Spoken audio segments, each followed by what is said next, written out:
I know that name well, because his sister's death made him uncontrollable, a swordmaster trapped in his own darkness, who ultimately became a madman. People might mistake him for a mental patient, but no, he was the worthless, prodigal son of Count Pergium, Ghislain, a man scorned by the entire world. But the young man, who was as tall as a polar bear, was being beaten to a bloody pulp by Ghislain. Staring at the man walking toward him, he felt a bitter resentment, his heart seething with hatred. But when the other man spoke, he felt his blood boil even more. Quite warm, isn't it? Ghislain smirked, his voice as cold as ice. I spent a small fortune to set this trap. With that said, he slowly advanced towards the man, each step seemingly crushing the very space around them. From above, Ghislain looked down, his gaze sharp and cold as if observing a piece of trash from the dregs of society. His voice was filled with contempt. Do you like it? The man bit his lip, unable to hide his resentment. He roared, Are you that piece of trash, Ghislain? You mean you knew my plan all along? Ghislain chuckled softly, the sound as cold as the night wind. Since I'm a kind person, I'll answer your question before you die. He looked straight into the man's eyes, his voice calm but laced with a deadly threat. Of course, that's not all. I know many other things. For example, your men, how many there are, who the spy is, and who helped you gather your forces. In my eyes, they're just a bunch of clowns putting on a pointless show. Hearing these words, the man was stunned, his eyes wide with horror. Unbelievable. It can't be. I always kept my trump card hidden, he screamed, his voice cracking with disbelief. How could you? How dare a useless bastard like you? As soon as the words left his mouth, Ghislain delivered a powerful kick that smashed the man's face like a pancake. He snorted coldly, his voice full of scorn. Shut up. Right after that, he removed the mask hiding his true face, revealing sharp features and eyes burning with determination. Invade as many times as you like, Ghislain declared coldly. I will win. This battle, the next one, and every single battle. I will win them all. A smile spread across his face, as crazed as a lunatic's yet full of authority. He smirked. Do you know why? Because I know all of your plans. To achieve this, I had to return to 1 year ago. In the kingdom of Lutani, near the Pum territory, inside a small tent, a young man woke up, panting heavily, as if he had just escaped a terrifying nightmare. Ghislain, still alive. Even though just a minute ago he was on a bloody and desperate battlefield, he bit his lip aggressively and muttered, Damn it. In the final battle, he had been forced to kneel at his enemy's feet. The red-haired man standing before him, Yrun, smirked, relishing Ghislain's miserable defeat. So this is how it all ends, he said, his tone dripping with sarcasm. Ghislain Pergium, the King of Mercenaries, one of the strongest men on the continent, had lost. That arrogant-faced man was one of the 7. How could you? How dare a useless bastard like you? As soon as the words left his mouth, Ghislain delivered a powerful kick that smashed the man's face like a pancake. He snorted coldly, his voice full of scorn. Shut up. Right after. How could you? How dare a useless bastard like you? As soon as the words left his mouth, Ghislain delivered a powerful kick that smashed the man's face like a pancake. He snorted coldly, his voice full of scorn. Shut up. Right after. Hearing this, Ghislain was shocked. How do you know that? You're from another kingdom, aren't you? Yrun replied nonchalantly. Of course I know. I went to great lengths to learn about you, because I'm one of the ones who joined hands with the Delphine family to bring down your family. Those words struck Ghislain like a hammer to the head. There were others behind this besides the ducal family of Delphine. Seeing the unwillingness in his eyes, Yrun smiled. You're about to die anyway, so further explanation is useless. Just accept reality. Ghislain struggled, screaming in despair. You bastard. I'll never forgive you. But his shattered body could do nothing. Yrun replied with contempt. Fine. Then he swung his sword, and fresh blood splattered, dyeing the space red. Back in reality, Ghislain couldn't help but look in the mirror and touch his own neck. Back then, Yrun had cut off his head, but now it was still attached to his neck. Was it all just an illusion? He muttered, realizing he was younger, his body full of vitality. Or am I still being used as a guinea pig in the lab of some arrogant mages? He gritted his teeth, vowing to make them regret letting him survive. Just then, from outside, a scream like a stuck pig rang out. Ghislain whipped his head around and saw Decado, a familiar face, run in. He said hesitantly, Young master, you should come out. I know you're awake. But as soon as he finished speaking, the cold blade of a sword was pressed against his neck, making Decado tremble with fear. Ghislain spoke in a grim voice. I'll let you live if you answer my question. Otherwise, his eyes flared with killing intent. As if he wanted to devour Decado whole, he broke out in a cold sweat and stammered, Young master, don't you think this is a bit much? A bit much? Ghislain was stunned, completely baffled. What kind of reaction was this? He was the one being threatened, wasn't he? He pursed his lips and asked, "What are you talking about?" Ducato pushed his hand away, looking displeased. "You got too angry earlier and fell asleep." Ghislain was even more bewildered. "What? I did that?" Ducato snorted. "Did you take a nap and forget everything? You were angry about having to lead a group to subjugate orcs, remember?" "Orcs?" Ghislain frowned, a feeling of unease rising within him. "I was angry? What nonsense are you spouting?" Ducato sighed, too lazy to argue. "Just gather your things. Everyone's waiting." Ghislain was dumbfounded. "What things? Where are we going?" Ducato scoffed. "Where do you think? Huh? Of course, we've arrived at the Perrum territory." These words startled Ghislain. He grabbed Ricardo's shoulders and roared. "Say that again." Ricardo was confused. "My lord, why are you overreacting?" Ghislain continued to question him. "You mean the Perrum territory that fell?" A moment later, he stepped outside to get a better look. "Well, what do you know? It really is the Perrum territory. Why is it still intact?" He had seen it turn to ash. A hallucination before death? Just then, Ricardo leaned in and whispered in his ear, "Are you having a nightmare, my lord? Calling your own family fallen. If the Count hears that, you'll be kicked out of the family." Ghislain froze and pinched his own cheek. It hurt. He almost let out a groan, so it was real. A younger face, the territory still intact, Ghislain had returned to the past. As a child, he hated his family, letting childish emotions lead him to cause all sorts of trouble. Gradually, everyone shunned him, and Ghislain left home, became a mercenary, survived countless battles, and made a name for himself. When he returned to Gediung to atone for his mistakes, the family was already in ruins, but now everything was still here. The people he cherished were still alive. The more Ghislain thought about it, the more ecstatic he became, covering his mouth and laughing like a madman, but he couldn't celebrate just yet. He glanced at Ricardo and remembered him talking about the orc subjugation. That day, most of the troops died because of his stubbornness. In his past life, Ghislain thought there were only 3 orcs, an easy kill. But in reality, more than 20 of them appeared, and the army fell apart due to his lack of command experience. Lost in thought, something flew past his head, startling Ghislain. Seeing a pile of splintered wood crash to the ground, the soldiers screamed, "Orcs! The orcs are here!" The monsters charged in, slaughtering without mercy. The camp's defenses collapsed. Just then, a shout rang out, "Get into formation! Don't panic! Defensive formation!"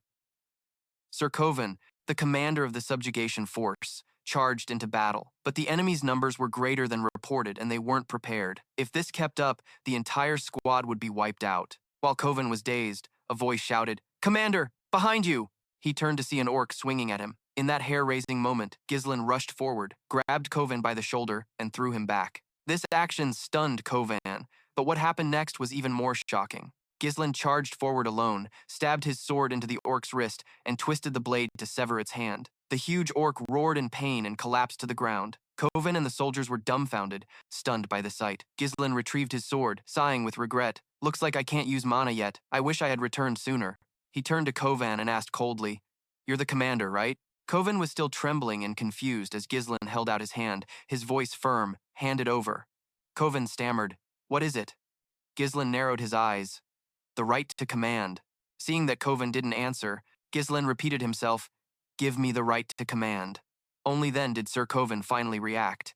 He cursed inwardly. He knew the kid was a fool, but demanding command while the lives of the soldiers were in danger like this was truly unbelievable. After a moment's thought, he flatly refused. No. This left Ghislain completely flabbergasted. Coven got up from the ground and said calmly, "Do you think this is a game, my lord? Even if you are the young master, I can't just hand over command to you so easily." Ghislain watched his retreating back, feeling a bit displeased. How annoying. Although, he would have done the same if some fool suddenly appeared and demanded command. While the two were talking, an orc charged at them. Coven immediately pushed him back, saying, "I'll handle things here. You're still too inexperienced to lead the troops." Ghislain sighed reluctantly. "Well then, there's no other choice." As soon as he finished speaking, he threw his sword, which scared the pants off Coven, who quickly dodged to the side. After the sword flew past, he turned and grabbed the collar of Ghislain and demanded, "What do you think you're doing?" Ghislain's nonchalant attitude infuriated Coven, but it wasn't long before he realized something. The sword of Ghislain was embedded right in the orc's head. Its eyes immediately widened in pain, and it collapsed to the ground, dead. Coven stared blankly at the scene. How could he hit its weak spot? Just then, Ghislain spoke up again. "It's Coven, right? Do you know what the most important thing in battle is? If our troops are afraid, there's absolutely no chance of winning. so they need motivation. In that instant, Koven suddenly saw a change in Ghislain. Before he could even understand what was happening, Ghislain charged forward again. Without a single wasted motion, he leaped high and plunged his sword down into an orc's head, sending a shockwave through the surrounding soldiers. Even Koven was frozen on the spot. Ghislain didn't care about their reactions. His eyes filled with ferocity, he glared at the orcs and shouted, "Come on, you orcs! I'll kill every last one of you!" As soon as he finished speaking, he charged at the remaining orcs. He was like a swordmaster without an aura, or perhaps even greater than that. Thinking this, Koven's face went pale. How could such a frail young master accomplish this? It was obvious at a glance that Ghislain was getting tired. However, he used the smallest movements to dodge attacks and used his swordsmanship to strike their weak points. He was like a swordmaster without an aura, or perhaps even greater than that. Thinking this, Koven's face went pale. While the others were still dumbfounded, Ghislain was busy taunting the remaining orcs. He snorted contemptuously, "Is this all you've got? You're not even worthy of the name. Like warriors at all." So right after that, they all started chasing him. Daikato saw this and couldn't help but cry out in panic. "They're all chasing the young master. Is he planning to run away?" At that moment, Koven suddenly stepped forward, startling the soldiers behind him. Ignoring the calls to come back, and then move by move, he took down the others. Koven watched from the sidelines, completely bewildered. He wasn't sure if he was dreaming. Even a mana user like himself couldn't do anything. Like warriors at all. So right after that, they all started chasing him. Daikato saw this and couldn't help but cry out in panic. "They're all chasing the young master. Is he planning to run away?" While the others were still dumbfounded, Ghislain was busy taunting the remaining orcs. He snorted contemptuously, "Is this all you've got? You're not even worthy of the name." So Koven was lost in his own thoughts, wondering what on earth Ghislain was thinking. Charging into a horde of orcs to draw their attention was one thing, but now he was running away toward a high cliff. As this thought occurred to him, he directly jumped straight off the cliff. The orcs behind him froze, their eyes filled with confusion. What kind of trick was this? At the same time, the soldiers commanded by Koven were waiting in position. Ghislain smirked triumphantly as he let himself fall from the cliff, shouting loudly, "Do it now!" Immediately, Koven gave the command, "All soldiers, push them off the cliff." As soon as he spoke, the soldiers formed a shield wall and without hesitation began forcing the horde of orcs backward. Their eyes were now filled with resolve, and their efforts were finally rewarded. The horde of orcs was pushed off the edge, free-falling from the high cliff before turning into a mangled pile of flesh and blood, which was a gruesome sight. Seeing this, the soldiers sighed in relief and cheered. "We did it! We killed all those orcs!" Koven, however, stood at the very edge of the cliff and yelled. Although he would have preferred to slaughter them all, his damn stamina just couldn't keep up right now. Even so, this was all part of Ghislain's plan. With that thought, Koven was overjoyed to see he was all right, a satisfied smile spreading across his face. He quickly reached down to offer a hand, but Ghislain's arm had no strength left. He let go of his sword hilt, and just like that, he fell. Seeing this, the faces of Koven and his men turned ugly. Desperate shouts quickly echoed through the mountains. A few hours later, in a daze, Ghislain heard someone calling his name. It was a youthful voice, but one he recognized as being deeply etched into his memories. Elena, his younger sister. The fragmented memories quickly began to string themselves together. Ghislain found himself lost in them, unable to escape. He stared blankly at the memories swirling around him and sighed. "These are my memories of Elena." Just then, "Young master!" Just before he fell too far, Ghislain had driven his sword into the cliff face to stop his descent, but the effort had completely exhausted his strength. He stared blankly at the ceiling above, then down at his trembling hand. Ghislain breathed a sigh of relief. "I'm alive. It looks like they saved me." Ghislain quickly sat up, still feeling groggy. Wow, he thought it had all been a dream, but a sharp, stinging pain quickly washed over him, jolting him fully awake. Ghislain pursed his lips and muttered, "This must be the consequence of pushing myself to the limit. At least I'm still alive." Just then, a voice suddenly rang out, "Young master, you're awake." Ghislain flinched and looked over to see a girl dressed as a maid entering the room. He recognized her as Berinda. Berinda placed a water basin on the table, her voice filled with disapproval. "Do you have any idea how worried I was?" "Young master!" Just before he fell too far, Ghislain had driven his sword into the cliff face to stop his descent,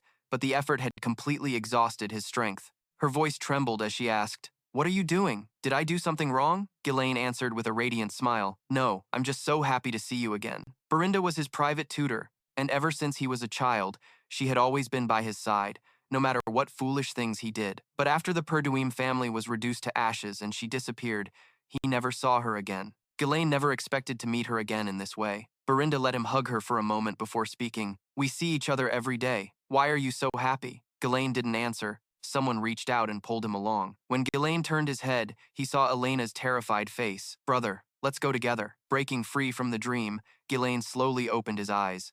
Ghislain took a deep breath and said slowly, "The truth is, I died and came back to life." Hearing this, Berinda sighed, at a loss for words. Yes, those orcs nearly killed you." Seeing her reaction, "I told you, didn't I?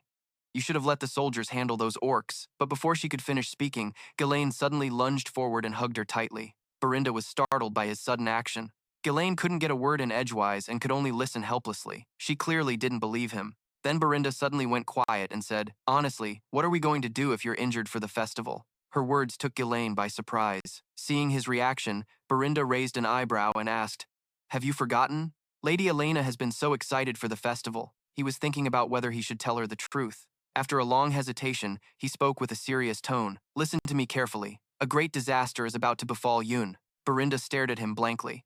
"What are you saying?" Ghislain quickly tried to explain, "That's not what I meant." But Berinda didn't listen, continuing to scold him. "Do you have any idea how much danger the young master of House Pergium was in?" She spoke like a broken record.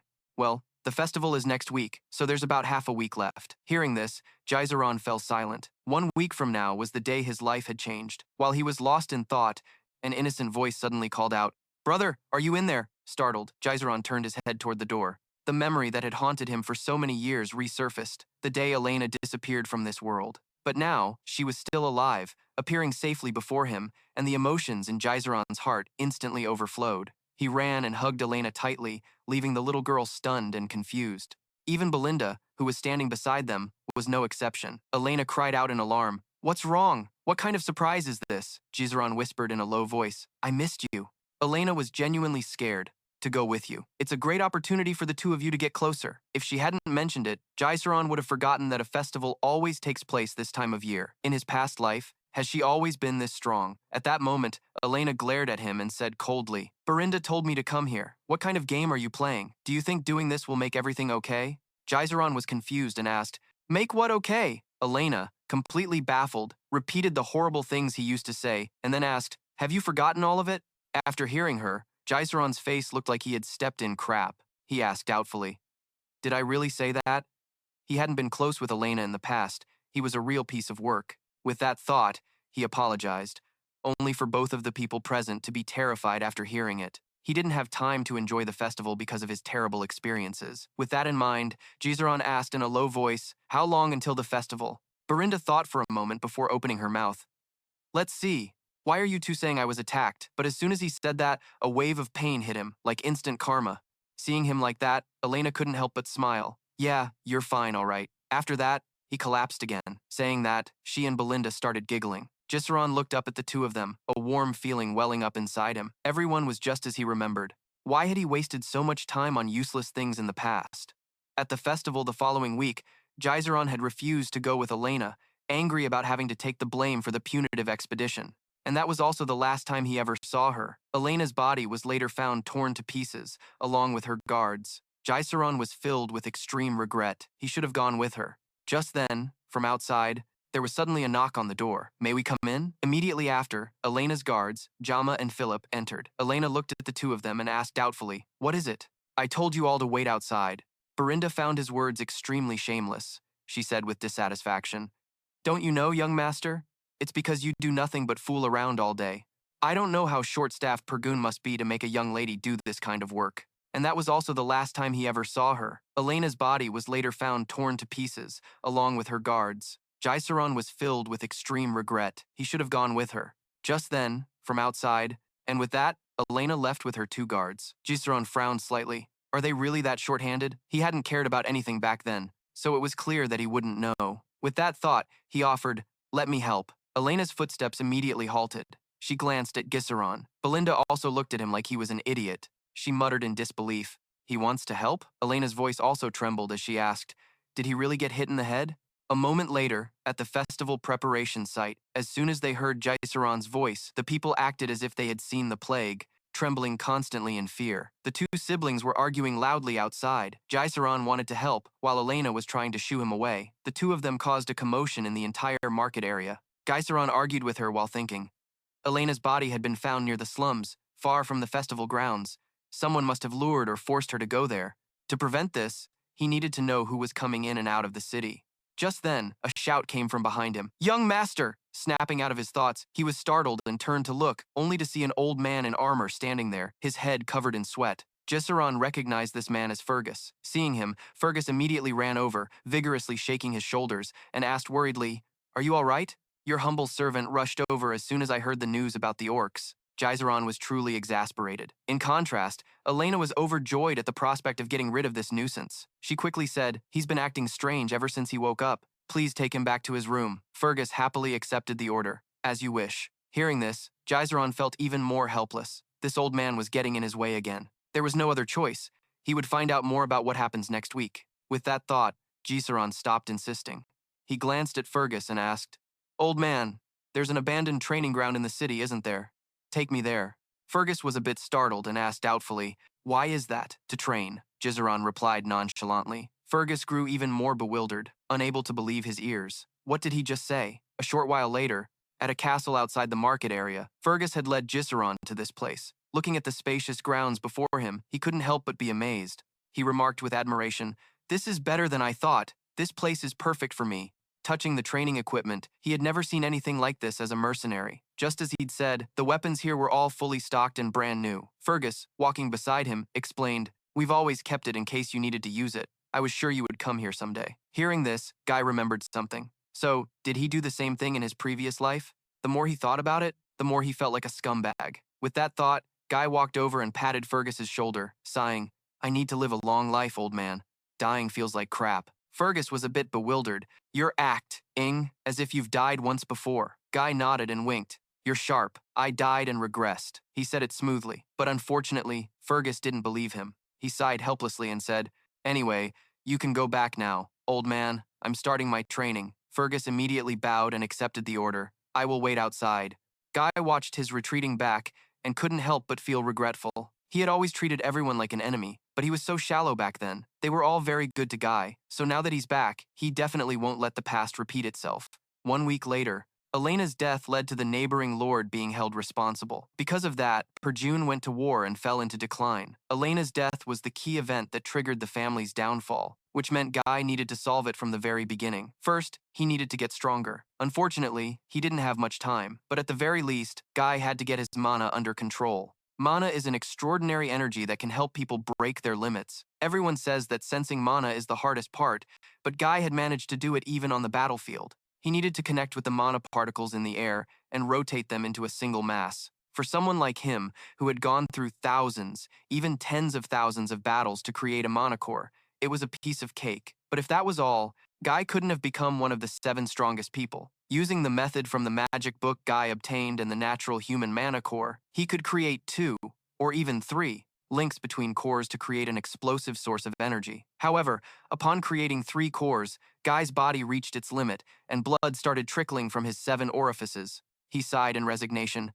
3 is the limit, links between cores to create an explosive source of energy. However, upon creating 3 cores, Guy's body reached its limit, and blood started trickling from his 7 orifices. He sighed in resignation. 3 is the limit. That's why he lost to Yrun in his previous life, who attacked with his Night Order when Guy ran out of mana. If it had been a fair fight, he would have won. It was originally an unstable technique. For someone like him, who had gone through thousands, even tens of thousands of battles to create a mana core, it was a piece of cake. But if that was all, links between cores to create an explosive source of energy. However, upon creating 3 cores, Guy's body reached its limit, and blood started trickling from his 7 orifices. He sighed in resignation. 3 is the limit. Immediately after, he went to the fair alone. Seeing him, Elena truly couldn't believe her eyes. She exclaimed doubtfully, "You really came? What's wrong?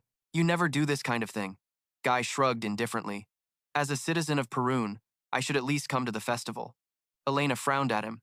"You're acting really weird." Immediately after, he went to the fair alone. Seeing him, Elena truly couldn't believe her eyes. She exclaimed doubtfully, "You really came? What's wrong?"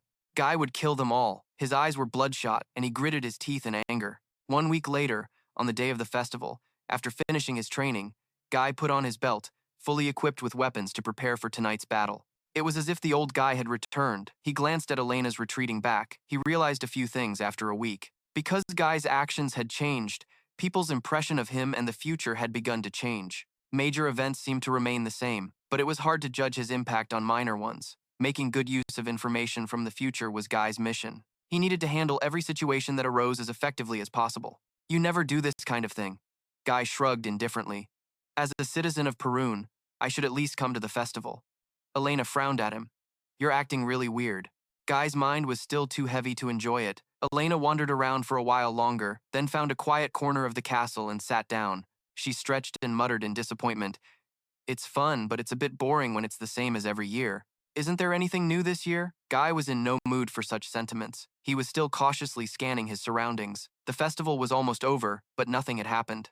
Is it because I'm with Elena? Just then, a voice suddenly rang out, interrupting Guy's thoughts. Would you like to see another place? Elena's guard came over and suggested, Our friend says there's a new event being held over there. How about it? Hearing this, Elena immediately exclaimed with excitement. Really? That sounds like fun. And so, she followed them.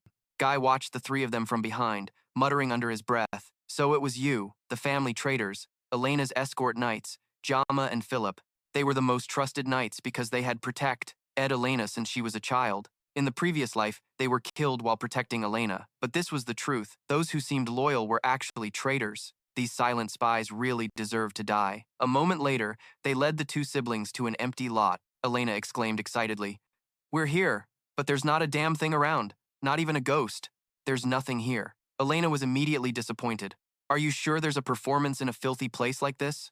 Jama quickly explained. They're probably not ready yet. They'll be here soon. Elena still didn't believe him, scoffing coldly. Stop joking around. Who would want to perform in a place like this? At the same time, Ghislain was observing his surroundings. Sure enough, at first glance, this was just, these silent spies really deserved to die. A moment later, they led the two siblings to an empty lot. Elena exclaimed excitedly. We're here, but there's not a damn thing around. Not even a ghost.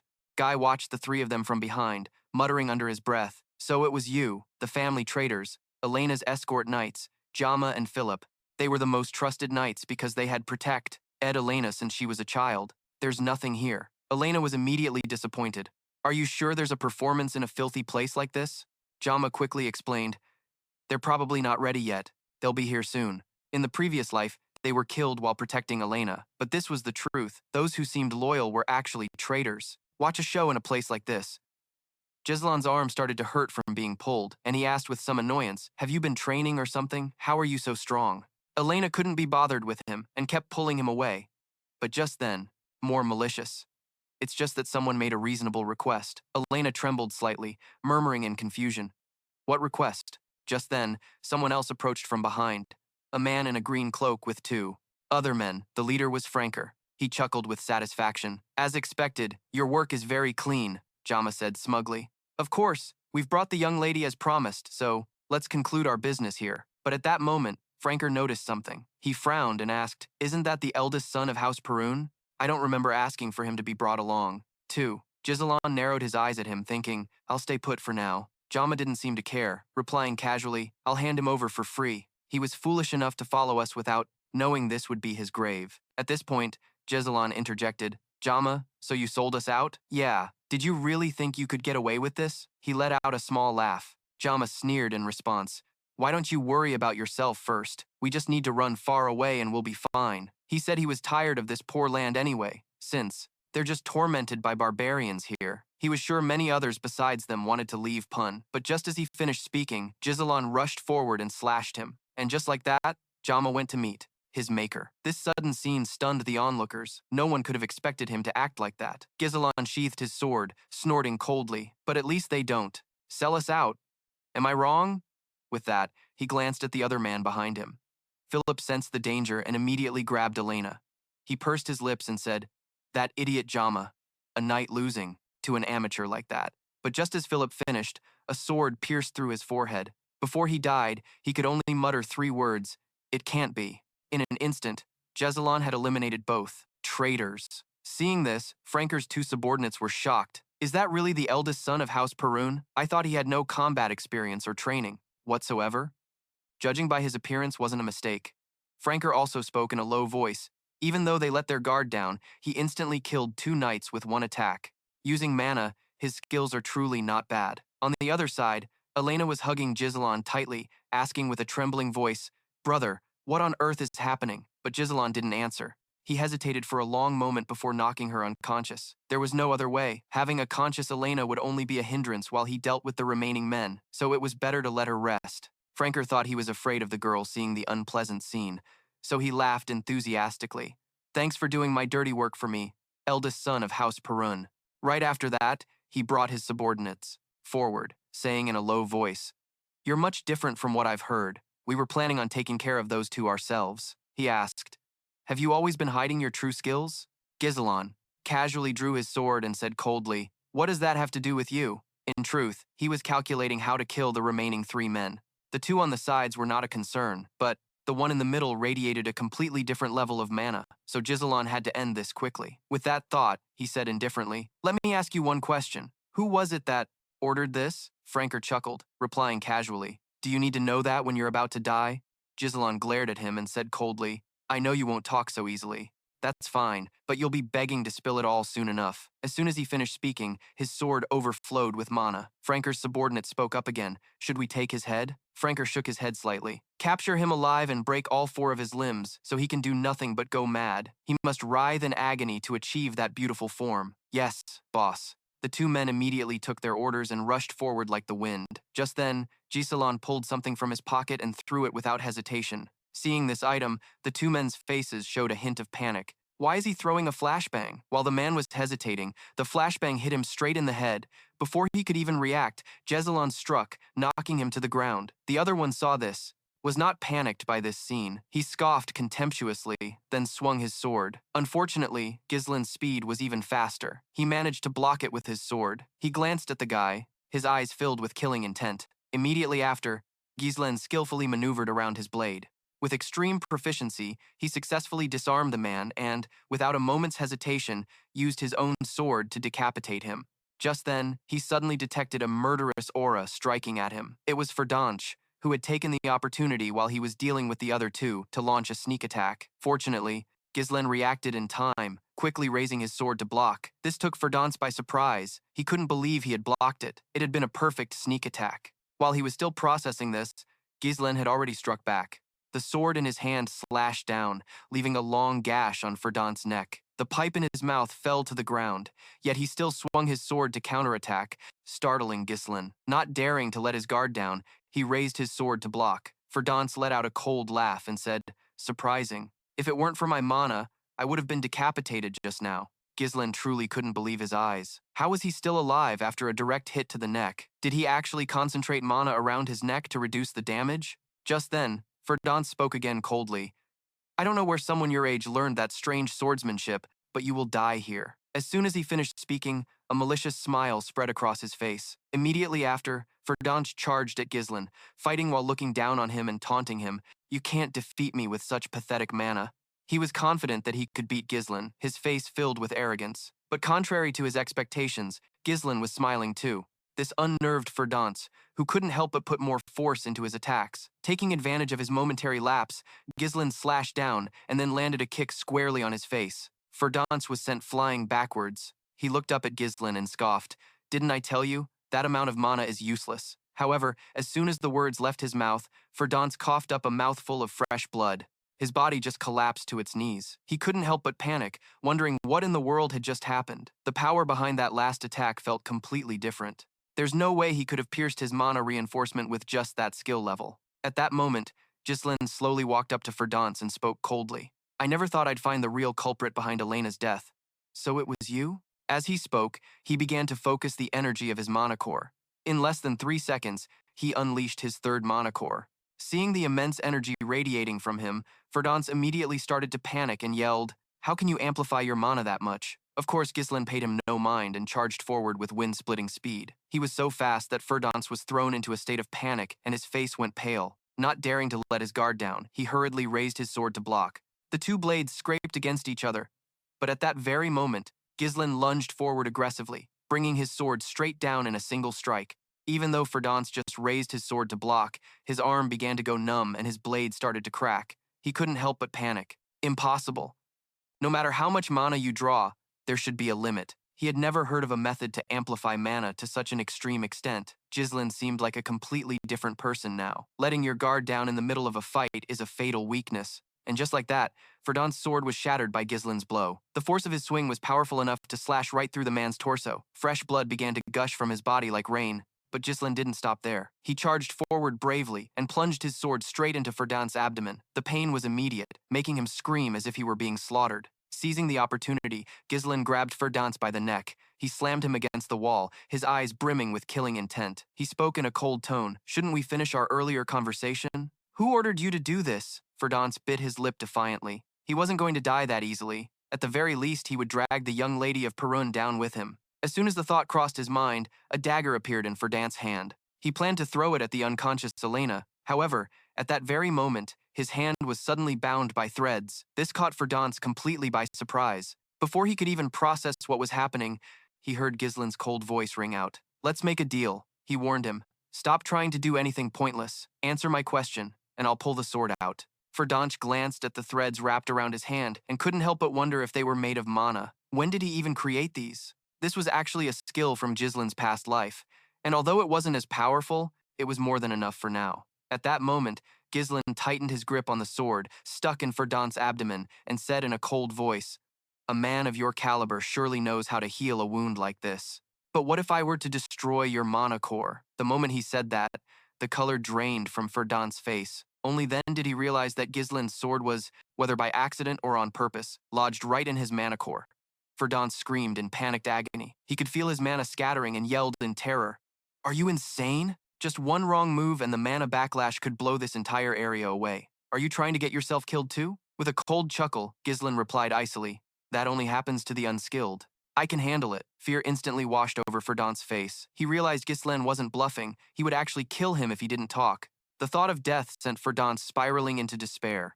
Looking more pathetic than ever, he hastily shouted, "It was Count Day. He said the old man was the one who ordered this.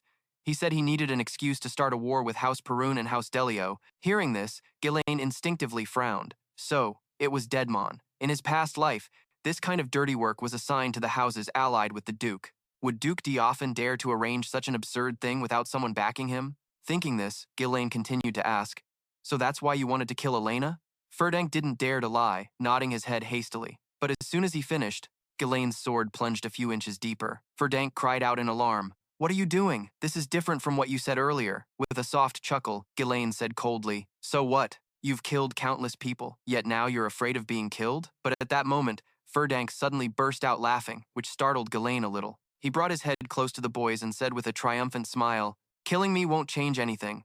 I've already finished my business with the Delios. Do you think people will believe the words of a nobody like you? You're just going to die in the war anyway." But as he finished his sentence, Verdant's face was slammed against the wall by Ghislain. The boy said in a cold voice, "Let me tell you something. I was reborn after death, so this time will be different." As he spoke, his eyes filled with killing intent. Without a moment's hesitation, Ghislain shattered Verdant's mana core, causing him to scream in agony. Immediately after, a surge of mana energy shot straight up into the night sky from the dark alley. Within just 2 seconds, it exploded, like a brilliant firework lighting up the sky. And in the dark alley, the bloody scene only served to embellish the fireworks display. It was a perfect night for a murder. In a dark alley where blood flowed like a river, the traitors from his past life had paid for their crimes. Ghislain glanced behind him, a look of relief on his face. He had finally saved Elena. At that moment, the sword in his hand fell to the ground. His exhausted body staggered, about to collapse, and the pain in his chest made Ghislain cough up a mouthful of blood.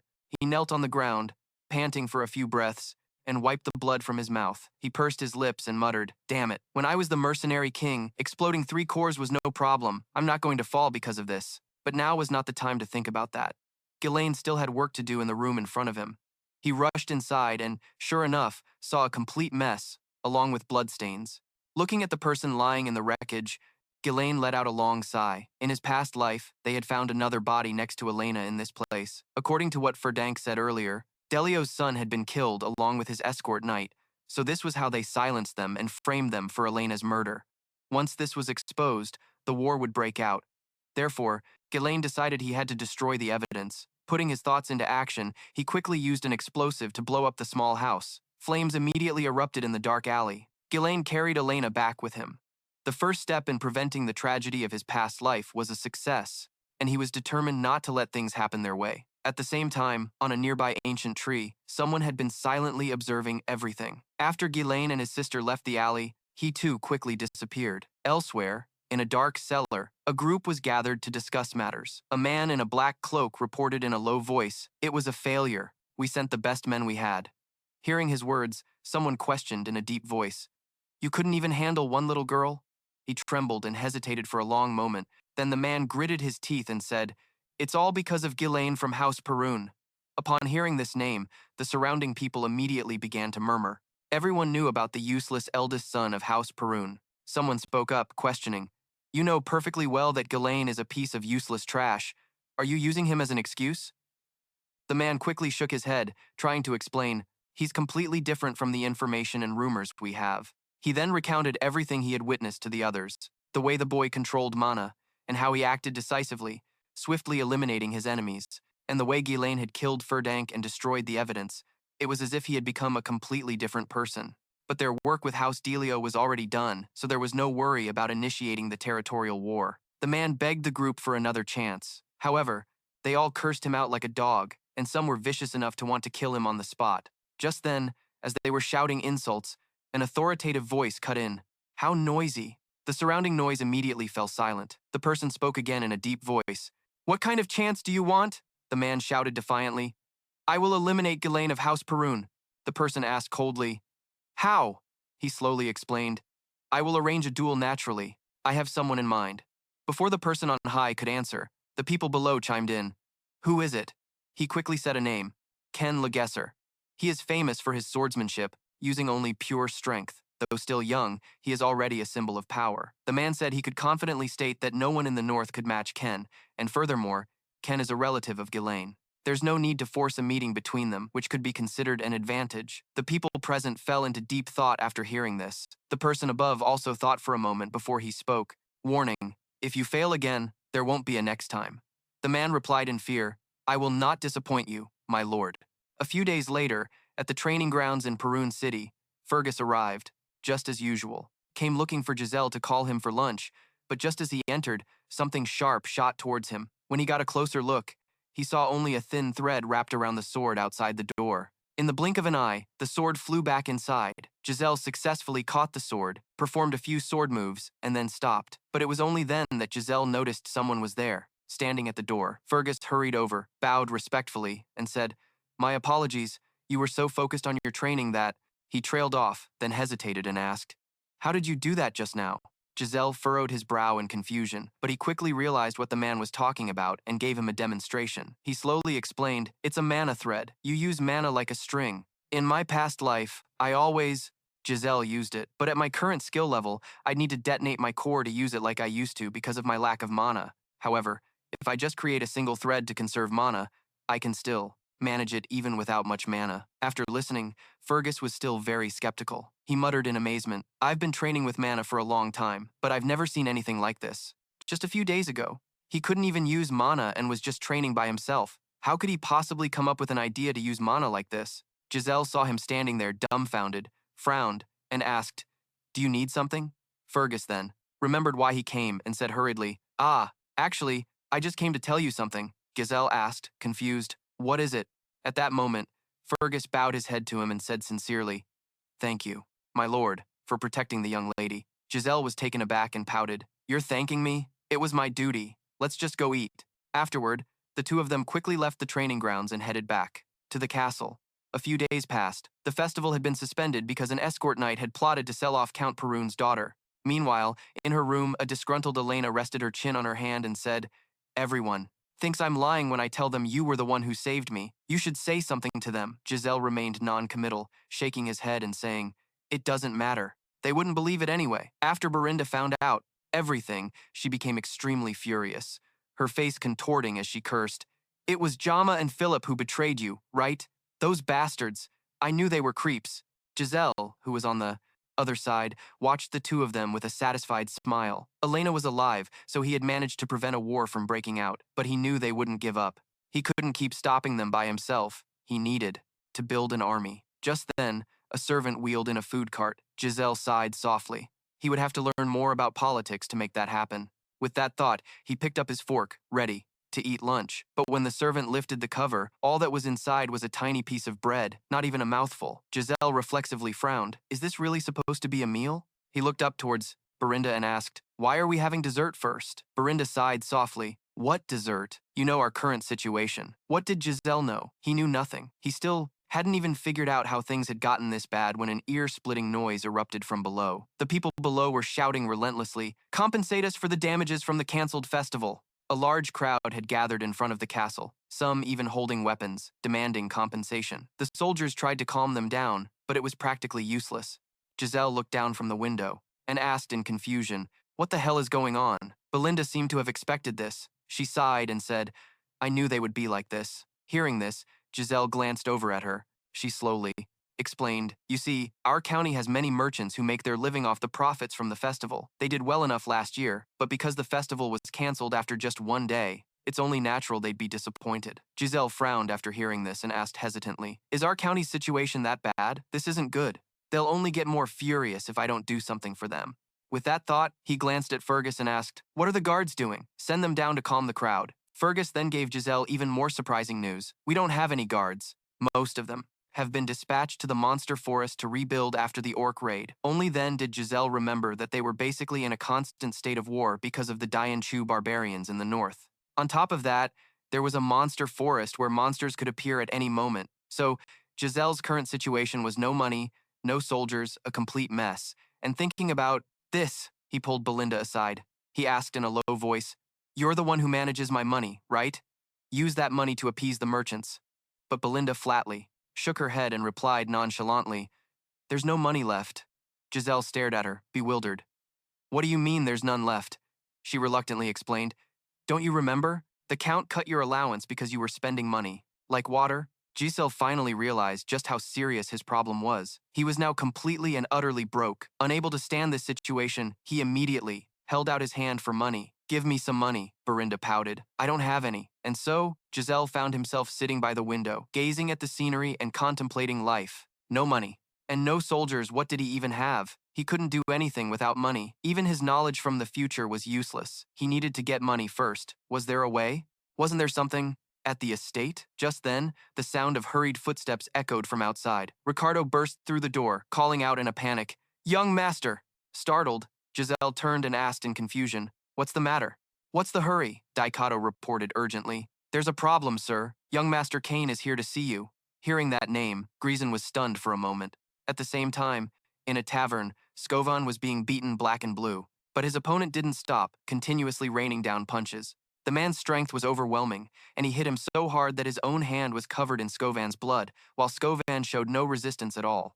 He was completely unable to fight back. His opponent beat him until he was coughing up fresh blood, which was the scene Ghislain arrived to. Skovan lay on the ground, his body trembling uncontrollably from the pain. Seeing his condition, Ghislain was a little puzzled. Then his eyes were drawn to someone else, a giant of a man built like a black bear standing before him. The man flashed a malicious grin. So you're here, Ghislain. Ghislain didn't react, his eyes simply studying the man before him. In that instant, fragmented memories flooded his mind like a tidal wave. I remember this face, the heir of House Lesser and my supposed ally, Kane Lesser. The smile never left Kane's lips, but to Ghislain, it was now nothing short of a dangerous warning. The old memories became clearer. Back then, he was my only friend, and also my enemy. Between them lay the unconscious Skovan as Kane began to slowly walk towards him. Ghislain suddenly turned to Daikato. What's going on here? Daikato answered hesitantly. It's as you see, sir. Daikato kept his head down, trying to avoid his master's gaze. We received a report about a disturbance at the tavern. He hesitated, his voice trailing off but still clear enough to hear, and we learned that Kane was here with his escort knights. He recognized us and asked if the rumors about you, young Master Ghislain, were true. Daikato's expression was grim, and that's what led to this. Kane spoke up. Hey, if you're going to tell the story, at least get it right. He said that you, someone who's never trained a day in his life, took down an orc with your bare hands. The old memories became clearer. Back then, he was my only friend, and also my enemy. Between them lay the unconscious Skovan as Kane began to slowly walk towards him, and that you dealt with several traitorous escort knights all by yourself. He glanced down at Skovan on the floor, so I just gave the old man a little wake-up call to help him sober up. He stood before Ghislain, None of this would have happened if he hadn't told such lies in the first place. Ghislain remained silent at Kane's words. He scoffed internally, recalling, yeah, this is exactly the kind of guy he is. He was completely unable to fight back. His opponent beat him until he was coughing up fresh blood, which was the scene Ghislain arrived to. Scoven lay on the ground, his body trembling uncontrollably from the pain. No one dared to disrespect Kane, unlike me, who was always plagued by a crippling inferiority complex. His confidence and bold attitude were praised as qualities worthy of an heir. He was completely unable to fight back. His opponent beat him until he was coughing up fresh blood, which was the scene Ghislain arrived to. Scoven lay on the ground, his body trembling uncontrollably from the pain. Look at this guy. Heh, normally he'd have lashed out at me with this much provocation. Then, a short while ago at the Lesser Estate, Kane sat in his room, surprised by the order he'd been given to kill Ghislain, always treating me like I'm his personal gopher. Every time he came to Perdiun, he'd stir up trouble, and despite the chaos he caused, no one dared to say a word because everyone saw me as his underling. But Ghislain is an heir himself. Why should I be the one to take his life? The cloaked figure proposed.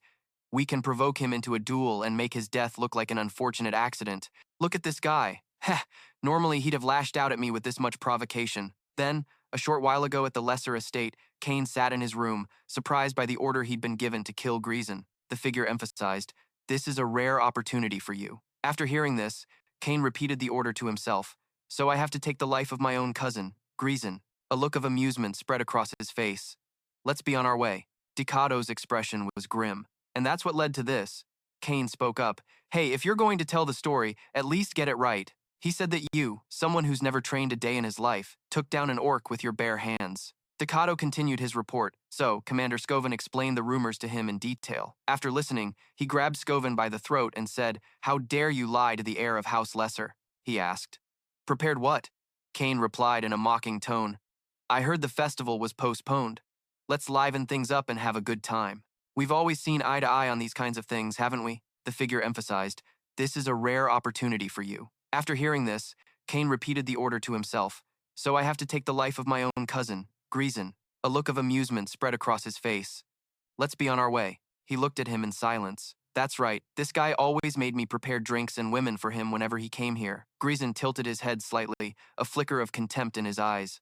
I used to do what he asked to avoid getting beaten, but that's not happening anymore. Because of him, I had to waste so much of my precious money back then. He had spent so much that even his servants couldn't remain silent. They would bow and report to him with hesitant voices. He asked. Prepared what? Kane replied in a mocking tone. I heard the festival was postponed. Let's liven things up and have a good time. We've always seen eye to eye on these kinds of things, haven't we? Always treating me like I'm his personal gopher.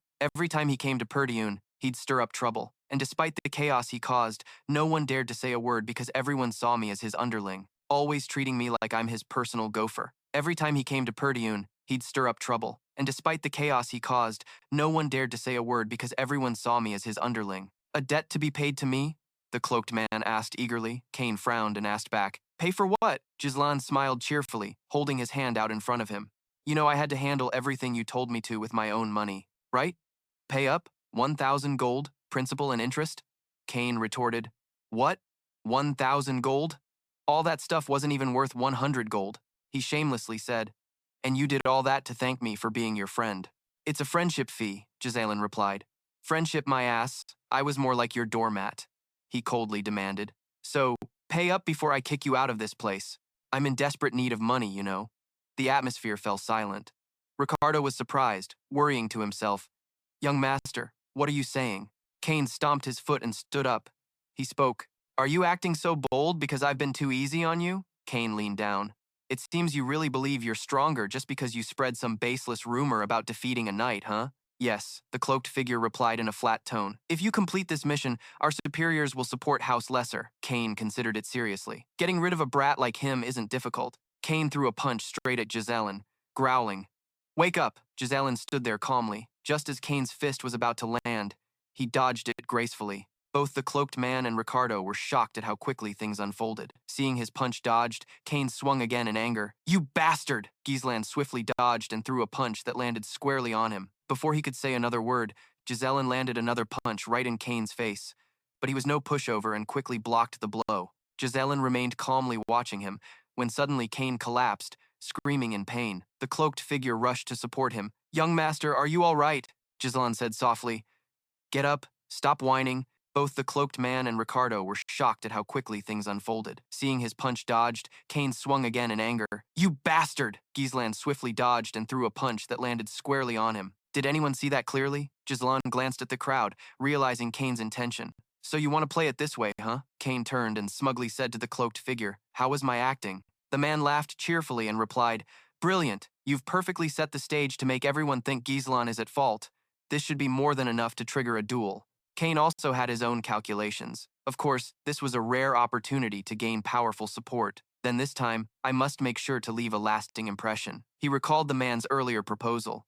If you complete this mission, the higher-ups will support House Lotuser. Kane took out a pair of gloves. This was the perfect moment to cut off the weakening House Perun. He held up a glove and declared, How dare you tarnish the dignity of the nobility with your lies? Attacking me just because I wanted to clarify the truth? Just as Kane finished speaking, another glove slapped him right across the face.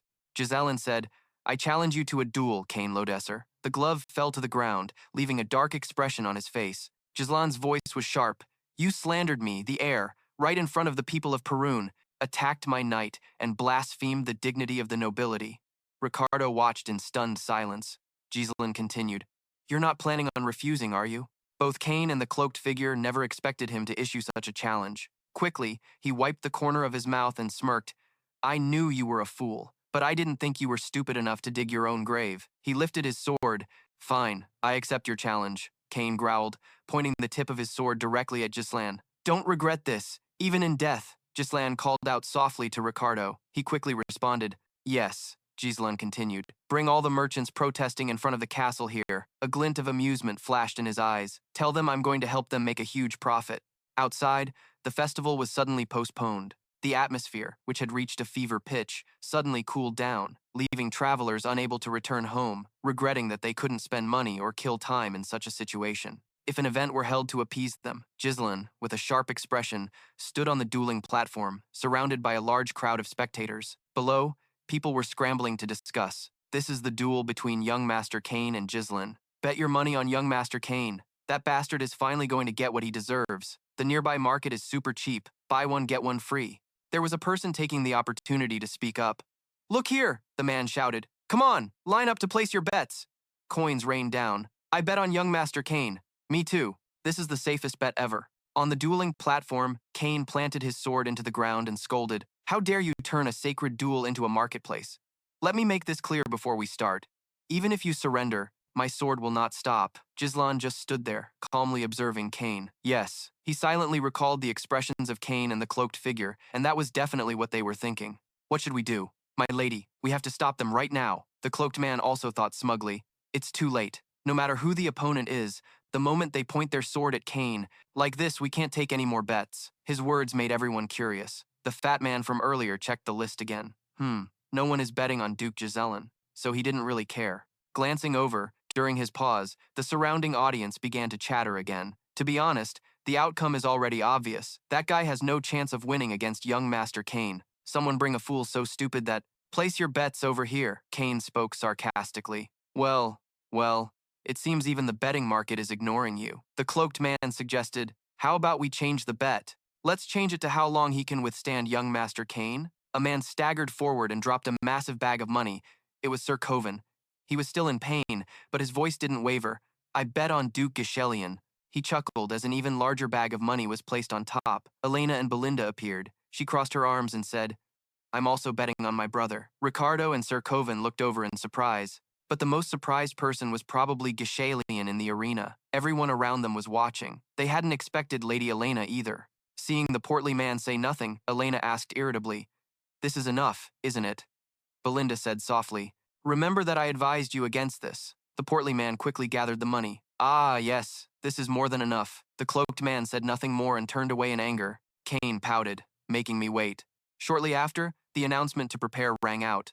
Ghislain stood there calmly and spoke up. You know I'm older than you. It would be a bit strange for me to attack first, wouldn't it? Hearing this, Kane immediately shot back. What? Just then, Ghislain drew his sword. He swung his arm down, the blade cutting through the air with a whoosh, and said to Kane, Come at me. He crouched down with a dark laugh. Don't you think it's a little late to start acting like the elder now? The call rang out. Begin! The moment the word was spoken, Kane sprang forward like a predator. Having spotted his target, he raised his sword, his movements powerful and decisive as he swung straight at Ghislain. He quickly raised his sword to block. The sound of clashing metal ripped through the air. Cain pressed down with force, his voice dripping with sarcasm. "You're stooping pretty low just to save face." Without waiting for a reaction, as Cain raised his sword for the next attack, he skillfully stepped back, creating distance between them. Not missing the opportunity, Cain plunged his sword straight down, aiming right where Ghislain had just stood, the tip digging deep with a sharp, chilling sound. He pulled the sword out, his movement decisive, and immediately followed with a kick straight at him at incredible speed. With his usual composure, Ghislain simply sidestepped lightly, causing Cain's attack to hit nothing but air. The air around them seemed to grow hotter, the tension about to explode. As expected of young Master Cain, he can't even take another hit. Cain grinned as if victory was already in his grasp. Ghislain continued to watch his every move, assessing him internally. "Look at him." Below, Belinda trembled, her hands gripping Elena's tightly, her voice cracking with fear. "What should we do? My lady, we have to stop them right now." The cloaked man also thought smugly. "It's too late. No matter who the opponent is, the moment they point their sword at Cain, they have already fallen into his trap." The image of the fight replayed in his mind. He analyzed, the opponent, overwhelmed by that immense power, will think they can't fight back and they'll just wear themselves out during the fight. Eventually, when the opponent is exhausted from dodging, they'll reveal an opening. That's how Cain always wins. On the platform, Ghislain continued to evade Cain's fatal blows. Cain let out a dry laugh, his voice laced with sarcasm. "You're quite agile. Looks like your skills have improved a bit, huh?" He twirled his sword artfully, the steel glinting in the air. Cain smirked, a challenging smile on his face. "Not bad." Without giving Ghislain time to respond, Cain suddenly launched a vicious strike. He attacked while taunting. "You were always good at running away. Even back then." He swung down again, and this time, his sword connected with Ghislain. He was sent flying off the platform. Ricardo screamed, his voice echoing in panic. "Young master!" Everyone stood frozen, their eyes following his figure in disbelief. Not a single person could utter a word. The cloaked man broke into a smile. "It's over. Die, Ghislain." Cain smirked, a challenging smile on his face. "Not bad." Without giving Ghislain time to respond, Cain suddenly launched a vicious strike. He attacked while taunting. "You were always good at running away." Ringing out clearly without a hint of wavering, "I wanted to go easy on you, but you've crossed the line." As he landed, he looked straight at Cain, his gaze ice cold. Very quickly, Ghislain launched himself forward, his body shooting towards Cain like an arrow. Cain couldn't even process what was happening. His eyes only had time to widen at Ghislain's terrifying speed. In the blink of an eye, he was right in front of him. Everyone stood frozen, their eyes following his figure in disbelief. Not a single person could utter a word. The cloaked man broke into a smile. "It's over. Die, Ghislain." Cain let out a dry laugh, his voice laced with sarcasm. "You're quite agile. Looks like your skills have improved a bit, huh?" He twirled his sword artfully, the steel glinting in the air, his sword pointing forward, ready for the next blow. "Let me open your eyes for you." Cain, furious, his eyes blazing with uncontrollable rage, charged forward, swinging his sword, his voice a low growl full of mockery. "Oh, is that so? And how are you going to help me?" Ghislain remained calm, taking a step back with a precise movement, as if he had already anticipated his opponent's attack. Immediately, he spun around and kicked his sword hand. Without losing momentum, Ghislain leaped high into the air, his body spinning before he landed lightly. Cain, enraged, roared like a cornered beast. He swung his sword again, each attack filled with fury. Ghislain gracefully sidestepped, dodging his blade. Immediately, he stomped hard on Cain's sword, the decisive action making him freeze. Greisel's eyes became as sharp as a razor as he swung his sword in a neat and precise motion, making one clean slash, aimed straight for Cain. Grisel's face remained unchanged, his eyes cold as ice. Blood gushed from Cain's body, and everyone looked on in disbelief that Cain had actually been wounded. The crowd below exploded. "What just happened? Duke Grisel has improved so much. Wait, is he actually going to win? Damn it, I bet on young Master Cain," Elena said proudly to Belinda. "See? I told you." Miss Van breathed a sigh of relief. Roared like a cornered beast. He swung his sword again, each attack filled with fury. Ghislain gracefully sidestepped, dodging his blade. Immediately, how could a thug possess such swordsmanship? Grisel glanced over at Cain, his expression still unchanged as he stared him down. Suddenly, Grisel tossed his sword aside and said, "A skill gap this wide is no fun at all," Grisel declared. "From now on, I'll fight you bare-handed." His words successfully enraged Cain, who roared, "What did you say?" Grisel turned to look straight at him. "Perhaps I should use this opportunity to teach you a lesson," Grisel said, rolling up his sleeves with a serious tone. With my bare fists. Cain knelt on the ground, looking up at Griselle, and asked in disbelief, "Teach me a lesson?" Griselle calmly rolled up his sleeves as he walked closer and replied, "That's right, you don't seem to be a match for my swordsmanship, so I'll take this handicap. Let's fight hand to hand. You might do better that way." Cain was taken aback when he heard this. Griselle raised an eyebrow and said, "In fact, I'll bet an additional 2,000 gold, doubling the original amount, on my victory." The crowd outside immediately started buzzing with discussion. "Bare-handed?" one person asked in shock. "Betting 2,000 gold." Another added, "This is a duel between two men." The man in the black cloak was stunned, and sweat poured down his forehead. He couldn't hide his delight, bowing his head with a broad grin, thinking to himself, "He dares to challenge Cain to a fistfight? I never thought I'd have to be grateful for his insanity." Of his. It seems luck is still on our side.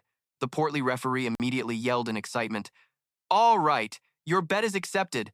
This will now be a bare-knuckle brawl. Young Master Griselle versus Young Master Cain." The spectators outside the ring roared upon hearing this. "All right, a bare-handed fight, huh? I'm putting more money on Cain. Challenging that monster in a test of strength is just plain stupid. It really is. But this time, I'm betting on Young Master Griselle." The wind blew through Griselle's brilliant golden hair. He stood tall and alone, his gaze firm. Cain, who had been listening to the crowd's chatter with his head bowed, burst out laughing. "Bare-handed? You're cracking me up." The muscles on his arms bulged as he tightened his grip on his sword, adding, "Fine then, come on and fight without a weapon." After saying that, Cain flung his arm, tossing his red cloak high into the air. Then, he raised his sword to the sky, charged toward Griselle, and yelled, "But I will be using my sword." Belinda, from the sidelines, cried out anxiously, "This is insane! Young Master, you should draw your sword too." On the other side, Cain's eyes sharpened as he plunged his sword downwards. Griselle stood perfectly still, watching the blade come closer. He said nonchalantly, "Just as I thought,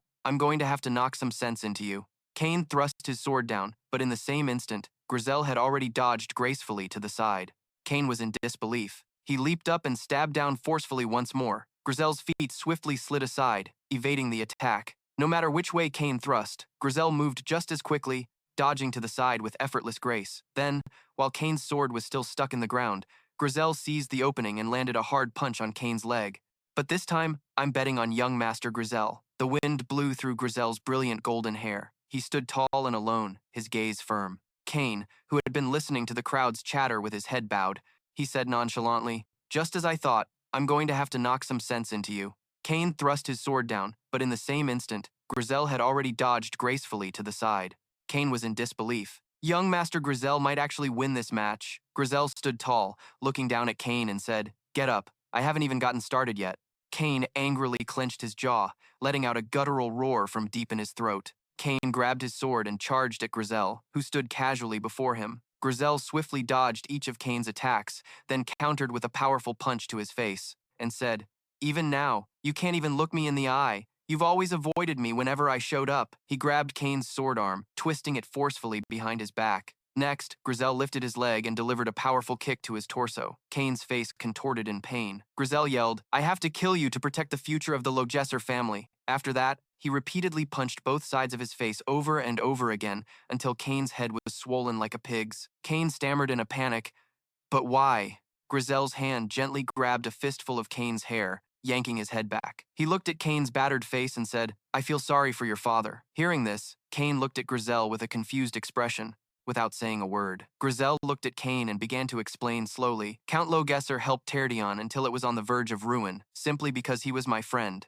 Grisel's eyes were fixed on him as he continued, but in the end, his son had ideas that went against his will.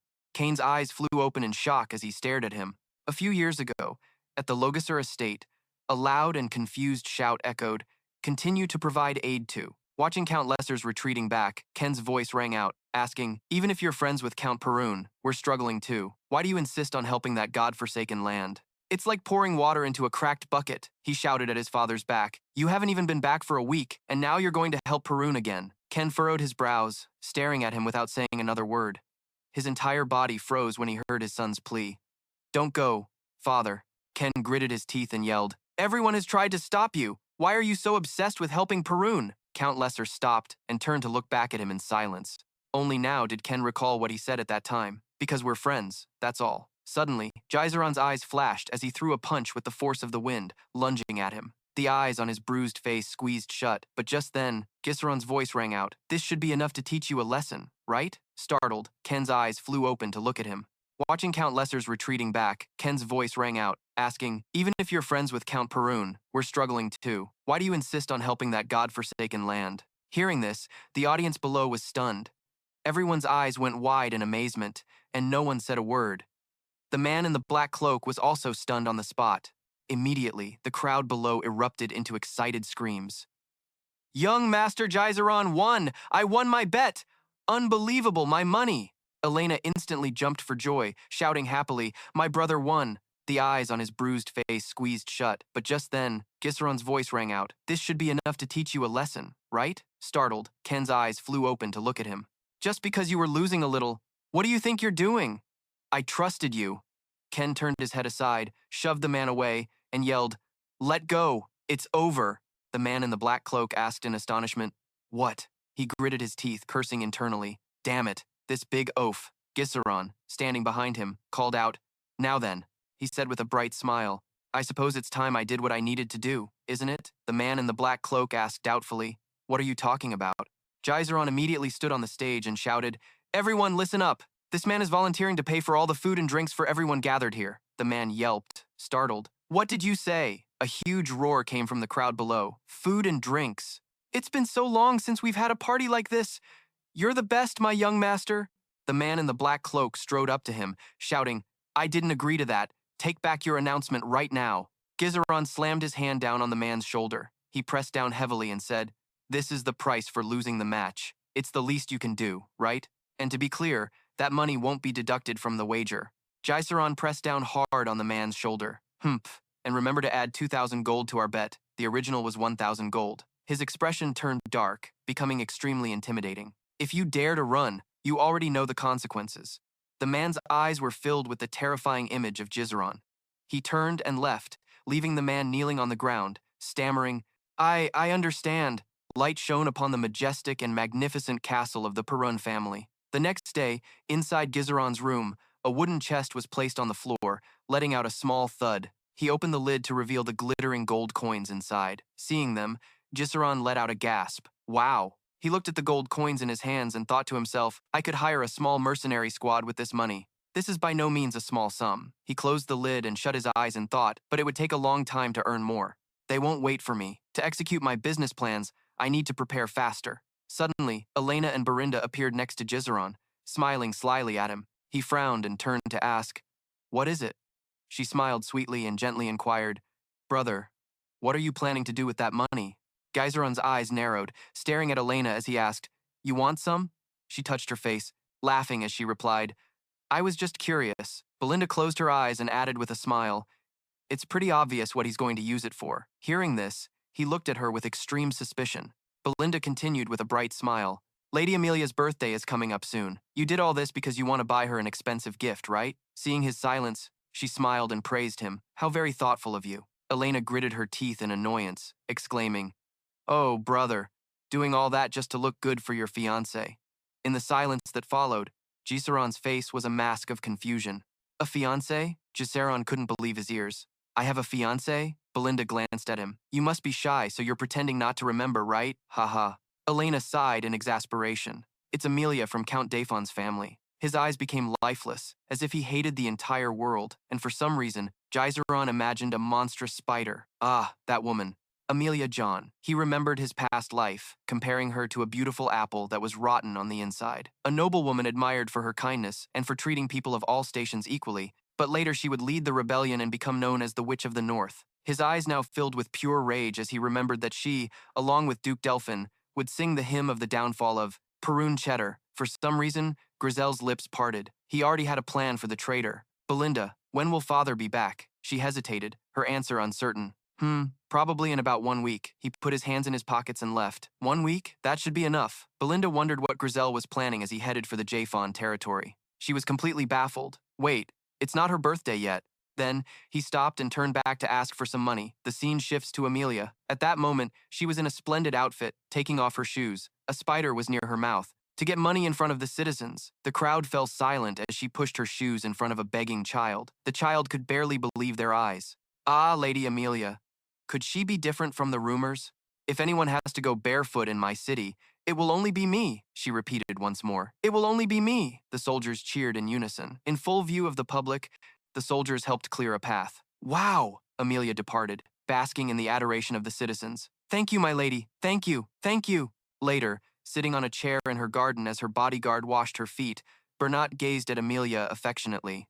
You've worked hard, my master. Stroking her cat, Bernat was powerless against her, while the cat purred in enjoyment. She always demanded absolute devotion from everyone. Amelia sat in a rather suggestive pose. How was your battle with the northern swordmaster? Her dainty foot rested brazenly on Bernat's face. Forgive me, I was trying to attract as little attention as possible. If I had won, your activities would have attracted a lot of attention, he explained, gently holding her foot. It's not yet time to show our hand. Ah, he even dared to kiss her foot. My sword belongs to you. Amelia remained unsatisfied. Then what have I raised you to be? She instantly lifted his chin, and Bernat didn't break eye contact, truly knowing how to capture her attention. She leaned in close to his face. Don't get weak. Outside, the castle was magnificent, but inside, they spoke in cryptic phrases. What about the Merchant Guild? If you mean the Actium Guild, then you don't need to worry. He has firmly established the cover story that you are busy procuring materials to rebuild the desolate Beast Forest outpost, which was half destroyed by attacks on Perun's domain. In other words, we are siphoning off all the support funds sent to the Perun family each year. How could he possibly suspect his fiancée that nobody wanted? Bernat was prepared. You have also recruited all the soldiers and knights who have left the Perun domain. Many are seasoned troops trained by that younger brother, so their quality is absolutely top tier. She didn't want any trouble right now. Good. Continue maintaining the cover of an ordinary merchant guild. A butler entered to make an announcement. Excuse me. Bernat immediately switched into bodyguard mode. The lady is resting. How dare you disturb her? The butler could only bow his head. There is a report from the gate. Lord Ghislain Pergium has just arrived. Ah, an unexpected visit. Why is that pest here? The butler was sweating profusely, hesitant to say more. The thing is, their expressions froze as the butler continued, as if he'd struck a nerve. It's quite suspicious. He says he needs to discuss matters concerning the Merchant Guild. In the next moment, the scene shifts to the reception room. She held her cat. Sitting across from her was Ghislain, his legs crossed, greeting her with surprising enthusiasm. Hello, Amelia. In return, he was met with a cold reception from both master and servant. As soon as she spoke, she gave him the cold shoulder. It's quite rude to visit without any prior notice. Have you forgotten all your manners? Yet, Ghislain managed to pull a reason out of thin air. Your birthday is coming up soon, right? I decided to give you your present early. He gently placed a cheap sprig of flowers on the table. I found it at a guild near the front lines. It has a lovely scent. I think I'll start buying flowers from there. Now, what was the name of that guild? Ghislain cut right to the chase. Oh, right, the Actium Guild.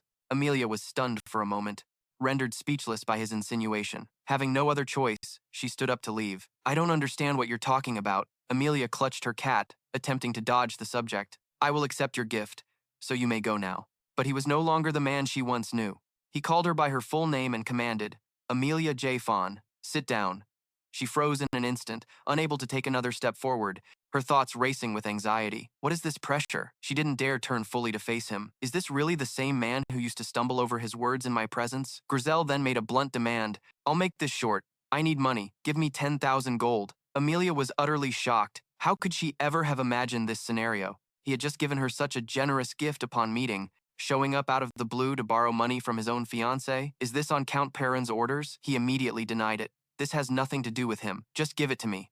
Ghislain then unceremoniously dumped his coffee on the floor. It's not like you were planning to marry me anyway. She felt as if her world had been turned upside down, only daring to peek at him in silence. Ghislain already knew everything. It's about that night outside, isn't it?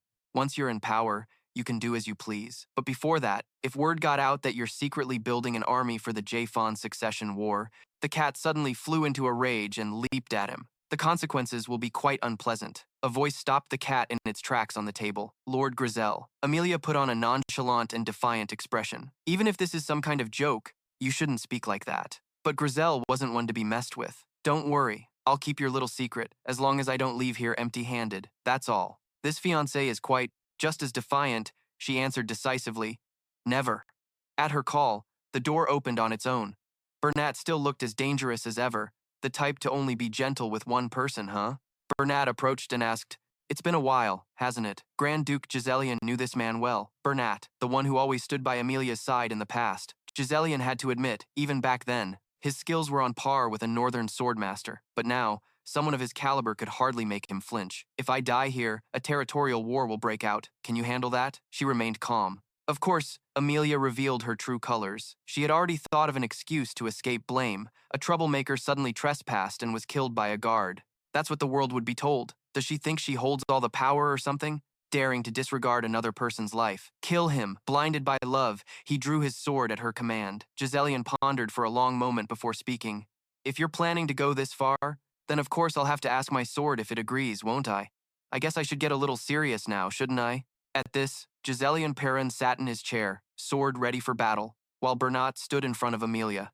With his sword drawn, his eyes blazed with anger. He shot a smug smile at Ghislain, who returned it with a sharp, unfaltering glare. Ghislain sat, leaning on his sword in the chair, silent, as if waiting for something to happen. He didn't have to wait long, as a masked man immediately thrust a sword at him from behind. His expression turned grim. The assassin's sword pierced the back of the chair, aiming to run him through. The blade did indeed go through, but Ghislain had already quickly flipped down to the ground, causing the man to stab nothing but air.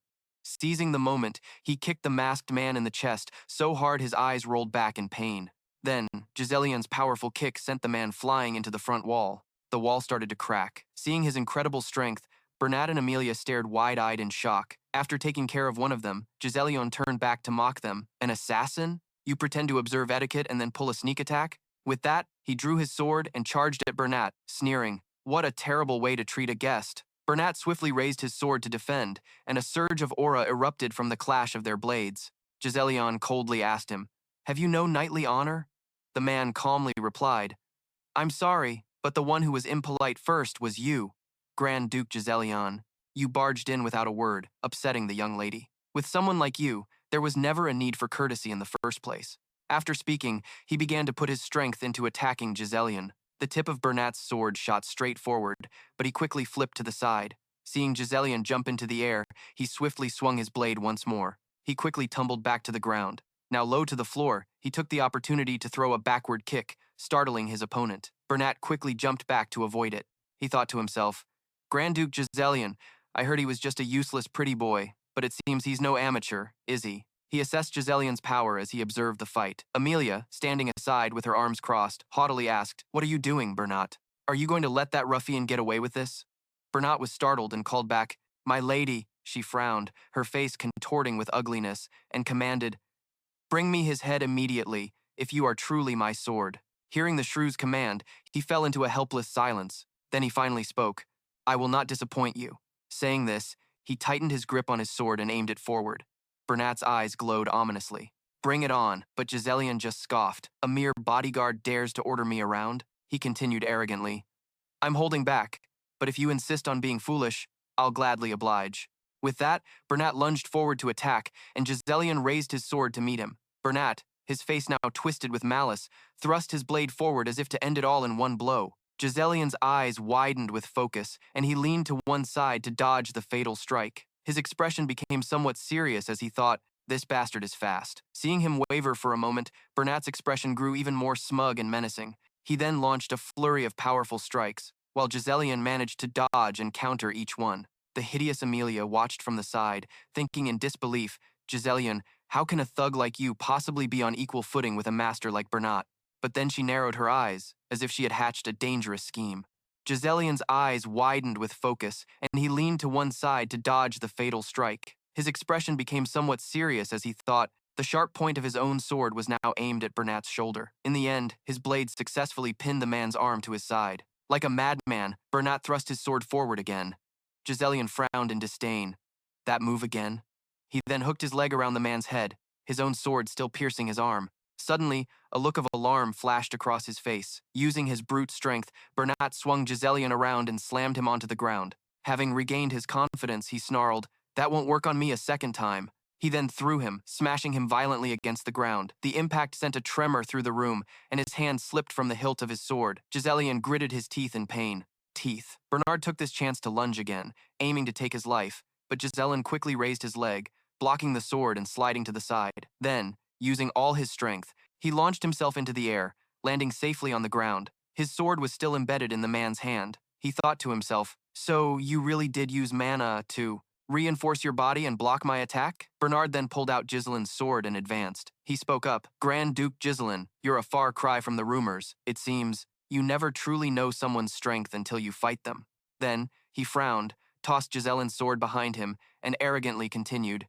Your swordsmanship seems to have been forged in real combat, not through formal training. Did you fight orcs so much that you started imitating them? That style might be useful on a chaotic battlefield, but against me, it's useless. With that, he began to swing his sword again. Bernard's face was twisted with a smug, ugly expression. Your arrogance ends here. Ghislain was now breathing heavily, thinking, this is tougher than I thought. He began to analyze the situation. The thrusts with that narrow blade, the attacks aimed straight for my head, make it difficult to judge distance and timing. At close range, the difference in physical strength makes it hard to overwhelm him with technique. I knew from the start he wouldn't be an easy opponent. After a moment of calculation, Ghislain raised his hand and shot out a thin thread from his hand and said coldly, I don't have much time either. Instantly, he directed the thread forward. It shot past Bernard, startling him into shouting, Mana?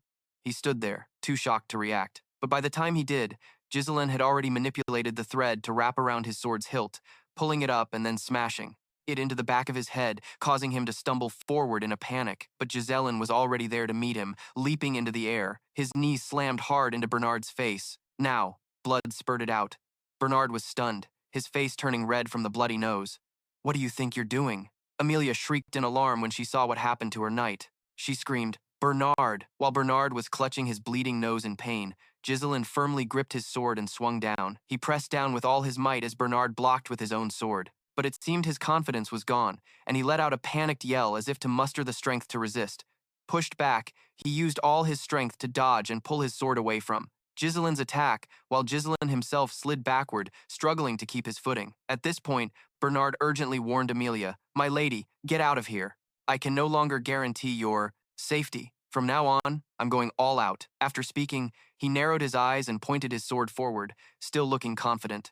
Ghislain fell silent for a moment, then he uttered, That's right, let's do it like that. His eyes were thoughtful as he said coldly, It's been a while since I've met an opponent as interesting as you. The scene shifts to Amelia. She was now holding her cat and running outside, hiking up her dress with all her might. As she ran, she fumed, thinking, Ghislain, how dare you humiliate me to this extent? Who was it? What fool dared to leak information about the merchant? Guild to that madman Ghislain? Otherwise, how could he know so much? The rumors about him killing orcs, protecting his sister from assassins, and even defeating the heir of the Regresser family. Based on that scoundrel's past, I thought he just got lucky, or the rumors were wildly exaggerated. But who would have thought? Amelia gritted her teeth, unable to accept this reality. Her eyes showed her clear fury as she frowned. Damn it. As she ran outside, she irritably asked her guards, What the hell are you all doing? But what greeted her eyes was a figure in a mysterious black cloak. Beneath that person lay the countless bodies of her guards, causing her to freeze on the spot. Hearing the noise, the person began to turn around. It was none other than Belinda. She gave a faint smile and called out, Oh, it's been a while, hasn't it, my lady? Amelia was stunned to see the person before her and exclaimed, Perun's maid, why are you here? Belinda lowered her face into her hood and scoffed. Then, she instantly appeared behind Amelia, restraining her with a small, sharp dagger and warning, Be quiet. This sent Amelia into a panic. She quickly recovered her senses and glanced back with frightened eyes. Then, Belinda used her other hand to reach around and snatch the spider from the corner of Amelia's mouth, saying with disdain, Good heavens, you still keep this disgusting spider on your lips. She narrowed her sharp eyes and made a guess. It must have been at the engagement ceremony.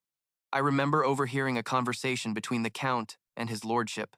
Your brothers teased you about those hideous spiders, so you started raising them yourself for revenge. I wonder if you did it to overcome your trauma or to prove a point. As Belinda spoke, she pressed the dagger closer to Amelia's neck, causing her to drop, the cat in fear. Then, Belinda dropped the ugly spider to the ground and continued, Forgive me for saying this, but it doesn't suit you, my lady.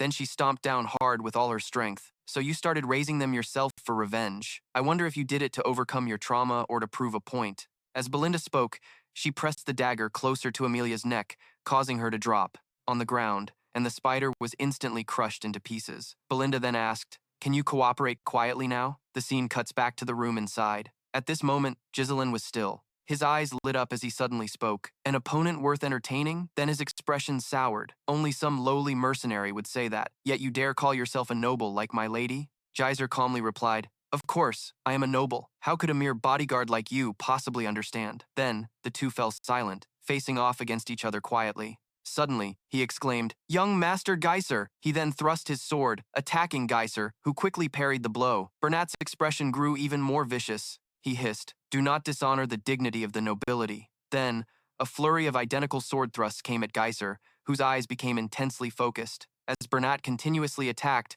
Geyser managed to parry every single one of those deadly strikes. Suddenly, a blade lunged for his neck. He exclaimed in alarm, "This guy!" before continuing to lean, his body to the right to dodge the attack. Under the relentless assault, he couldn't help but wonder, he's this good? The two continued their exchange of spectacular blows, with Geyser parrying, while saying, "Your attacks are quite fierce." He then continued to counter Bernat's moves. Bernat didn't reply. Geyser swung his sword up for a downward strike, while Bernat's thrust went wide to the side.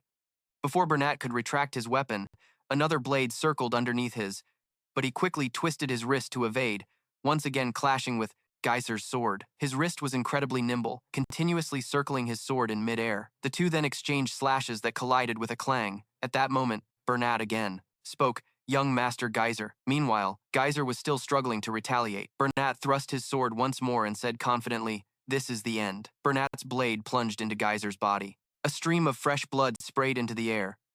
Bernat frowned, a look of astonishment on his face. His blade had successfully slashed into Geyser's shoulder. He thought to himself, he was willing to get injured, using his shoulder to block my sword, but Geyser quickly recovered, dashing forward to counterattack, saying as he fended off Bernat, "Looks like I can't let my guard down, even for a single second." Bernat immediately deflected Geyser's attack to the side. Then, he seized the opportunity to land a kick on Geyser, sending him flying backward. At that point, he sneered confidently, "This is the difference between me and someone who just swings a sword for entertainment." After being kicked, Geyser was sent flying back. He was breathing a bit heavily, then remarked to himself, "This really is an entertaining fight." Despite this, his expression remained unfazed as he stared forward. He began analyzing his opponent's speed, reach, and his powerful, overwhelming, consecutive attacks. He's controlling the flow of the battle. Even when I try to get in close for a counterattack with my pommel, he neutralizes it. During our clashes, he makes it seem like our swords are tangled up, tricking me into believing they can't be separated. With my current mana reserves, I can't endure a few more assaults like that. Bernat thrust his sword once more, looking to end the fight. He continued his thoughts, "But that's only with the mana I had before. What a shame." At that moment, he began to raise his sword. "I have to end this fight now. There's one thing you've overlooked." Geyser held his sword, his cold expression matching the surging mana he began to unleash. He then thought, "And that is my unique mana circulation technique." Became dangerous, and a gleam of light appeared on his chest. He began to use the third stage of his mind force, unleashing speed so incredible it was invisible to the naked eye. He moved, leaving only a faint afterimage. When he became visible again, Geyser had already lunged at Bernat. He gripped his sword hilt with both hands, then thrust with all his might to attack his opponent's blade. His mana-infused sword pressed down on Bernat's, then swiped it aside, and the clash of their blows created an explosion in the air. Geyser successfully sent Bernat's sword flying, launching it to the side where it stuck fast in the floor. Bernat was stunned, thinking in a panic, "Young Master Geyser, how could you possibly unleash such an explosive amount of mana? How is that even possible?" Before Bernat could process it, Geyser decisively lunged at him. A moment later, the sharp tip of his sword was pointed directly at Bernat's forehead. He leaned back to dodge, but it was useless. Just then, Belinda entered, dragging the restrained Amelia with her. She was both furious and panicked, saying through gritted teeth, "Stop!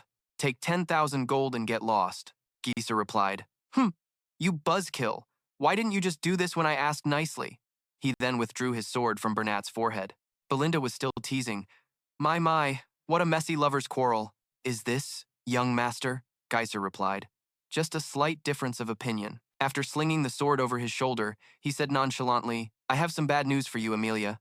Geyser's eyes turned sharp and cold as he declared, "The fee has just gone up to 20,000 gold." The defeated guards were sprawled across the floor. It was a scene of utter chaos after the battle. Crash! A vase was shattered to pieces, causing a white cat to cower under a chair. This was the wrath of Amelia's own. Bernat bowed his head and admitted his fault. "My apologies, milady. He is much stronger than the rumors suggested. It is my fault for not grasping the situation beforehand." In an instant, he unleashed enough mana to overwhelm a high-ranking knight. Amelia's eyes were bloodshot as she said in a cold, furious tone, "You've changed a lot, Geyser Perun." Bernat Bernat rashly suggested reporting this to Duke Delphine. In response, Amelia's hand forcefully struck his face, as if his words had just added fuel to the fire. She grabbed Bernat's collar and warned, "Watch your mouth.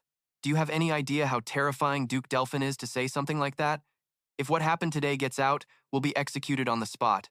After hearing that, Bernat lowered his head, not daring to speak again. Amelia added, "I'm secretly working with Duke Delphine behind my father's back because I promised to support his rebellion in exchange for his help in overthrowing Ghislain. If this gets out, my own brothers will have me killed." The more Amelia spoke, the angrier she became, her face twisting in rage. If the council already knows all her secrets, they probably also know about this deal. No matter what it takes, Ghislain must be killed. Hearing this, Bernat confirmed, "Understood." Amelia then questioned him on the situation. "What's Ghislain's physical condition?" Bernard replied, "He has several injuries and a large wound on his shoulder." Recalling the chaotic battle, Bernat described, "Right after unleashing that explosive amount of mana, his physical condition will be unstable." Bernat's face tensed up as he hesitated, but then he explained, "If we don't want to leave a trail, we can't use the domain's knights." Amelia replied nonchalantly, "I know. That's precisely why I've been raising those brats for a time like this." Hearing this, an image of the captain of the Claw Guild flashed in Bernat's mind. That piece of scum, moving a flag on a strategy map. Amelia looked pleased with her choice and said, "A battlefield veteran, devoid of humanity and identity, a special kind of expert among those with no clear identity, an assassin's guild." Amelia ordered, "Send them here. Pick out about 18, who are proficient with mana." At this, Bernard understood the situation. As expected, he thought for a moment before outlining the plan. That narrow road is the only path from the phone domain to Pergium. Although the terrain is perfect for an ambush, it's the best place to handle this quietly and cleanly. It's the most suitable location. With the plan set, he declared firmly, "I will prepare everything meticulously." Amelia's face was now a mask of ambition, her eyes filled with murderous intent and resentment. "Ghislain made me suffer this humiliation, and he will pay dearly for it." The scene shifts to a bustling street where a carriage is speeding along. Inside, Ghislain is bandaging the large wound on his shoulder, wincing in pain. "Amelia, huh?" Fergus, sitting across from him, asked with concern, "Young Master Doan, are you all right?" Ghislain replied, "Don't worry, old man. It's nothing serious." Ghislain put his shirt back on and touched his wound. Reassuring Fergus, he said, "The wound isn't too deep, so it's not that bad, even though I pushed myself too hard." After speaking, he fell into silent thought. 20,000 gold received from Amelia is more than enough to rebuild our domain. This has saved us several years of effort. He felt a pang of regret. It would have been better if he could have killed them all, but a war for the domain would have been unavoidable, and I can't let my personal feelings put our home in danger. Ghislain put on his coat, his mind still racing. Pergium is at a stalemate, barely able to stop the barbarian invasions, so this is the perfect opportunity to drive them back. Ghislain adjusted his coat, his thoughts cautious. The fact that I know the secret of the demon society will make them hesitate and act cautiously. Amelia will be at a disadvantage, Ghislain thought confidently. This time, I will make full use of you. Watching him sit there, lost in thought, Belinda stared at him and couldn't help but speak up. "Everything went exactly as you said it would, young Master Doan, didn't it?" Ghislain confirmed. "Yes." Belinda then recalled, "They said that if they heard the sound of a fight inside, they would subdue the guards. Then, when Lady Amelia came out, we were supposed to take her hostage." Ghislain feigned ignorance, asking nonchalantly, "Oh, is that so?"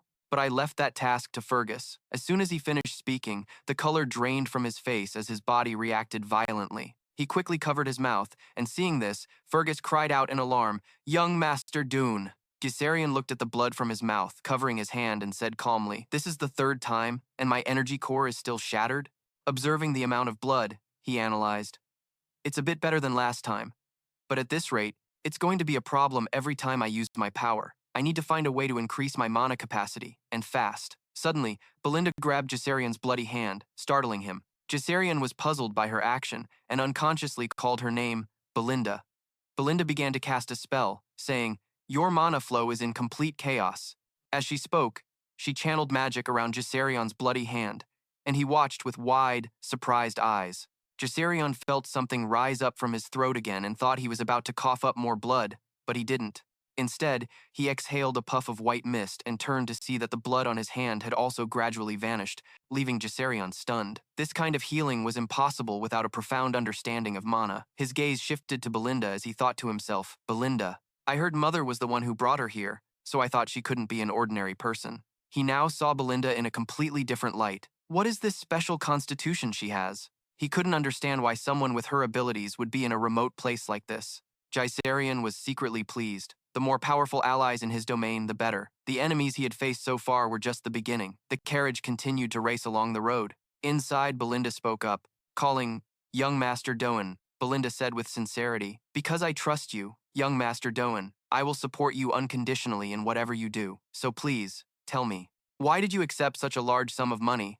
Leaving Ghislain stunned. This kind of healing was impossible without a profound understanding of mana. His gaze shifted to Belinda as he thought to himself, "Belinda, I heard Mother was the one who brought her here." Ghislain felt something rise up from his throat again and thought he was about to cough up more blood, but he didn't. Instead, he exhaled a puff of white mist and turned to see that the blood on his hand had also gradually vanished, leaving Ghislain stunned. This kind of healing was impossible without a profound understanding of mana. His gaze shifted to Belinda as he thought to himself, "Belinda, I heard Mother was the one who brought her here." "Oh yes, I suppose so. But can't you at least tell the person who helped you escape danger what you're going to use the money for?" Ghislain remained silent, not saying another word. Just when they thought he wouldn't say anything more, he suddenly spoke, "The forest of mana beasts." Belinda was extremely surprised, and Ghislain shared his plan. "We will develop the forest of mana beasts." Hearing this, Fergus couldn't hide his worry and tried to dissuade him. "You can't, young Master Do. There have been many major development attempts since your great-grandfather's time." But cutting Fergus off, Ghislain said, "Lord Fergus, what about the favor I asked of you before we entered the city?" Fergus's face turned pale, sweat beading on his forehead as he called out, "Young Master Do?" He seemed to be weighing his words, then hesitantly spoke. "Yes, the person you wanted to find was indeed at the location you mentioned, but are you sure it's him?" "About his condition," Ghislain stated decisively. "As long as he's alive, that's enough. I'm going there now." Belinda tried to stop him. "Shouldn't you be returning to your territory? How can you wander around in your current physical state?" Ghislain retorted. "Belinda, after the way Amelia was treated, do you think they will just let us leave in peace?" As if understanding, Belinda uttered, "Ah." Ghislain knew that woman's personality all too well. She would surely try to kill him to silence him. Belinda stood up, flexing her muscles powerfully, and declared, "Young Master, I'm very good in a fight. Lord Fergus is also a knight, so if necessary, I'll handle things swiftly." Ghislain said reassuringly, "You two do give me peace of mind, but that's not your role. Your specialties lie elsewhere," Ghislain stated firmly. "I need a vanguard to lead the charge, and I'm going to meet him." The carriage stopped. Everyone disembarked, standing before a house, and Ghislain raised his hand to knock. "Knock, knock." Observing the house, Belinda remarked, "Is this family truly on the brink of total ruin?" Fergus scratched his head, confirming this was indeed the correct address. A hand pushed the door open, and a tall, burly man stepped out. His hair and beard were long and scraggly, obscuring his face as if he hadn't groomed in a very long time. The man asked, "Who are you?" Everyone was shocked by the man's appearance, standing there frozen without a word. Belinda turned to whisper to Ghislain, "Young Master, is this really the man you asked me to find, looking like this?" "A vanguard? He looks like a patient on the verge of death," Ghislain confirmed.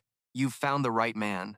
The man stood there looking at the group, and when no one answered, he grew tired of waiting for an explanation. He reached to shut the door, turning to go back inside and saying, "This young noble must have too much time on his hands. Don't waste my time. Get lost now." Ghislain stopped him. "Ah, wait a moment. Please, allow me to introduce myself. I am the captain of the Gisal Mercenary Corps, Ghislain." At these words, the man suddenly stopped, his eyes widening. He slowly turned his head back, looking at Ghislain. Ghislain calmly extended his hand in greeting. "I've been very eager to meet you." Du couldn't remain calm any longer. Could it be? Fergus was also starting to understand. The Gisal Mercenaries, the Gisal Mercenary Corps, a corps that only masters of almost every weapon could join. Though they had now disbanded, their courage was legendary across the nations. Every knight had heard of their name and their leader, a corps that only masters of almost every weapon could join. Though they had now disbanded, their courage was legendary across the nations. Every knight had heard of their name and their leader, tearing a piece of Ghislain's collar as it passed. The sudden attack left his three subordinates completely stunned. Ghislain held his hand out towards him. "So, you know who I am?" All three of his followers were on guard, weapons pointed at the man, their brows furrowed. Ghislain asked in a deep voice, "What business do you have?" Belinda cautiously moved to protect Ghislain. "Stand back, young master." His state isn't normal, but he was completely unafraid, speaking in a voice as cold as ice, "The eternal punishment." This seemed to startle Ghislain. He continued slowly, as if he saw through everything, which left the others bewildered. I know how to cure your daughter's incurable illness, Ghislain said haughtily. Are you ready to talk now? Your daughter has endured immense suffering, high fevers, coughing up blood, and red spots that bloom like flower petals have spread across her entire body. The incurable disease causes the afflicted to writhe in agony, as if suffering a sinner's sentence. That is the eternal punishment. The disease that has been torturing Seo, causing her to scream in agony for so long. Everyone moved towards her blood-stained bed. Pained moans, ugh, echoed in the air. Ghislain cried out in agony, witnessing the torment his daughter was enduring. As he observed her condition, Ghislain realized that it wasn't too late. He thought to himself, in my past life, I also tried to recruit Ghislain, but by that time, he was already gone from this world. He had taken his own life after his daughter died, abandoning everything. He continued to assess the rundown house. Judging by the condition of this place, he must have spent all his fortune on his daughter's treatment. Are his weapons all he has left? Seo screamed again, writhing in agony. Father, Dad, it hurts so much, I want to die, please.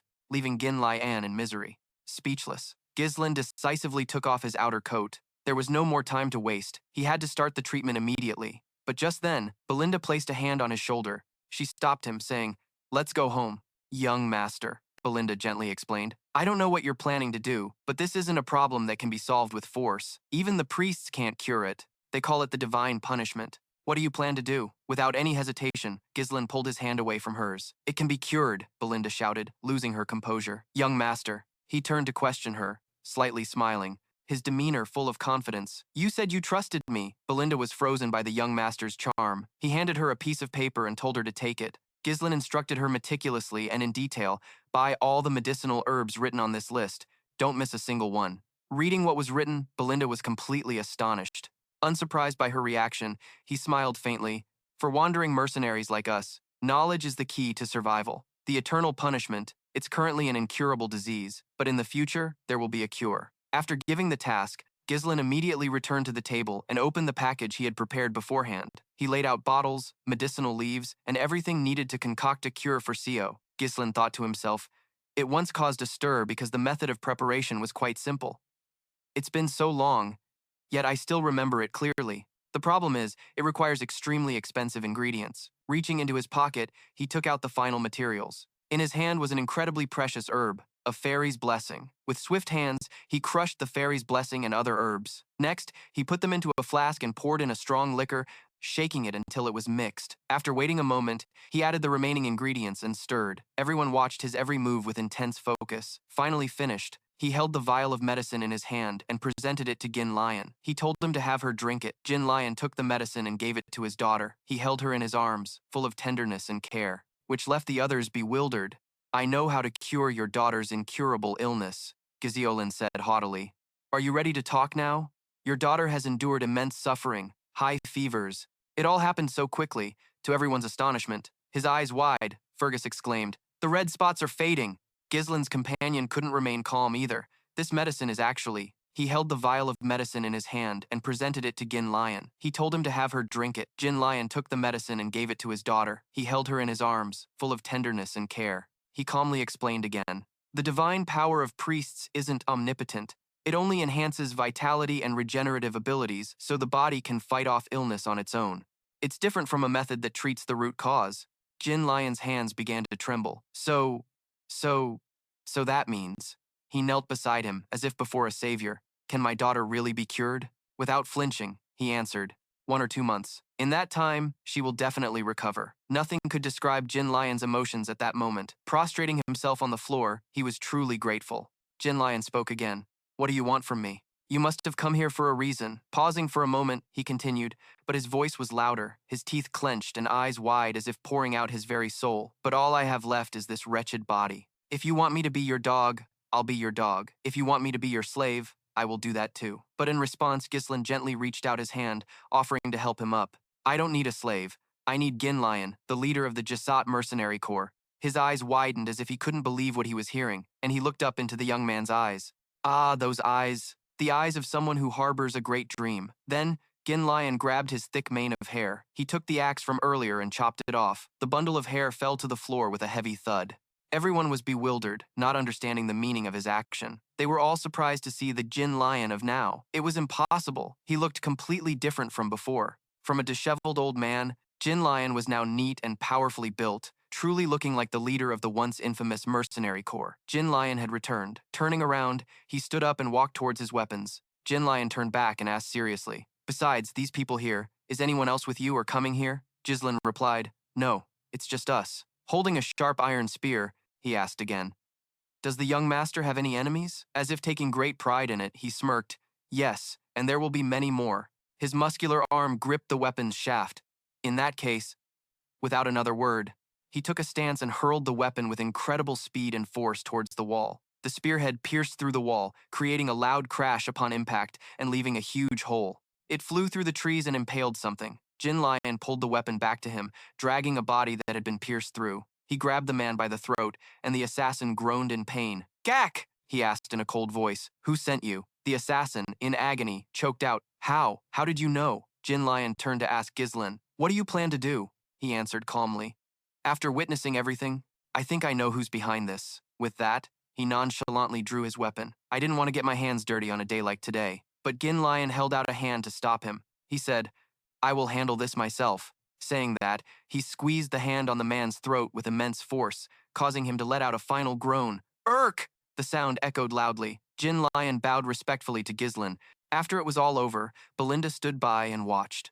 Speechless, she was terrified by what had just happened, without any hesitation at all. Why would the young master recruit such a dangerous person? Jin Lian knelt before Grand Duke Ghislain. He said respectfully, "From now on, this life of Jin Lai's is yours." Just as he had planned, Ghislain thought, "With this, I've secured an important piece for my plan to rebuild the territory." He flashed a victor's smile.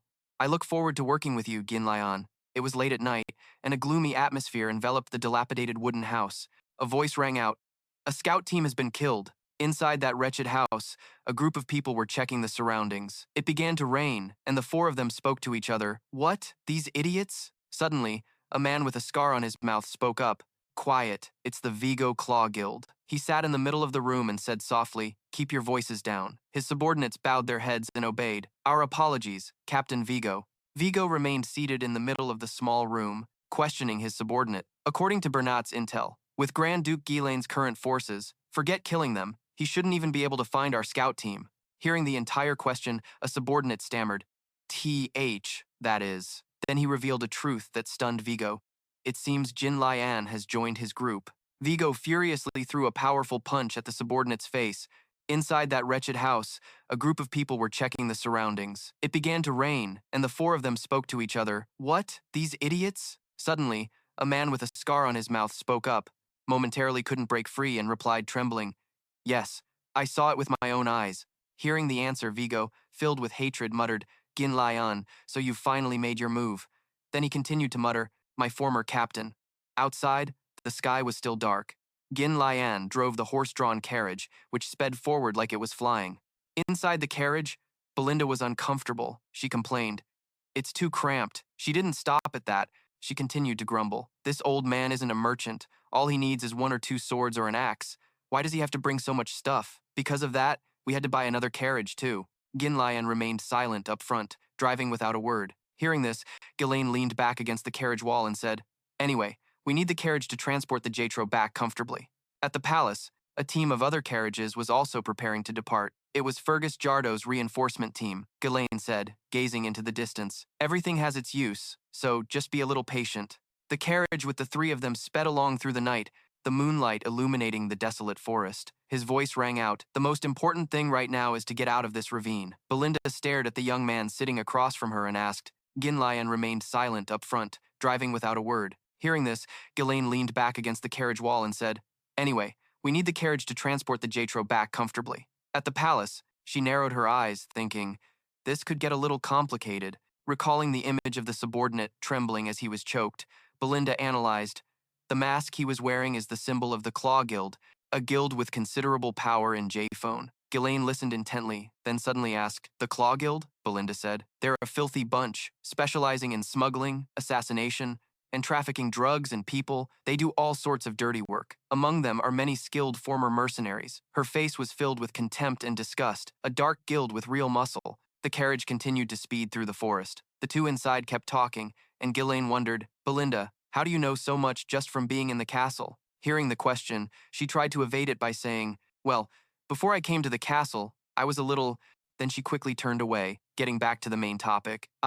Anyway, they're a tenacious bunch, so be careful. After hearing the whole story, Ghislain said nothing. The corner of his mouth suddenly twitched. Ghislain spoke reassuringly. Little girl, it'll be fine. Then he looked up and smiled gently. Because we have Ghislain.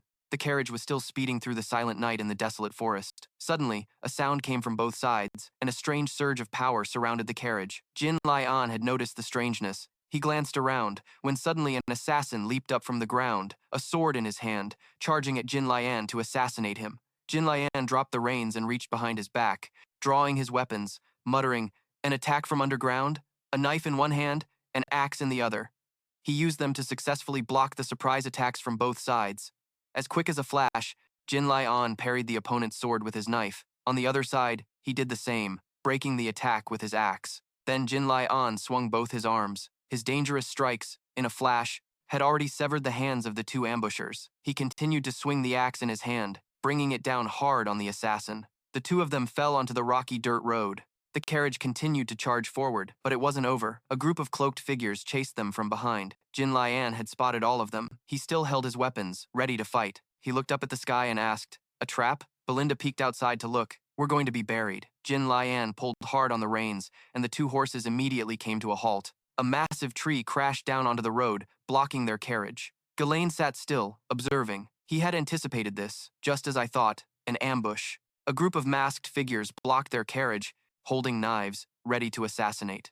A cold voice rang out, former captain of the SS Mercenary Corps, Ghislain. Hearing his name called, Ghislain curiously looked around. Vigo, leading the group with a dagger in his hand, his voice was cold. You coward who disbanded the entire mercenary corps for your daughter? Ghislain jumped down from the carriage and replied, I don't know what you're talking about. The thugs slowly approached him. Vigo said, my life was ruined because of you. Are you so old that you don't even remember your own former members? Ghislain remained silent, his face calm. Vigo let out a wicked smile. Pretending you don't know? I'll help you remember. Then he ordered his men, kill him! Hearing the order, his henchmen immediately rushed forward. Ghislain, sitting in the carriage, asked, do you need my help? Ghislain waved his hand and replied, no need. It seems he has business with me, so you should rest, young master. The thugs charged straight at him, but he showed no signs of fear. Ghislain swung his axe powerfully. I alone am more than enough. As swift as the wind, he cut them down one by one. Fresh blood from their bodies began to spray. One group after another charged, like moths to a flame. They shouted, you old geezer, how dare you? Ghislain was fearless, ready to face the fight with the thugs. He fought each one that rushed him, and one by one they fell. But he remained unscathed, continuing the battle. He blocked a thug's attack with his bare hand, then Ghislain furiously landed a long gash on the man's body. Vigo watched his men fall one by one, thinking, as expected, the strength from his mercenary days is still there. But for Ghislain to fight off all these men alone, he shouted, squads, spread out and surround him. Hearing the command, they split into two groups and surrounded Ghislain. He leaped onto his horse, pulling the reins. Humph! Seeing this, the men shouted, the horse! Ghislain drew a long blade from the horse's saddle. He twirled the blade above his head and charged straight into the crowd in front of him. Then he swung the blade, preparing to strike back. With a single swing, an entire group of men was hit. They were sent flying backward, falling one by one. They began to worry, shouting, Ack, we can't get close. You idiots, aim for the horse. Ghislain, still in a battle frenzy, fought back against each one, continuously slaughtering the thugs.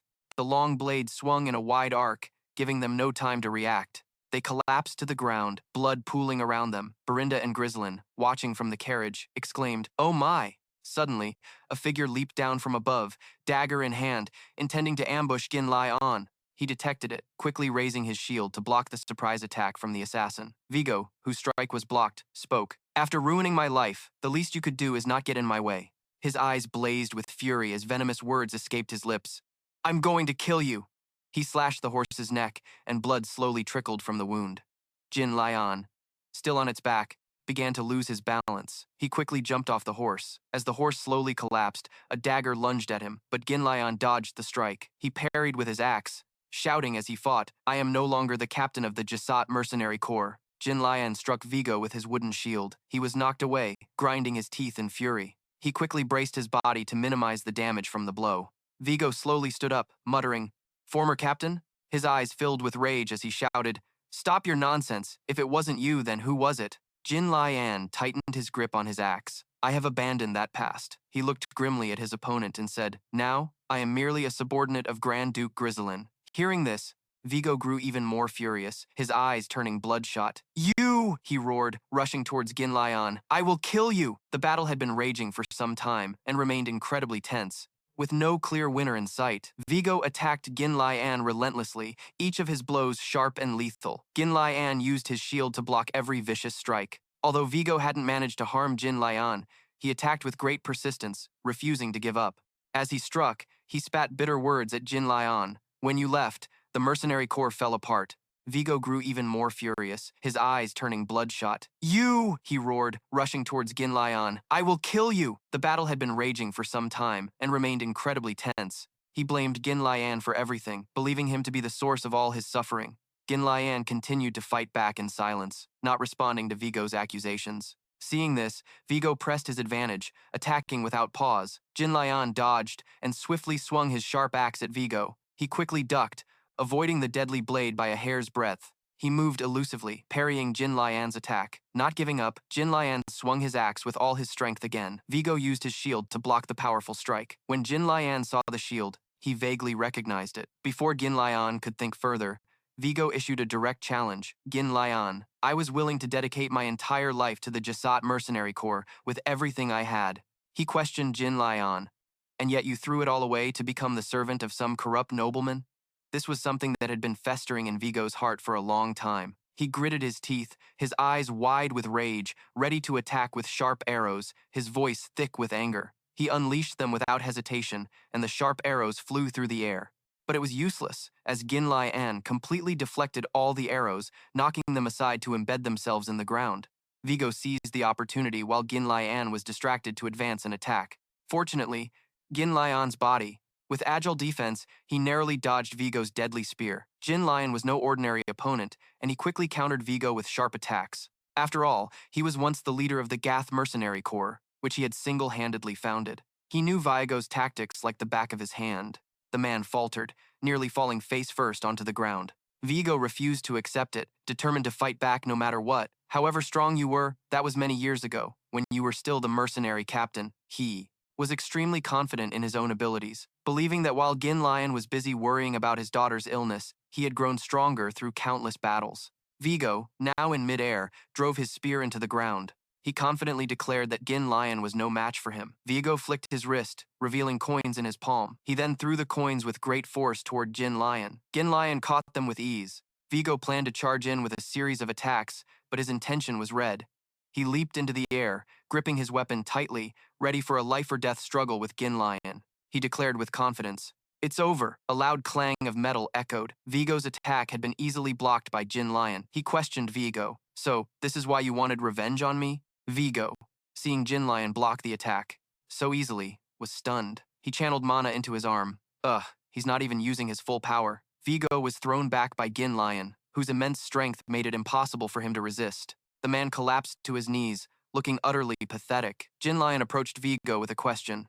"I don't understand," he asked curiously. "If you planned on getting revenge, you've had many opportunities." He picked up the spear Vigo had used and asked in a serious voice, "Why didn't you come to kill me sooner?" Seeing Ghislain's curiosity pleased Vigo immensely, and he let out a wild laugh, his tone laced with defiance. "You don't know the whole story?" he recounted.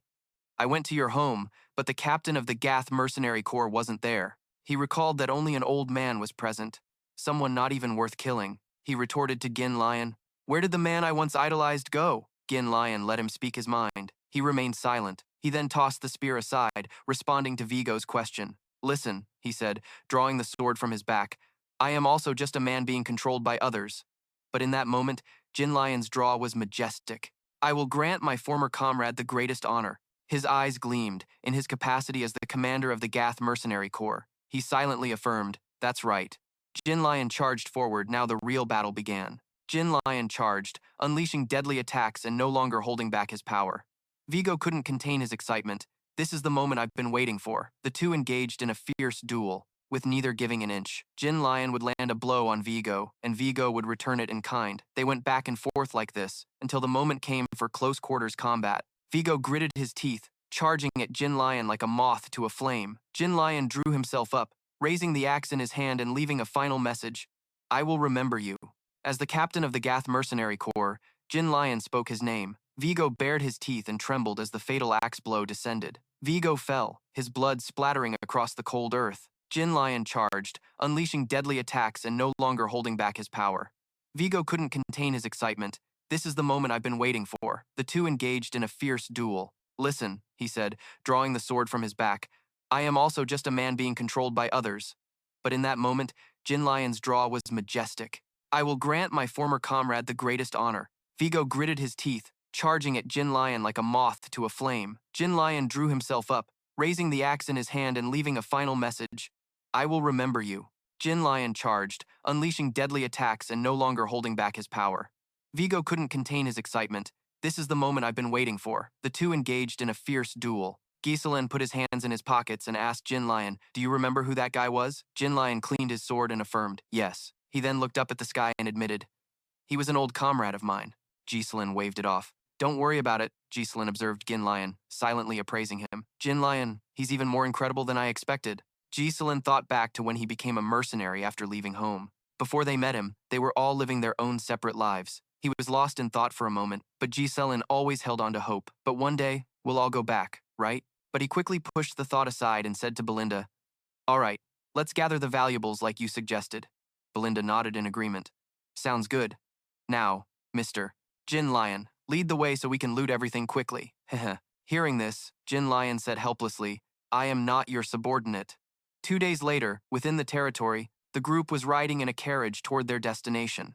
In the carriage, an exhausted Belinda let out a long sigh. Phew, we're almost there, Ghislain curiously asked Ghislain. Is that pun? Ghislain nodded. It is. Ghislain also felt fortunate. It's fortunate to have a place to return to, somewhere I can always come back to. Ghislain remained silent for a long moment. Then Ghislain asked him, what do you think, looking at our territory? Caught off guard, he stammered, well, yes, it's good. Seeing Ghislain's discomfort, Ghislain guessed, it's a dump, isn't it? The comment seemed to hit the nail right on the head. Of his. Ghislain explains, the houses are so old they can't be repaired. See those fields? They've been abandoned. All the able-bodied men have been sent to the army and forced to leave the land fallow. Ryan wonders, I heard Perun is constantly at war with the northern orcs, but seeing it firsthand, the situation is worse than I imagined. Belinda says helplessly, isn't this a territory someone should know very well? Ghislain states his purpose directly, I will solve all of those problems, which is why I need your help. Ghislain affirms, this will be a long battle. Ghislain thinks, to erase everything related to Duke Delphine and fight to protect what's right, I will restore this land no matter the cost. The carriage continues onward. Belinda looks out and exclaims in shock, ah, young master, over there is. Ghislain is also surprised. He's shocked to see the person waiting for him over there. The one standing before the castle is none other than his father. Ghislain gasps. At Castle Stillaprun, a magnificent and ancient castle, loud arguments echo. We need to reduce our military forces. Ghislain's father proposes. An aide sensing trouble is shocked. What, my lord? If we reduce them further, we'll struggle to hold the front lines. Yrun rests his chin on his hand, skeptical. We might as well ask for aid from the Jones family. The one who cut our aid was Delphine. An investigation revealed they seem to be gathering soldiers and stockpiling food there. Zion is shocked. What? They continue to argue fiercely, everyone believing their own opinion is correct. There's no other way. We need to rebuild the Mana Beast Forest garrison, which was half destroyed in last October's battle. Even our forces in the core must be reduced to relieve some of the pressure. Homan retorts, but don't you think reducing our military strength carries great risks? Ghislain remains silent throughout the conversation. Ghislain muses. Everyone is just the same as before. 3 people are present here. One is Vanon, the captain of the Perun Knight Order. The second is the leader of the nobles of Thun, Alb. And that fat count is the general administrator, Homan.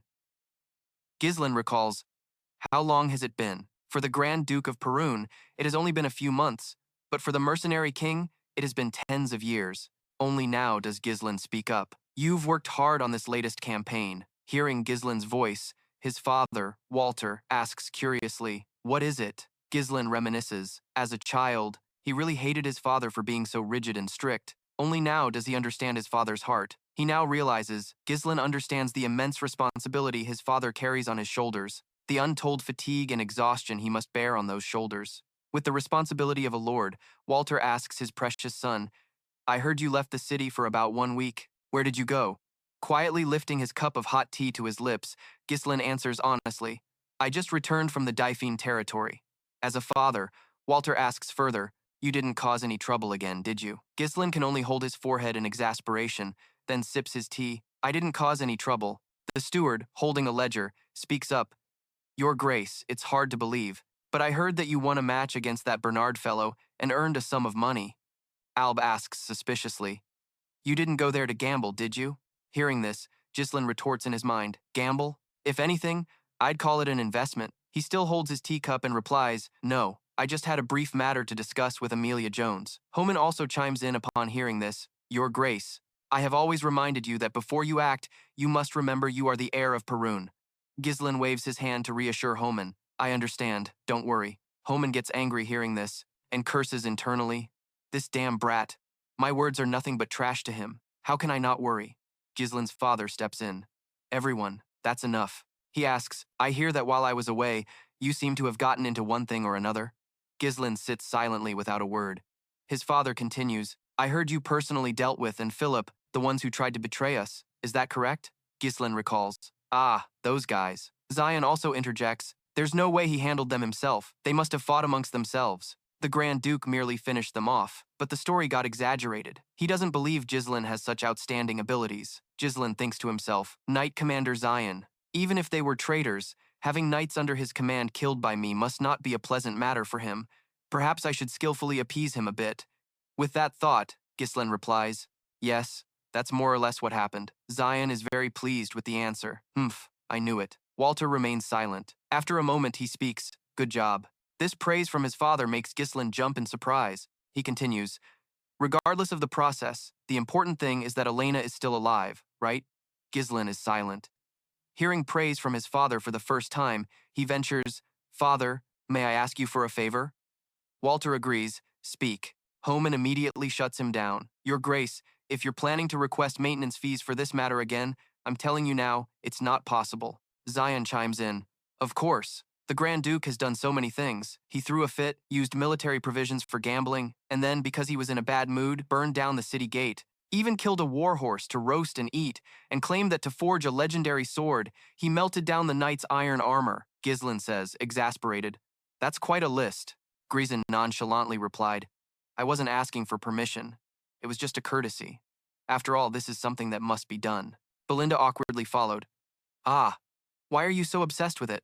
Ghislain replied, "I'll tell you about that later." Ghislain calculated that if he revealed it now and rumors spread, it would be a huge pain. As long as he succeeds in his plans, he would then be able to earn a colossal amount of money. In another place, not too far away, at the entrance to the monster forest, a massive runestone mine was buried, an ore, containing the magical power of runes. This was an extremely rare item that mages went crazy for. This stone was used in various magical tools, barriers, magic circles, spell scrolls, alchemy, magical research, and many other fields. There was no place where mana was not used. In his past life, the ducal family of Delphine discovered it, but now I am the only one who knows this information. Belinda fell silent, unable to say anything. She could only helplessly say, "Yes, the young master must have it all planned out."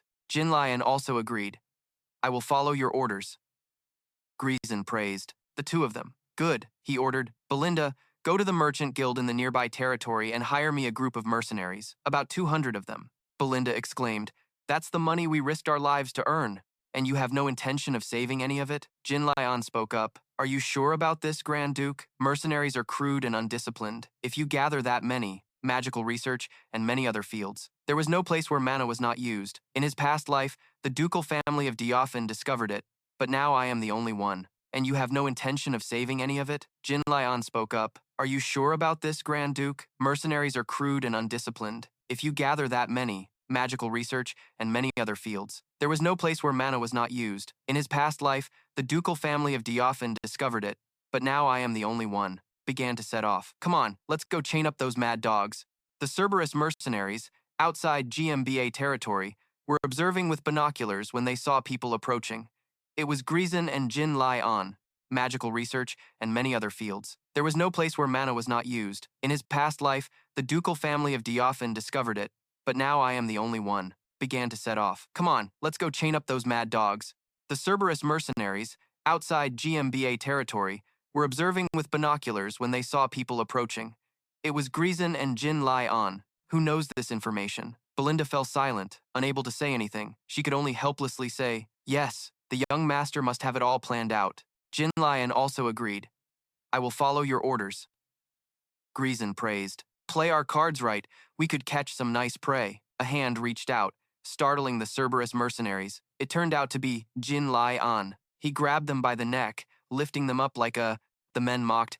Hey, look who's here. How pitiful. Do you even know where you are? They speculated. From the looks of it, he seemed like a young, noble brat. If we... Suddenly he froze. The one on horseback was Ghislain. Ghislain spoke up. Silence. Who is your leader here? Ghislain asked again. Who is the commander here? The man from before. Said nothing and just laughed loudly.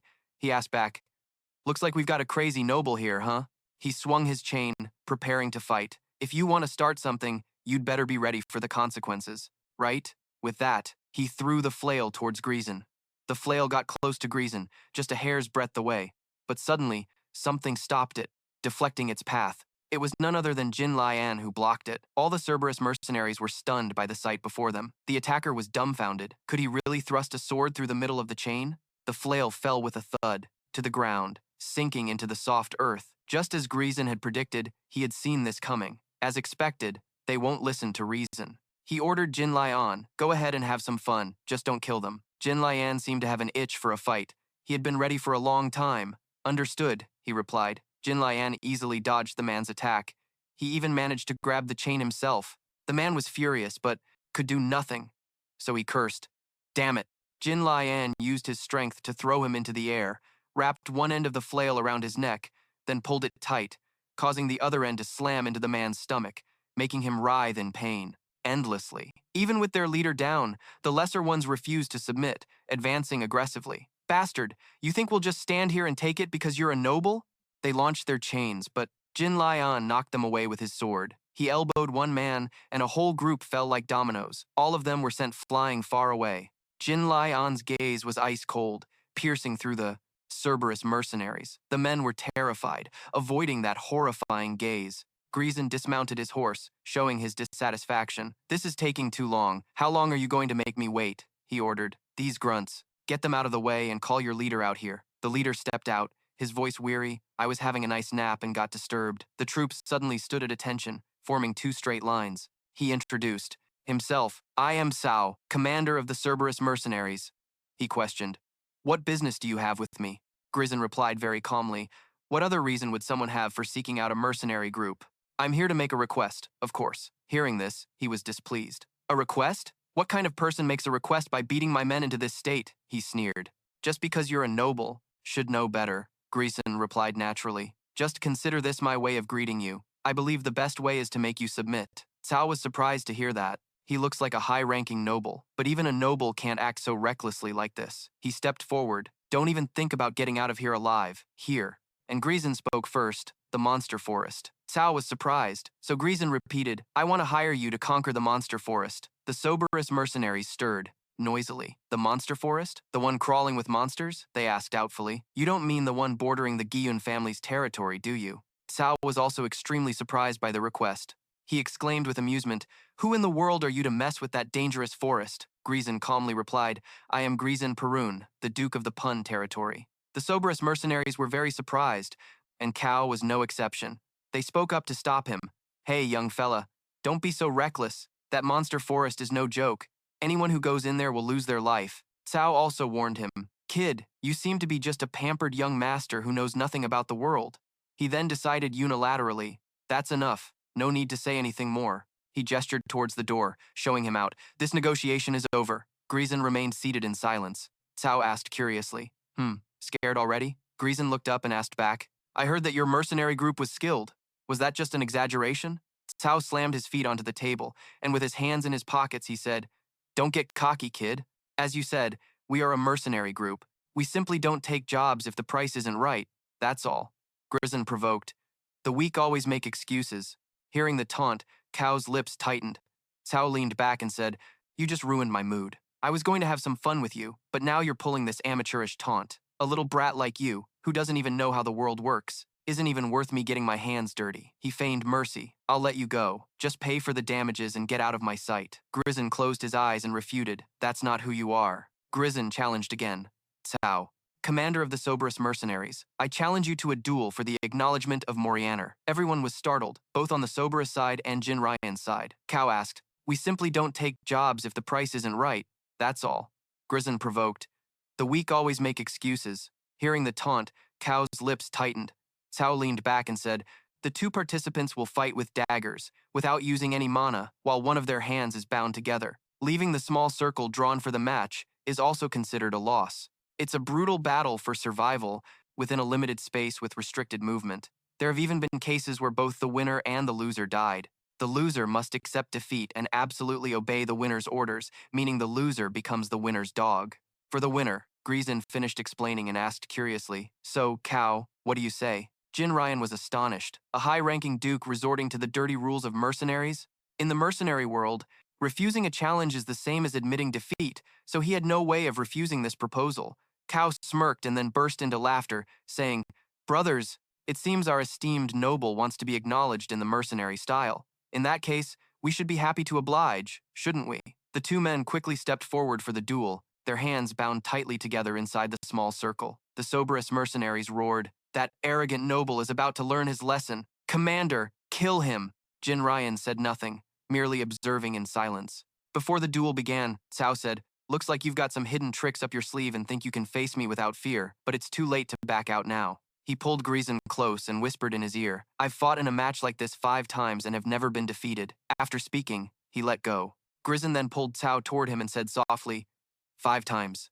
He said nonchalantly, "For me, it's been hundreds of times, you know?" Without a moment's hesitation, both men immediately launched surprise attacks at each other. One hand grabbed the other's, while the free hand thrust a weapon toward the opponent's throat. They dodged at the same time, evading each other's deadly attacks. Their sharp gazes locked once more.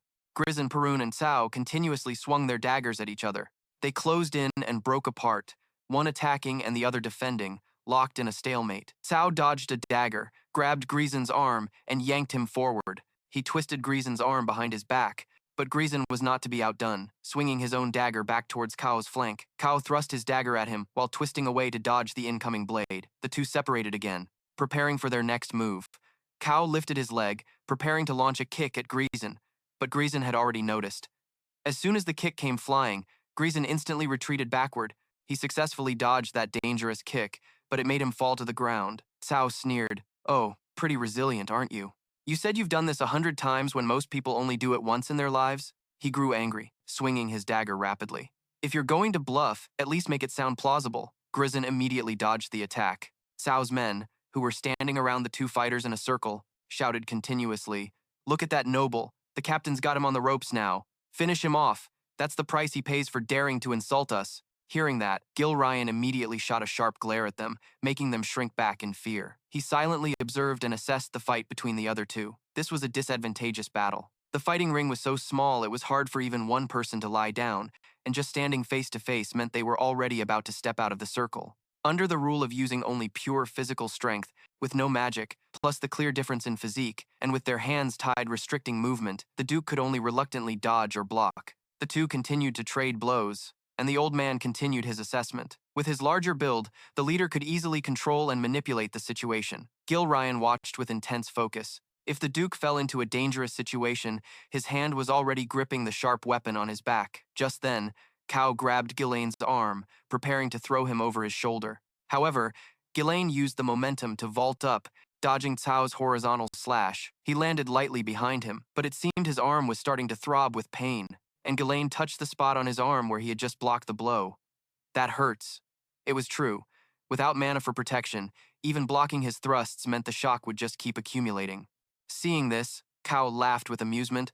"Look how pale your face has become. Are you about to collapse?" He seized the opportunity to strike again. "Watching you struggle against my strength is truly pathetic." If the Duke fell into a dangerous situation, his hand was already gripping the sharp weapon on his back. Just then, Cao grabbed Ghislain's arm, preparing to throw him over his shoulder. However, Ghislain used the momentum to vault up. Ghislain tried to use his speed to attack, but Cao caught every blow. Go ahead and swing. I'll just easily parry or dodge it. If you kick, I'll raise my leg to block, just as you'd expect. And Ghislain touched the spot on his arm where he had just blocked the blow. That hurts. It was true. Without mana for protection, even blocking his thrusts meant the shock would just keep accumulating. Seeing this, Cao laughed with amusement. You know? Well, compared to the other nobles I've met, you're pretty tough, but that's as far as it goes. Cao smirked sinisterly. I've seen right through your intentions.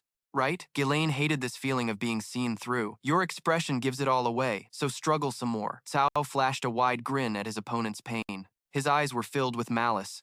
Now this is getting interesting. Ghislain didn't give up, swinging his knife at Cao again. He easily dodged and slipped away, then retaliated with another slash. Ghislain also easily ducked to avoid it. Cao swung his arm for a powerful downward stab, but Ghislain raised his hand to block and used the momentum to quickly attack from behind. Cao raised his knee, preparing to knee him in the face. By the time Ghislain noticed, it was too late. He had to raise his leg to block, and Cao's knee slammed hard into his shin. A sharp pain shot deep into Ghislain's bone. Cao knew it, his sharp eyes fixed on him. Now, this is the end. He raised his knife and stabbed down forcefully towards Ghislain's neck, cruelly shouting, "Die!" Cao's subordinates outside immediately cheered excitedly. Ha ha ha! Ghislain, who had been observing, could no longer stand by. He drew his weapon. Duke, be careful. But Ghislain just cracked a smile. Just when death seemed certain, he slightly shifted his body down, dodging Cao's knife. It was a beautiful escape, and Cao couldn't seem to believe what had just happened. How could he dodge my stab from that position? Using the momentum, Ghislain pivoted on his right foot, swept around, and stabbed Cao from behind. He successfully inflicted a large wound on Cao's side, sending blood splattering everywhere. He was completely shocked that he was the one who got hurt. His subordinates outside and even Ghislain couldn't understand what had just happened before their eyes. He was furious and swung his knife again at Ghislain. Cao attacked relentlessly from multiple angles, but in doing so, he exposed numerous openings, allowing Ghislain to slash him across the chest. The subordinates outside began to get restless. The captain's been hit again, they shouted angrily. That noble was clearly being overwhelmed by the captain's strength just a moment ago. Captain, show him your true power. Ghislain stood at the front, still silently observing the fight.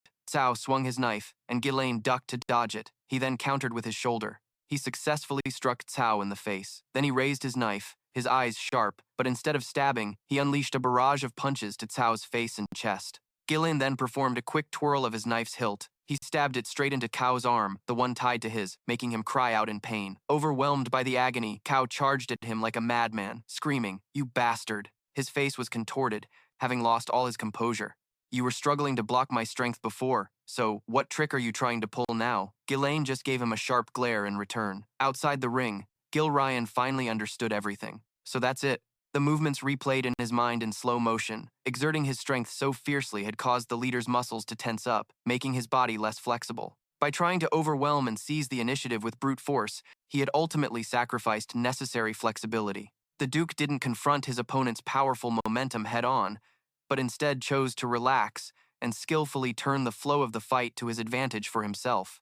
I never imagined he could overcome the physical disadvantage in this way. With that, he sheathed his weapon back on his back. Cao, now covered in wounds with a swollen face, was causing his subordinates outside to lose their composure and shout wildly, "Hey, Captain, what are you waiting for? At this rate, this is getting boring." Ghislain looked at him, truly, a strong will, but in the past, there was no shortage of those who, when cornered, broke the rules and used their mana. Hearing this, he sneered even more.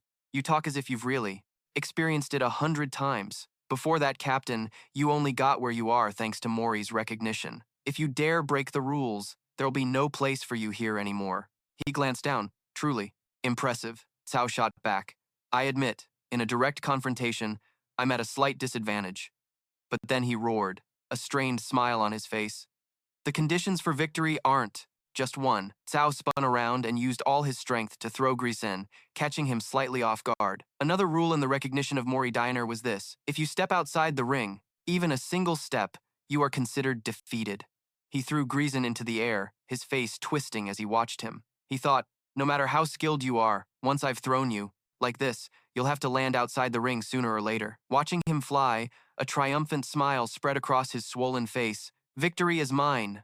But things were not that simple. Ghislain swung his knife, grabbing Chow's hand to his utter astonishment. Ghislain used the force to spin once before his feet touched the ground, his foot kicking Chow's pivot leg and forcing him back. Pulling Ghislain back inside with him, their hands were locked together, straining with terrifying force. He yanked him back towards himself, then Ghislain spun around once more behind Cao, pushing him forward with his hand. Finally, he grabbed Cao's hair and slammed his head into the ground. The final result appeared before everyone's shocked eyes. Cao had been forced out of the ring by Ghislain. Just one. Cao spun around and used all his strength to throw Ghislain, catching him slightly off guard. Another rule in the recognition of Mori Diner was this: if you step outside the ring, victory is mine. Cao turned back and asked helplessly, "What in the world are you to possess such extraordinary strength?" A dangerous glint appeared in his eyes. "Your attitude is disgraceful. How dare you act like that in front of the man who will become your master?" Ghislain pulled Cao up and back into the ring, leaving him utterly confused. He exhaled wearily, looking at him. "What is it? The match is already over." But Ghislain said, "No, I haven't stepped out of the ring yet." Cao let out a tired breath as if he couldn't believe his ears. "What?" He threw another punch at Cao. "From now on, it's time to discipline you, as a subordinate." Ghislain raised his fist, leaned to one side, and narrowed his eyes, staring at Cao and saying, "From now on, it's time to discipline you, as one of my subordinates." After speaking, Ghislain landed a straight punch right in Cao's face. A punch that left Cao dazed. All his subordinates standing around the circle watched in shock as their leader collapsed to the ground. Cao quickly raised a hand to cover his swollen, bloodied face. From Ghislain's punch, he yelled, "Hey, wait!" According to the rules, stepping out of the ring is a foul. Before he could say another word, another fist slammed into his face. Ghislain pinned Cao down and rained punches on him. "Are you really trying to bring up rules on a battlefield?" Lying weakly on the ground, Cao opened his mouth to retort, "You bastard! You still dare to call yourself a noble? Do not question your master's decision." As he spoke, Ghislain stared at Cao with icy eyes and raised his fist. Just as Cao finished speaking, the madman punched him straight in the mouth, making him spit blood. Then came a series of dozens of punches that rained down on his face. With each blow, Cao's consciousness faded bit by bit. The soldiers outside watched their leader being beaten so brutally and began to murmur amongst themselves. "Hey, about that, are we really going to let this happen? The bet is already over." By now, Ghislain's fist was stained with Cao's blood, but he still didn't stop. After a moment, Cao couldn't bear the pain any longer. He raised both hands and screamed, "Ah, please stop!" Blood was streaming all over his face. Ghislain pulled KO up, his face still maintaining a cold demeanor as he said, "I still haven't stepped out of the ring." Hearing this, Cao's face turned pale. In his eyes now, Ghislain was no different from a demon. He turned and yelled at his subordinates, "Are you just going to stand there and watch? Kill this guy for me." Hearing Cao's order, the subordinates drew their swords and charged forward. "Yes, sir!" But before they could do anything, they were stopped by the old man swinging his axe. "From now on, anyone who obstructs the Duke will die." As he spoke, he revealed an aura surrounding his body. Seeing this, the soldiers' faces filled with fear, and they stood frozen in place. Cao watched this scene, a look of helplessness on his face. He slowly turned back to look at Ghislain. When he turned, he was met with Grisin's same cold face. He spoke, "Shall we finish our business?" At this point, Cao could only look at Grisin's fist and laugh bitterly. "Ha ha! In the end, you nobles are all just a bunch of cowards." As he took the punches, he thought of the corruption of the nobility, and different types of nobles flashed through his mind. Arrogant pigs, treacherous vassals, narcissists who would immediately cower in fear with just a small threat and beg. Robbing such people blind was truly an unparalleled pleasure. Cao was a man who had built a reputation with the famous nickname Mad Dog. But what about me now? How could I be humiliated by a greenhorn noble like this? The subordinates saw Cao's battered body and screamed, "Isn't Captain Cao going to die? But what do we do now?" Ghislain pulled up Cao's blood-soaked body to assess it. "This should be enough, right?" Ghislain ordered the others to bring medical supplies for Cao. "What are you all waiting for? Bring water and bandages. And towels. Are you planning to let your captain die like this?" As he spoke, Ghislain held Cao's body up in front of the soldiers. "Now all of you, get moving." "Yes, we understand." The old man with silver hair looked at Ghislain, thinking to himself, how could these unruly mercenaries be so obedient to the Duke? In the world of mercenaries, where fists are the law, the Duke had engraved a lesson into their minds in the most effective way possible. He showed them who was in charge. After some time for treatment, Cao and Ghislain sat at a table facing each other. Ghislain presented a document and told Cao to sign it. Cao, with a look of displeasure, took the pen and signed the paper. After signing, he handed the paper back and said a single word, "Here." Hearing this, Ghislain narrowed his eyes, his gaze showing dissatisfaction. He looked at Cao as if he realized something, and Cao immediately corrected his tone. I look forward to working with you. Only then was Ghislain satisfied. He took Cao's hand. Good. From now on, we're on the same team. Let's work well together. A few days later, on the outskirts of the Gediyun territory, a group of tired soldiers were talking amongst themselves. Oh man, why did they call a muster this early in the morning? I haven't even finished eating yet. A bald-headed man spoke up. Have you heard? There's a rumor that our client is the Duke of House Pergon. Hearing this, one of them was surprised. What? Another one laughed contemptuously. Ha ha ha, what a greenhorn brat who doesn't know his place. Does he really think he can manage a bunch of mercenaries? Ha ha ha, we can probably just slack off and make some easy money. As they were chatting, someone clapped their hands and shouted, All right, listen up. A huge, muscular man appeared before them. He held out his hand and said, If you want to easily handle an inexperienced client, you need a strong representative. The crowd turned their attention to the muscular man. You? The muscular man, Gordon, smiled at that and beat his chest. That's right. I am Gordon. The muscle. I'm impressed with your spirited desire to make a quick buck today. However, if we don't stand united, it'll be hard to get the results we want. Hearing this, the crowd started talking. I remember last time, some fool got too greedy, and the whole deal fell through. The bald man from earlier approached Gordon and asked, So, what's the plan this time? With things like this, you just need to know when to stop. Pushing it too far will only ruin everything. Gordon bellowed. I'll act as the representative and broker. Once the client pays up, you guys can split the pay fairly among yourselves. Got it? As he spoke, Gordon jingled his coin pouch, and the crowd roared in agreement. Agreed. If Gordon is handling the negotiations, things will definitely go smoothly with that brawny physique of his. It's actually useful for once. What a relief. All he does is train all day, yet he has a sharp nose for money. Amazing. Suddenly someone shouted, Hey, someone's coming! Gordon's group turned to look, and in the distance, a single person on a single horse was slowly approaching. Gradually, the figure became clearer. The mercenaries strained to get a better look. What's this? Is he coming alone? Judging by his clothes, he must be the big boss. Ha ha ha. I wonder if he'll run for the hills when he sees Gordon's massive muscles. Gordon himself took the lead, waving for the others to follow him to put on a show of force. As he walked, he rubbed his hands together, thinking he had to teach this naive little noble a lesson about the real world. But when he glanced back, the sight before him made his eyes go wide. He couldn't believe what he was seeing. Behind the person in front of him were dozens of men. Someone recognized them. That dog-head helmet. Could that be the Cerberus mercenary group? Gordon was startled when he heard that. What? The crowd began to murmur. How is that possible? What happened that made those guys, those notoriously stubborn and difficult mercenaries, obey a client? Ghislain glanced at Gordon and spoke, Are you the one in command here? Hearing him, Gordon replied, Yes, that's right. Ghislain then asked, What is your name? I'm Gordon the Muscle. Hearing the name, Ghislain gave Gordon's bicep a light punch, complimenting that it was impressive. Ghislain then introduced himself. I am the Grand Duke of Perun, Ghislain Pergium. Now, Gordon's entire group was sweating bullets, not daring to say a word. Ghislain spoke again. You will gather all of your mercenaries, Gordon. From now on, we will be clearing the Demon Beast Forest. A few days later, outside the Demon Beast Forest, Ghislain's expedition had set up camp. All preparations for clearing the forest were complete. Ghislain had established a temporary base camp for the expedition. Supplies had been fully stocked, and the troops were ready. It was now time to set out. With that thought, Ghislain glanced at Berinda, suggesting she check the head count one more time. Berinda immediately got to work. The number of mercenaries hired through the office totals 148. The Cerberus mercenary group that Ghislain brought with him consists of 41 members, bringing the total manpower to 192. Hearing this, Ghislain said seriously, All right. Have you given Svan clear instructions? Berinda nodded slightly and replied, He has proactively helped us conceal our entry into the Demon Beast Forest. After all, his main job is to command the garrison near the forest, so we probably don't need to worry. The two of them nodded, and Ghislain smiled. Good. Then he looked down at the men below and shouted the order. Everyone, fall in. He told them that right in front of them was the Demon Beast Forest, a place they were about to explore. They must have heard the rumors. Unexplored dangers, all sorts of monsters, unknown threats, or even things beyond imagination.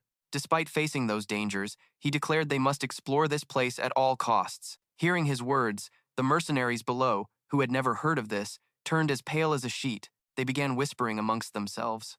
Belinda, hearing this, angrily scolded. How dare they interrupt the young master while he's speaking? Ghislain couldn't be bothered, saying coldly, Anyone who wants to back out is free to do so. But remember, if everything ends well, I promise to pay you 3 times your wage. For those who are slaves to money, the bonus was truly an enticing bait. As soon as he finished speaking, their eyes lit up. In contrast, Belinda was horrified and nearly jumped up. Young master, what did you just say? The money we brought back last time was almost entirely used for this preparation. Ghislain pouted and said, this is necessary to boost morale. Besides, if we succeed and get our hands on the ore, it will not only cover the cost but leave us with a surplus. With that thought, he glanced at Belinda and asked, you trust me, right? Belinda sighed reluctantly. I have to trust you. She slightly regretted having once said she trusted him unconditionally. Over here, Ko also couldn't help but whisper, 3 times the pay. That's a promise no one would dare make unless they were crazy. The master is always so reckless. Ghislain calmly replied, he always has a plan. A moment later, the monster forest exploration team was ready to depart. Ghislain, of course, took the lead, with the others following closely behind. Just like that, their party advanced into the forest. However, they were cutting down trees as they went, making them look like illegal loggers. The group aggressively swung their axes, and Ghislain was no exception. He had just felled the tree in the center, and because of that, a sliver of light began to shine into the gloomy forest. Seeing the light, Ghislain smiled in satisfaction. Good, the light is finally starting to get in. Immediately after, he ordered them to continue clearing a path in this direction. The felled trees were to be cut into logs and loaded onto carts. Those with free hands were to dig around the stumps to make them easier to uproot. According to Duke Delphine's monster forest exploration diary from his past life, the forest was truly vast. One day, they would clear out all the monsters and exploit the forest's resources. But what Ghislain needed right now was money. He had to ignore everything else and open the fastest path to the runestone ore vein. The fortune Ghislain would gain from this expedition would be a crucial weapon to thwart the conspiracies surrounding Perun. Over here, Kao was surprised to see Ghislain working, and even the mercenaries began to whisper among themselves. Belinda, of course, wouldn't let this continue. She immediately shouted a warning, hey, cut the chatter and get back to work. They instantly shut up and ran off. She watched their backs and snorted angrily. Unbelievable. With that, she walked over to Ghislain and said with annoyance, young master, we went to the trouble of hiring people, so why are you working yourself? They dare to look down on you because they see you working alongside them. Ghislain, who was chopping a tree, didn't pay her words any mind, and said casually, come on, one more person working means the job gets done faster. There's nothing good about lingering in this place. Hearing this, Belinda pouted. You say that as if you knew everything before we even got here. Her words left Ghislain speechless on the spot. What else could he say? He really did know beforehand. Meanwhile, Ko was chatting while working. The young master has a girl who cares and worries about him. It's truly enviable. Meanwhile, someone else not only has to work for another, but also walks into hell himself. Hearing this, Ghislain shoved a log into his back, making him furious. He cursed nonstop. Are you trying to pick a fight? But the other man just played deaf, ignoring him until he shouted himself hoarse. Ghislain glanced at them, feeling a bit more at ease. Everything had been going smoothly so far. Duke Delphine had once launched a large-scale campaign to explore the monster forest and had obtained an exploration diary, which recorded the locations of important resources and the monster's ecology. Thanks to that, Ghislain was somewhat prepared before coming here, but the fact that nothing had happened made him even more anxious. Ghislain had only read what was in the diary. He had never witnessed what happened here with his own eyes.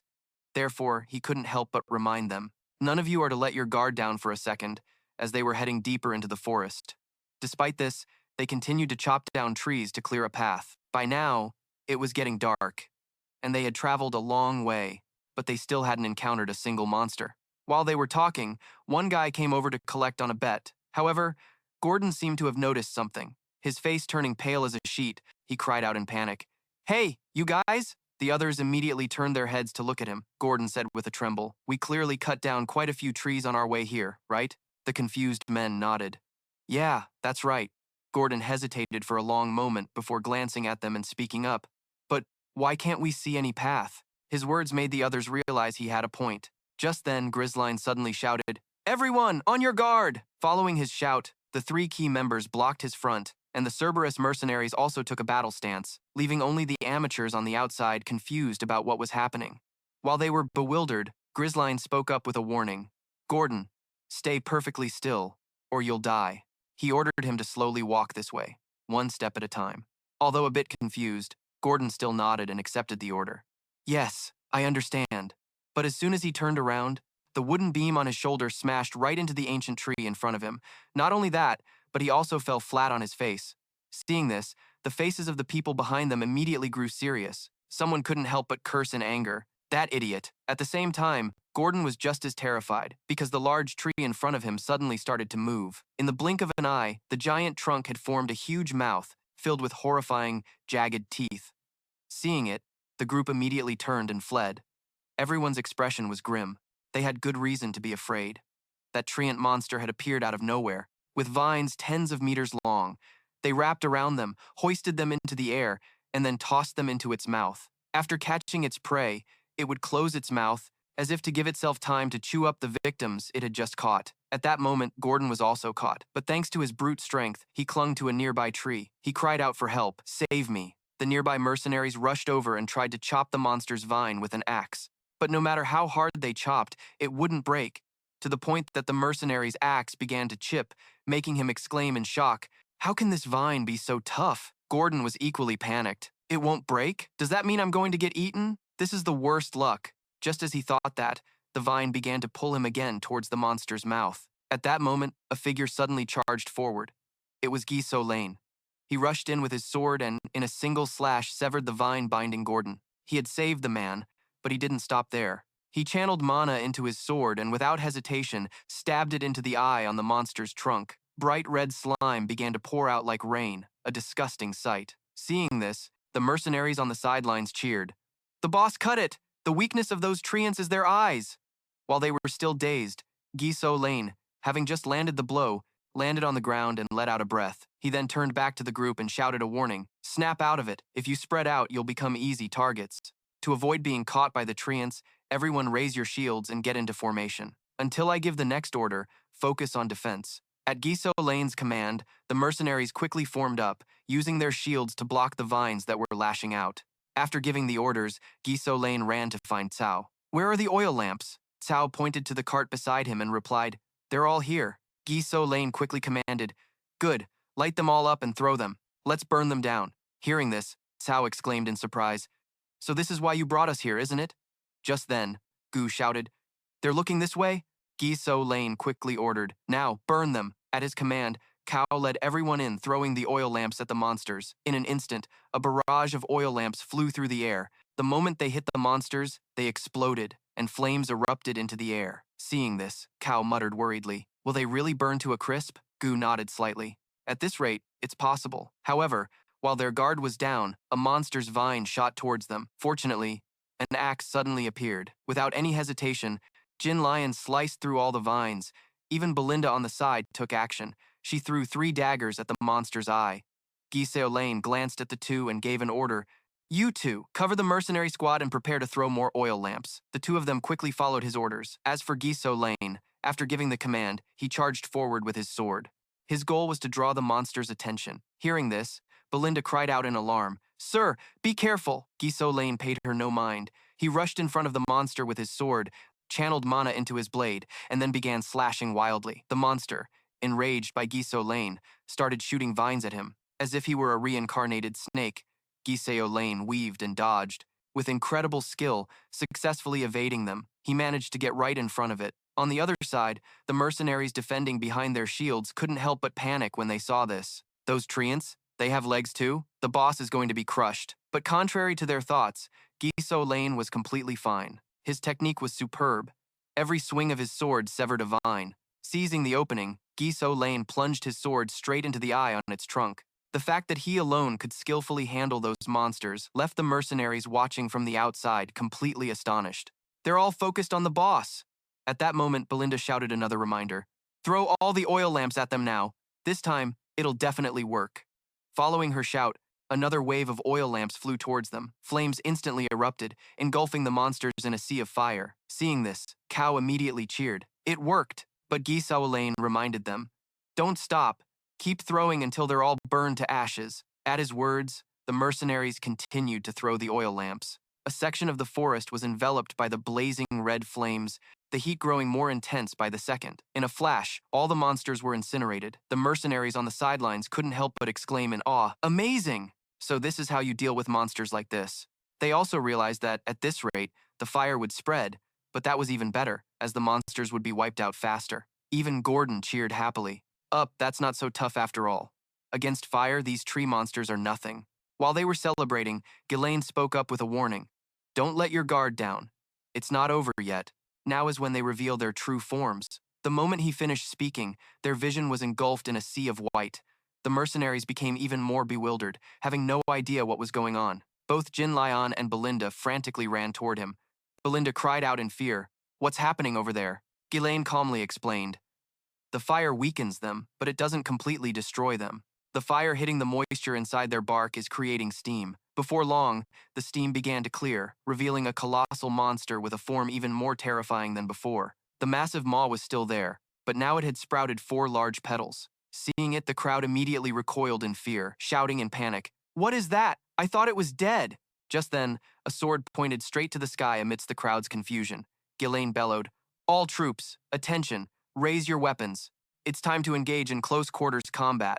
The moment he finished speaking, Ghislain charged forward with his sword like the wind. Seeing him rush in alone, the mercenaries panicked, thinking that fighting those giants up close was just a suicide mission. A single move from them and they'd be trampled to death. It was impossible not to be terrified. However, while they were hesitating, Cao led the Cerberus mercenary squad and charged ahead. Belinda rushed over, calling out a warning. "Your Grace, please be careful." Ghislain, who hadn't charged yet, stood before Gordon's men. He asked in a cold voice, "What are you hesitating for?" "This is an order from Grand Duke Ghislain." This, of course, infuriated him.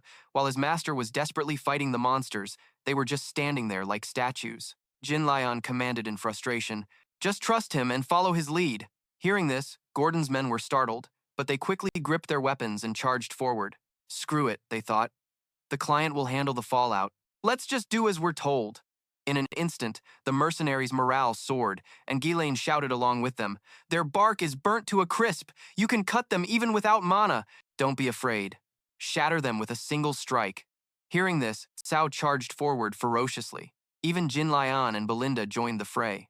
In the blink of an eye, a bloody battle erupted. At this point, hesitation meant death. Ghislain's role was to eliminate the hesitation of his followers, giving them the confidence to win and instilling in them the will to make the impossible possible. With his incredible power, Ghislain showed them that these were just monsters to be killed. He plunged his sword into the monster's mouth, and without a moment's hesitation, he brought it down in a mana-infused strike, slicing it clean in 2 right then and there. Under Ghislain's ferocious assault, the monsters began to fall like wheat before a scythe. The others working together also took down a fair number. The mercenaries were panting from exhaustion. Gordon let out a sigh of relief, saying, "We got them all. We've wiped out every last one of those monsters." The others also breathed a collective sigh of relief. They had survived. But just then, Ghislain's voice cut through with a warning. "All forces, stay calm." His voice immediately silenced the crowd. Their obedience was very satisfying to Ghislain. He continued, "This is the forest of demonic beasts, and we've only taken the first step, and we've already encountered monsters like these tree creatures." In an instant, fear crept back onto everyone's faces. Ghislain paid it no mind, speaking slowly, "But do not worry, I will always stand at the very front. All you need to do is trust and follow me." The crowd fell silent at his words, but a moment later, spirited war cries echoed throughout the dark forest. Immediately after, they pressed deeper into the forest. Every monster they encountered, Ghislain commanded them to annihilate completely. Wherever they went, ancient trees and monsters fell in their path. Cao became more ferocious with every kill. Initially, he had only followed out of reluctance, but now he felt a genuine thrill in combat. They encountered countless monsters along the way. Belinda was constantly worried sick, checking on Ghislain's condition at every turn. He didn't like it at first, but eventually, he grew resigned to it, letting her do as she pleased. The only thing that remained unchanged throughout this journey was perhaps the state of Gordon's mercenaries. Every time they encountered a monster, they would instinctively retreat. Gordon looked at the huge monster before him and yelled in frustration, "Damn it! What the hell is that? The monsters just keep coming." While they were panicking, Ghislain and Cao stood protectively in front of them. Cao didn't hesitate to slash at its leg, but at the same time, another one appeared from the side. Ghislain rushed over just in time, blocking the monster with his shield. Seizing the opportunity, a sword lunged forward. Ghislain thrust his blade straight into its head. After dispatching the monster, Ghislain glanced over at the others and asked with concern, "Is anyone hurt?" The men immediately nodded and replied, "We're alive, just minor wounds." Immediately after, they fell into a battle formation and began shouting, "If you want to live, stay close to the client. Come and get us, you monsters." Seeing this, Ghislain couldn't help but remark with a smile. They're finally shaping up. Cao also nodded in agreement. Real combat is the best teacher after all. Ghislain felt much more reassured. He called out a reminder. There's still a long road ahead. Keep clearing the way. At the same time, one man was lagging behind the group and began shouting, "If you want to live, stay close to the client. Come and get us, you monsters." Seeing this, Ghislain couldn't help but remark with a smile. They're finally shaping up. Cao also nodded in agreement. Forest, they finally came upon a lake. At the sight of water, the men immediately rushed forward as if dying of thirst, using buckets to collect water to drink. Belinda watched this and couldn't help but sigh. Who knew what could jump out of there? Kishian, standing to the side, was at a loss for words. So far, they had been heading in the right direction. This lake was the most crucial fork in the road to the Yosin quarry. With that thought, he immediately gave the order to set up camp with their backs to the lake and for everyone to rest. A short while later, inside one of the tents, a group of mercenaries were chattering non-stop about their time in the forest. Meanwhile, in another tent, a campfire was crackling warmly. Gordon looked at the man before him and asked doubtfully, "You told us to secretly meet here for something? What the hell are you trying to say?" The man, Mauser, chuckled softly and said, "We don't need to risk our lives here anymore. Life is more important than money, isn't it?" Gordon scoffed and said, "Regardless, we have already cleared a good portion of the way. The client also said the destination isn't far from the forest entrance, so we must be getting close." Hearing this, Mauser grew even more agitated. "You actually believe him? Our client has a nickname for a reason, the Madman of Criyun. Isn't it obvious he's just trying to make a name for himself by recklessly clearing this forest?" Toden, sitting nearby, said nonchalantly, "We've already taken the down payment. We took the money, so we do the job. Isn't that what being a mercenary is all about? Besides, this isn't the first time we've made it out alive thanks to our employer." Mauser, unwilling to back down, pressed on. "I admit our client is a skilled fighter, but it's been pure luck up to this point. One mistake could get us all wiped out." He argued that the nobles would just use them as meat shields again when danger loomed. All nobles are the same. At these words, the expressions on Gordon and his men turned grim, and they didn't know how to respond. Seeing their reactions, Mauser smirked smugly, thinking they should just keep hesitating like that. Trying to fight off those monsters and make it back from here is insane. If something goes wrong, they can serve as bait for him. Just at that moment, Toden suddenly spoke up. "What I'm saying is, without our client, we would have been dead a long time ago. Just look over there." With that, he pointed toward Kishian across the way. He was applying healing medicine to everyone, and didn't forget to warn them, "Be careful not to get water in your wounds, or they'll get infected." Belinda, standing beside him, looked displeased. She felt it was a waste of money and complained, "Those are precious medical supplies. Shouldn't we save them for a real emergency?" Kishian replied calmly, "This is a real emergency. Being too stingy will only hurt us in the end." Mauser watched as he tirelessly treated everyone's injuries, unsure how to react. Toden spoke up again. "The potions and salves our client is using are worth more than our lives. Would you treat mercenaries you plan to use as meat shields this way?" As soon as these words were spoken, Gordon's group nodded in agreement. That's right, this client was completely different from their past employers. At the very least, this one doesn't seem like the type to abandon us. With each sentence, they dismantled Mauser's scheme, causing him to curse inwardly. That old geezer is interfering again. To get out of here, I need to convince at least a few of them, but it's too difficult now. He then quickly took his leave. As soon as he was gone, Kishin came over and reminded them, "All right, everyone, enough with the idle chatter. Get some rest while you can." Then he glanced over at Jinlian and Gao and said, "I need to speak with you for a moment." The two quickly followed, but Gao asked hesitantly, "Are you sure this is fine?" "If it were me, I would have ripped his tongue out by now." Kishion replied nonchalantly, "Just let him be. We can't do anything about it right now with all these monsters around. More importantly, there are a few things we need to confirm immediately." His words put everyone on high alert, and they quickly glanced around and noticed the issue. For some reason, oil lamps had been set up all over the place. Belinda frowned and asked, "Why the sudden order to count the hanging lamps? There are about 24 of them." Hearing this, Kishion sank into deep thought. Just as he'd suspected, the number had gone down. With that realization, he slowly began to speak. Ever since they entered the forest, monsters had been attacking relentlessly, day and night. But for the past 2 days, there have been no attacks at night. Hearing this, the others grew pensive. Gao mumbled hesitantly, "Does that mean?" But before Kishion could answer, Jinlian quickly interjected, "We've entered the territory of nocturnal monsters, a domain with a massive sphere of influence." At that moment, Kishion suddenly sighed, his gaze turning grim. He stared into the darkness of the distance and slowly said, "All right, The real danger starts now. Night began to settle over the forest, and everyone had fallen asleep. Gordon was no exception. He was tucked in warmly, but a sudden bright light flashed before his eyes, rousing Gordon from his sleep. The moment he opened his eyes, he saw an oil lamp floating in midair, scaring the piss out of him. He kicked it away in a panic, yelling, "What is that? A flying lantern?" But before he could figure out what was going on, something bit into his shoulder, causing him to scream out in pain. His shriek woke everyone up. When they came to, they saw Gordon frantically swinging a torch at thin air like a madman. The invisible monsters saw the flames and quickly backed away. But to the other mercenaries, it just looked like Gordon had lost his mind. They rushed over and asked, "What's wrong?" Gordon stammered, trembling. "A monster! There was a monster right next to me!" But they couldn't see a single thing there. They grumbled in annoyance. "What are you talking about? There's nothing there." Hearing their words, Gordon was so stunned he nearly fell over. He frantically looked all around him, shouted in disbelief. "There's nothing?" Someone grumbled. "Did you just have a nightmare? Were you talking in your sleep?" After saying that, he left. But just then, a voice suddenly rang out. He wasn't talking in his sleep. It was Gazo, who had arrived with Tuan. Gazo said slowly, "A strange feeling woke me up too. Right before my eyes, a lantern disappeared." Hearing this, the others also started to talk about the strange things they'd encountered. After listening, Gazo said firmly, "We have to check what that is." In an instant, the tent was filled with noisy chatter. While they were confused, Ghislain appeared and asked, "You saw it clearly?" They immediately turned to look and saw him approaching with Ghislain and Cao. Ghislain narrowed his eyes at them and ordered, "Everyone, assemble." Quickly, the mercenaries gathered in one place. Inside the tent, Ghislain called the key members in for a discussion. After hearing the report, Gordon exclaimed in horror, "Are we being surrounded by monsters?" Gazo chimed in, "You can't even see them with the naked eye."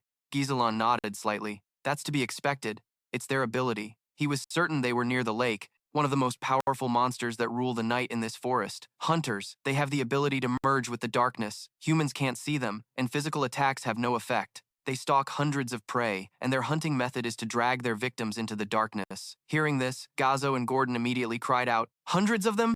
Belinda glanced at him. "So, that's why the oil lamps were going out." Cao shouted angrily, "Those disgusting monsters. Let's go and kill them all. We can't let them lead us by the nose. We have to strike first." But Ghislain shook his head, stopping him. "No, we'll wait for them to attack. That's the best way to counter," Belinda said with some hesitation. "We've already lost more than half of our lanterns. Are we just going to sit and wait?" Ghislain replied calmly. "Charging in to attack will only stimulate their cruel tendencies. They'll change their hunting method and torment us with even more patience. We'd be missing the opportunity to annihilate all of them." Hearing this, Ghislain muttered in confusion. "Annihilate all of them?" He glanced at Ghislain, asking if there was a way to catch hundreds of monsters that are invisible to the naked eye and immune to physical attacks. Ghislain nodded slightly. "There is." "Belinda, where are the magic scrolls I told you to prepare?" Belinda replied calmly, "I've already distributed to each of the mercenaries one scroll." Hearing this, Ghislain looked at everyone with satisfaction and commanded, "From now on, I will show you how to fight." With that, he used his sword to draw something on the ground, then slowly said, "The Tan monster pack is currently surrounding our camp from 3 directions. They are slowly tightening the encirclement by stealing the lanterns.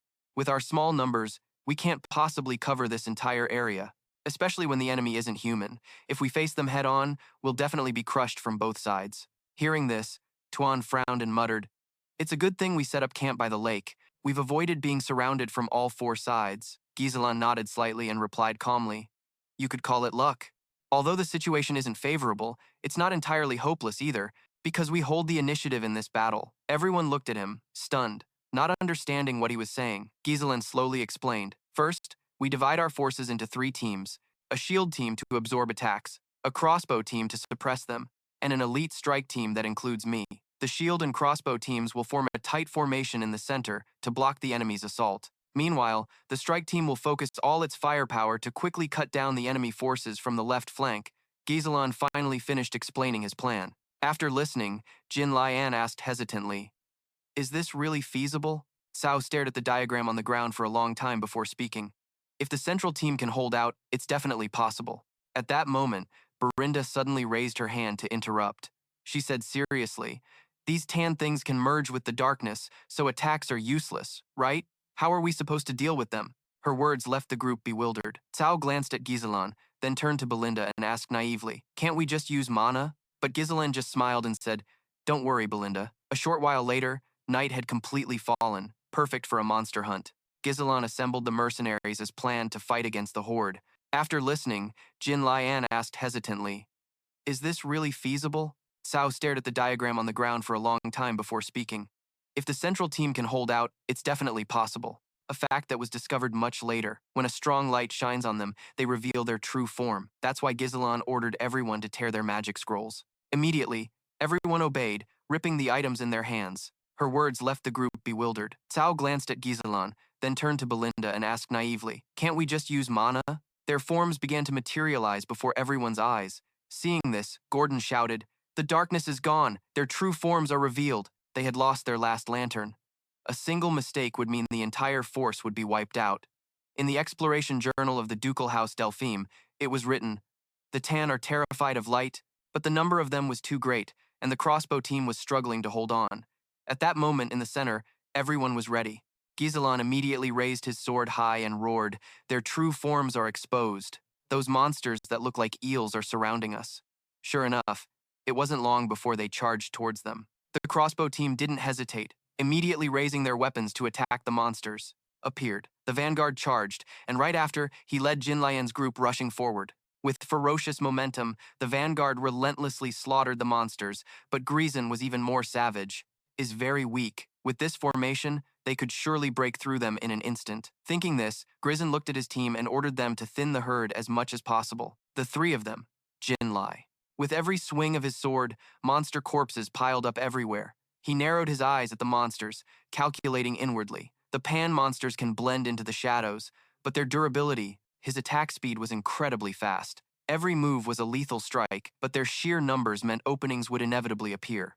That's where Belinda came in. As soon as a teammate was in danger, she would immediately provide support. After attacking them with her daggers, Belinda shouted loudly, "Young master!" Instantly, Ghislain shot forward like the wind, directly dispatching the swarm of monsters. This was the elite force of Yrun that he had built. Just like that, in the sky above the demon forest, flashes of blue and white appeared one after another. Below, the mercenaries were relentlessly fighting the monsters.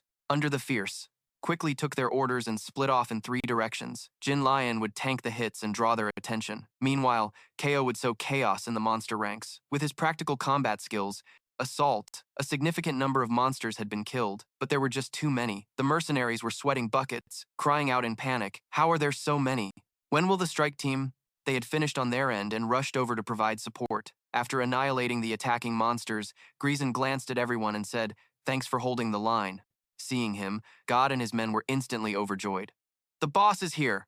We're going to live!" Immediately, God's morale surged, and he ordered them to expand the formation to surround the monsters from all directions. "Now is the time. For our counterattack!" The monsters seemed to sense that the tables had turned, ceased their attack, and turned to flee. Seeing this, Ghislain immediately frowned. They were retreating before the encirclement was even complete. They, so perceptive. Thinking this, he glanced over at Belinda and ordered her to find the leader. "It has horns on its head, and it's sending a retreat signal." Cao hesitated from behind and asked, "If we just retreat like this, wouldn't that be good?" Ghislain replied nonchalantly, "They are obsessed with their prey. Even if they retreat now, they'll follow us for days and nights until it's over. We don't have time to deal with them a second time. We need to avoid attrition. If they lose their commander, they'll completely scatter. So we absolutely have to get it right here and now." Hearing these words, Belinda was a bit surprised. She realized he had changed so much. With that thought, Belinda said with determination, "I understand." The moment the words left her mouth, she launched her grappling hook at a nearby tree branch. Instantly, Belinda shot off like the wind. She charged into the swarm of monsters all by herself. Soon, she spotted a monster with a horn. Without any hesitation, she swung her hook and successfully snared the commander. Belinda glanced back and shouted, "Young master, I've got it!" Hearing her words, Ghislain immediately shot forward. He scoffed, "So it's you?" He took a great leap to charge into the fray. Without a shred of hesitation, Ghislain slashed at the monster commander. Fresh blood instantly sprayed out like rain, but it wasn't dead yet. Ghislain didn't lose his patience and swung his sword once more. This time, his strike found its mark, severing the chieftain's head. The sight sent the surrounding monsters into a panic, and they stopped their attacks. Ghislain immediately roared, "The leader is dead! Wipe them out! Don't let a single one escape!" Following his command, the mercenaries' morale skyrocketed, and they charged forward without hesitation. They were no longer afraid of the monsters. Ko, for his part, got competitive. "Troops, Don't you dare lose to that old man! Hearing this, Ghislain sighed helplessly. You're certainly in high spirits. Just like that, Ghislain's army began to massacre the monsters. The battle raged until morning, and only when Ghislain finished off the very last monster did the fight truly end. Monster corpses were strewn everywhere, and blood flowed like a river. Ghislain glanced at everyone and broke into a genuine smile. You all fought hard. We are victorious. The moment he spoke, the crowd erupted into a spirited roar. How could they not be ecstatic? They had finally won, and they were still alive. Over here, Belinda asked worriedly. Young master, are you hurt? Ghislain shook his head with a small smile and said, I'm fine. You all did great. Then, he gave his orders. Belinda, get a head count immediately. KO, bring the Soberoth team over here. Ghislain and I will take the pan corpses and dispose of them around the campsite. Cao frowned upon hearing this and asked, Dispose of the corpses? Will that do anything? Ghislain replied nonchalantly. The stench of their rotting corpses will drive away other monsters. The pan are one of the strongest beasts at the edge of the demon forest. Ghislain chimed in from the side. It will make the campsite much safer, kiddo. This remark infuriated Ko enough to start yelling. What'd you say, old geezer? You want to settle this right here and now? Seeing this unfold, Ghislain felt a bit helpless. I'm all too used to their bickering. It's fine. They had been in the demon forest for about 10 days now, and wiping out the pan meant they had cleared all the dangers along their planned route. All that remained was to mine the runestone quarry. The sun will rise after the darkness. Everything will finally be over. Ghislain was certain of it. A moment later, Belinda from someone approached and reported, I've confirmed it. The Cerberus mercenary group has 41 members, and there are 126 contract mercenaries remaining. Ghislain frowned upon hearing this and asked, Cerberus has no casualties? Cao boasted smugly, Of course not. Who do you think the captain is? Ghislain shot him a disdainful look. Ghislain ignored him and continued, The contract mercenaries lost 3 members, right? Belinda nodded slightly and replied, The problem is we haven't found the bodies, so we can't confirm their identities. At that moment, Gordon suddenly asked with doubt, Now that you mention it, I haven't seen Manus either. Hearing this, Todin sighed and said, Knowing him, he most likely snuck off, and just as they suspected, Manus had already taken 2 men and fled earlier. They felt incredibly lucky to have escaped just in time before the battle broke out. Manus, running at the front, warned, Less talking.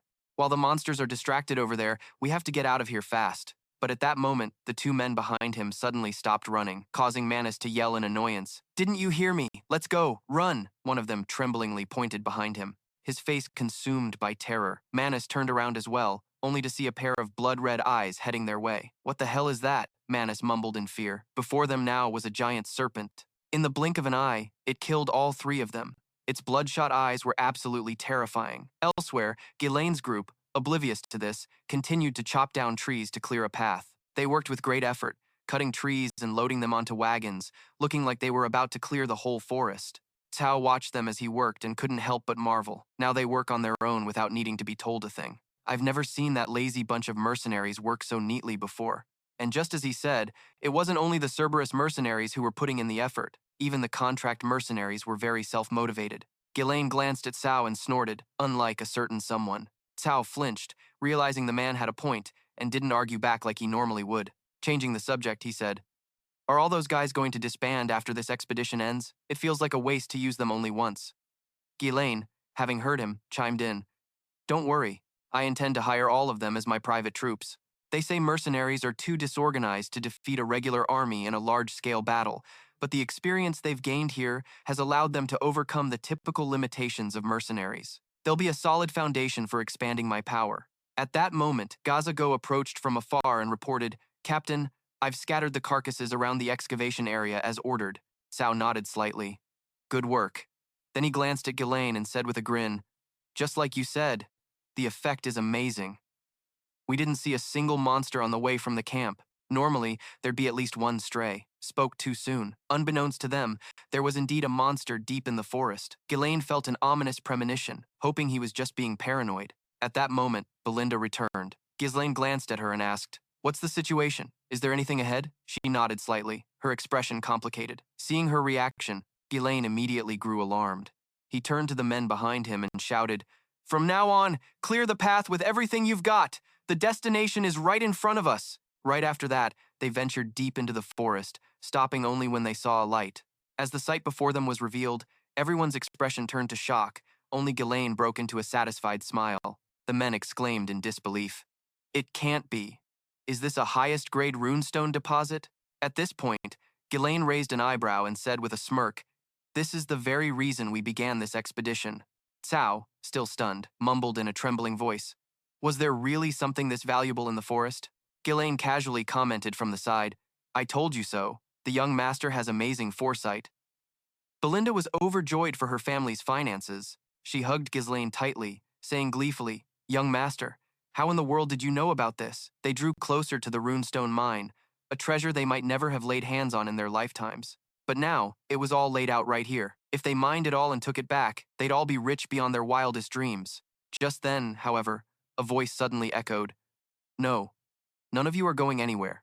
Ghislain's wary gaze shot toward the source of the sound. A figure that was neither human nor ghost slowly approached, muttering like a machine, "It's all over." The mercenaries realized that it was Manus. She hugged Ghislain tightly, saying gleefully, "Young master, how in the world did you know about this?" They drew closer to the runestone mine, a treasure they might never have laid hands on in their lifetimes. "Stand back," he commanded coldly. Then, he gripped his sword and lunged forward. Ghislain swung his sword, unleashing a wave of mana that cleared the dust, but what it revealed was even more terrifying.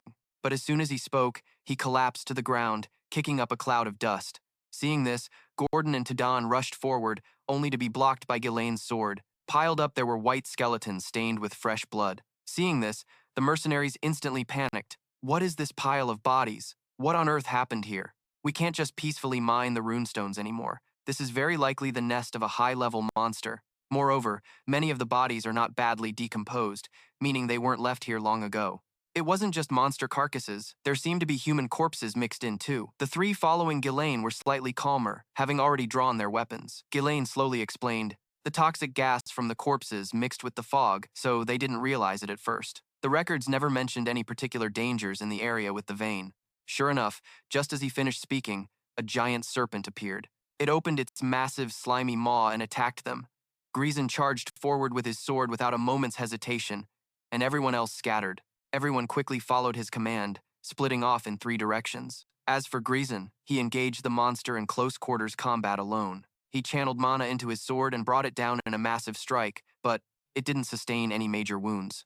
Ghislain wasn't discouraged and attacked its bloodshot red eyes again with his sword. But while his speed was fast, the serpent was faster and managed to dodge his attack. Even so, the blade still managed to graze it. Gain frowned slightly, exclaiming in disbelief that even with mana, it only left a few scratches. Kao was equally horrified. What are those scales made of? In the heat of battle, the serpent was using its massive tail to attack Ghislain. He dodged its attacks, frantically slashing at the serpent's head. He continued until a green, slimy fluid began to flow out non-stop. Ghislain frowned slightly. This was poison. He couldn't let it touch him. He quickly dodged away, but the serpent didn't let up. Ghislain spun around in a wide arc, then swung his sword in a single strike. His blade hit its tail, but just like before, it dealt no damage whatsoever. Moreover, its massive tail then slammed down towards Ghislain, pinning him to the ground. Seeing this, Belinda immediately cried out in alarm, "Young master!" At that moment, its colossal body began to attack the group on the outside. Everyone immediately fell back in a panic. Gordon shouted a warning, "Be careful, don't get caught in its path." But no matter how they tried to evade, the serpent closed in on them, causing them to scream in panic. What kind of freakishly huge snake is this? "It's going to crush us." Just before they were about to be flattened, Gain rushed in, slung 2 people over his shoulders like sacks of potatoes, and ran. On the other side, Belinda wasn't idle either, using her grappling hook to pull a group of soldiers back to safety. Kao was nearby, ordering the mercenaries to flee, but they still couldn't save everyone. Some were crushed, and desperate cries for help rang out endlessly. Ghislain, pinned beneath the serpent's tail, heard everything. Seeing it with his own eyes, he felt a wave of helplessness. It turned out this monster was the true master of the Dragonstone ore vein. It was this damned blood serpent. It was one of the monsters that the Forest of Magical Beasts expedition had classified as unhuntable. It was supposed to live deep within the forest. He never expected to run into it here. The chances of victory were far too slim. Retreating to fight another day was an option, but he didn't have time to hesitate. If he gave up now, everything Ghislain had done up until now would be for nothing. At this thought, his eyes filled with determination. He muttered through gritted teeth, "Don't you get in my way, you damned monster. I'm already carrying too many burdens for this mission." As soon as the words left his mouth, Ghislain unleashed his monocore. The sword in his hand began to glow, enveloped by a massive amount of mana, without a hint of hesitation. Ghislain charged forward again, slashing wildly at the serpent. He carved a huge gash across its head.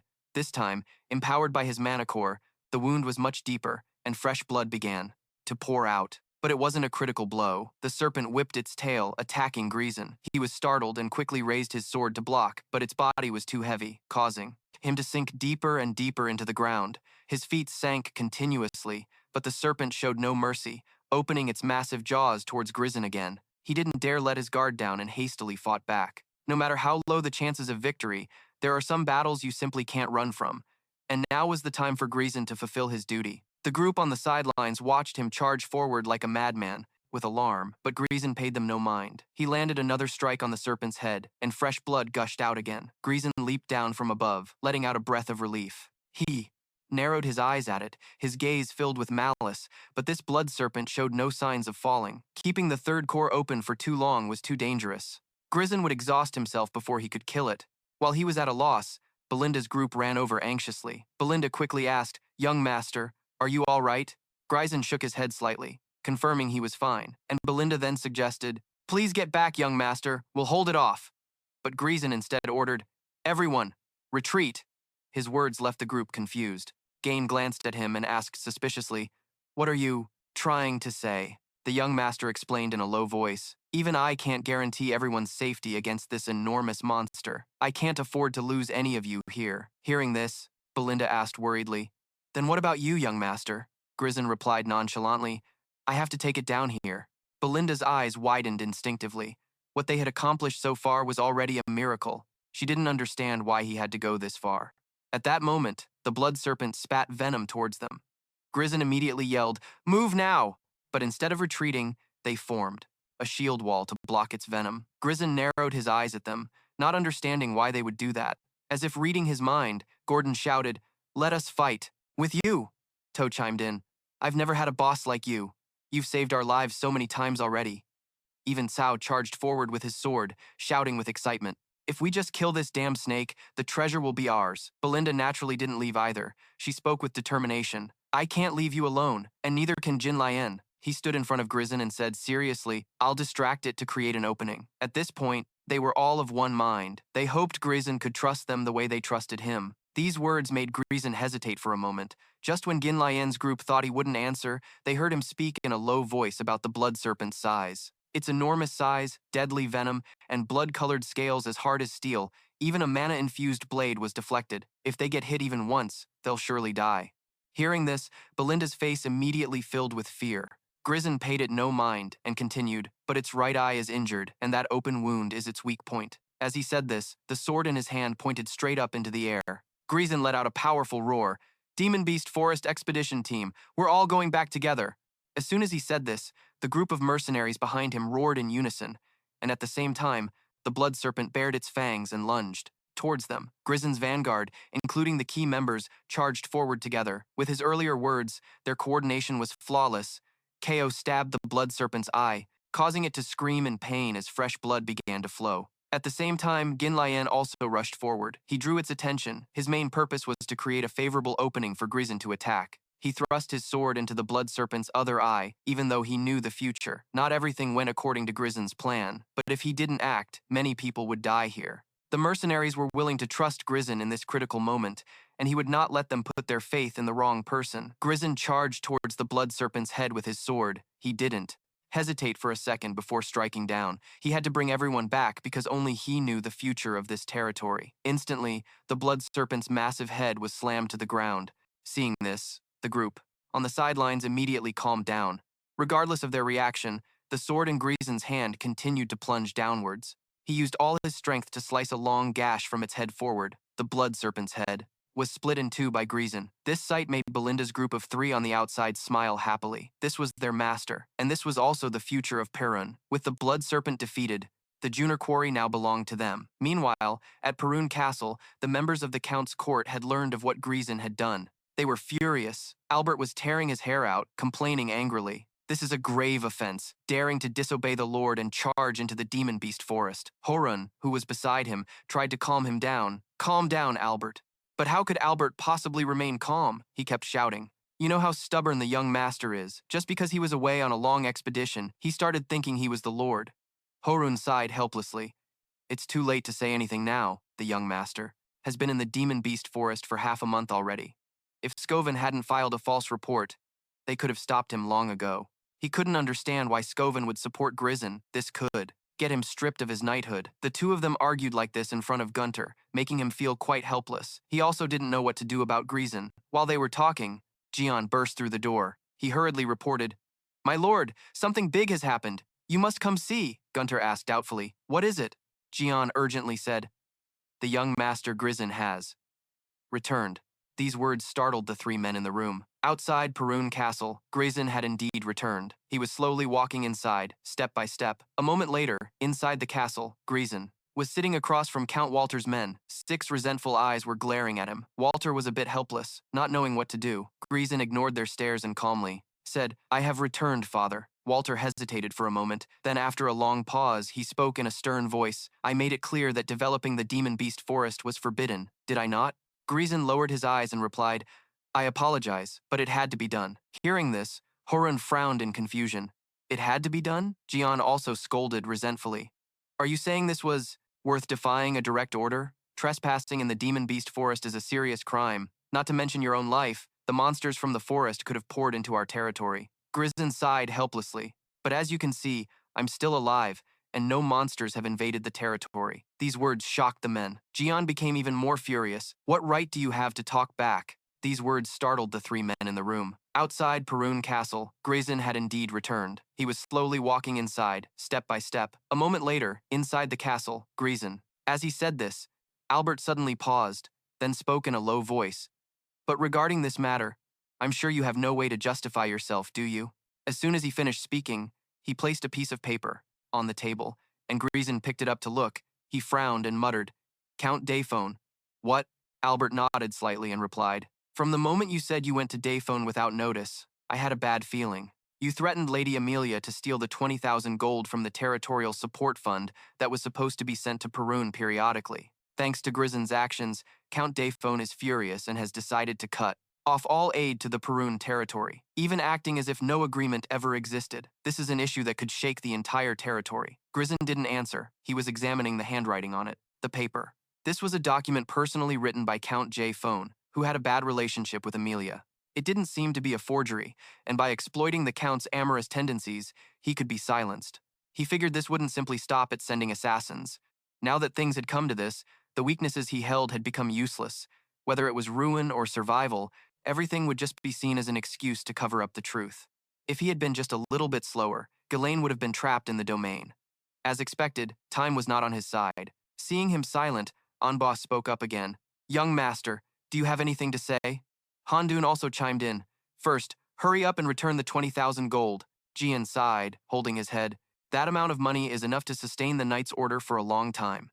But before he could finish, Ghislain coldly said, "I've already used it all. The entire sum was used to develop the demon beast forest." His words sent a deathly silence through the room. Anbas was the first to react, breaking the atmosphere. "You threw all that money into a forest full of monsters?" Ghislain didn't deny it. He said helplessly, "I apologize. Regarding J-Phone's matter, I have nothing more to say." The moment he finished, a hand grabbed his collar. Gian aggressively yelled, "You damn bastard! An heir who destroys the domain's future with his own hands?" Handun also criticized Ghislain. "From now on, you are no longer the young master but just a criminal. Bind his hands and feet and throw him in the dungeon." Ghislain ignored them, stating coldly, "From now on, I will be the one providing the support funds, including the 20,000 gold." Water, who had been silent until now, finally spoke, his voice low. "What did you say?" Ghislain wasn't in a hurry. He glanced towards the door and called for Belinda. Belinda quickly entered, placing the small box in her hands on the table. Ghislain said nonchalantly, "If I only planned to go in and come right back out, I wouldn't have started the development in the first place." As he spoke, Belinda opened the box, revealing a brilliant light from within. Ghislain introduced it. "This is a highest-grade runestone." Hearing this, the men in the room immediately shot to their feet. Handun reached out to touch it, unable to believe it, exclaiming, "Where did you get this precious treasure? Didn't you trade it for 20,000 gold?" Ghislain replied calmly, "I excavated it from the demon beast forest." Anbas observed it for a long while before speaking. "If this is truly a runestone, it's worth quite a bit, but this much alone is still not enough to sustain the domain." "It's not enough, is it?" Ghislain gave a knowing smile and said indifferently, This isn't all of it, of course, that's just a small sample for them to see. What Ghislain brought back was a massive quantity of rune stones from the demon beast forest. When Water's group went down below the castle, they saw the mercenaries continuously transporting them. They stared in a daze, as Handun muttered, sweating. To harvest this much in just half a month? Jian asked with a trembling voice. Handun, are my eyes playing tricks on me? Water was still a bit skeptical. He glanced at Belinda and asked, was all of this obtained during this expedition? Belinda replied calmly, yes. My lord, everything was collected under the young master's direct command. There is also D-earth resin and relics of the blood serpent, among many other things. The blue rune stones here are also just a very small portion excavated from the mineral vein. At this point, Ghislain looked at everyone and said, from the very beginning, I undertook this development for the benefit of the entire domain, so of course, it should be used for the domain, right? After a moment of calculation, Anbas reported with a trembling voice, my lord, based on a preliminary estimate, with this amount, we probably won't have to worry about the support funds anymore. Hearing this, Handun and Jian's attitudes changed instantly. They walked over to massage Ghislain's shoulders, fawning over him with smiles. You are brilliant, young master. You must be exhausted from the development. If you have any requests, please let us know. Money truly can make the world go round. And since they made the offer, Ghislain would naturally take advantage of it. He quickly spoke up. There are some conditions that come with this support. Jian frowned and asked, what conditions? Ghislain nodded slightly and replied casually. First, release Scoven and Jardo. They were simply following my orders. The second condition is that the demon beast forest will remain off limits to civilians. Just like before, the spread of useless rumors could lead to losses for the domain. As soon as he finished, both men fell into deep thought. After a moment, Handun spoke. Those conditions aren't entirely unacceptable. Ghislain smiled in satisfaction and continued. Finally, I will directly manage all the development forces, including the mercenaries. It's too time-consuming when there's interference every time forces are mobilized within the domain. Handun exclaimed in shock.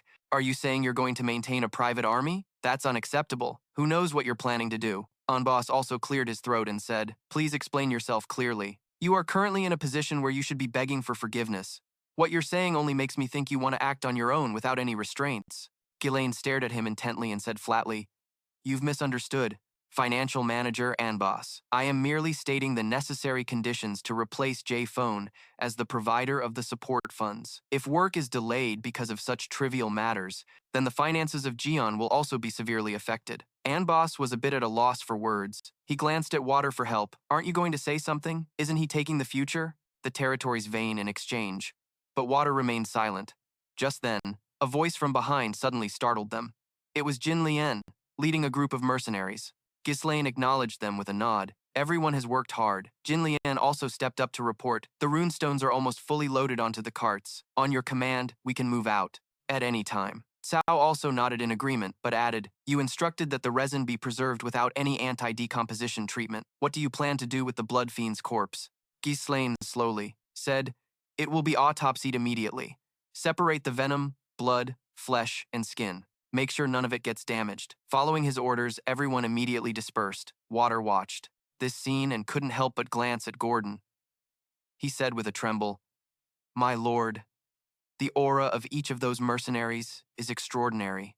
We truly don't understand how Ghislain managed to gather such powerful individuals. Water fell silent upon hearing this. They were no different from an elite army. After dismissing his men, Ghislain looked towards the people behind him. It was then that Water slowly spoke. You must have gone through a lot of trouble. Ghislain bowed his head and replied, not at all, father. Without their help, this expedition would have been incredibly difficult. He stared at him for a long moment before reluctantly saying, all right, let's head back. With that, he led his men into the castle, ignoring any protests. Before leaving, he didn't forget to leave a message for Ghislain. I'll let it slide this time, but if you dare defy my orders again, I warn you, be prepared.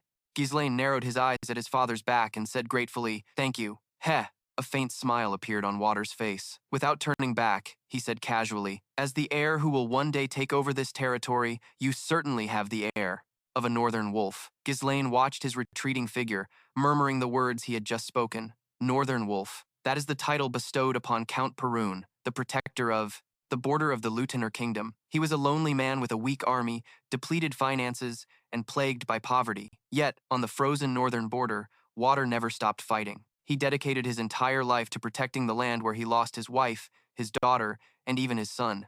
And the price he paid was a tragic, forgotten death. While Ghislain was lost in thought, Cao let out a sigh, finally able to relax. Belinda, however, didn't care. She hesitated before asking, "Young master, are you returning to the city right away?"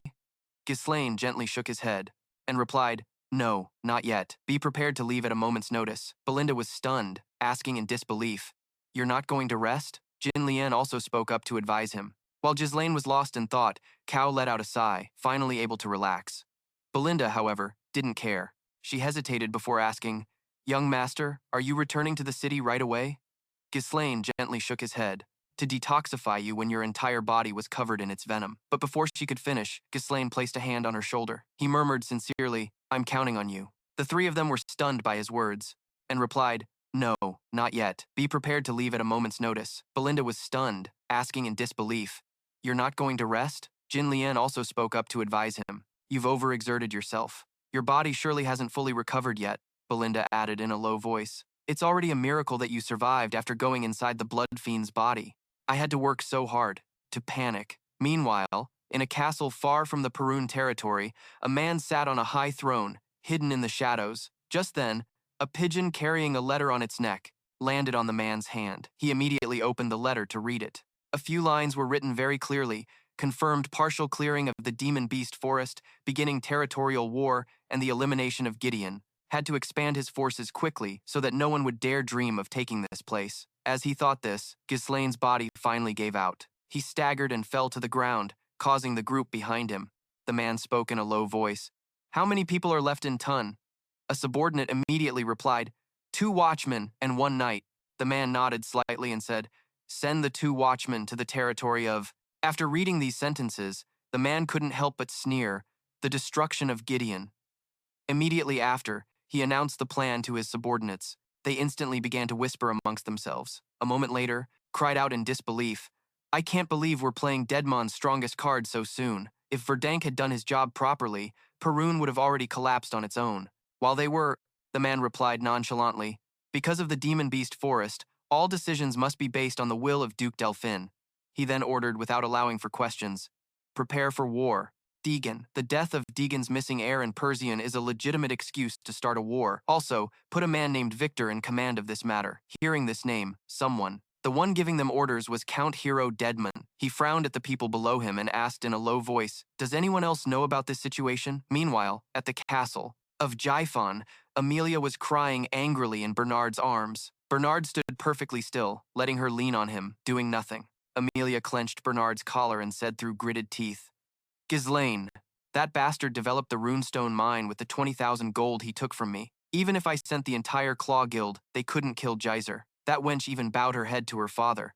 Damn it, begging for his punishment? This whole thing makes her look like a fool." Bernat hesitated for a moment before speaking up. "This isn't like you, my lady." Hearing this, Amelia took a deep breath. She suppressed her anger, pursing her lips as she said, "You're right, I let my emotions get the best of me. What's done is done." As she said this, Amelia's eyes turned vicious. Bernat knew exactly what she intended. He said in a low voice, "Give me your orders, my lady." Amelia walked over to a map, pointing to a spot as she spoke. "Now that they've found the Junson mine, Perun will soon escape its financial difficulties." Bernat nodded slightly. "They must be celebrating over there." "Scoffing," Amelia said with displeasure. "It may seem that way, but the important thing is that they haven't sold those stones yet." According to her latest intelligence, Ghislain only found the rune stones less than 2 days ago. That's not enough time to establish a supply chain, and they would exploit that weakness. She knew exactly where Ghislain intended to sell them. Upon hearing this, Bernat was startled and asked doubtfully, "So, my lady, you want to act before they sell the runestones?" Amelia replied nonchalantly, "There's only one place in the north where they can sell them. The Red Magic Tower is ruled by a 7-circle archmage. Runestones are crucial for magical research. Magic towers are always serious about securing a supply of runestones. Order the claws to ambush the main road to the tower. Their target isn't Ghislain, but the runestone transporters. Attack them and seize the stones to disrupt their shipment and steal the cargo in the ensuing chaos." Bernat frowned upon hearing this and asked hesitantly, "But there's also the Crimson Flame Magic Tower in the Jivan Coast territory. Are you sure they'll focus on the Red Magic Tower?" Amelia stated firmly, "In the past, that might have been the case, but things are different now. The Crimson Flame Magic Tower lost its standing long ago. That greedy Ghislain would never go there because the Red Magic Tower pays more. This time, she will take everything from Ghislain. Meanwhile, at the castle of Perun, Ghislain had been bedridden ever since he returned. Earlier, when he entered the mouth of the Blood Fiend, a predator that was beginning to digest its prey, before it passed the epiglottis and moved towards the esophagus, venom secreted inside would dissolve the prey for easier digestion. The mana released from his core burned away the venom on contact, preventing it from entering his body. However, the toxic gas produced in the process created a lethal environment for breathing. Most prey would lose consciousness or die. At that moment, Ghislain gritted his teeth and endured. If he lost consciousness during this process, it would all be over. That battle was crucial for him. His entire future was on the line. If Ghislain couldn't avoid the venom, he would become prey for other beasts. The venom had entered his body. He absorbed it into his mana core. Using the intense mana within his core, Ghislain neutralized the poison. It was a delicate control of mana that only those who reached a master level could achieve. He had used it as a substitute magic shield to withstand the mana explosion. Ghislain suddenly woke up from the nightmare. He let out a sigh of relief, feeling much better. Ghislain pushed himself up, rubbing his throbbing forehead. He couldn't remember what happened after that, only remembering being forgiven by his father. But before he could finish the thought, Ghislain saw Elena sitting by his bed. Seeing him awake, the little girl hugged him tightly. The girl cried sorrowfully. "You've been out for 2 days. You left without a word and collapsed as soon as you returned to the family." Elena was truly happy that he was awake. Ghislain was dazed by her hug, but just as he was about to feel touched, Elena forcefully pushed him away. Ghislain looked at her in confusion and saw the little girl quickly run outside, while constantly shouting, "Belinda, he's awake." Ghislain frowned slightly, just now realizing what she had said. So he had been asleep for 2 days. After getting out of the Blood Fiend's body, he only received first aid from Belinda and continued working. Ghislain had tried to endure until the runestones were transported and sold, but this body couldn't take it anymore. But considering his previous carelessness, Ghislain's body was currently in surprisingly good condition, as sleeping for just 2 days wasn't enough to recover from such an injury. He felt something was very strange, so he removed his bandages to take a look. As expected, his recovery ability had improved. The quality of his mana had somehow increased, and even the very nature of the mana in his body had changed. Ghislain frowned slightly, wondering if the Blood Fiend's power had fused with him during the process of neutralizing the poison in his mana core. He never knew in his past life that he could become stronger this way. Ghislain hadn't planned for this when he set out to conquer the Magic Beast Forest, but the risk he took had certainly paid off. Ghislain needed to run some tests, but if this method worked, he could become dozens of times stronger. In just a moment, Ghislain walked to his wardrobe, found a set of clothes, and got dressed while thinking. Right now, selling the runestones quickly was the top priority. 2 days had passed, so everyone who needed to know about it already knew. He needed to gather the mercenaries immediately. Just then, a sudden knock on the door interrupted Ghislain's thoughts. He frowned slightly. "Belinda, you don't need to knock." As soon as Ghislain finished speaking, the door opened. The person who entered was indeed Belinda, but with her was someone he didn't expect, Count Walter. Walter glanced, looking at him. He spoke. "You're awake?" Gideon was stunned to see him. "You didn't think I would come?" Walter continued to ask. "I heard from Belinda that you jumped into the body of the blood serpent, fought it, and were poisoned. Are you all right?" Gideon nodded slightly and replied, "Yes, as you can see, Father, I'm fine." Hearing this, he let out a sigh of relief and said, "What a relief." Belinda rushed over to him in a panic, saying worriedly, "You suddenly collapsed. Do you have any idea how worried I was? Are you really okay?" Gideon sighed, a bit helplessly. "I'm fine." Just then, Walter suddenly called out to Gideon. He looked up at him, a bit confused, and then heard him say seriously, "Can we speak privately? I have a request for you." Gideon frowned slightly and muttered, "A request?" A moment later, the two of them were at the training grounds. As they walked, Gideon thought to himself that this was the first time he'd ever had time alone with his father. In his past life, he was always avoiding him, unsure of what punishment he might face. Now, he spoke apologetically. "I'm sorry for calling you out here so soon after you've woken up." Gideon shook his head slightly. "It's all right. Thanks to resting for 2 full days, my mind is much clearer. So, what was it you wanted to talk about, Father?"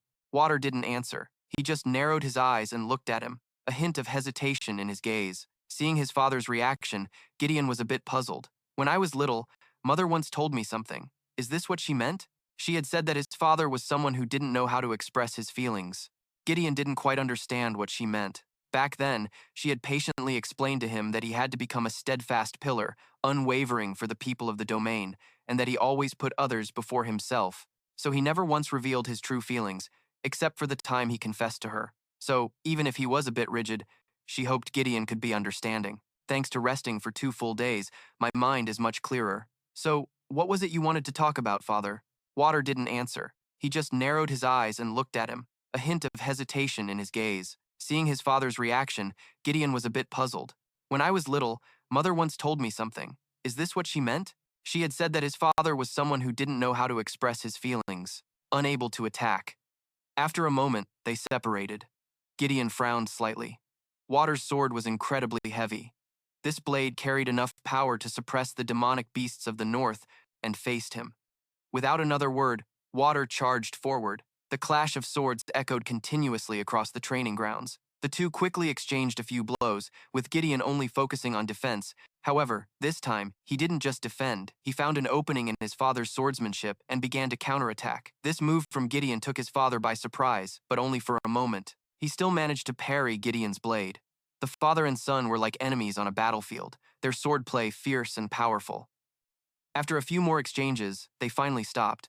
This time, Gideon successfully pointed the tip of his sword at his father. Seeing the blade stopped a few inches from his neck, Water's face became thoughtful. After hesitating for a long moment, he sheathed his sword and praised him. Your skills have improved a great deal. Gideon also sheathed his sword, smiling humbly as he said, Thank you, Father. But then he heard his father's low voice. Water seriously advised, Ghislain hadn't planned for this when he set out to conquer the magic beast forest, but the risk he took had certainly paid off. Ghislain needed to run some tests, but if this method worked, Gideon frowned reflexively. Was that true?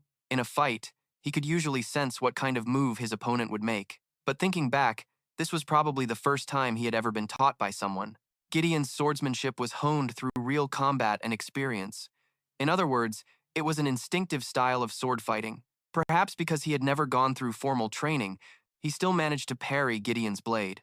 The father and son were like enemies on a battlefield, their swordplay fierce and powerful. After a few more exchanges, they finally stopped.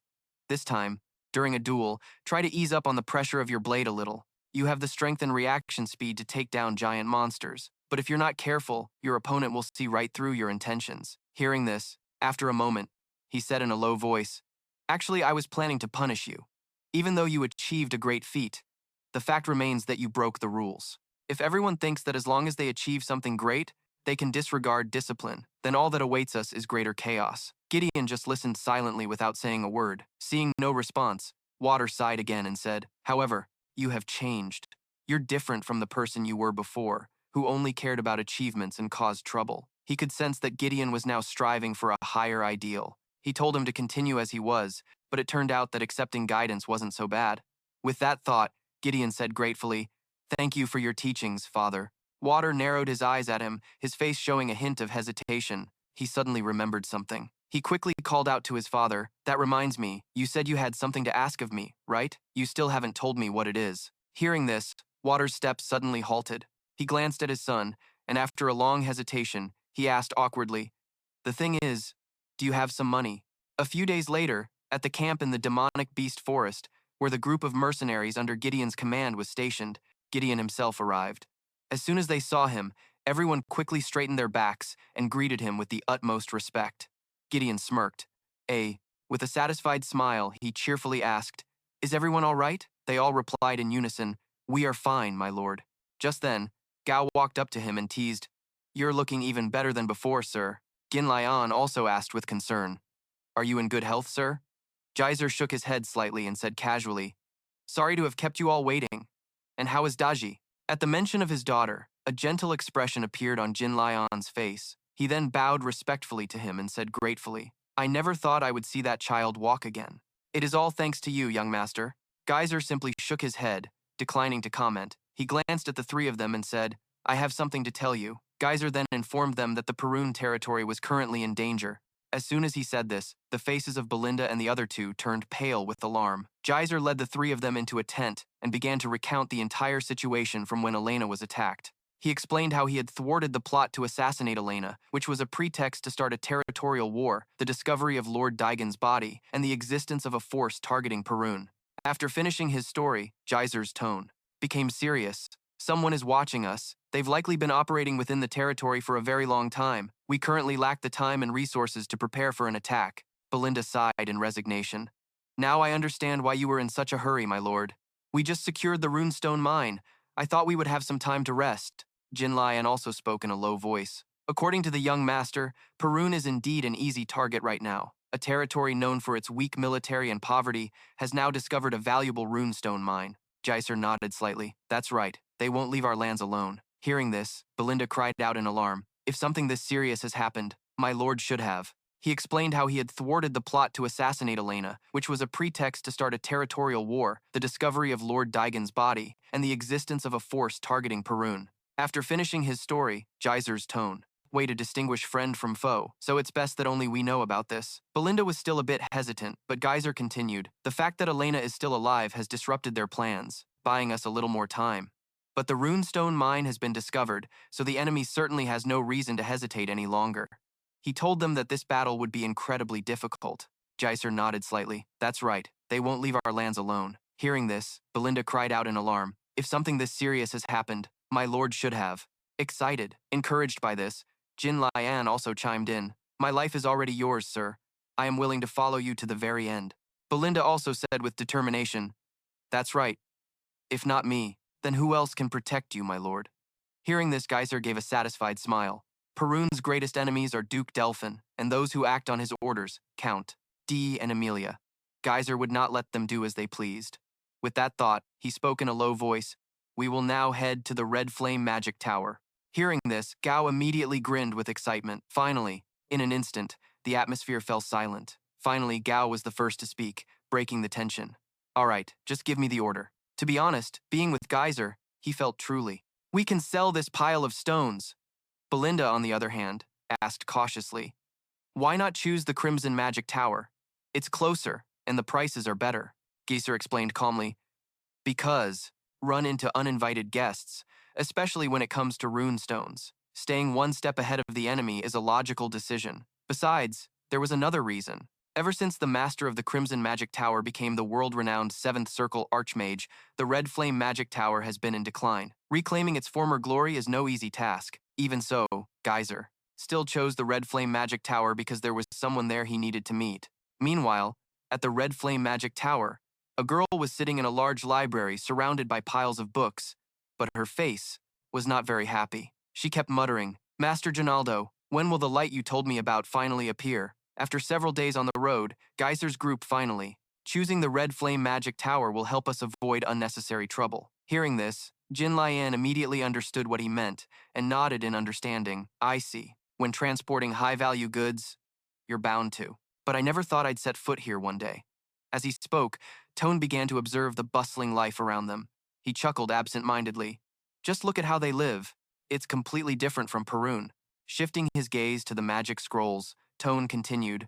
So, this is where they make spell scrolls. Then, they saw a group of mages doing something by the roadside. Everyone was curious, watching what they were doing, just like a bunch of country bumpkins in the city.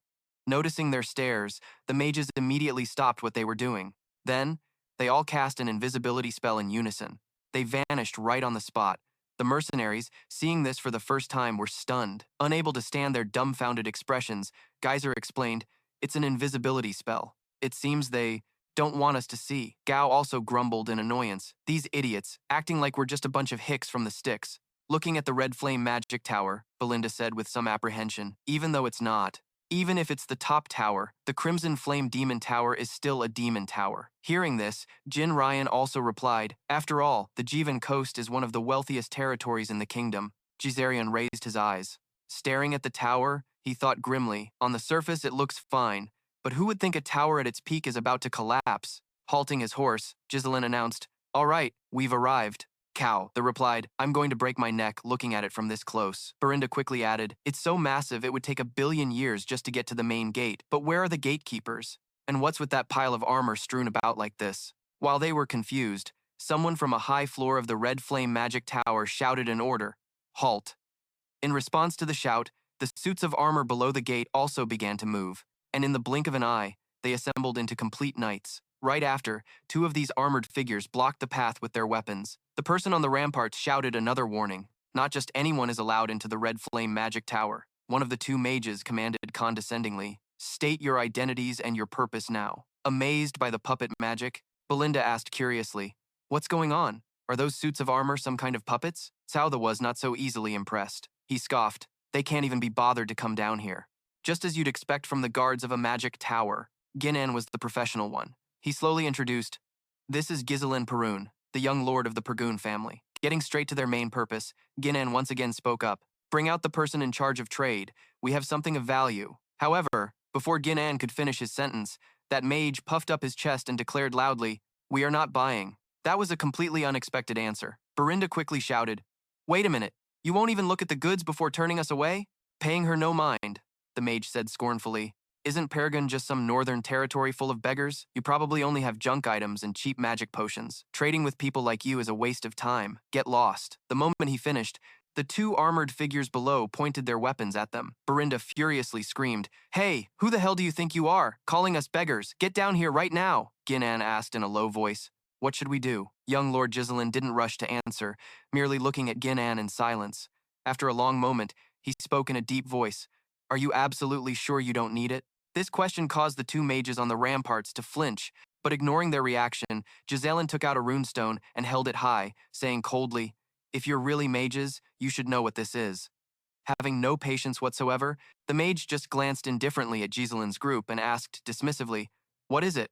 But as soon as they got a clear look at the object in Ghislain's hand, the two mages' attitudes did a complete 180-degree turn, their eyes shining brightly as they celebrated internally, hastily shifting their gaze to the long line of cargo carts below.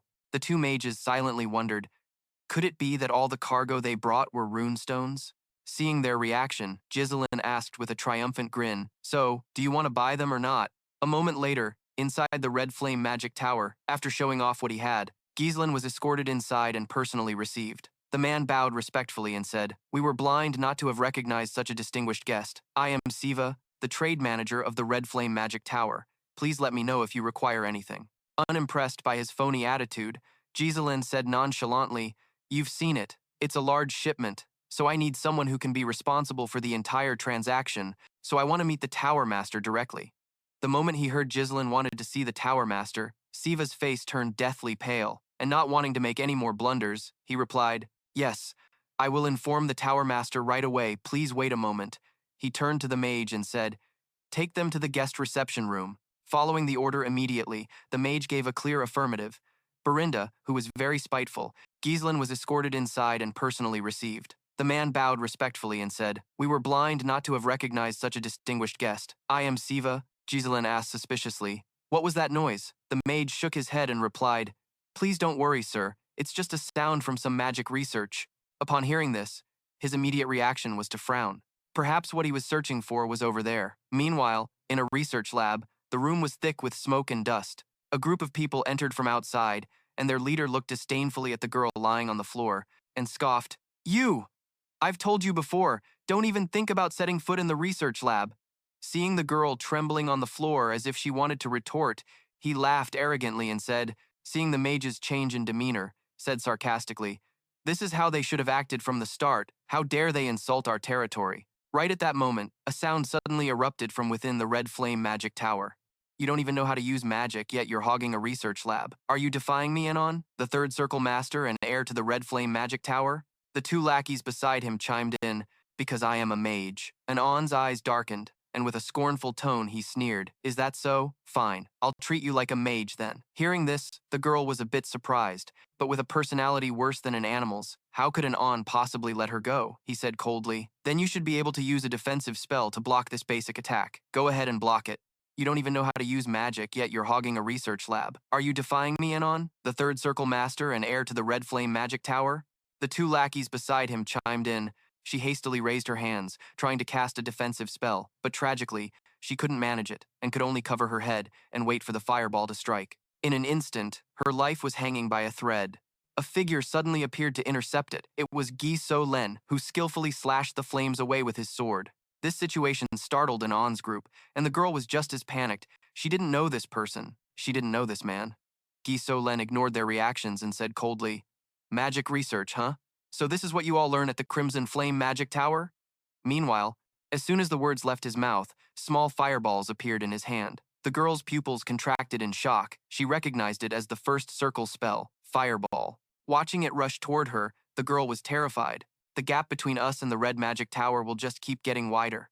Instead of listening, Hubert aggressively pointed at them and yelled, I told you all to reserve the rune stones beforehand. What the hell have the elders been doing all this time? In the Tower Master's conference room, Hubert sat on his high chair, angrily shouting, We're out of rune stones again? How did it come to this? At that moment, the others also said worriedly, At this rate, just then, one brave elder spoke up, The rune stones are one issue, but the master of the red magic tower is the 7th circle archmage Dale, while our tower master has only reached the 6th circle. The elders could only sigh helplessly. Every time they tried to stockpile, he would say there was a good reason to use them, so it was always postponed. Instead, they spent their time socializing with nobles, buying an unbearable amount of jewelry and rare items. In the Tower Master's conference room, Hubert sat on his high chair, angrily shouting, We're out of runestones again? How did it come to this?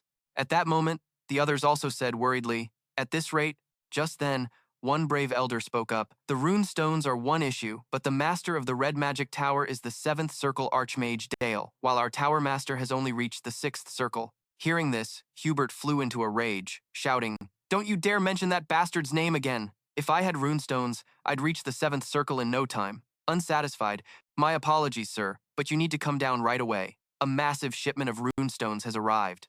As if they'd just heard the most shocking news of their lives, unable to believe their own ears, Hubert and the other elders were struck completely silent. However, at that very moment, back in the laboratory, the battle between Ghislain and Anne was still raging on, growing more intense by the second. Ghislain looked at the flames hurtling toward him, his eyes filled with contempt. Then, he casually swung his sword and swatted the flames away as if they were nothing but flies. They were completely powerless against him. And of course, wasn't ready to give up. He hurled an even larger fireball toward Ghislain. Unflustered, Ghislain calmly gripped his sword, and without a hint of hesitation, he swung down, splitting the fireball in two. Seeing this, everyone immediately panicked. They had never witnessed such a thing before, and even Anne couldn't believe his own eyes. He gritted his teeth and mumbled, How did he just slice through magic? Who the hell is this guy? While Anne was still bewildered, a rope suddenly appeared, and in the blink of an eye, he was bound like a trussed-up fish. Belinda walked up from behind and said in a cold voice, You dare attack the young master? Only when he was bound so tightly that his flesh began to contort did Anne realize, with a shock that he'd messed with the wrong people, he hastily asked, Just who are you people? Before Anne could even finish his question, a shout suddenly echoed, Stop! It was Hubert's voice. He surveyed the chaotic scene and asked irritably, What is all this commotion? Not only him, but the elders were also following close behind. The girl sitting on the floor saw him and called out in a trembling voice, Tower Master. Hearing her address him that way, Ghislain glanced at Belinda, ordering her to release the man. At his command, Belinda obeyed and released the scoundrel. The moment he was free, Anne immediately played the victim, throwing himself into Hubert's arms and wailing. Seeing his favorite disciple being bullied, Hubert asked worriedly, Oh, Anne, what is all this? He immediately started his sly act, looking pitiful. There was an intruder. I was stopping Vanessa from entering the laboratory when she suddenly attacked. Continuing his award-winning performance, Anne cried even more dramatically. He then began to tremble all over, saying dejectedly, I just didn't want fragile Vanessa to get hurt, so I tried to stop her. Anne's delicate, willow-like appearance was pathetic, Belinda said disdainfully. Crying like a little girl, you're an embarrassment. Anne retorted, I'm a man. Just then, Vanessa quietly explained, I just wanted to use the laboratory. Ghislain remained silent, calmly observing her. As expected, his insight had not been wrong. This person was the budding nightmare, Vanessa. He just never expected that this nightmare once lived a life worse than a dog's. Hubert, perhaps senile in his old age, started scolding them without bothering to tell right from wrong. Not only did you trespass in the Crimson Flame Magic Tower, but you now dare to harm my disciple. I will burn you to ashes without a trace. Seeing that the situation was turning ugly, Belinda asked tentatively, Young master, what should we do? They look pretty intimidating. But Ghislain only responded to Belinda's question with silence. Without saying a word, Ghislain calmly took a few steps toward Hubert and said, Forgive me for the late introduction. He placed a hand on his chest and bowed in the style of a nobleman. He continued, I am the eldest son of the Perun domain, Ghislain Perun. He stated he was there to trade for rune stones. These words instantly extinguished Hubert's anger. Anne also cried out in shock, Rune stones? Ghislain couldn't be bothered to respond to him and just kept staring at Hubert, saying, My people are waiting outside the tower. Would you care to meet them? Of course. Hubert didn't hesitate for a single second and immediately rushed down to the base of the tower, and sure enough, seeing the carts piled high with runestones, the quantity was so large they couldn't believe their eyes. The elders muttered with trembling voices, "Impossible. Where did he get so many runestones?" Hubert still stood there silently, but inwardly, he was ecstatic. With these, he could crush the red magic tower. Despite thinking this, he had to maintain his pride. Hubert coughed dryly and began to belittle the goods. "The quantity is less than I expected, and the quality isn't very good." Cao heard this and became furious. He gritted his teeth and said, "How dare that guy look down on what we worked so hard to get?" At that moment, the naive Vanessa, not understanding the old fox Hubert's intentions, slowly opened her mouth. "But isn't this an enormous quantity? A single carriage full is enough to last for several weeks." His sore spot having been hit, Hubert's embarrassment quickly turned to anger. He shoved Vanessa away and berated her. "Shut up! What do you know? Get out of my sight immediately." Glancing at Vanessa, Hubert adopted a harsh tone, saying, "That damned Jonna left behind such a mess. If you're going to be useless, at least know your place." Ghislain watched this scene, his expression unreadable, and no one could tell what he was thinking. Just then, Hubert winked at one of his elders, raising an eyebrow as he asked, "Don't you all agree?" The elders, living up to their reputation as old foxes, began to complain. With an attitude like that, they deserved to be under the thumb of the red magic tower forever. If not for his own goals, Ghislain would have definitely stepped in to hasten their demise. Over on the side, Belinda couldn't hold back her indignation, scolding, "What are you talking about? Our young master went through so much trouble to get these runestones, and you dare to downplay their value? And you still have the nerve to haggle." The elders replied, "How much trouble he went through to get them is not our concern. There are too many scammers these days, right? It would be ridiculous to just take the seller's word for it." Too lazy to argue with these old fossils, Ghislain asked with a bored expression, "I see. So you're saying you won't be buying them?" The elders were a bit surprised by his words, and before they could react, Ghislain was already preparing to leave with his men. He said, "We don't need the raw runestones. Let's go somewhere else." Fearing Ghislain would actually leave, Hubert immediately panicked and said, "Wait." He quickly glanced at a person beside him, giving a subtle signal, and the man quickly understood Hubert's intention. The elder nodded slightly, then spoke up. "To show respect for your efforts in bringing them all the way here, perhaps we should make a purchase? You've come a long way. After all, returning empty-handed wouldn't look good. Let's help the tower master save some face." Hubert nodded with a dignified air. "If the elders insist, then I can't just ignore it. With my great generosity, we will purchase all the runestones you've brought, but the price will be slightly lower than the market rate." But before he could finish, Ghislain coldly cut him off. "It seems there's been some misunderstanding." He then glanced at Cao and ordered, "Leave one wagon and take the rest back." Cao was a bit surprised and didn't react immediately, but then he saw Ghislain give a knowing smile and say, "We did agree to only sell one wagon, right?" Hearing this, Hubert's face turned black as soot. Cao was very sharp, understanding immediately. He glanced over and said with a grin, "Oh, that's right. I forgot." Then he ordered the mercenaries, "Everyone, move the wagons." Hubert, feeling like he was on pins and needles, rushed over to Ghislain and frantically asked, "What the hell is going on?" Ghislain let out a soft chuckle and replied nonchalantly, "My apologies. It seems there was a misunderstanding about the quantity due to an error from my subordinates. Our final destination is the Red Magic Tower. We just needed a little money for travel expenses." Hearing the name of his arch-rival, Hubert's expression turned foul. Immediately after, his tone became sycophantic. "Why do that? I was just joking a bit, since this is the first time we've met." "Don't be like that. Come on up and let's talk for a bit." Ghislain scoffed coldly at the old man, thinking, "You want to play games with me? You'll need another 8 lifetimes." A short while later, in the Tower Master's meeting room, Hubert said with a formal smile, "Now then, allow me to introduce the elders of the Crimson Flame Magic Tower. All of them are 5th-level mages." Ghislain forced a cursory smile of praise and said, "All of them are 5-circle mages? That's quite impressive." But his next sentence was a direct slap in their faces. He smirked and said, "As expected of the 2nd strongest tower in the north, the power here is truly astonishing." Pretending to ignore the jab, Hubert coughed dryly and said, "You must have heard some strange rumors, but they are all false. The Crimson Flame Magic Tower still holds the #1 spot in the north." Hearing this, Ghislain replied, "Let's just say that's the case.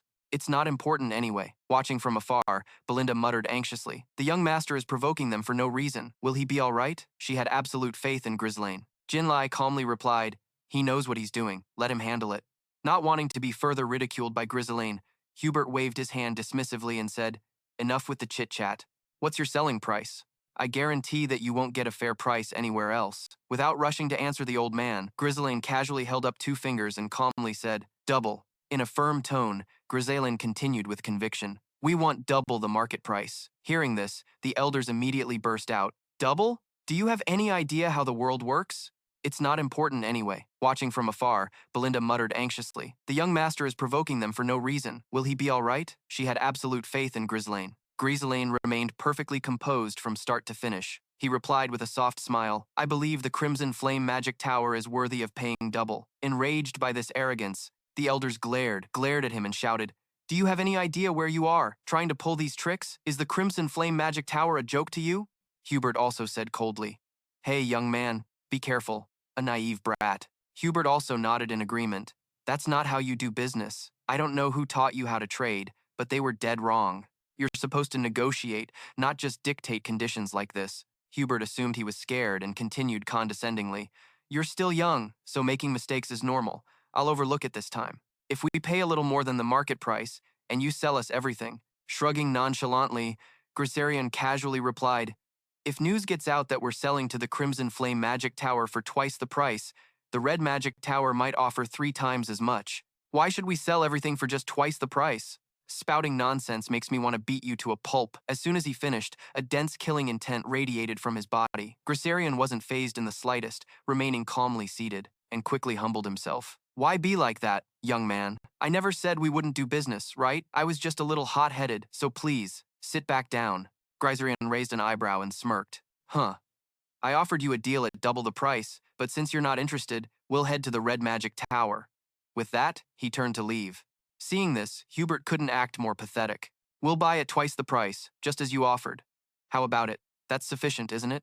But Ghislain just smirked and said, All right, we'll sell 1 shipment for twice the market price. After saying that, he raised an eyebrow at Hubert with an extremely provocative look. Hubert and his men broke out in a cold sweat. He quickly said, What are you talking about?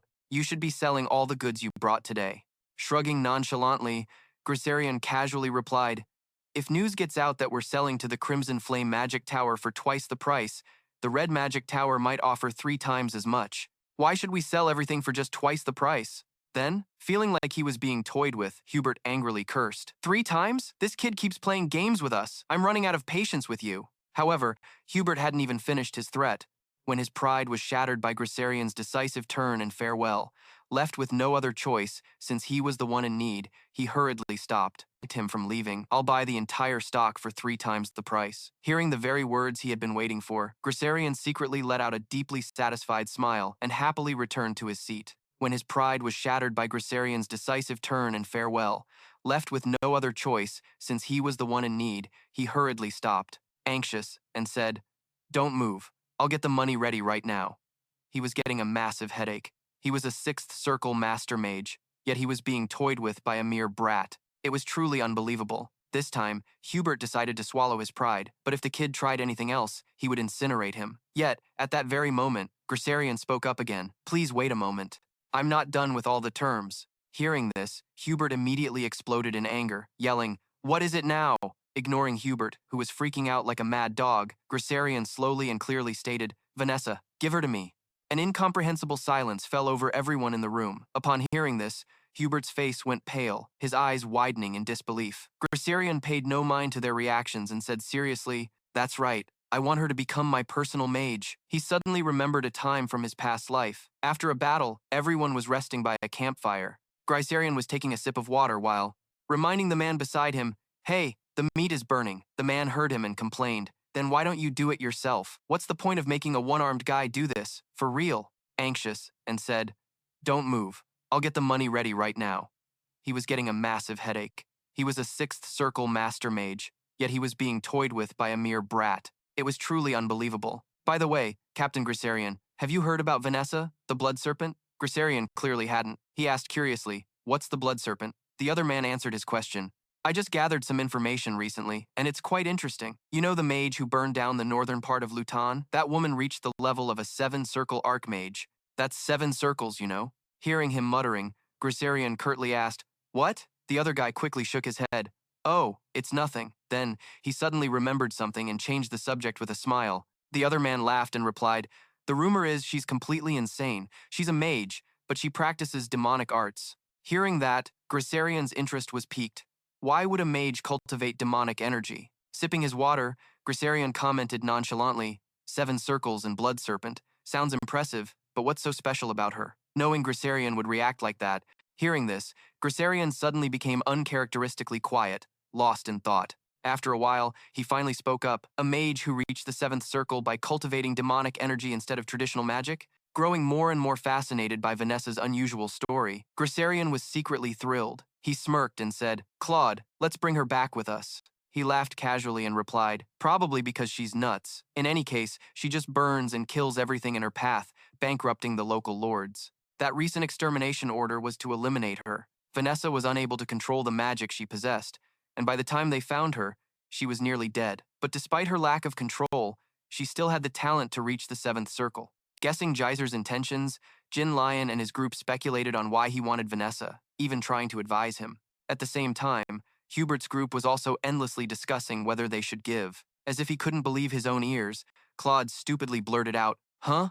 However, Grissarian's plan from his past life was never carried out. Vanessa de Geyser or not? After some discussion, Hubert smiled and said, that's right, Vanessa will gladly serve the Red Flame Magic Tower. Before he could finish, Geyser continued. Geyser remained firm in his intentions. He calmly said, we need mages for our territorial wars.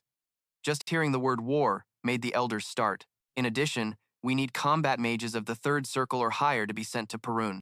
The words struck him like a thunderbolt, and Hubert flew into a rage, glaring fiercely at Geyser, who ignored the old man's reaction. Hand over Vanessa as my personal mage. These are the 3 conditions for buying the runestones. Hearing this, Jin Lion's group immediately understood what he was planning.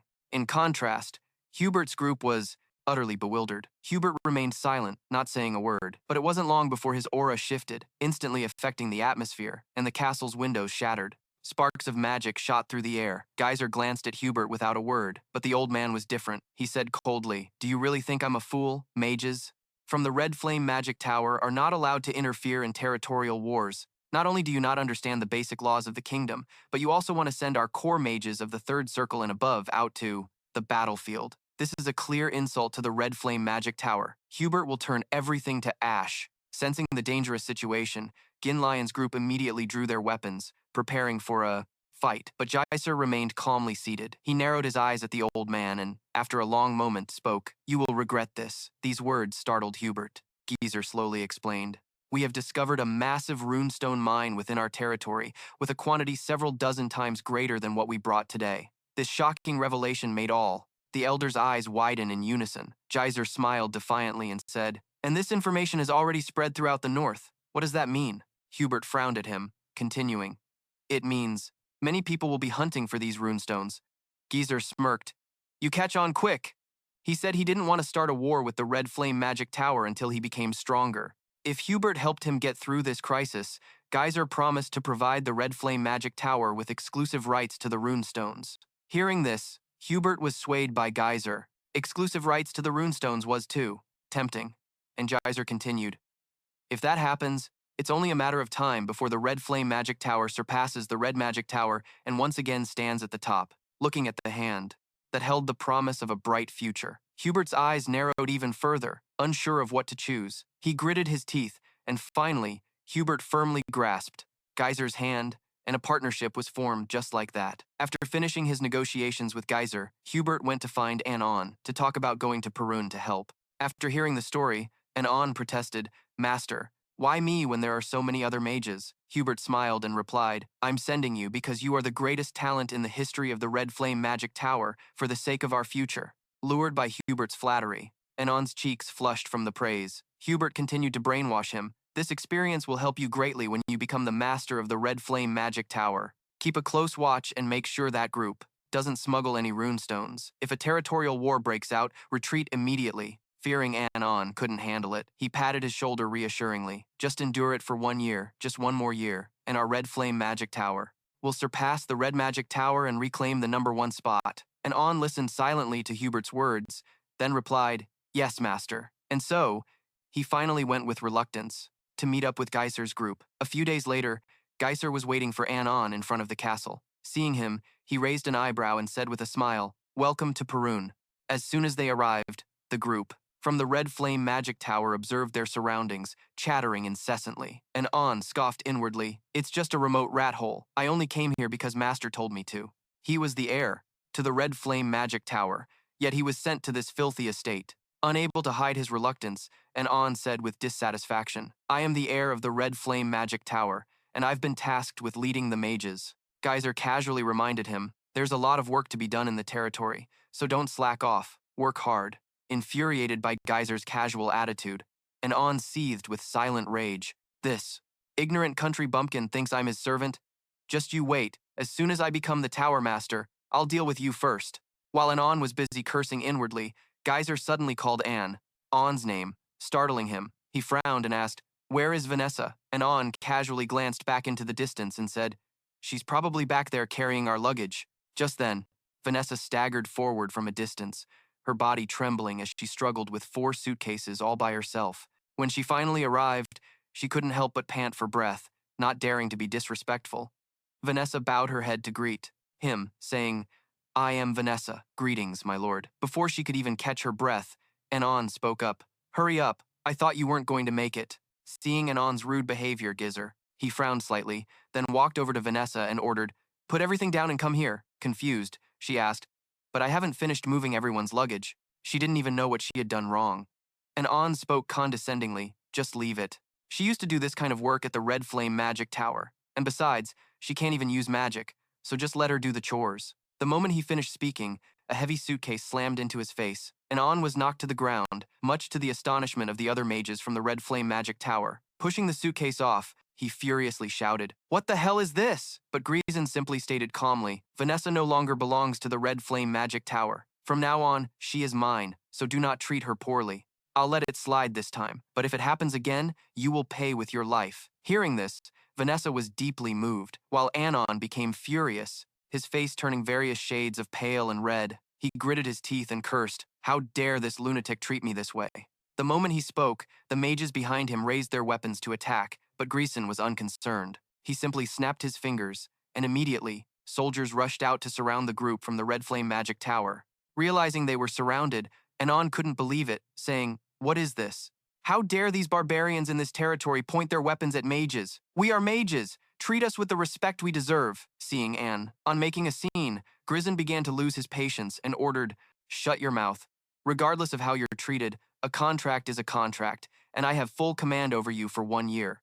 This was achieved through a legal transaction with your tower master, and I have secured an exclusive supply of runestones. If the contract is broken because of your actions, whose side do you think your tower master will take?" Hearing this, Anon stammered, "Well," as he was fumbling, Ghislain emphasized once more, "Your role here in Perun is nothing more than being a reserve mana supply. If you want to be treated better, then fulfill that role properly." Feeling as if he was being insulted, Anon snapped, "How dare you call me a reserve supply?" Too lazy to argue with him, Ghislain turned to leave and casually ordered, "Cao, the Gin Lian, teach them their place." As soon as they heard the order, the gazes of Cao the and Jin Lian sharpened as they said, "Our dear scholars must have had it pretty good at the Red Flame Magic Tower, huh? Let's make sure they adapt well to our environment." Although he was trembling in fear before the towering muscular soldiers, Anon still cursed defiantly, "You uncivilized bastards!" Meanwhile, Vanessa stood by obediently without a word, and Ghislain walked over to speak with her. He slowly told her, "You are my personal mage." Vanessa's eyes sparkled brightly as she looked at him, her eyes filled with disbelief before she shyly lowered her head. Just as Ghislain thought she wouldn't respond, she said hesitantly, "But as Anon said, I can't even use magic. A personal mage." Before she could finish, Ghislain smiled gently and said, "Follow me." He held out his hand to her with a hopeful smile, saying, "I will help you learn to use magic." A moment later, Ghislain brought Vanessa to the training grounds inside the castle. Although she had followed him, Vanessa had no idea what he was planning. As she stood there, bewildered, Ghislain finally spoke her name. Startled, she answered timidly, "Yes, my lord." He looked at her with a frown and asked, "What is the extent of your magical studies?" Vanessa replied quietly, "I have studied up to the 5th circle. In theory, that is." Seemingly satisfied with her answer, Ghislain smirked and said, "The 5th circle, that's good." Not understanding why he was pleased, Vanessa's eyes widened in confusion as she looked at him. But her deep-seated insecurity made her lower her head again as she added, "But it's completely useless since I can't actually use magic." Ghislain wasn't fazed and asked, "Is there a reason for that?" Vanessa slowly replied, "Ever since I was a child, I've been unable to sense mana. Despite that, I always believed I'd be able to use magic one day, so I never stopped trying. However, the more I studied, the more I realized I might never be able to use it. As she spoke, Vanessa clutched the magic staff in her hands as if it were a precious treasure. She said sorrowfully, "Now, the teacher who once taught me has passed away." She sighed mournfully. "So, is that why I was cast out?" Ghislain narrowed his eyes, his mind already calculating. In terms of raw power, a fifth circle mage like Vanessa is on par with the magic elders. Magic isn't something you can use just by memorizing theory. It requires comprehension, an understanding of its activation principles, and most importantly, the ability to imbue it with one's own will and interpretation. Vanessa understood all of this intellectually, but her body couldn't respond and break through that final barrier. She must have gone through countless trials and errors, even training to the point of exhausting her own life force. Thinking this, Ghislain felt a growing sympathy for Vanessa. He praised her silently. But that effort wasn't in vain. "Vanessa, your path is just a little different. The mage who will one day burn the entire northern region of Lutani to the ground is you." In his past life, Claude had told him that Vanessa became a seventh circle archmage, who also trained in warrior-like absorption techniques. No wonder he thought she was insane. Thinking about this, Ghislain smiled again, his expression full of calculation. He looked at her with narrowed eyes and said slowly, "From now on, I will teach you a new cultivation technique." She still didn't seem to understand what he meant. Vanessa stared at him blankly, asking doubtfully, "I'm a mage. Why would I need to learn a demonic cultivation technique?" Yrun chuckled and replied, "Because both the magic circle system and mana cultivation techniques are based on the foundation of mana. Have you ever even tried it before?" Hearing this, Vanessa was bewildered, but she quickly shook her head repeatedly in refusal. "No way. It's impossible. This is crazy. Using a cultivation technique to cast magic, just one small mistake could leave you crippled for life." Ghislain looked at her with determination, gently extending his hand and said, "Vanessa, just try it." His eyes were incredibly resolute, filled with ambition. Seeing the brilliant light in his eyes, Vanessa showed a flicker of hesitation. She looked at the palm of her own hand, her heart in utter turmoil. She wondered if she could really use magic. At this thought, Vanessa fiercely clenched her fist. If she could just use magic, then everything would become easier. So she decided to trust Ghislain and let him treat her. The moment she sat down, she began to loosen her clothes, even unfastening the buttons on her back to reveal her smooth, fair skin. Ghislain narrowed his eyes as he looked at her back. In his past life, she had the exact same look in her eyes as he did, one of regret, resentment, and indignation, endlessly craving magic, only to fall into the abyss, a bottomless one. By learning a demonic technique of unknown origin, she had become a calamity, acting only on instinct, and eventually incinerating everything.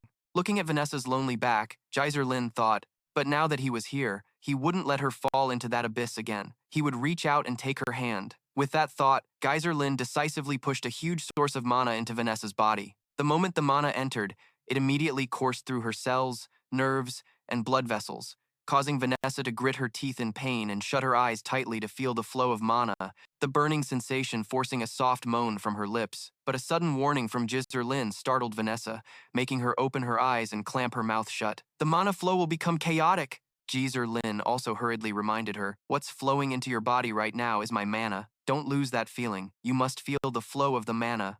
Obediently following Ghislain's words, Vanessa shut her eyes tightly and focused on feeling the mana spreading throughout her body. It coursed through every corner of her being before gathering at her core. In the blink of an eye, a surge of powerful mana enveloped Vanessa's entire body. At that moment, she couldn't help but remember the past. That day, she had overheard a conversation between her master and Hubert. Her master had tried his best to persuade him to protect Vanessa, but Hubert retorted, "Well, I'll give you that.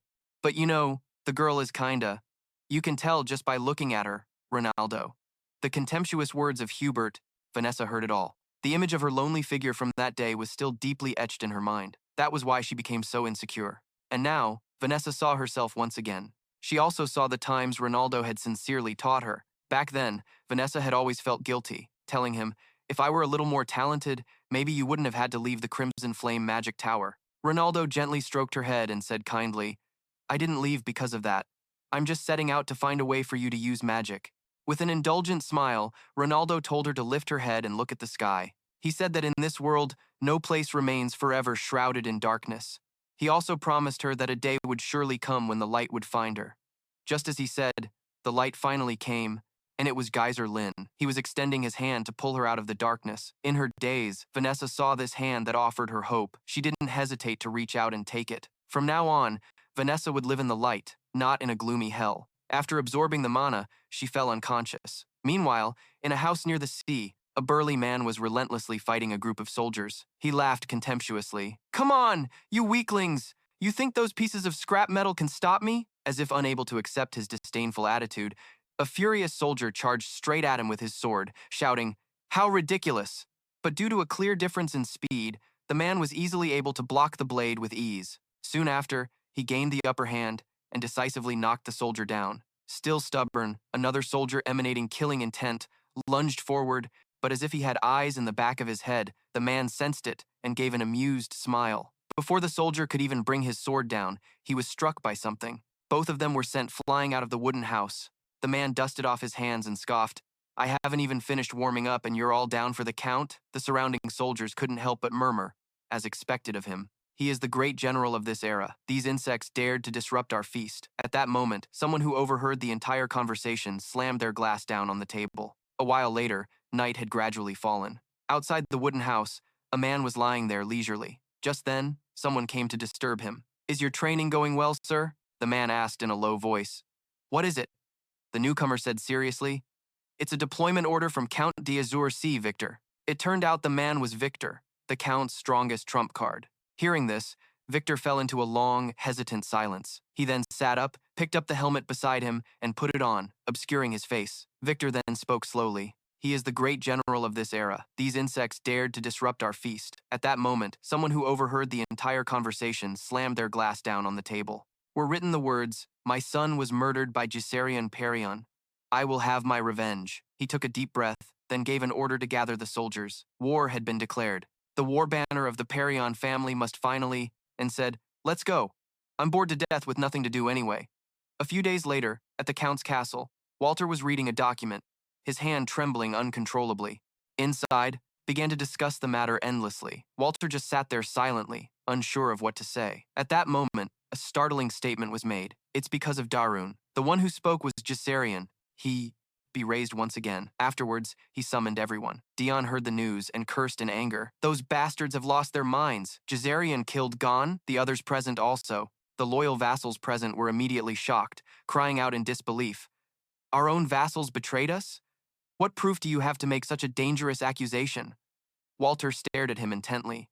"Darun, you say?" Acting for the good of the domain while putting oneself in danger was a common occurrence, but he realized something. It seemed as if Ghislain had already known everything would turn out like this. Slowly explained, "When I was at the Crimson Flame Demon Tower, weren't two of our vassals sent as envoys to Daiger? They must have leaked our domain's internal information." Hearing this, just then, the sound of frantic footsteps echoed from the corridor.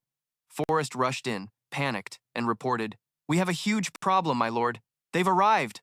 The look on his face was somewhat grim, as if he'd seen something terrifying. Sure enough, in the distance, an army was slowly advancing toward the Pergium territory. Their leader was a knight in full plate armor that obscured his face, as composed as a field marshal, causing Count Walter and the others on the ramparts to freeze in shock. Dion's fury intensified at the sight. The declaration of war was just issued, and they've already arrived. When did they get everything so prepared? According to reports, their main army arrived first. In addition, reinforcements of 1,000 troops set out later, and numerous siege weapons were also spotted. They had obviously started building them long ago. Albert glanced over and said, "What is happening? At this rate, the disparity in our forces is too great.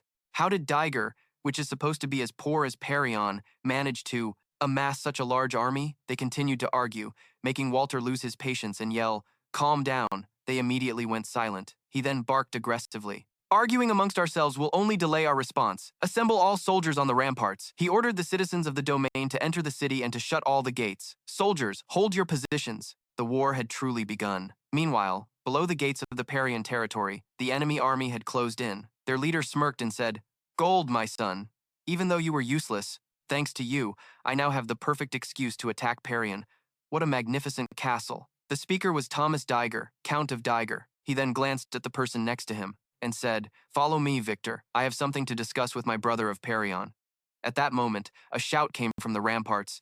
"You killed my brother! What is the meaning of this atrocity?" Thomas gave a cold smirk and replied, How can you call it cruel? My beloved son died in this very land. He questioned aggressively. Your son, the heir of Perion, Ghislain Pergium, is the one who took his life. What kind of parent wouldn't be filled with rage when their child is killed? Hearing these words, Walter's expression darkened. Thomas continued, if you surrender now, I will end this without any bloodshed. Ghislain frowned when he heard this. Dion gritted his teeth in anger. That bastard dares to lie so shamelessly to the very end. Albert added, my lord, talking any further is useless. Ghislain sighed softly. Even if he had saved Elena, Gold's death would have led to this situation sooner or later. The fact that they prepared siege weapons proves their determination to annihilate Perion. Everything was going exactly as he had predicted. While Ghislain was thinking, Walter spoke up grimly. My son did not kill Gold. That is my only answer.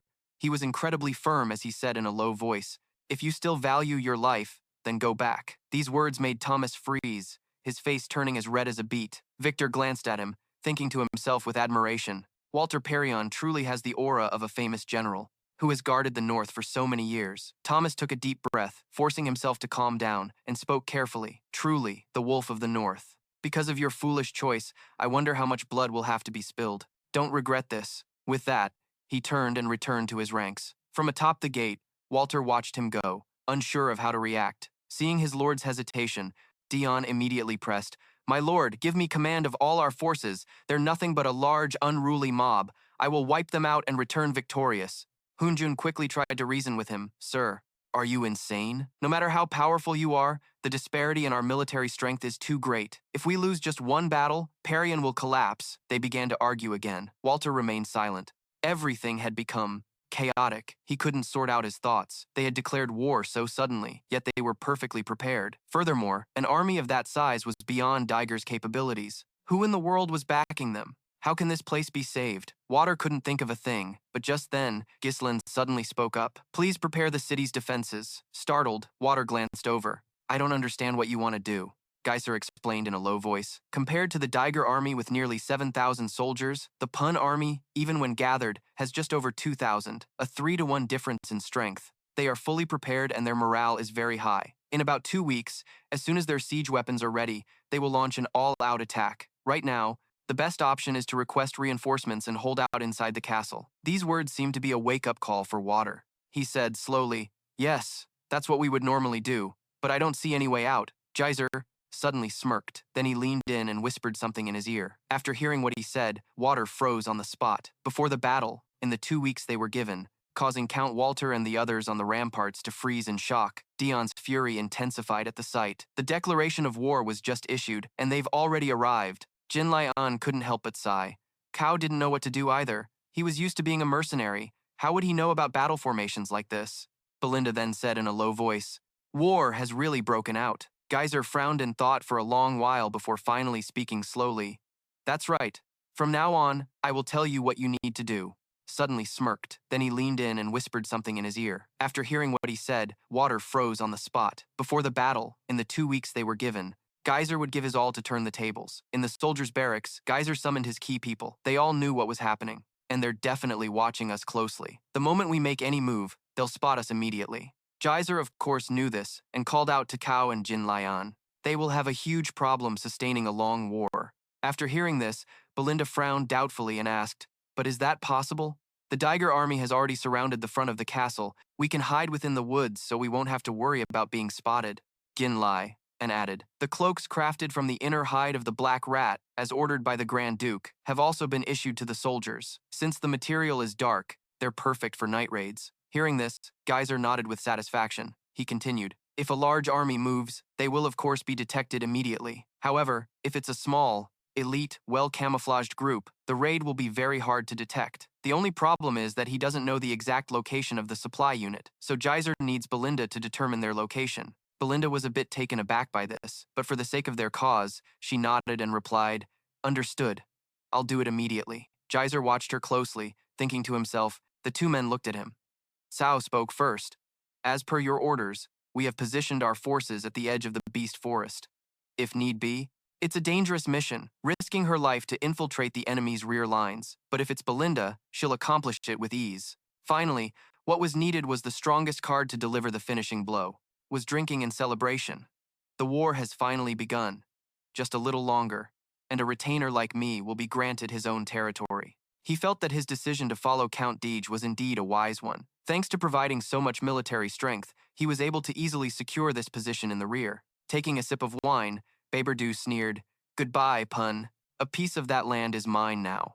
But they had no idea that outside the camp, someone was secretly infiltrating. It was Geyser's group. He had found them thanks to Belinda, and his entire elite force was here. Jin spoke in a low voice. "Damn, this weather is gloomy and oppressive." Cao nodded in agreement. "It's pitch black. I can't see anything." Geyser sighed as well. "This weather is perfect for a raid, isn't it?" He then immediately gave the order. "Take no prisoners, wipe them all out." The moment he gave the command, Geyser drew his sword and charged ahead on his horse. The camp guards still hadn't detected the impending danger. By the time they did, his men had already stormed the entrance. At this point, the only thing to do was offer up their necks. The soldiers who rushed out were met with a bloodbath and panicked, but they barely had time to react before being struck down. Geyser, clad in his knight's armor, raised his sword and commanded, "My mercenaries, from this moment on, we proceed as planned. Leave no one alive."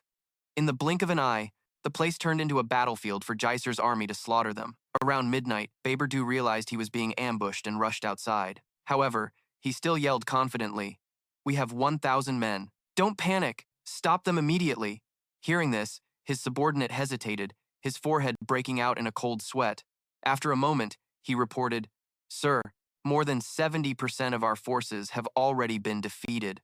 Under Geyser's fierce leadership, wherever they went, bodies piled up. Hearing this, Beberdu's face turned grim. After hesitating for a moment, he ordered, "Run.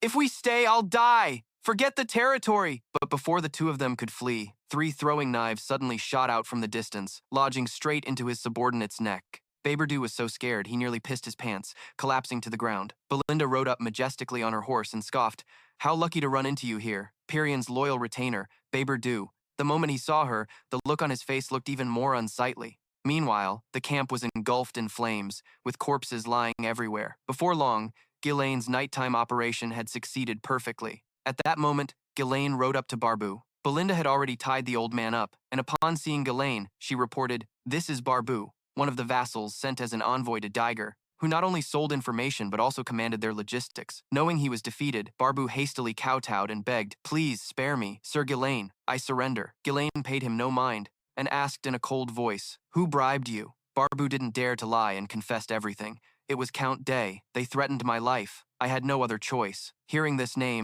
Ghislain couldn't help but frown. So it was true that he had supplied troops to Daiger. When Ghislain didn't respond, Barbu's heart pounded in his chest, and he quickly said, "Even though it has come to this, haven't I served for a long time? The Count will surely pay a handsome ransom." Hearing this, Ghislain finally gave an order, "Lift your head." Barbu thought his wretched life was spared, and hastily said with a smile, "Sir Ghislain, thank you for giving me a chance. With the life you've spared, I will serve Pion with everything I have." But just as he finished speaking, his head was severed from his neck. Before meeting his maker, Barbu never expected to die like this. Ghislain looked at the head rolling on the ground like a ball and snorted coldly, "I don't make deals with filth like you." Traitors to Pion have only one path, and that is death. After dealing with the last man, Ghislain led his people away from the camp, which was now engulfed in a sea of fire. Belinda walked beside him, seemingly lost in thought. Cao also hesitated before asking, "Captain Ghislain, what do we do next?" Ghislain calmly replied, "We're heading straight for the castle, because I'm certain the enemy has already begun their assault. All attention will be focused on the castle, while we attack their base and cause chaos." Ghislain spurred his horse forward as he issued his commands. "Cao and Belinda, support the left wall as soon as we arrive. I'll take the right wall." At this point, he glanced over at Gin Lion. He hesitated for a moment before speaking, "Jin Lion, I'm entrusting our base to you.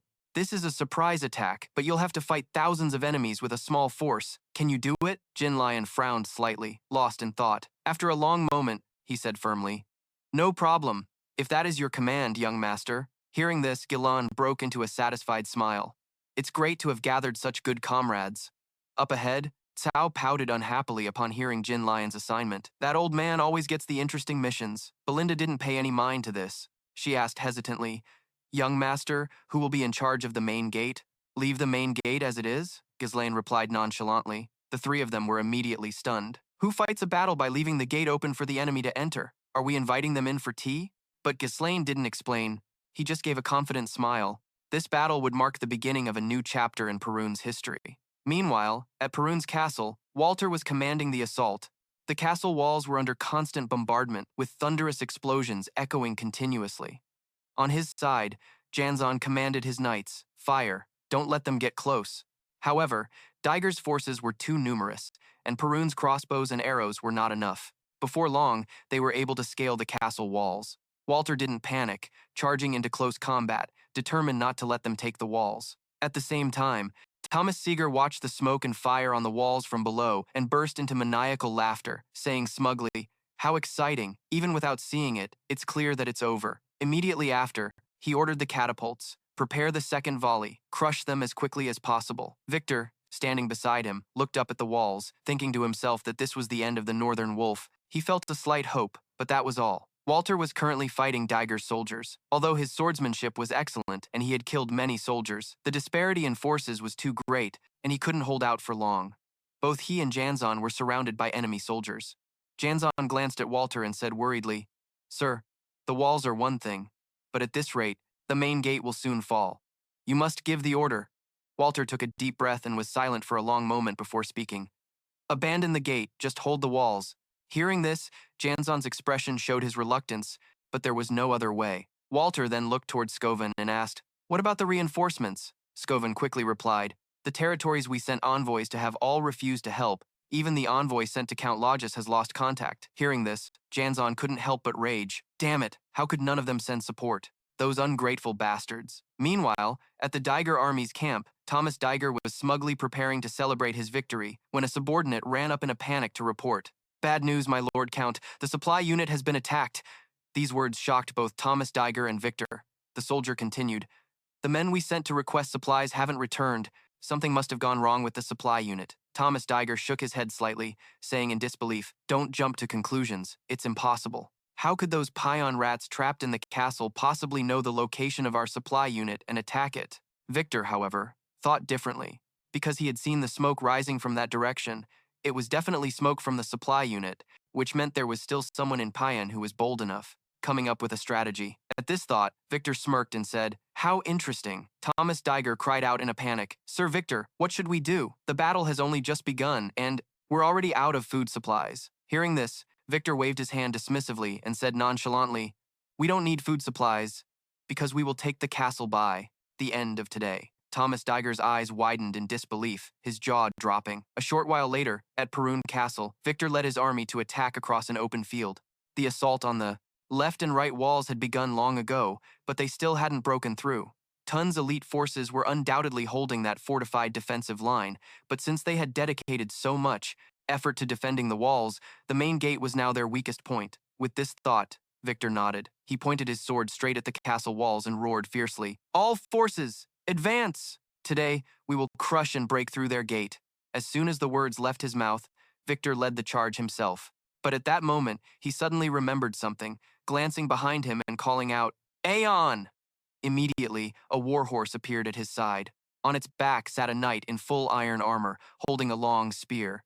This was the right-hand man of Victor, Adon. Victor glanced at him and declared, "I will shatter this gate myself, so I'm ordering you to stay here and hold the line." Over on the castle walls, Daiger's soldiers were relentlessly scaling the walls. No matter how hard Water's men tried to fend them off, some enemies still managed to slip through. At that moment, Sir Coven suddenly shouted in alarm, "Sir!" Water heard him and looked over, and then he spotted the siege tower. He gritted his teeth and muttered, "Damn it, how could they know the exact height of our walls?" Gian added, "And we're already overwhelmed by their numbers. If that siege tower reaches us, we're finished." Right then, Water immediately roared, "Ready the catapult!" His soldiers had just finished setting it up when he ordered them to fire to stop that siege tower from approaching. In an instant, a massive boulder was launched, flying straight for the siege tower. But just a moment before impact, a hand suddenly rose up, and then, without hesitation, a sword was thrust straight at the boulder. With a loud bang, the projectile exploded in midair. Witnessing this, the expressions on Water and his men immediately soured. Gian ground his teeth and cursed. What kind of monster just did that? The person responsible was, of course, Victor. After taking care of the boulder, he slowly advanced toward the gate. Upon seeing him, Water's face immediately soured. He seemed to recognize the man, or at least had heard of his reputation. Victor, now with his sword drawn, sneered coldly. It's useless, you worms of Tun. No matter how much you struggle, defeat is inevitable. He ordered his soldiers to bring up the battering ram and charge the main gate. The moment he finished speaking, the soldiers began maneuvering the ram forward. Water wanted to stop the battering ram, but was blocked by Daiger's soldiers. At the same time, the ram started to pound against the gate. Water felt the situation growing more difficult by the second, but all he could do was put his faith in Ghislain, just as the boy had said. The battle to breach the castle and to defend it raged on with incredible intensity. Elsewhere, inside the fortress, a group of mages was tied up in a circle. Anfi struggled ceaselessly, yelling, "Let me go, you damn commoners. We are mages, we shouldn't be involved in this rotten war over territory." Fergus glanced at him coolly and said flatly, "This is the young master's order, so please calm down." This only made Anfi more indignant, and he raged, "Are you blind? Do I look calm to you? Look. Over there! They've let that battering ram get so close. This battle is as good as lost. This castle is finished." Vanessa narrowed her eyes at him and spoke in a deep voice. "Master Anfi, don't worry."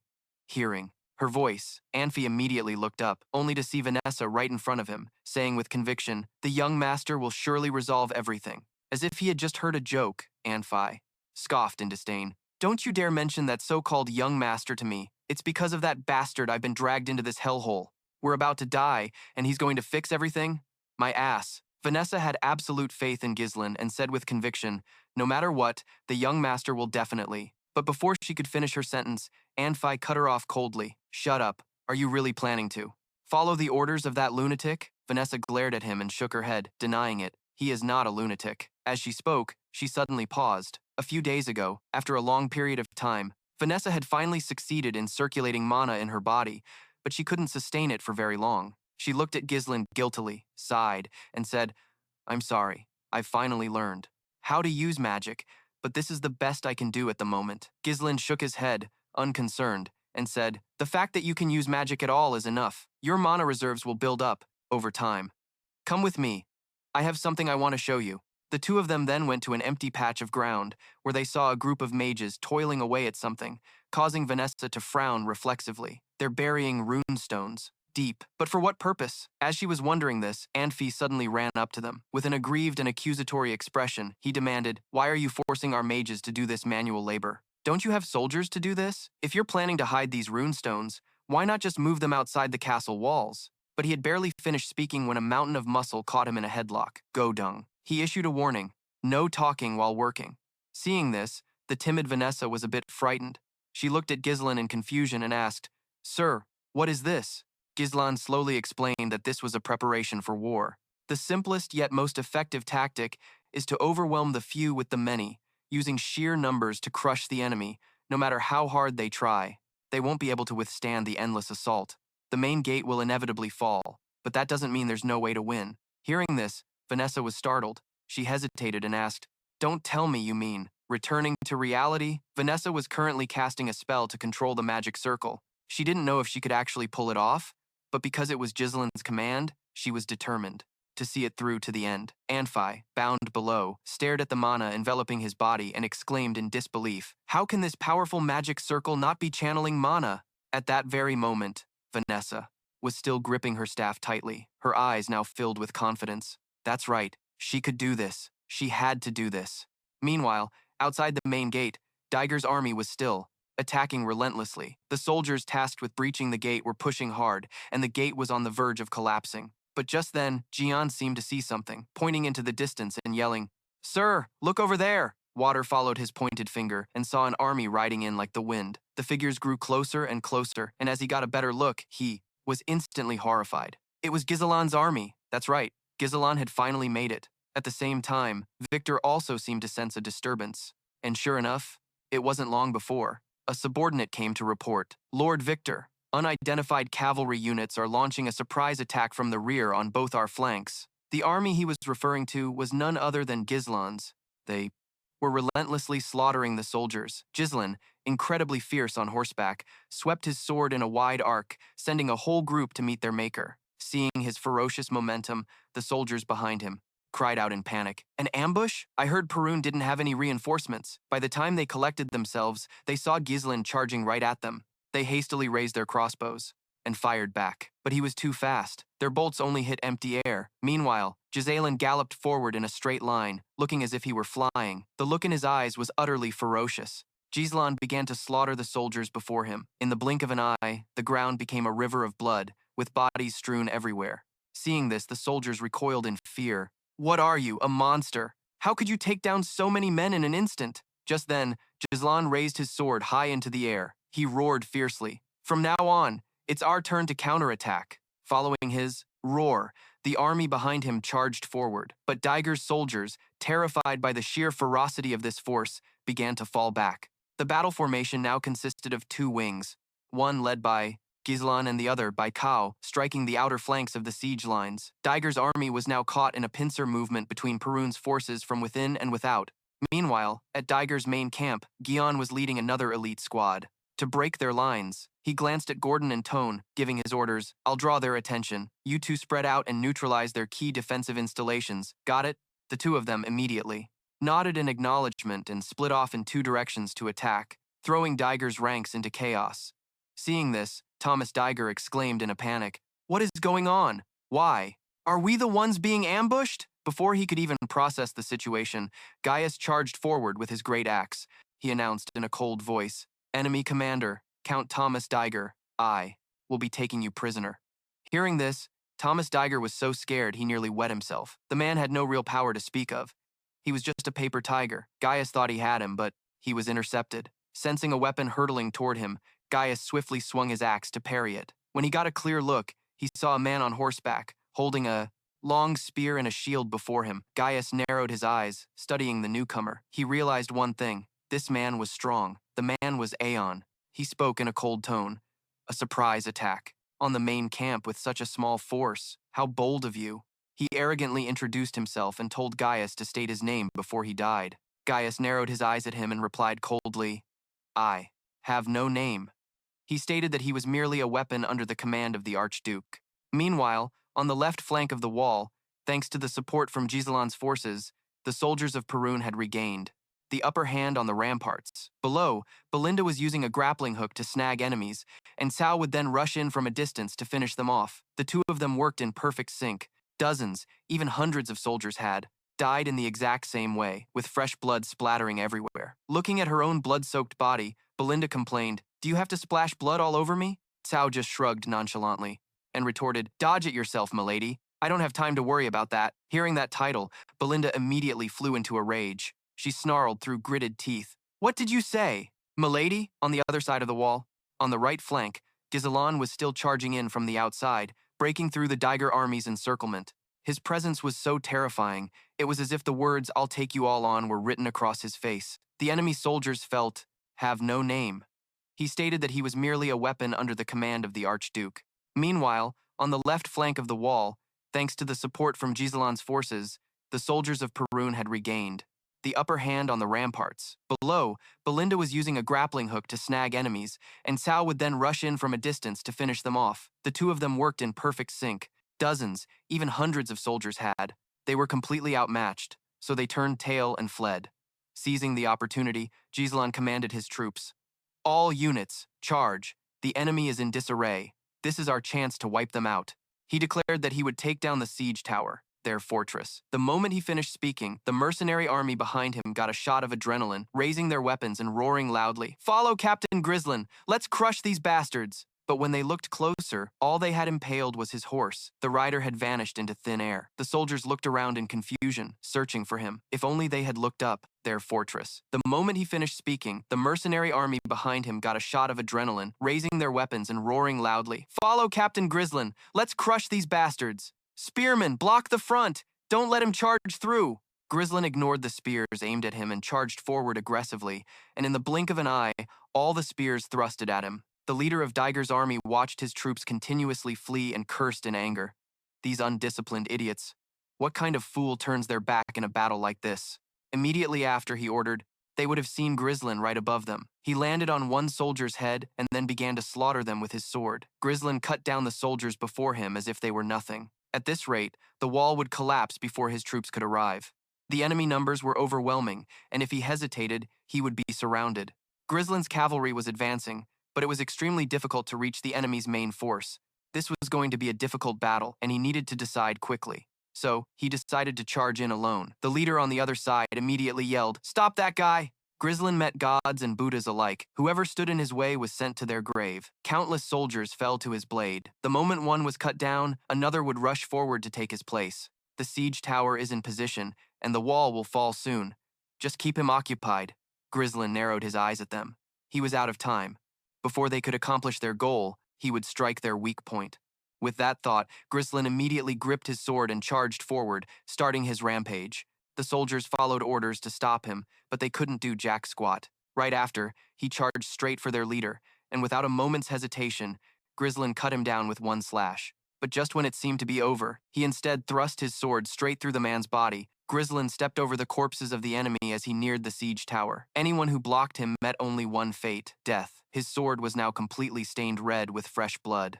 The last soldier of the vanguard trying to stop him was cut down by Ghislain, successfully recalling his sword. He then charged towards the siege tower once more, gripping the sword tightly in his hand, channeling mana into it, and preparing to continue his rampage, then hurled him with all his might toward the siege tower. The corpse slammed into the soldiers on the tower, shattering the crossbow unit's formation. At the same time, Ghislain activated the magic wire. Seeing this, the soldiers atop the tower panicked. They hastily fired arrows at him, but Ghislain was incredibly fast, moving like a bird to dodge them. Seeing him charge, the soldiers froze in place, too terrified to move an inch. All they could do was wait to be cut down by Ghislain's sword. He savagely raised his blade and swung down, instantly killing the unlucky man beneath it. But that wasn't all. Using the power and mana infused in his sword, Ghislain split the entire siege tower in two. Hearing this, Victor became lost in thought. A moment later, he slowly opened his mouth. "Do it in 5 minutes. I'll take care of their commander. You make sure that gate is destroyed quickly. You're quite strong, it seems. The real fight starts now." After destroying the tower, Ghislain slowly walked out. Victor glanced at one of his men and asked, "Is the main gate breached yet? Quickly, or else you'll have me to answer to." Hearing this, the man trembled in fear and muttered, "Yes, my lord." But just then, a voice suddenly called out. The man immediately shook his head. "Not yet. The gate is tougher than we anticipated, and the defensive interference from inside is slowing us down, but we should be able to breach it in about 10 more minutes. Victor narrowed his eyes at the newcomer and asked coldly, "Who are you?" The man smirked and replied, "Ko, commander of the Saber's mercenaries. Come on, let's have some fun." As he spoke, he pointed his greatsword at him, his face filled with provocation. Right after that, Ko charged forward. Victor was slightly surprised, but he certainly wasn't going to let him get the upper hand that easily. He quickly turned his horse to the side. At the same time, Victor's warhorse kicked out towards Ko's mount. Ko was startled and hastily leaped from his horse's back. It was a good thing he dodged in time, or else Victor's sword would have cleaved his head, not his horse's. But Ko didn't back down. Without a horse, he leaped high into the air himself. He slashed wildly, forcing Victor into a defensive position. At this moment, Ko's gaze was incredibly determined. He had to win, but Victor gave him no such opening. Every single one of his attacks was parried. Biting his lip aggressively, Ko couldn't help but marvel. "This guy, he can block all of my attacks?" Just then, Victor spoke with contempt. "I've met a cartload of guys like you." With that, he swung his arm, deflecting the sword, and the force pushed Cao backward. Victor squinted at him, his tone dripping with contempt. "You pathetic mercenaries really think you're all that." Immediately after, he unleashed another sword strike carrying immense energy. Not daring to be careless, Cao quickly raised his blade to block. However, his opponent's strength was too great, forcing him to nearly fall, and he ultimately lost his balance and stumbled backward. His arm was also slashed by Victor, and fresh blood began to gush out. Victor snorted in disdain. Nothing's easier to deal with than beasts struggling on pure instinct. Cao quickly scrambled up from the ground, clutching his wound. He cursed inwardly. "This bastard. He's as strong as Ghislain said." Flashing back to before they set out for the attack, Ghislain had pulled Cao aside for a word. His name is Victor, Dedem's secret trump card, and one of the powers targeting Perun. At the time, Cao had asked doubtfully, "Is he even stronger than the captain?" Ghislain replied nonchalantly, "Among all the enemies you've ever faced, he's the strongest, aside from me, of course. 10 points for confidence." But it had to be said, the guy was using overwhelming numbers to force them to focus all their efforts on defending the walls. Then he would breach the gate at its weakest point and launch an all-out assault. Everything was unfolding exactly as Ghislain had predicted, including what Vanessa was doing. However, if Victor were to leave the gate, the entire plan would collapse. These were the words Ghislain had told him earlier. Cao squinted at the man on horseback, repeating the reminder in his head. Cow, when that happens, you have to tie him down. That's why he had to pin down this arrogant bastard. With that thought, Cow pulled his blade from the ground, then said with a cold laugh, "For real? You gotta at least give a guy a fighting chance." Meanwhile, at the Diger army's main base, a fierce battle was raging. Galen and Adon had charged at each other like madmen. Thomas Seeger's subordinate hastily pushed the old man back, urging, "Stay back, sir. You'll get caught in the crossfire." At the same time, the mercenaries in the rear were not idle. They had begun to slaughter the enemy soldiers. Galen fought while calculating, "This guy is a real pain. I don't have time to waste here." Adon's giant shield blocked every attack from every direction, making it nearly impenetrable. How long had it been since he'd faced such a stubborn opponent? However, he didn't think for a second he would lose here. With that, he immediately swung his axe down and roared, "I can't waste any more time on you!"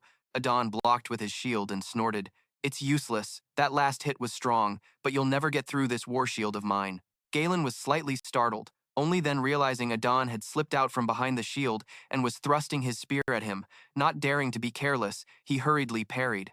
But Adon's assault wasn't over. His spear continued to strike. The innocent horse was wounded in the exchange. Galen was slightly panicked as he was forced off his mount. At the same time, Adon brought his massive shield to bear. He snorted coldly, "You should be down for the count." As soon as he spoke, he slammed the shield down onto Galen. The very moment Adon struck, Galen raised his axe to block. Meanwhile, Cao was also struggling in his fight against Victor. His body was now covered in numerous wounds. The battering ram continued to relentlessly pound the city gate. The doors of the gate were now completely destroyed. Seeing this, the faces of Waters' group turned grim. Victor smiled in satisfaction. He had finally succeeded. Ghislain grew even more frantic. He had no idea what was happening inside the gate. At that moment, inside, Vanessa was still trying to cast her magic circle. Anfi kept yelling at her, "Hey, the gate's been breached. You're just buying time. Do something." Vanessa bit her lip hard and shook her head. "Not yet. Just one more minute." Outside, Victor roared his command. "The gate is open. All units, full-scale assault. Take the castle." As he finished speaking, the surviving Diger soldiers swarmed in like ants. Victor glanced at his subordinate and ordered, "Bring the count here. I'm going to deal with their commander." Just then, Cao pushed himself up again, trembling as he muttered, "No, you're not going anywhere." Victor was a bit surprised, and he couldn't help but offer some praise. "Cao, was it? With your skill level, you should know which battles are worth dying in, and which aren't. So why do you keep rushing in?" Elsewhere, Adon stood before Galen and spoke with a raised eyebrow. "Look, the gate is breached. Your side has lost." Galen was on one knee on the ground, saying nothing. His opponent lectured him condescendingly. "Your surprise attack was bold and unexpected. I'll give you that. But the outcome is still the same. Stuffing useless mercenaries into an elite army was the mistake that sealed your clan's fate. No matter how skilled, a mercenary can never defeat a properly trained knight. A mercenary must know when to retreat, when the tide turns." These were the words of those two arrogant bastards. They had nothing to die for in this war, but their words had no effect on Cao. It was the same for Galen. He just sat there silently, listening, until the bastard had spouted enough nonsense. Cao's expression turned grim. Perhaps they were of the same mind. On two different fronts, Cao and Galen gave the same unplanned answer. So what? Mercenary or knight? On the battlefield, there's only victory or defeat. Immediately after, they both charged their opponents without a hint of hesitation. Adon snorted coldly, "A loser's excuses aren't worth listening to." Right after. At that, he also swung his spear to block Ghislain's attack. The sound of clashing metal rang out continuously, but at that moment, Ghislain used his strength to press Aeon's axe to the ground. This made Aeon quite panicked. What in the world is in that axe? With that thought, he hurriedly tried to fight back, but it was too late. Ghislain had already swung his axe sideways, killing his warhorse on the spot. Aeon's body fell to the ground because of it, and he gritted his teeth and cursed, "You bastard! How dare a mere mercenary!" Ghislain paid no mind to his rambling, and swung his axe again. With a loud clang, the sound of weapons clashing rang out once more. Ghislain used his strength to pin Aeon to the ground, saying coldly, "No matter how solid your defense is, there's always an opening. I have dedicated this life as a weapon for the Grand Duke." As he spoke, he reached behind his back for his sword, and without a moment's hesitation, he drew it. Ghislain's eyes were now brimming with killing intent. He spoke in a chilling voice, "Therefore, I exist only to bring him victory." Aeon's pupils constricted involuntarily. He couldn't believe he would lose like this. Whether he believed it or not, his eye had already been pierced by Ghislain, and fresh blood splattered everywhere. Elsewhere, Cao was still trying to hold off Victor. He knew the man was stronger than him, and that he could die. But Ghislain had told him to pin Victor down, so all he needed was this one shot. He just had to make it hit. Ghislain had asked, "You want to know how I did that?" "Did what?" Cao had gestured wildly. "It was hilarious. You know, that thing, from when we made that bet. Remember? You dashed past, dodged, and then struck in one blow." He was very embarrassed. "Please teach me." He smiled as he recalled Ghislain instructing him. "Those movements aren't the main point. The first time someone fights you, this is what they'll think." The man in the white helmet judged him to be a beast, one that only knew how to charge head-on. Ghislain's words echoed in his head. "At that moment, they will underestimate you."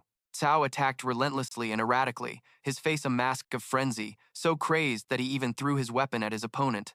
The man in the helmet dodged swiftly and easily, swatted Cao's weapon away. He looked down on him with contempt. Fools always make reckless moves because they have nothing to lose, and yet they don't realize that it's their last chance to cling to life. He raised his sword and thrust it straight toward Cao. He remained calm, remembering Ghislain's words, but if you can hide your true intention within your actions. Just as the sword came down, Cao dodged with ease and grabbed his arm. He used the leverage from his opponent's arm to leap high into the air and retrieve his weapon. Seeing this, the white-helmeted man suddenly realized, "Then you will surely get a chance to land a blow." Cao plunged his sword straight down. The blade missed him by a hair's breadth. The horse cried out in pain, and the man in the helmet immediately leaped off, while Cao fell to the ground.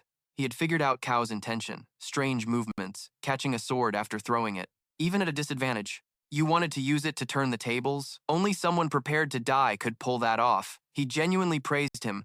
"It seems you're not just a beast. After all, well done." At the same time, he mocked, "Sometimes people cross the line between life and death just to break their limits. Unlucky for you, that attack missed, didn't it?" He raised his sword once more, intending to finish him off. "Any last words?" Cao was struggling immensely, and the white-helmeted man was on high alert. Cao smirked. "I already landed a hit." His words made the man in the helmet freeze in surprise. "What?" Just then, 3 swords materialized above his head, but he managed to dodge them. Belinda appeared at that exact moment and shot out a grappling hook. The hook caught Cao, and she launched herself into the air, landing on a horse and making a getaway. Meanwhile, the white-helmeted man was still puzzled. "You landed a hit?"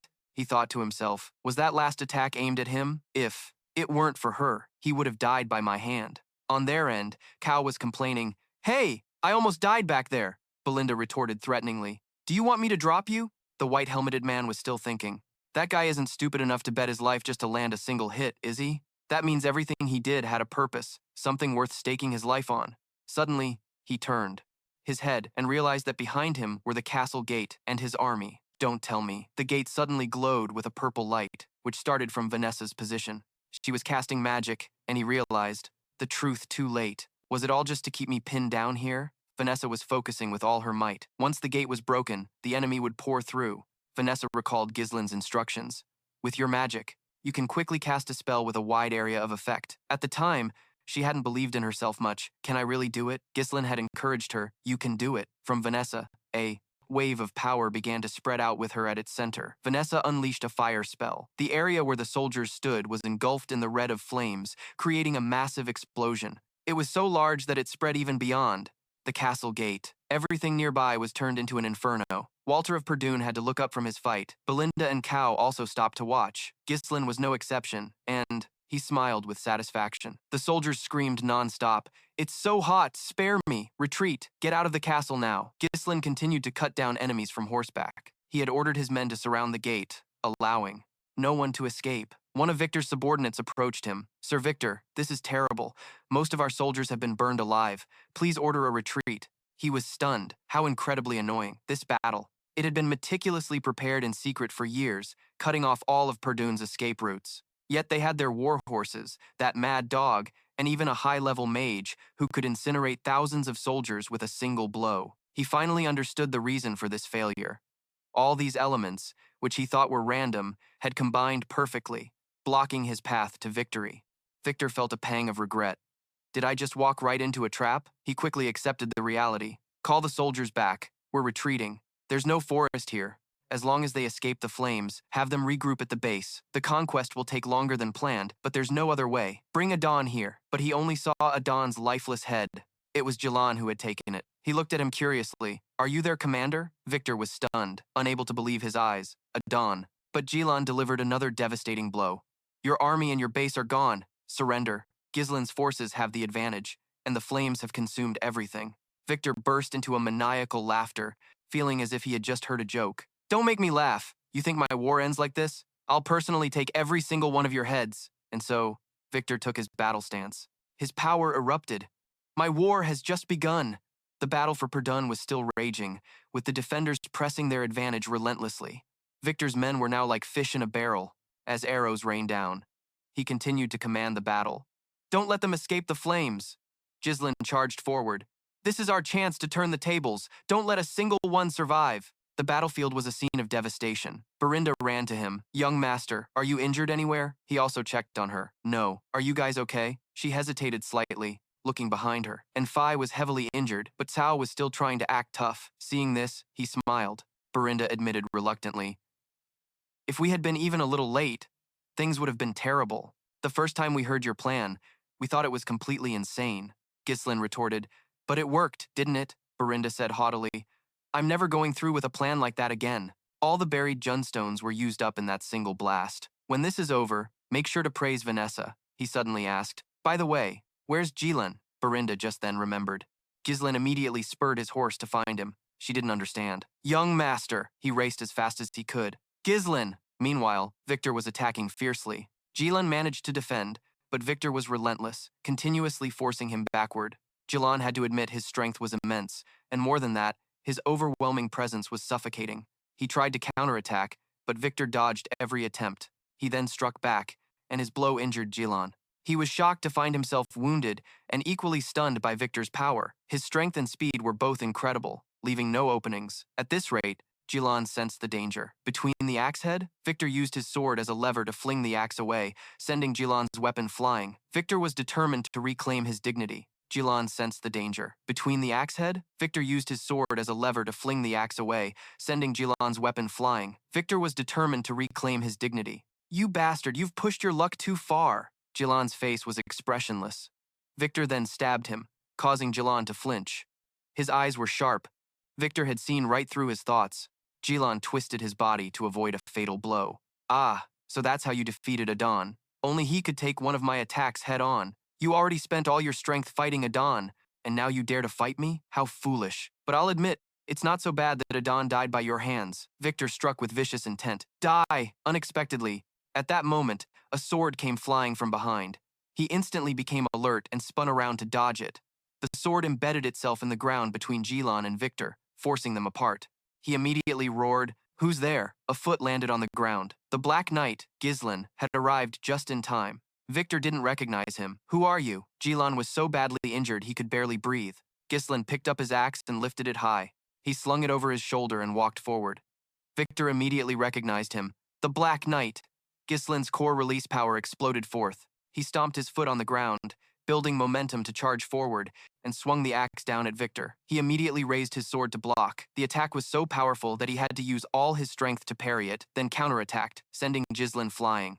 Victor pressed his attack, but Ghislain unleashed another technique. The two clashed, evenly matched. Ghislain's moves were swift, but Victor still dodged them with ease. He then took the opportunity to attack from above.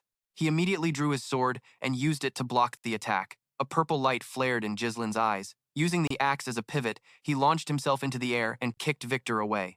Ghislain then grabbed Victor's head in midair and slammed him down from above, making him groan in pain. Victor quickly sprang up and leaped away. He had to admit, his movements are too unpredictable. If I let my guard down for a second, I'll lose my life. To think there was someone this strong in Verdun? Ghislain suddenly said, I know who you are. From your army to your tactics, and even the forces you have in reserve. I know everything about you. Victor instantly understood this was a trap. He quickly gripped his sword and charged forward again. Stop your nonsense! He tried to convince himself that it was impossible. Verdun had found out about this secret campaign. He skillfully wielded the axe, relentlessly attacking Victor. Victor was confused. I hid my trump card at Count Desmond's mansion. I know everything about you. Victor instantly understood this was a trap. He quickly gripped his sword and charged forward again. Stop your nonsense! He tried to convince himself that it was impossible. Victor immediately counterattacked, and the two clashed again. He sent him flying with a kick, enraging Victor. Seizing the opportunity, Ghislain attacked relentlessly. Victor struggled to block the blows, but was ultimately overwhelmed. You bastard, you've pushed your luck too far. Ghislain's face was expressionless. Victor then stabbed him, causing Ghislain to flinch. His eyes were sharp. Victor had seen right through his thoughts. He even complimented the axe, saying it was a fine weapon, but that this one felt more natural in his hands. Victor demanded, "Who the hell are you?" Ghislain replied, "Me? I am the Grand Duke of Perdun." In the middle of the fiery, blood-soaked battlefield, Ghislain reached up and removed his iron mask, his stern face staring down his enemy. "I am the Grand Duke of Perdun." Beneath his golden hair, his deep blue eyes seemed to radiate killing intent. Victor was stunned to see this. "Ghislain." He suddenly let out a cold snort, then burst into a fit of maniacal laughter. He had a tall, imposing figure, and his cloak was trimmed with a pure white fur collar. "Ah, so the great dark knight of the north was defeated by a common thug?" Ghislain replied in a low voice, raising an eyebrow. "That's right. And today, you'll find out who the strongest dark knight of the north truly is." Victor gritted his teeth in fury, straightened up and yelled, "Insolent!" He staggered, trying to steady himself, and gripped his sword tightly, saying coldly, "I won't ask how you managed to plan something like this. Using any means necessary to achieve victory in war is the unbreakable rule." Victor raised his sword, surrounded by raging red flames. "The process doesn't matter. The one left standing at the end is the winner." After that, his eyes began to glow brightly. Victor gripped his sword with both hands, turning and unleashing a fierce torrent of mana, his blood-stained face filled with killing intent. "Isn't that right?" Ghislain immediately assumed a fighting stance and replied, "Exactly." His cape billowed in the fiery wind as he prepared to engage. Then he said coldly, "Let's fight." Elsewhere, the other soldiers were fighting with all their might, and so the two men charged at each other fiercely. Ghislain's sword, filled with fury, decisively clashed with Victor's. Amidst the flickering flames of the brutal battlefield, the two dueled with extreme ferocity. It seemed as if their eyes now held nothing but belligerence from the intense fight as the sound of their weapons clashing rang out ceaselessly. Victor seized an opportunity, suddenly pushing forward with great force and making Ghislain retreat a few steps. He could only defend himself, parrying each of his opponent's attacks. Suddenly, Victor gathered his strength and aimed a decisive, fatal thrust at Ghislain's side. Fortunately, Ghislain was extremely agile and managed to block it and counterattack. Victor nimbly parried the sword, knocking him far back. The scene was truly intense. The battlefield roared with the sounds of battle and howling wind. The two continued to fight fiercely, neither giving an inch. Ghislain suddenly used Victor's sword as a springboard to jump up, then kicked him hard in the face, nearly deforming it. Dazed by the blow, Victor stumbled back a few steps. Seeing his chance, Ghislain rushed forward like the wind, attacking relentlessly and forcing Victor to struggle just to block with his sword. Unwilling to lose, Victor immediately launched a furious counterattack. The sound of their weapons clashing echoed like thunder. Victor used his strength to send him flying. Fortunately, Ghislain managed to block the blow, sliding a long way across the ground. He gripped his sword tightly, thoughtfully observing Victor from a distance. Victor returned the gaze, a slight smirk playing on his lips. The two stood in silence as if in a truce, quietly observing each other amidst the sea of red flames. Suddenly, Victor charged forward with great intensity. He swung his sword fiercely at Ghislain, but Ghislain managed to parry it. Immediately, Ghislain retaliated with an equally powerful blow. Victor executed a spinning move that slightly surprised him, but Ghislain's sharp reflexes allowed him to dodge the attack easily. Ghislain did a few flips in midair, but still managed to block Victor's slashes upon landing. Without pausing for even a second, he immediately rushed forward, slashing down hard at him. The two swords clashed, letting out a sharp clang amidst the sea of red flames. Whenever Ghislain slashed down, Victor would immediately parry. The two were close, face to face, neither willing to yield. But compared to Ghislain, Victor was gradually losing ground, his strength showing signs of waning. Victor had no choice but to forcefully push the sword away, angling it toward the ground, then slid his blade along Ghislain's and swung at him. Ghislain quickly ducked to dodge the attack, while simultaneously grabbing him tightly by the collar. Ghislain performed a skillful spin and threw him far away. He then crouched down and sprang towards Victor with his sharp, gleaming sword. He managed to roll a few times on the ground, then Victor gripped his sword, intending to launch another attack. He took advantage of the terrain, kicking dirt and sand towards Ghislain. He was caught off guard by this sudden move and had to shield his eyes with his hand. His vision was almost completely obscured until the dust settled. As his vision cleared, he saw Victor's gleaming sword rushing towards him. Ghislain looked at his opponent and couldn't help but admit, "You truly are very strong, Victor. There isn't much difference between us. I have released my core." His third life. Ghislain recalled memories from his past life. "When I started the war and attacked the ducal house, you were the one who stood in my way." He remembered their previous duel and thought to himself, "I only managed to defeat you by finding a fatal flaw in you, but because I had to fight you, the war dragged on much longer than expected. For someone like you, to be given an army to command, and lead soldiers to attack Perdun, the fortress would surely fall. That day, Ghislain's memories and thoughts vanished, bringing him back to the fiery duel in the present. Victor grew impatient and charged forward, wanting to end this fight immediately. Ghislain frowned, staring intently at him. Any foe who targets us, when both swords point toward them at the same time, death will follow. His sword had now pierced through Victor's body, causing red liquid to splatter everywhere. He froze, his eyes rolling back, unable to believe what had just happened. Victor stammered, unable to form a sentence. Desmond. I tried, before being coldly flung far away by Ghislain. He stood amidst a sea of fire, looking down at the man gasping on the ground, Victor's face covered in blood, his eyes half closed. He was unwilling to accept it, but he had to concede defeat. Meanwhile, Ghislain looked coldly at Victor, his own golden blonde hair fluttering in the battlefield's flames. He turned his back and began to walk away proudly, but the man's voice made Ghislain pause. Victor, lying on the ground, struggled to speak one word at a time. I just want to ask one thing. On his battered and bruised face, he asked, "Who in the world are you?" He tilted his head slightly to look back, but remained silent. Victor's breaths were now very weak as he painstakingly said, "The Ghislain that I know is the disgrace of House Perdun, a piece of northern trash." With his last breath, Victor uttered those words, then closed his eyes, never to wake again. Well, whatever. What good would knowing do now anyway? The sun rose from the east, and by now, he was lying still on the ground. It was an amazing fight. Ghislain sheathed his weapon behind him. Ghislain walked with a truly heroic stride, exuding a powerful aura. As the sun rose higher, the brutal scene became clear. Ghislain, covered in blood, struggled to support Julian as they walked forward. Both were heavily injured, their breathing labored as he squinted ahead. Ghislain saw Slor's group nearby, all bloodied and struggling to stand. Then he glanced to the side. Standing there was Berinda's group, and they were watching him tensely. Only after confirming everyone was safe did Ghislain smile in relief. He looked at them happily. Is everyone still alive? After he said that, they could no longer hold back their emotions. They ran towards him, calling out incessantly, "Young master! Captain!" Many soldiers also gathered around, asking excitedly, "Ever since I became a mercenary, I've never seen a battle like this one. Sir, what was that magic just now? I was on the edge of my seat the whole time." Ghislain chuckled softly. "Thank you all for fighting with me. You all did great." Someone clapped his shoulder, glancing at Jillian and teased, "Come on, is the old man really groaning just because he got stabbed once by that guy?" He replied calmly, "It's not that serious." Seeing the wound, Belinda worriedly shouted, "What do you mean not serious? You're bleeding all over the place. Stop being so stubborn and get yourself treated." "For goodness sake," Ghislain asked, "where are Belinda and Vanessa?" Belinda calmed down and then replied, If you're asking about her, she's completely exhausted.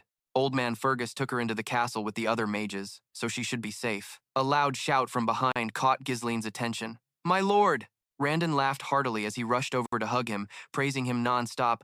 "Well done." As expected of the heir of House Perdun, Ghislain was a bit helpless being hugged like that, unable to resist. "You fought well too, Captain of the Black Knights." And before he could finish his sentence, the figure of Wanter appeared before him. Wow, his complexion was a bit pale, his eyebrows furrowed, and his forehead was covered in sweat. Ghislain walked up to him. Wanter said nothing, suddenly pulling him into a tight hug. He praised him. "You did well." This situation left Ghislain a bit stunned. He froze. For a few seconds, Wanter whispered, "When I first heard your plan, I thought it was truly absurd." He gave a satisfied smile and patted his shoulder. "But you did it." Ghislain was silent for a long moment before speaking, replying, "That's because you held the line on the walls so well, father." Wanter sighed, shaking his head slightly. "No, this was all you."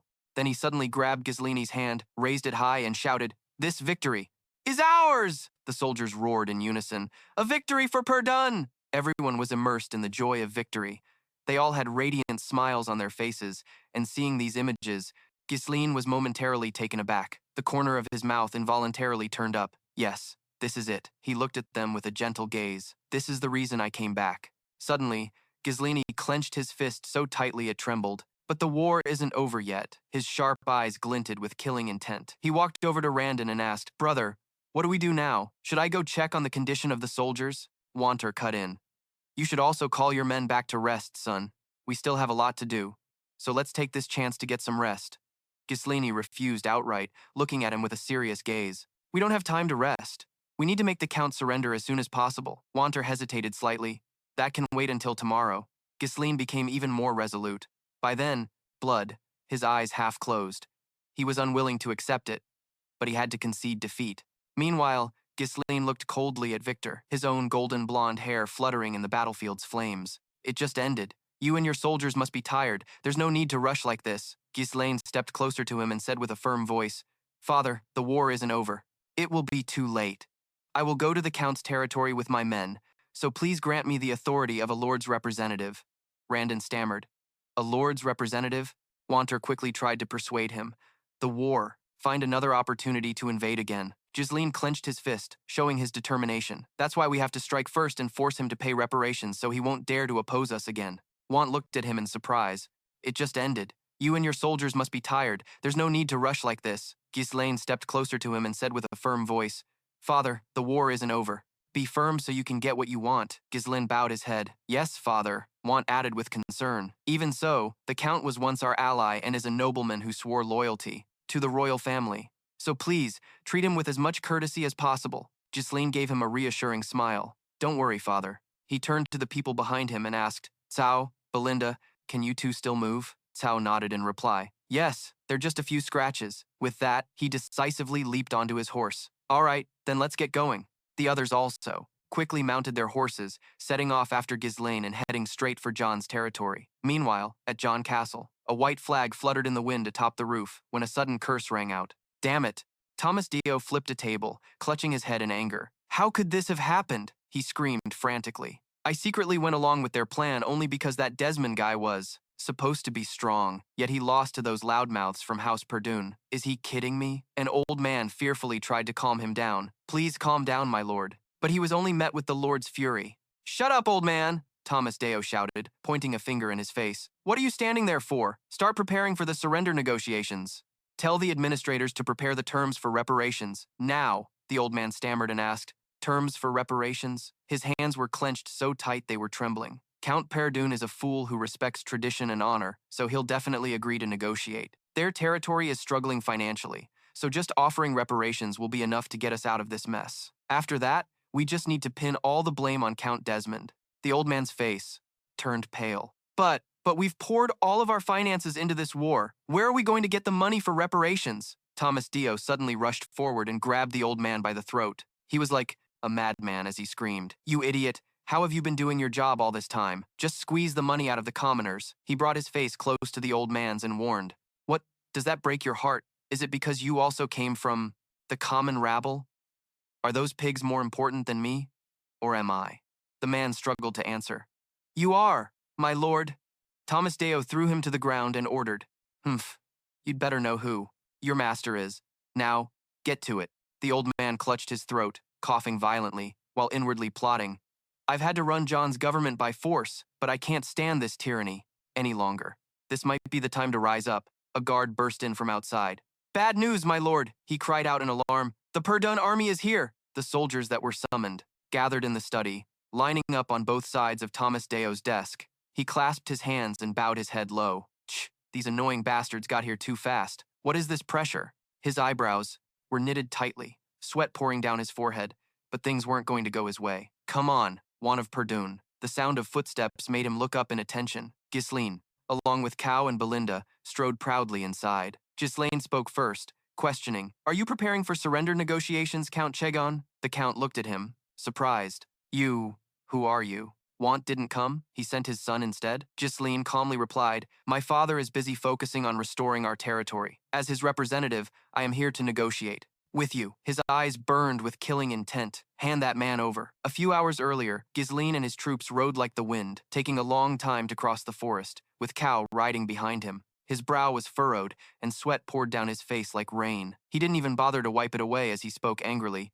That Deo guy, or whatever his name is, he sure runs fast. For a nobleman to dare abandon his soldiers and flee back to his territory that quickly? A heavy-set man from behind spoke up. His expression was a bit more timid than the red-haired man's. I'm sorry for letting him escape. Cao's lips curled slightly, revealing a cold smile. To be precise, the old man let him get away. Not you all. You did your duty. That's all I'm saying. The wind blew through his light blonde hair, and the light shone on his handsome face, making his eyes look deep.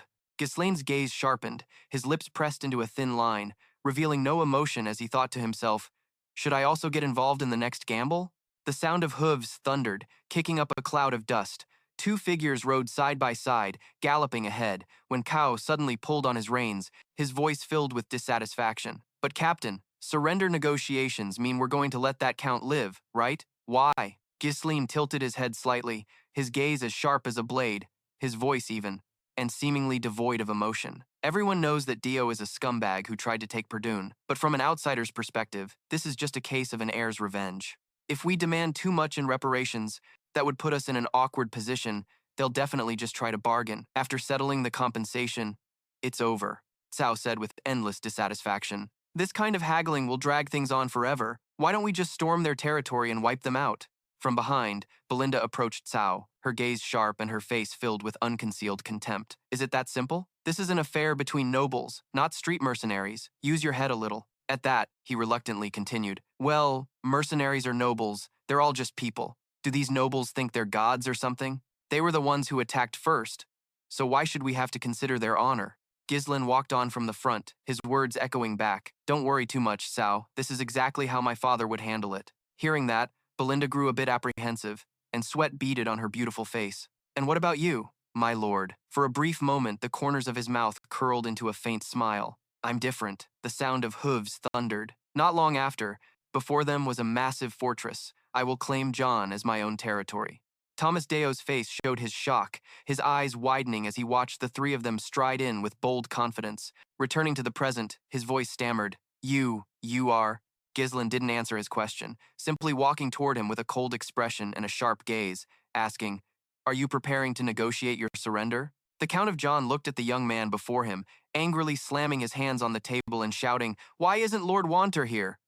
Why did he send his son instead? Ghislain just calmly replied as if it were nothing. My father is busy restoring the territory. As the acting lord, I will be handling the negotiations. His purple irises grew sharper than ever before, and his voice grew sterner. Make him kneel. Instantly, Cao and another subordinate came forward and forced the man to his knees, his face now covered in beads of sweat.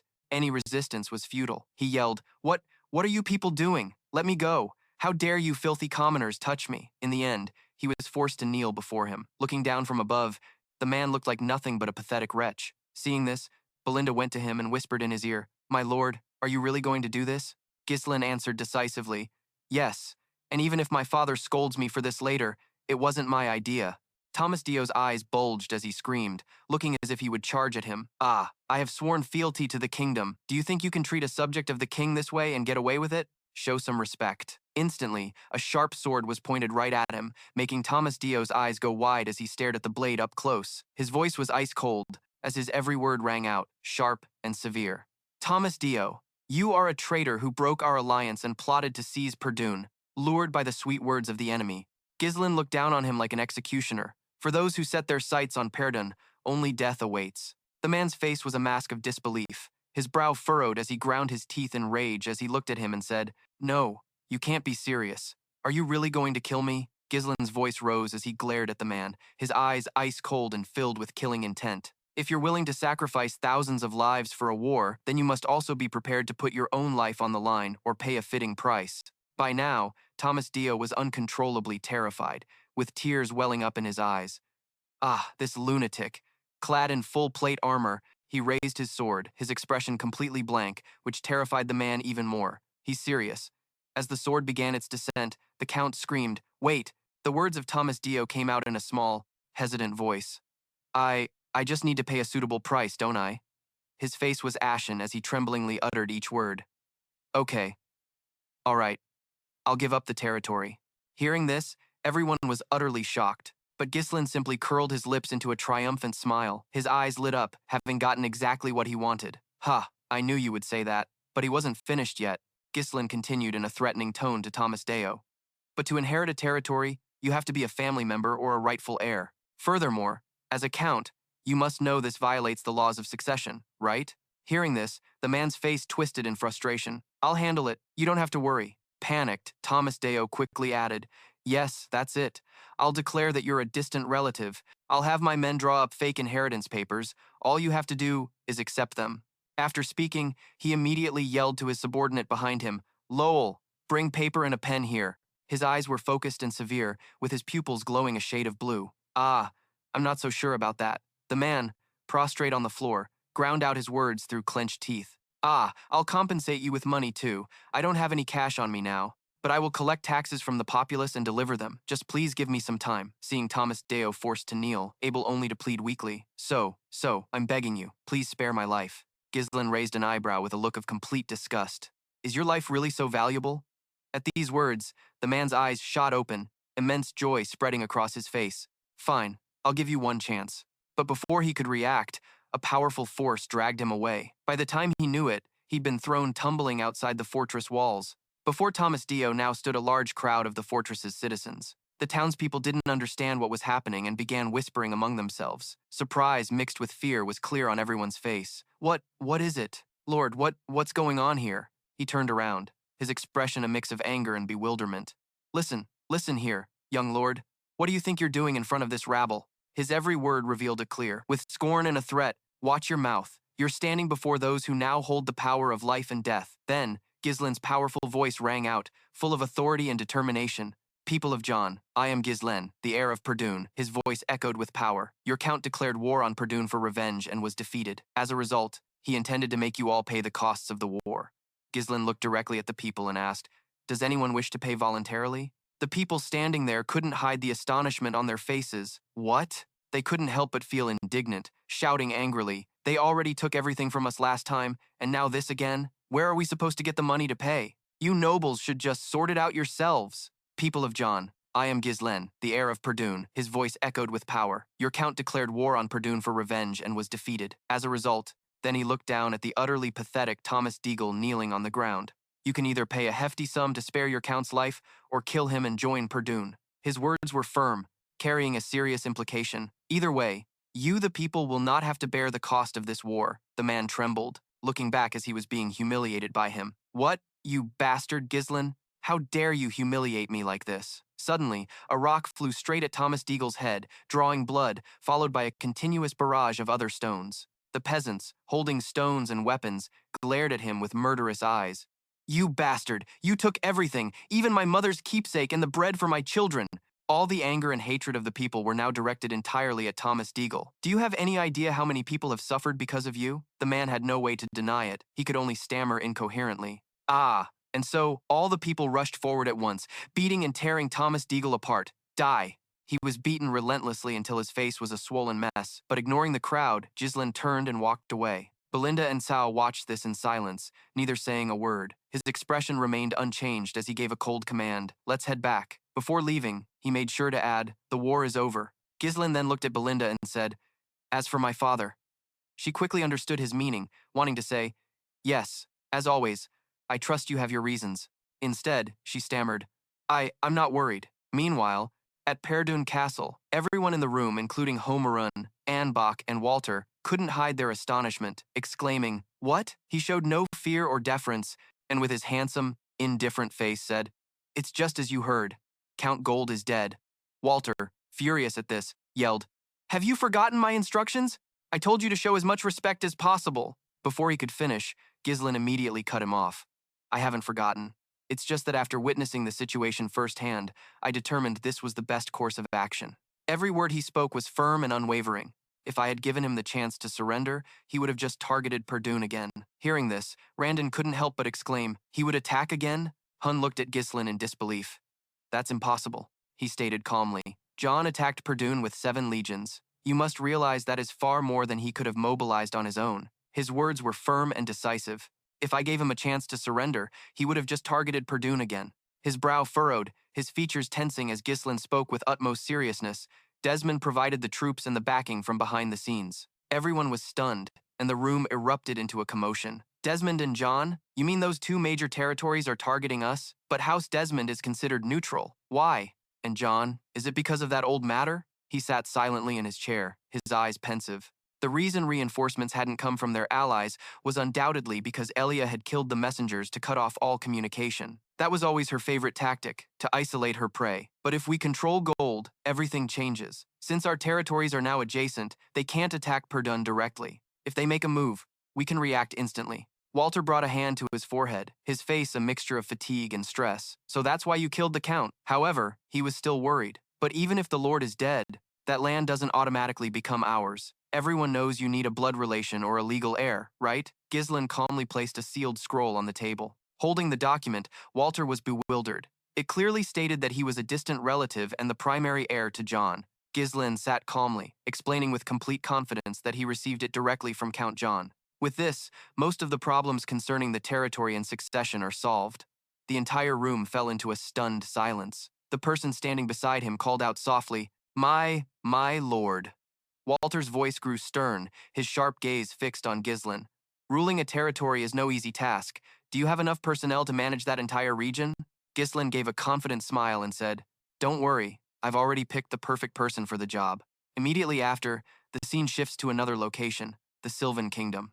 Inside its grand and famous casino, the atmosphere was incredibly bustling and lively. Elsewhere, a large crowd gathered around a table where a very tense wager was underway. Wow, he's really going all in. I bet he'll be crying when it's time to say goodbye to his right arm. The dice were lined up on the table when a cup swiftly slid over, scooping them all up. The hand was incredibly skilled, shaking the cup rapidly and continuously. Before them stood a notorious casino owner. He puffed on a cigarette, blowing out smoke with a threatening tone. "You know what happens when someone gets caught cheating, right?" Chloe, the man, showed no fear before the bald guy, even joking nonchalantly. "Come on, smile, it's fun." The atmosphere grew more tense than ever. The dice stood perfectly on end on the table, he said smugly. "Now place your bets and prepare to die." In the grand hall, before many witnesses, a clear voice rang out, "For your great contributions in the name of His Majesty the King." Wanter held the scepter, his gaze fixed on Ghislain. "I bestow upon you the title of Baron of Fenris." He respectfully extended his hand to receive the scepter,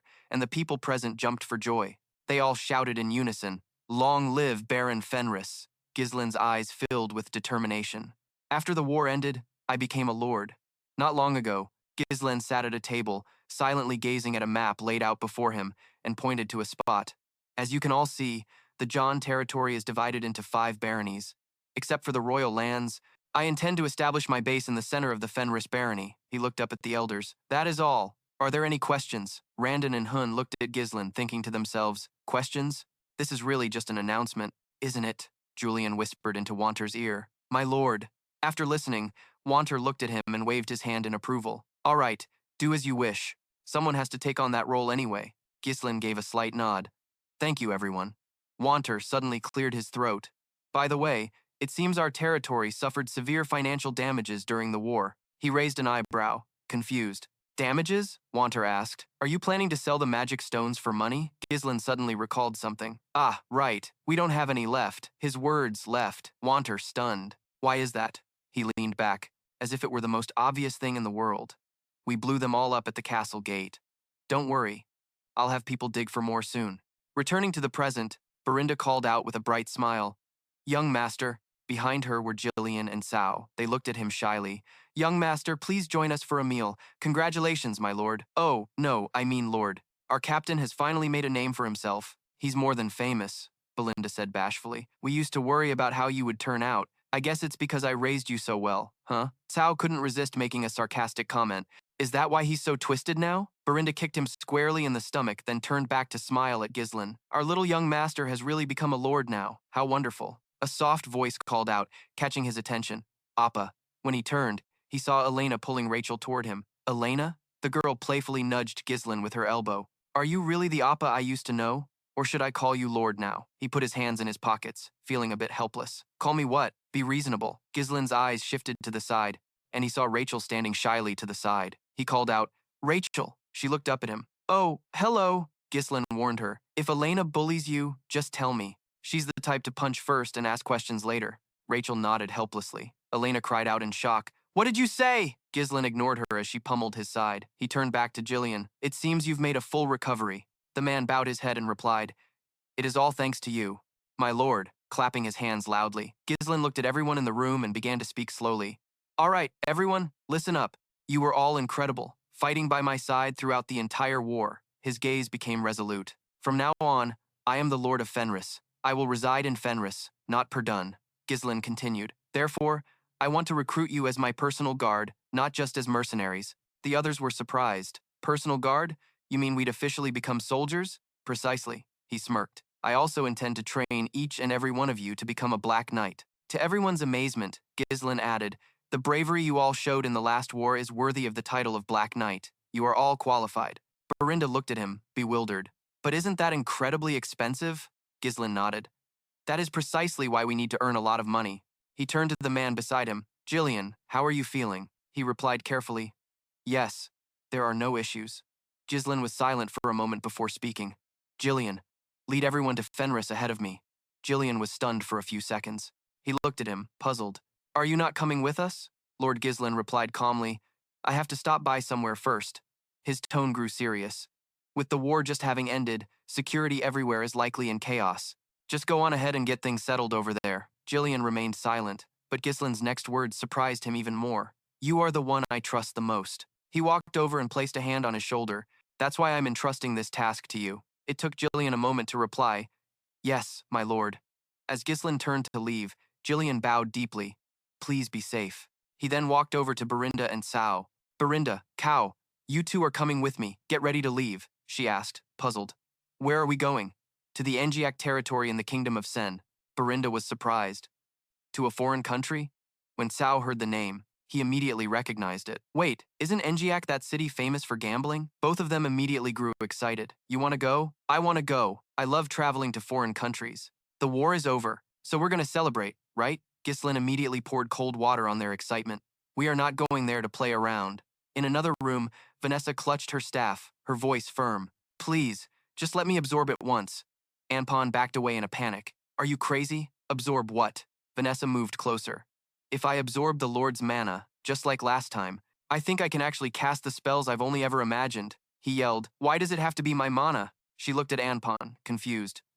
But the young master said your role was just to be a mana battery. He was in complete shock. What? Just then, Ghislain pushed the door open and walked in. Everyone seems to be full of energy. Both of them turned to look in his direction, and Anpon immediately tattled. Hey, young lord, do something! She keeps trying to absorb my mana. Ghislain paid him no mind and walked straight to Vanessa. Are you okay? She replied softly. Yes, yes. Ghislain walked over and patted her head. This was your first real battle. You must have been nervous, right? But you did a great job, Vanessa said shyly. Thank you, sir, Anpon grumbled from the side. Geez, am I invisible or something?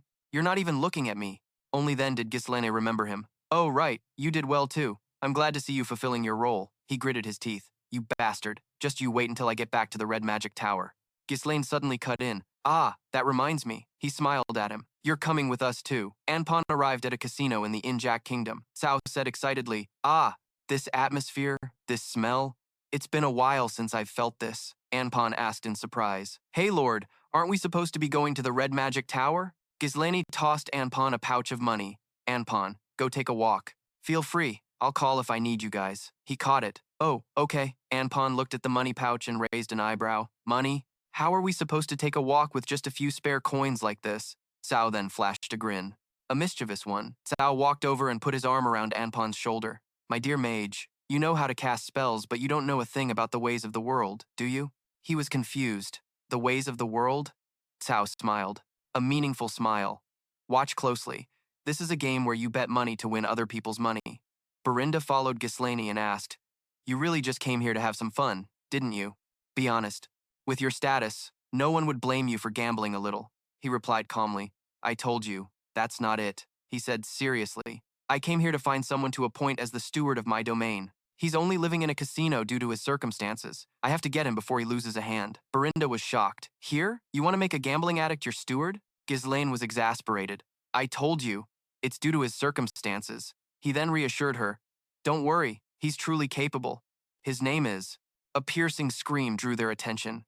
CL. That bastard finally went and did it. A man was pinned to a table, while two others yelled and drew their swords. Turns out all those lucky wins before were just a scam. He was always so arrogant, bragging about how smart he was. And look at him now, caught red-handed cheating. How are you going to talk your way out of this one? Clown looked at them and said, Boss, chop off the bastard's hand. I warned you, didn't I?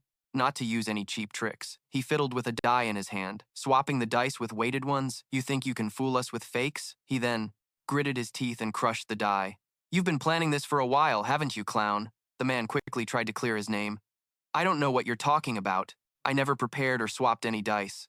You said no cheating, and now you're framing me? The boss crossed his arms, unconvinced. Come on, there's no way you could have known about that. so don't be so bitter, he sneered. We weren't exactly born to understand each other. The man gritted his teeth and hissed. The boss gave a signal, and the man beside him raised his sword. Do it. The man shut his eyes, bracing for the pain, and waited for a long time, but felt nothing. He opened his eyes. This looks like fun. Mind if I join in for a bit? The man's sword had been blocked by Ghislain. The boss stammered. What? Who are you? He looked at them, and answered coldly, from the Lutania kingdom, Baron Fenris. Hearing that name, Crank froze for a moment. A foreign noble? The two henchmen beside him didn't hesitate, raising their swords to attack. This bastard! Just as they were about to charge, Crank stopped them. Stop! He smirked and extended a hand toward Ghislain. Welcome, noble from the neighboring country, to the Cock and Casino. However, sir, I do hope that you and your people will refrain from causing a commotion here. He glanced at his two henchmen and yelled, You two as well! Put your weapons away now! Ghislain also sheathed his sword. Berinda stood beside him, radiating a murderous aura. Crank crossed his arms and asked, But for what reason would a noble such as yourself come to a shabby place like my casino? He answered coolly, I'm looking for someone. It just so happens that he's here. He softly called out to the man lying face down on the table. Clown, get up. He narrowed his eyes at him. I came here to get you. The dice tumbled out of the cup, and as they rolled to a stop on the table, all three showed a single pip. Countless gold coins were pushed in front of Anpon. Sir Anpon is the winner. The others at the table immediately roared. Damn it, how could we lose to a newbie like him? Why is all the luck going to that bastard? Cao happily jumped over and threw his arm around his shoulder. Anpon. Tisk, if you keep playing like this, how much money are you going to win? Our little bookworm really has a talent for this. His expression changed slightly, and the whole world now seemed to consist of only him and the gold coins before him. I just made several times more than what I'd earned from selling magic scrolls all day, and I did it. In such a short amount of time, too. Anphone suddenly clutched his chest, his face flushed and covered in sweat. How long has it been since my heart pounded like this? A scream from upstairs caught Gisel's attention. What? Berinda exclaimed in surprise. The professional gambler the young master was looking for is this kid? Gisel confirmed. Yeah, Crank, holding a pipe, said thoughtfully. I'm sorry, but that's not going to be possible. That guy didn't play a sacred game like this fair and square. He used tricks, so he'll have to pay the price for his actions. Gisel raised an eyebrow. Tricks? Klaus suddenly flashed a cunning smile. He dropped to his knees on the ground, begging loudly. I'm sorry, Baron Fenris. He cried and lamented. The precious money that you, my lord Baron, gave me, I was cheated by them and lost it all. Clow continued his accusations, saying all the dice used here are managed by them, and they even check the belongings of their guests to completely eliminate any cheating tools. But when I decided to make a huge bet, a problematic die appeared. Isn't that just too absurd? Belinda panicked and rushed over to Gisel. What is that guy suddenly talking about? When did our young master ever meet you for you to tell such a blatant lie? He suddenly raised his hand to stop her. Gisel asked Crank as if to confirm if what he said was true. Crank didn't answer right away, thinking to himself, that Claw guy, I was wondering where he got such a large sum of money. But when I decided to make a huge bet, a problematic die appeared. Isn't that just too absurd? Crank blew out a puff of smoke. Besides, this casino is owned by Baron Austin. Even if you are a foreign noble, if you keep causing a scene like this, it will inevitably lead to a diplomatic dispute. Veins popped on his forehead. How about we just pretend this never happened, and you and your people leave quietly? Gisela frowned. I'm afraid that's going to be difficult, since that's no different from you all having stolen my money. Crank's expression changed, and he sighed. Well. Gisela pulled Clow down to sit in front of him. Come on, don't scowl now. Both you and I want this man, right? So let's see if we can reach a compromise, he asked curiously. A compromise? Gisela said seriously. Play a game with me. If I win, I'll take back all the money you won from Claw. On the other hand, if I lose, I'll bet my current status and all of my assets. Clow, Crank, and Berinda exclaimed in astonishment. What? Claw whispered, trying to dissuade him. I'm very, very grateful that you're standing up for me, but who in the world are you to go this far for me? Gisel immediately put an arm around his shoulder, pulling him close, and said firmly, I'm someone who desperately needs your help. Crank laughed with amusement. It's been a long time since I've seen a noble with as much guts as you. All right then, he yelled. If you've come to a casino, of course you have to play a game. Everyone in the casino shouted excitedly, It's a big match. A wet behind the ears noble came here and is actually daring to challenge Boss Crank. There's no time to be bored today. Crank placed a single die on the table. Now, the rules are simple. The person who rolls the lowest number wins. If it's a tie, we'll keep going until there's a winner. He provoked him scornfully. If we play something too complicated, I'm afraid a high and mighty noble like you wouldn't understand. Gisela rested his chin on his hand and replied coolly, I get it. let's just start. Crank sneered. You're more hot-headed than I thought. Fine. A referee tossed a coin in his hand, and Gisela and Crank made their calls. Heads or tails? When the coin landed, the crowd murmured. It's tails. Boss Crank goes first. Crank picked up the die and put it in the cup. Allow me to roll first. His expression turned serious as he covered the cup with his hand, then shook it skillfully. Belinda looked at him with disdain. Geez, making such a big fuss over a single die. In a flash, Crank opened the bottom of the cup and swapped in another die. He slammed the cup down on the table. When the cup was lifted, the die showed a single dot. Everyone in the room yelled, Boss Crank got a 1. They watched excitedly. The boss got a 1. Is this game over before that noble even got to do anything? I really don't get it. What was he thinking? Challenging Mr. Crank to something like this? Belinda was now a little worried. Ye young master. Clow looked at Gisel with a puzzled expression. Crank said smugly, Oh, how embarrassing. It's a shame for a match with such high stakes to end so quickly, isn't it? Gisel, completely unfazed, said, Shut up. He reached for the die. Your mouth and your body really don't match. He pouted. Yes. Crank looked at Gisela contemptuously. Go on and act tough. You're just pretending to be calm to hide your anxiety, but inside I can see right through you. He smirked to himself. However, all your efforts are useless. Crank recalled how he had just cheated. It was a special cup, and depending on how you hold it, the bottom can be opened. I just need to hide the trick die that always rolls a 1 between my fingers and use the shaking motion to conceal the swap. He became even more confident in his victory. Besides, I've never once been caught using this technique. The corners of his mouth couldn't help but curl up, no matter what you roll. No matter how many times you try, you can't escape failure. That arrogant noble? Ghislain gathered mana in his hand, then slammed it down over the cup. The entire room fell into silence, everyone watching Ghislain intently. You slam the cup down on the table, and the person with the lowest score wins. Those were your words, weren't they? Ghislain lifted the cup, revealing a pile of fine dust. 0 points? Crank shouted in disbelief. What? What the hell? The others in the room were just as shocked. The dice turned to dust. So it's 0 points? How do you even score that? Is that even allowed? Does this mean Boss Crank lost? Both Belinda and Claw were stunned by this turn of events. Crank shot to his feet, angrily pointing a finger in Ghislain's face and yelling, This is impossible! That result is cheating! Even if you're a noble, you can't be so outrageous! Ghislain grabbed his hand, twisting his wrist to reveal the die. Then what is this? The die fell and rolled across the table. Huh? No way. The room erupted in another wave of shock. In the boss's hand. How did another die get there? What? So that guy has been cheating this whole time? Ghislain stared at him with cold eyes. When participating in this sacred game, one must play with integrity? Isn't that what you said? Crank's face was now covered in a cold sweat. How? Could it be that he knew everything from the start?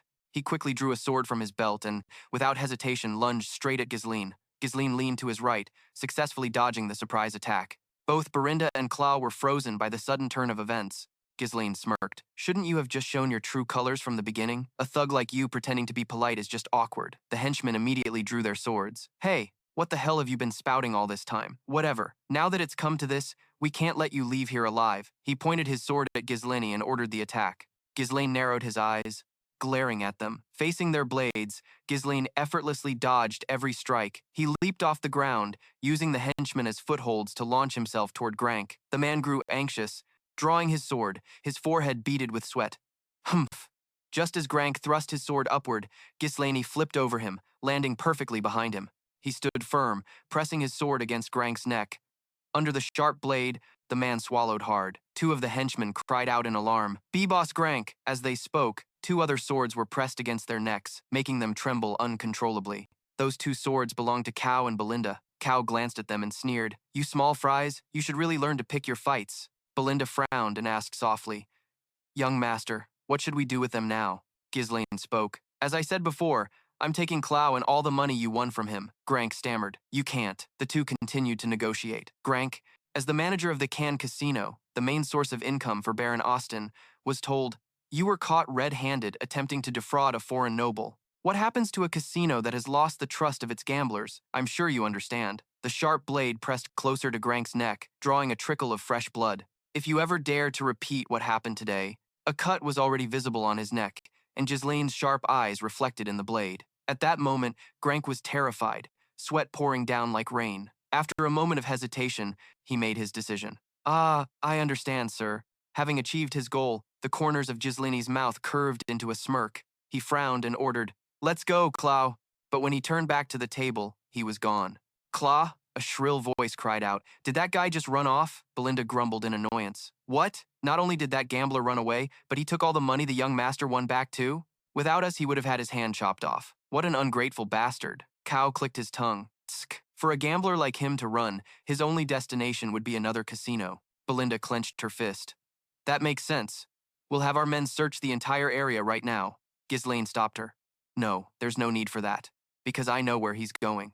Outside the casino, Claw was on horseback, a bag of money slung over his shoulder as he galloped through the night. As he fled, he glanced back. Phew, I finally made it out alive. Who in the world was that noble who stepped in to help me? He clutched the bag in his hand. Tsk. Well, thanks to him, I got what I needed. I guess that's all that matters. Claw gave a helpless, bitter smile to that foreign noble. I'm truly sorry, but I really need this money. 1 year ago, in a dilapidated house deep in the forest, coins rained down onto the floor. Anna, look at this. Claw sat down and explained excitedly. Isn't it amazing? Gambling isn't a game of probability. There's a formula to win every single time. If I keep making money like this, we won't have to live in hiding anymore. He continued, rambling on. We can quickly return to a normal life. Anna suddenly cut him off. Stop, she said coldly. You can stop now, Claw. Her reaction took him by surprise. Anna, she took Claw's hand with her own trembling one. I know my father's death, who was also your master, wasn't your fault. Looking at Claw's bruised and beaten face, her whole body trembled involuntarily. So please, he gave a faint smile. It was my fault, Claw said in a low voice. It was my foolishness and naivety that turned my master into a traitor. A scornful voice rang out. The scholar who founded the Royal Academy is a traitor, and you are the child of that traitor. Anna, bound and guarded by Grank and his underlings, the ringleader ordered, take her away. Claw lay on the ground, struggling to hold on to Anna. A foot quietly stepped closer to him. You said your name is Claw, right?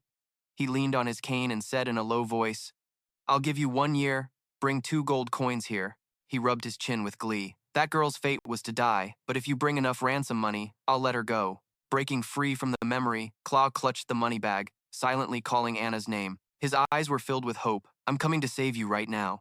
At Austin Castle, in the study, a conversation could be heard. Is the prisoner barracks full already? Feeding those low-class criminals is just a waste of food. Tisk, a portly man held a quill while writing something down. If we can't even get a ransom for them, there's no reason to keep them alive. Baron Austin waved his hand at his subordinate. Within the next week, anyone who doesn't pay their ransom is to be executed. Yes, I understand. The subordinate stepped closer. There is one matter, my lord Baron. It's been almost 1 year. Austin raised an eyebrow in annoyance, but then he suddenly broke into a lecherous smile, rubbing his chin. Ah? You're talking about that traitor's daughter, aren't you? The two continued their conversation. Still no news from that brat Claw. Ah, yes. I heard that not only has he not earned any money, but he's also been wasting his days at the casino. If that's the case, it seems Crank is still doing a good job. Austin clicked his tongue. Tsk. Normally I would have considered using that girl as a maid, but since she's a traitor's daughter, it makes me uneasy. Put her in the group for execution, and be careful not to let word get to Claw. The subordinate inquired, what if he manages to bring the ransom money? He replied calmly. Just take the money and then dispose of him. No one would care if a gambler like him died anyway.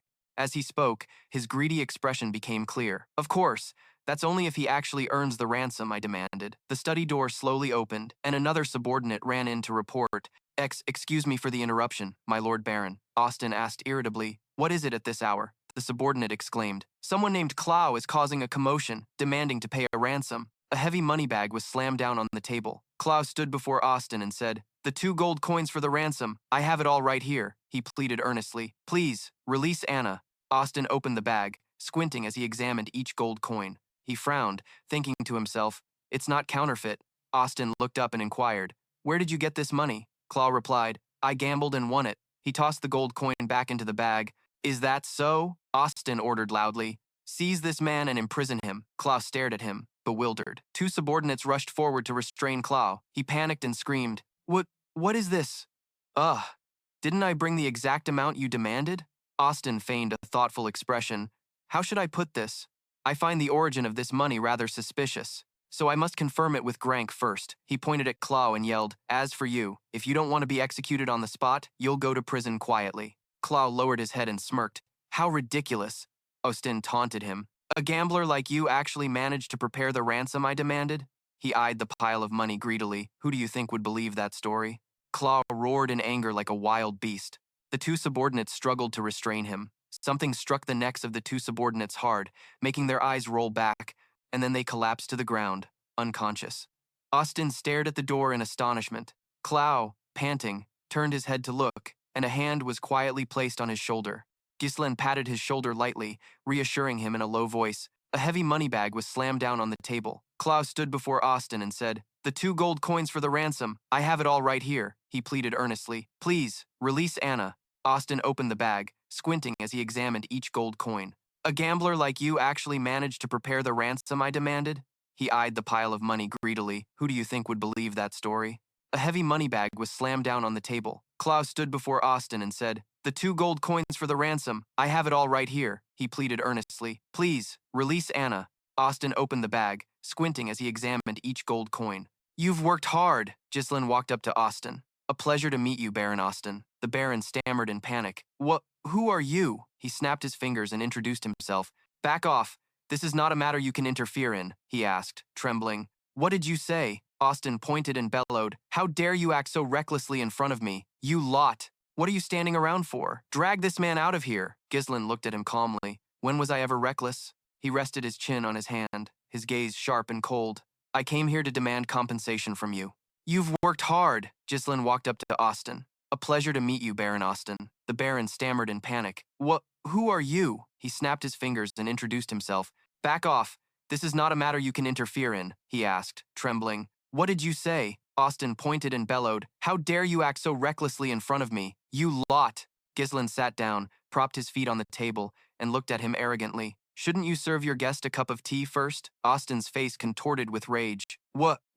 Berinda angrily kicked hard on his head. "Why does this bastard keep lying?" Austin gritted his teeth and said, "That idiot Grank should have picked his targets more carefully. So what do you want me to do now?" He answered calmly. The subordinate beside him pointed his sword at Ghislain. "How insolent! Show some respect to the Baron at once." Another sword was suddenly pointed at him, making him flinch and step back. Clow coldly warned, turned his head, avoiding his gaze. "Hold on, that guy is also pleading his innocence. I don't know who to believe. How about you two go see a judge and settle it yourselves? This has nothing to do with me." Ghislain was silent for a moment before speaking up. "It has everything to do with you."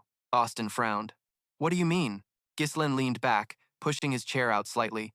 "The Cannes Casino, which you own, is a place that is frequented by nobles from many different nations. I've heard that more than half of this territory's total income comes from that very casino. If rumors spread that the casino management is cheating, you'd be seen as an accomplice to a scam targeting the nobility." He let his chair slam back down on the floor. Ghislain looked at Austin with a provocative glint in his eyes. "In that case, your future would certainly be quite a spectacle." The Baron's face darkened as he hissed through clenched teeth. "You bastard. Are you telling me to pay you hush money?" Ghislain nodded. The entire room fell silent. Austin asked, bewildered, "Compensation?" Ghislain held out his hand and called for Berinda. As soon as he finished, she kicked Crank down. He grabbed his face. Clow watched him silently. Ghislain's voice became conciliatory. "If you do that, I'll pretend today never happened." Austin said, "I see. Now I understand everything." The Baron roared furiously. "Claw, you ungrateful bastard!" Hearing the Baron's shout, Claw's eyes widened in shock as soldiers burst through the door. "I gave you a chance to save that wench,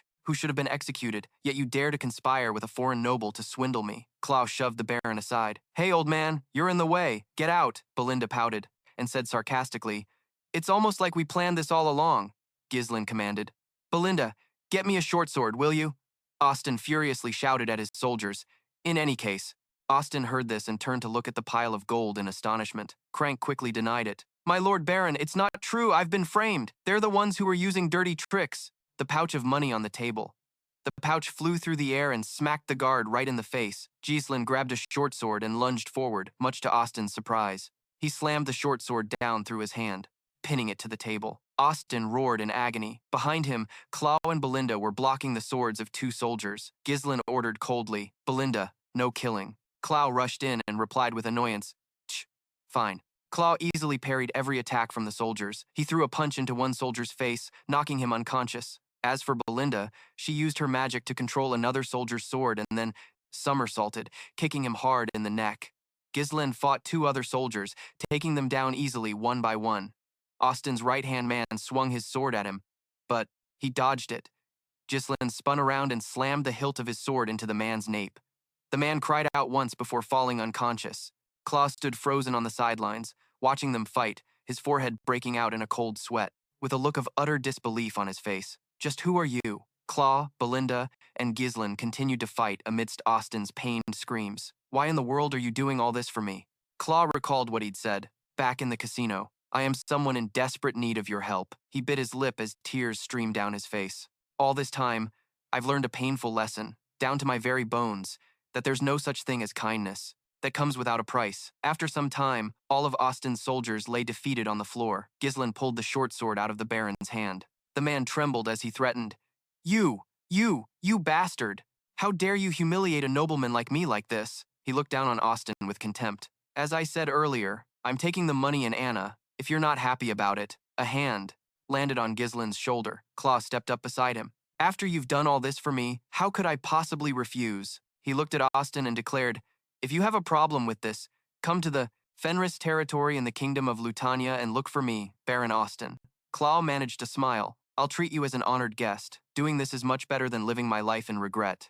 Later that afternoon, as the sunset peeked out from behind the castles, they passed tall mountains, crossed a long forest, and traveled through vast fields, arriving back at the same house on the road to the city of Perdun. The carriage rolled along slowly, with Clow gazing intently ahead. Ghislain suddenly asked, Are you sure you don't want to live with Anna? Are you really okay with this? Claw looked down and answered, Yes. Anna will surely be more at peace living in her hometown than staying with me, the man responsible for her father's death. He looked up at the sky. Besides, it's not like I saved her entirely with my own strength. Ghislain looked at Claw in silence. He turned his head away, thinking to himself, I suppose this makes us even now. Claw. He recalled his own past. He was once a man completely consumed by revenge. Now that I've repaid the debt I owed you, I finally feel a sense of relief. A small smile appeared on his lips. As they traveled, the two of them continued their conversation. So, what do you think now that you're here? The air's nice and fresh, right? If you ever get the chance, you should just take the head of the Lord here. The state of this territory is so awful, then occupying it should be easy. But are you telling me to cut my own throat? Heh. Cloud gave him a skeptical look. This dirt-poor village that looks like a beggar's den is your territory? I only followed you because you looked wealthy. Giz slung an arm around his shoulder and pulled him closer. From this moment on, you are the administrator of my territory. He pointed forward. Everything you see here, you will pour your heart and soul into it. Cloud was stunned for a long moment. Then, the two resumed their conversation. After giving it some thought, I'd rather go back to my hometown and live with Anna. Please, just let me go. Too late, this idiot. Inside a dark room, a man sat silently in the very center. Those seated around him muttered with grave expressions. Bedun Fenris's face darkened. Geese's eyes were filled with killing intent. He raised a hand and ordered, Send a letter to Amelia and tell her we are accelerating the plan. At the Fenris territory, inside Fenris Castle, Berinda, Cow, Ghislain, Anpon, Vanessa, and Cloud were lined up neatly. Leaning on his cane, Gis stood before them and asked in a serious tone, Is everyone here? Gis let out a small smile. Let's get to work, they answered in unison. Yes, my lord. The condition of the territory, having just been liberated from John's tyrannical rule, is in the worst possible state. I have appointed Cloud to various administrative positions to begin the process of stabilizing the territory. Giz then led the group on a survey of the lands. He used the cane in his hand to point. First, we'll start with a census. Find all the survivors and bring them back to the village. He glanced back at Cloud, who was taking notes. Once the census is complete, use that information to procure a large supply of food, enough for at least 6 months. The food supply is our most pressing issue, so it must be handled first. He nodded. Yes, I understand. The two of them continued walking forward. We will also start farming soon, so you are to distribute healthy, plow-fitted oxen to the farming households in the territory. They'll be in charge of tilling the land. In addition, I need you to check if we can log the nearby forest to expand our arable land, Cloud asked, surprised. My lord, you really intend to grow crops on this barren, cracked earth? That's right. Indeed. The two of them surveyed the territory, one area at a time. We will grind the bones of the dragon Brubia to use as fertilizer. Furthermore, the existing facilities are dilapidated, and all of the old equipment that is no longer usable must all be replaced. We need to build storehouses, a drainage system, this, that, and that over there too. Cloud forced a smile. My lord, you have to be kidding, right? Administrator of the Fenris territory, supervisor, director, administrative officer, secretarial officer, finance officer, inspector, civil affairs officer, supply officer, requisition officer, tax collection officer, logistics officer, food supply officer, public order officer, foreman, and public welfare officer, among many other positions. In the study, Gis held a quill and frowned. "What is it?" Cloud stammered. "I'm juggling a ridiculous number of jobs all by myself." Gis lowered his head and continued writing in his ledger. "You've never done any of this before, have you? But see this as an opportunity and give it a shot. If you need help, you can hire more people." Cloud spun around and ran at top speed out of the study. "I need you to check if we can log the nearby forest to expand our arable land," Cloud asked, surprised. "My lord, you really intend to grow crops on this barren, cracked earth?" "That's right. Sir, I am Wendy. I have been assigned by head butler Barinda to act as your bodyguard, Lord Cloud. I am in your care." Cloud screamed bloody murder. "Ah, somebody help me." Guys rested his chin on his hand, thinking to himself, "We're in the critical phase of rebuilding the territory, so just bear with it for a little while." Cloud, back then, you handled tasks like these as if they were child's play. The next morning, "Sir, I am Wendy. I have been assigned by head butler Barinda to act as your bodyguard, Lord Cloud. I am in your care." Cloud screamed bloody murder. "Ah, somebody help me." Guys rested his chin on his hand.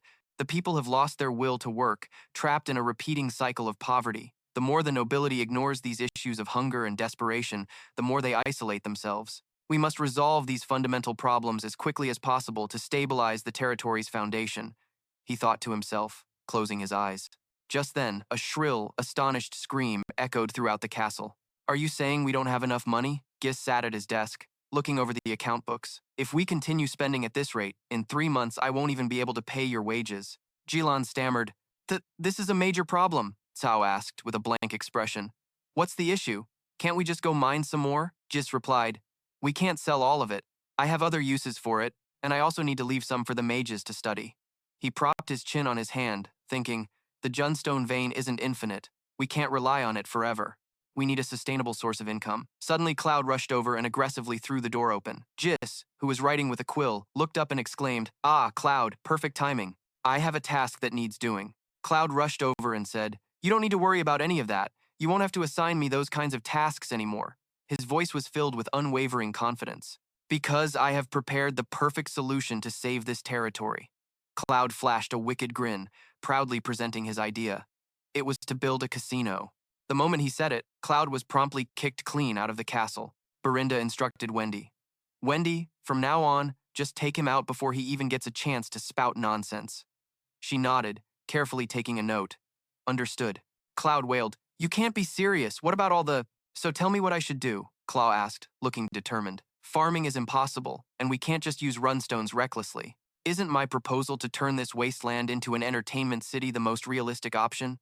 Anphone approached from behind. "I completely agree with you." Ghislain looked up at him. "I'll consider your proposal for a later time. For now, just proceed with the tasks I've assigned," he protested. "No way. Do you think we have enough food to last until then?" he carefully explained to Clow. "If we build a casino while the territory lacks a solid foundation, we might make money in the short term, but we won't be able to stop an underworld from forming." His eyebrows furrowed slightly.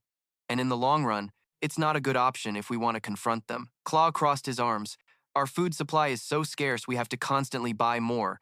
And you're still talking about later? I mean, we have to do something now, before the money for food runs out too." Anphone also spoke up. "It's not like the other lords avoid farming because they hate it. I think building a grand entertainment district on this land is the right move." Ghislain nodded. "In that case, leave the food problem to me," Claw replied, confused. "Yes," Ghislain instructed. "If I can make crops grow on our land, then from now on, you will follow my orders without a single complaint." He sighed. "Seriously, I already told you. This land is unfarmable." He smirked. "Are you absolutely sure about that?" Claw and Anphone looked confident. "No matter what happens, it's absolutely impossible to farm here." Ghislain gave them a gentle smile. 3 months later, Claw and Anphone stared blankly at the field before them. "Hey, mage, am I dreaming?" The desolate field from back then is now fertile and full of ripe grain. The people eagerly harvested the crops with sickles. It's a success.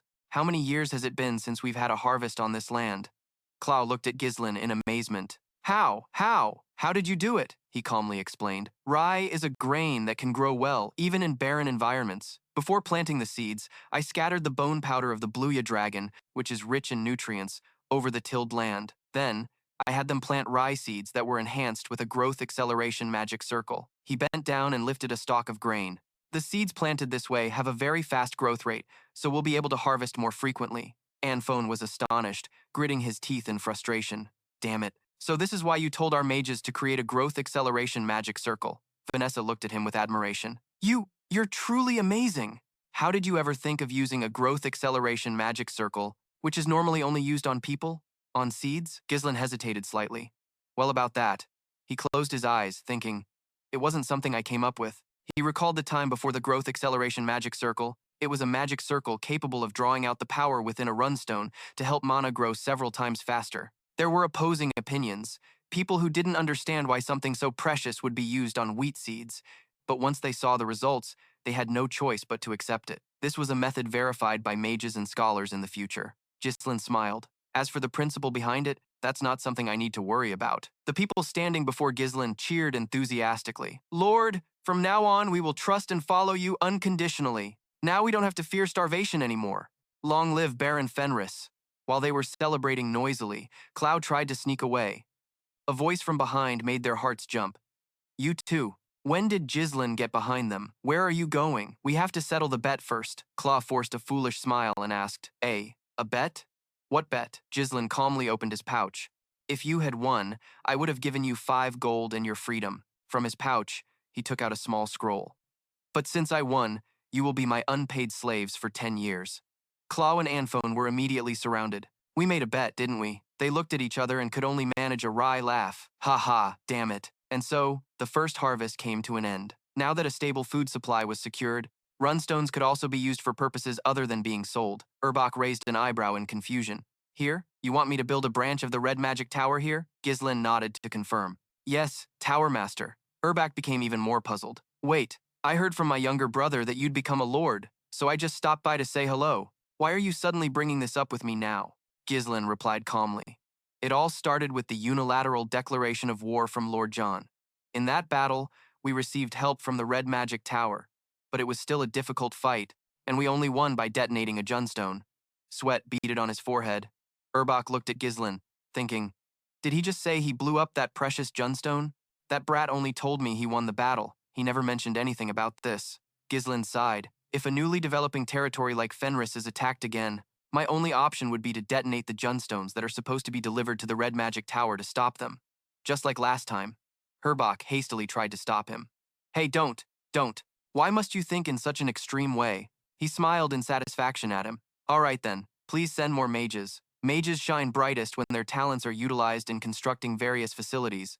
We're all different. Residential areas, waterways, churches, the Fenris branch of the Crimson Flame Magic Tower. People holding staves excitedly shouted, we are mages. Thanks to the mages dispatched from the Red Magic Tower, Fenris was able to quickly complete large-scale construction projects. What kind of inhumane bastard makes mages do manual labor? Talk about unfair. Although sometimes there were minor conflicts with the newcomers who hadn't yet adapted to the territory, both sides would quickly reach a peaceful agreement. The group that was so excited earlier was now lying flat on the ground. Ghislain nonchalantly ordered, Anphone, go get those contracts for me, he thought to himself. I can't be the only slave here. The territory quickly restored its original functions. However, Cloud burst through the door in a panic. Gasp, we have a huge problem, my lord. He frantically reported the situation, saying that a rebellion had broken out in John. Countess Ghislain frowned, thinking, that rebellion happened faster than expected. Is it because I intervened? Desmond and Elia are puppets acting on Duke Delphine's will. Since they failed in their attempt to take over Perdune, they now have no choice but to act directly. His eyes blazed with killing intent. My war is not over yet. Cloud asked, do you have a plan for what to do? Berinda was also worried. If Lady Elia takes over our territory, Ghislain slowly opened his mouth. If you dare to even think about exploiting me, I won't sit still either. We will head to the capital, the Luthania Kingdom. In a cluttered room, a hand silently reached out from a dark corner. But as soon as that hand touched the light, it was immediately scorched. The person stared at their trembling, burnt hand for a long time, then looked up at the sky. I just want to die. In a vast city bustling with excitement and energy, the streets were crowded with people, and many cargo carts lined up in a row. The Black Knights stood guard with solemn dignity. They looked up at the magnificent city in disbelief. At last, Ghislain's group had arrived in Lutania. The fat guys couldn't help but speak up. The territories we've seen before are just like toys compared to this. The chubby one stammered in awe. The thing built in our territory isn't even a real castle. Cloud turned to glance at them and replied with a sneer. I dare you to go say that to the commander's face. Inside the carriage, Vanessa peeked outside with sparkling eyes. Look, Sir Anphone, they're even selling ingredients we've never seen at the Red Magic Tower. Anphone clicked his tongue and scratched his cheek, forced to admit she was right. It seems this place is built on a slightly more meticulous scale than our Red Magic Tower. As for Ghislain, he quietly muttered something. Not a pleasing sight at all, so softly that Cloud beside him could barely hear. Pardon? Ghislain looked up at the splendid castle before him, his voice filled with coldness. Disgusting. This castle is so arrogant, I just want to smash it to pieces. Seeing this, Cloud was utterly confused and leaned over to whisper to Wendy, Why is he suddenly acting up like this? She closed her eyes slightly and replied coldly, If the Lord says so, then you should just accept it as is. Cloud rolled his eyes in frustration and said, There seems to be an aspect of him that's not quite normal. Huh? He looked at Ghislain, who was still showing clear hostility towards this place, and made a bold guess. Could it be that this place wronged him in a past life or something? Meanwhile, Ghislain just sat silently on his horse, glancing at this heavily fortified fortress. The impregnable, undefeated fortress, Lutania, known as the city under the goddess's protection. This inevitably reminded Ghislain of the months spent in a sea of flames in his past life. But I was the one who brought it down, and this is also where I died. I attacked the capital to kill Duke Delphine, the one who conspired to usurp the throne, but that bastard wasn't here. Blinded by my thirst for revenge, I made the mistake of turning everyone into my enemy, but I couldn't accomplish anything alone. A few days earlier at Perdoon Castle, Wanter's eyes widened in shock. You're saying you're going to the capital? Ghislain, on horseback beside him, immediately replied, Yes, father, it is a very important matter. Wanter couldn't help but ask worriedly, Then what about your territory, Fenris? He placed a hand on his chest, showing the utmost respect. I will provide 1 year's worth of food to the Perdoon territory. Therefore, while I am away, I hope that Steward Homjun and the captain of the Black Knights, Sir Randon, can be dispatched to the Fenris territory to assist me. Hearing this, Homjun and Randon's eyes lit up, and they exclaimed in astonishment, 1 year's worth of food? Wanter frowned, feeling that this still wasn't enough to put him at ease. The food isn't important. Didn't you yourself say before that Delphine is targeting us? With the rebellion breaking out in John, for you to leave like this, you must know what that implies, right? Ghislain drew his bow, aimed at a bird circling in the sky, and replied, I understand. As you said, father, if Desmond and Delphine form an alliance and attack us while I'm away, we won't have the strength to fight back. However, as he finished speaking, his arrow was released, soaring through the air. It easily pierced through the body of the bird flying high above. Ghislain frowned and said, She has only just stabilized John's internal affairs, so we still have time before she solidifies the system in the John territory. During that time, we must build up our strength, strong enough to stand against our enemies. Hearing this, Wanter couldn't help but exclaim in surprise, The power to stand against them? He responded with a very casual tone, as if everything was already arranged. That's right, I plan to pull the kingdom to our side. A merchant clasped his hands and bowed his head respectfully. Yes, just as he requested, they had now stopped in front of a castle. It was magnificent, yet incredibly gloomy and cold. I have prepared a grand and splendid mansion for you, sir. It has a garden, plenty of space, and the price is very reasonable. Ghislain smiled smugly, glancing over at Berinda, who was standing beside him. What do you think? She could only force a smile and reply helplessly, Yes, it does look quite grand. Seeing this, Cloud and Anphone reacted fiercely, in unison shouting in the merchant's face, Hey mister, why does this place look so run down? He could only explain, That's because this place hasn't had a caretaker for a long time now. A flock of ominous crows flew out from the woods, startling the fat guy into yelping, Gah! The Black Knight with them looked on disdainfully. With that cowardly disposition, how did you even survive your trip back from the Demon Beast Forest anyway? The fat guy hugged himself, shivering uncontrollably. Well, it does feel a little chilly here, doesn't it? Vanessa turned to look, rubbing her chin in confusion. Then just put on more clothes. The merchant cleared his throat a couple of times and started his sales pitch. In any case, the rumors about this mansion being haunted or having wandering spirits of the dead are all just baseless slander. I assure you, there's absolutely nothing wrong with this place. As soon as he finished speaking, Ghislain immediately agreed to buy it. Fine, we'll take it. How much was it again? Cloud, at his side, quickly tried to stop him. Stop, stop. He grabbed the merchant and pointed at the man's overjoyed face, saying, Sir, take a good look at this guy's expression. It's painfully obvious he's ecstatic to finally get rid of this piece of junk. Do you think things like good and bad omens exist for no reason? Ghislain gave a slight smile and replied calmly, leaving Cloud completely speechless with helplessness. It's fine. A ghost can't kill a person. We'll just beat it up and be done with it. What's there to be afraid of? The merchant immediately rushed toward him, grasping his hand excitedly. What a remarkably wise choice. Sir Baron, originally, including the land, this property is worth over 1,000 gold, but since we're also at fault for not managing it properly, I'll let you have it for the price of 500 gold. Ghislain turned to the man and started to haggle at 200 gold, causing the merchant to freeze on the spot. Yes. He glanced around the mansion, feigning concern. I heard it's haunted. I'm terrified of ghosts, you see. If you won't sell it for 200 gold, I'll just go find another place. Hearing this, the man became extremely anxious. Sir, that's impossible. A mansion this large for 500 gold is already a bargain. You won't find anywhere cheaper in the capital. But Ghislain's sharp words just kept pouring out. A property this hard to sell. If you were to start properly managing it again, the maintenance costs would exceed its actual value, and it's not like you'd be able to sell it anyway.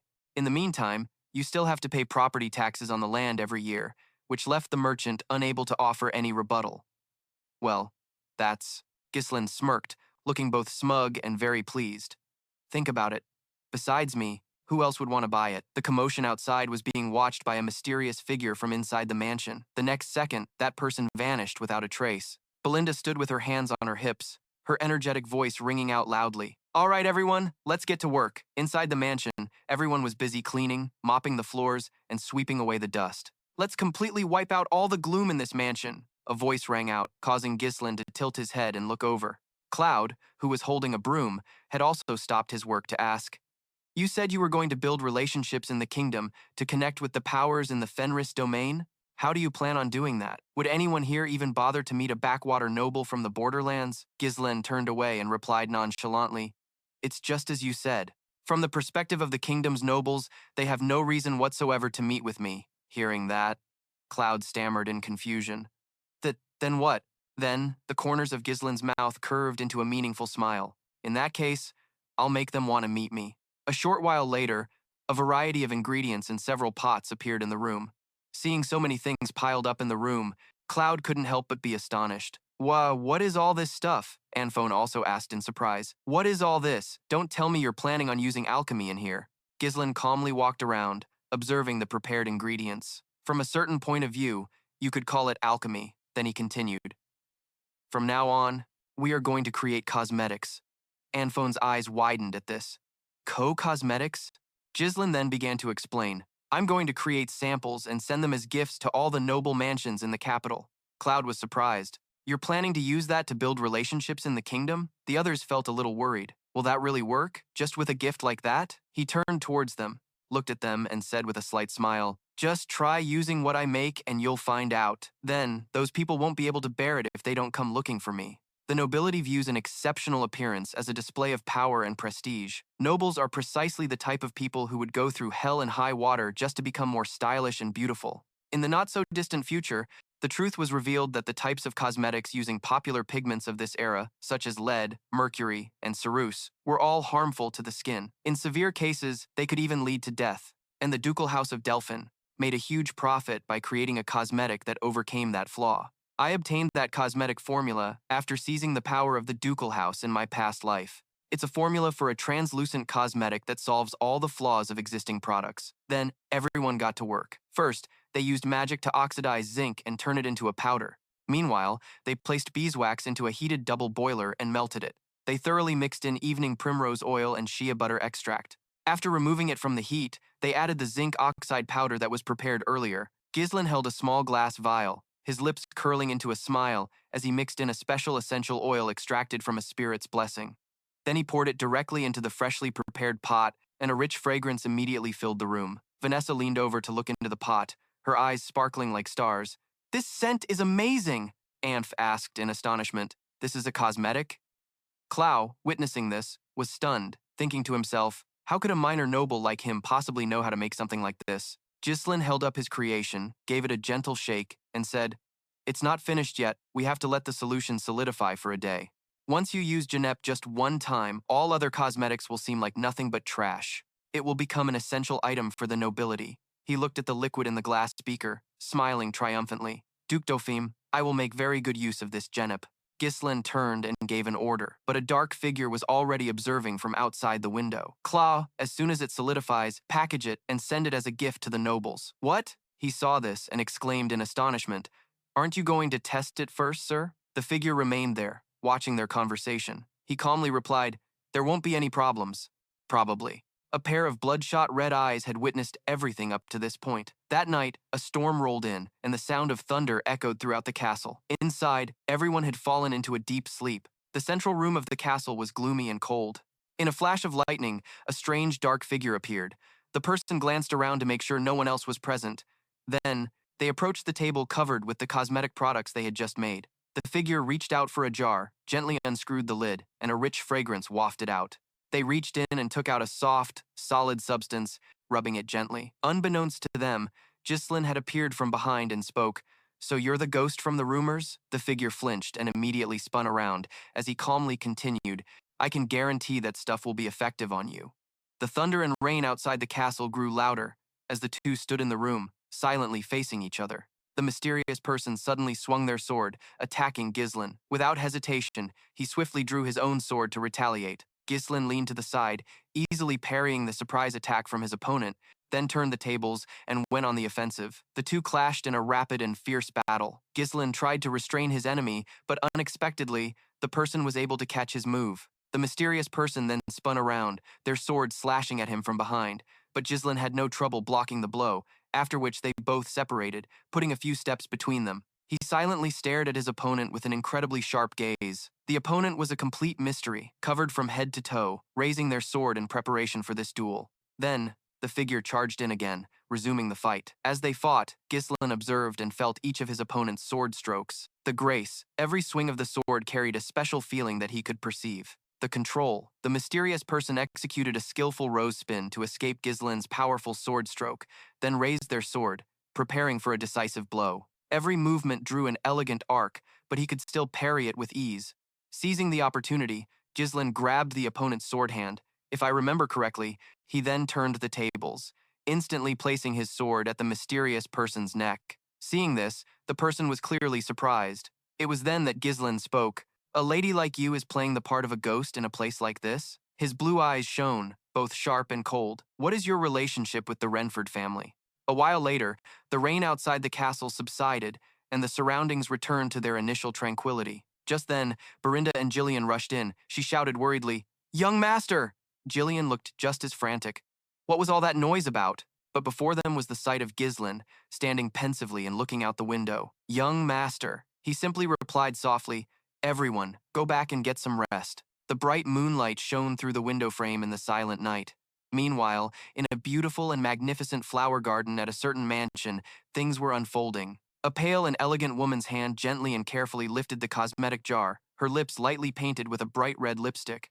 She appeared before the mirror with such a dignified air that the servant beside her couldn't help but exclaim, "You look as beautiful as ever, my lady, Countess Mio of Fenris." She looked at her reflection in the mirror and frowned, her expression turning to one of annoyance and disgust. "That's not it. This heavy face is covered by a thick layer of makeup. When I was young, I was the capital's leading trendsetter. All the noble ladies imitated my makeup and style, but as the years went by, my reputation, my influence is slowly fading into the past." Mayo couldn't help but get angry thinking of her old, ugly face. Makeup was just a veil to hide her age. Was it really impossible to go back to those days? A nearby servant reminded her, "It's time for you to attend the salon, my lady." She let out a soft sigh and replied, "All right, let's go." A cold glint flashed in Mayo's eyes. It sent a shiver down her spine. What she saw was the smooth, fair face of the maid beside her. Mio then grabbed the girl's face, kneading it with both hands. She squeezed it with all her might, muttering, "This moisture, this firmness." The maid was understandably confused. Lady Mio seemed on the verge of madness, screaming at her, "What have you done to your face? Tell me everything, and don't leave out a single detail." Terrified, the maid hastily explained it all. Count Fenris had been gifted some cosmetics, but said he didn't need them and gave them to the maids. Based on that information, a troop of black knights and a carriage approached Ghislain's castle. They announced that a noble new to the capital had sent it as an introductory gift. Claw and the others were stunned and shocked. They stared in awe at the massive entourage escorting the carriage toward the castle. "What in the world? Don't tell me the queen herself is visiting?" Claw frowned, sweat pouring down his forehead, thinking to himself, this must be someone important. He watched as a beautiful woman stepped out of the carriage, so the cosmetics really worked. From behind, Wendy gave Claw a hard shove, causing him to stumble forward. "What are you standing there for? Go and greet her immediately," Claw's stammering voice rang out. Please, come inside and talk. He then led Mio, who was followed by a black night guard, into the castle grounds. Claw saw Ghislain leisurely sipping a cup of tea and cautiously announced, "My lord, Countess Mayo is here to see you." Although he heard, he calmly continued feeding the crow by his side. Mayo gently covered her mouth with a fan, exclaiming in slight surprise, "You are Baron Fenris." Ghislain then rose, gently taking her fair, delicate hand, saying, "It's a great honor to meet you, my lady." Following proper etiquette, he gently placed a kiss upon the back of her hand. This man was Ghislain, the lord of the northern lands of Fenris. "It is a great honor that you've personally come to this remote place." Mia was silent for a moment, then spoke with a hint of reproach. "Do I not receive a gift? Was it only my husband who did? I suppose my reputation hasn't reached the place where you live, has it?" Ghislain offered a small smile and replied, "Not at all. I simply thought it would be disrespectful to present something unworthy to a lady who leads the trends in the capital." Hearing this, she couldn't help but let out a satisfied smile, which she hid behind her fan. "So you do have some sense. In that case, let's dispense with the formalities." After the initial greetings, the two of them sat down at the tea table. Mayo then made her demand. "Give me those cosmetics of yours," Ghislain asked with a serious expression. "Have you already tried them, my lady?" She nodded slightly, replying with a look of immense satisfaction, "I have. It's wonderful. So wonderful that I no longer need my old makeup." Mayo looked up, her eyes cold and resolute. "I will hold the exclusive rights to distribute that product. You just need to focus on development and supply." Ghislain maintained a pleasant smile and replied, "If you're talking about a bulk purchase, I would welcome that." She narrowed her eyes, smiling. Then Mayo continued in a calm tone that carried a hint of a threat. "But surely you know that doing business alone in the capital is extremely difficult. No matter how good the product, it's hard to overcome the established powers. Furthermore, the fact that you're staying in this old mansion suggests your finances aren't in the best shape." Despite this, he remained perfectly calm, as if nothing was out of the ordinary. Watching from outside, Belinda couldn't help but get annoyed. That woman dares to threaten the young master.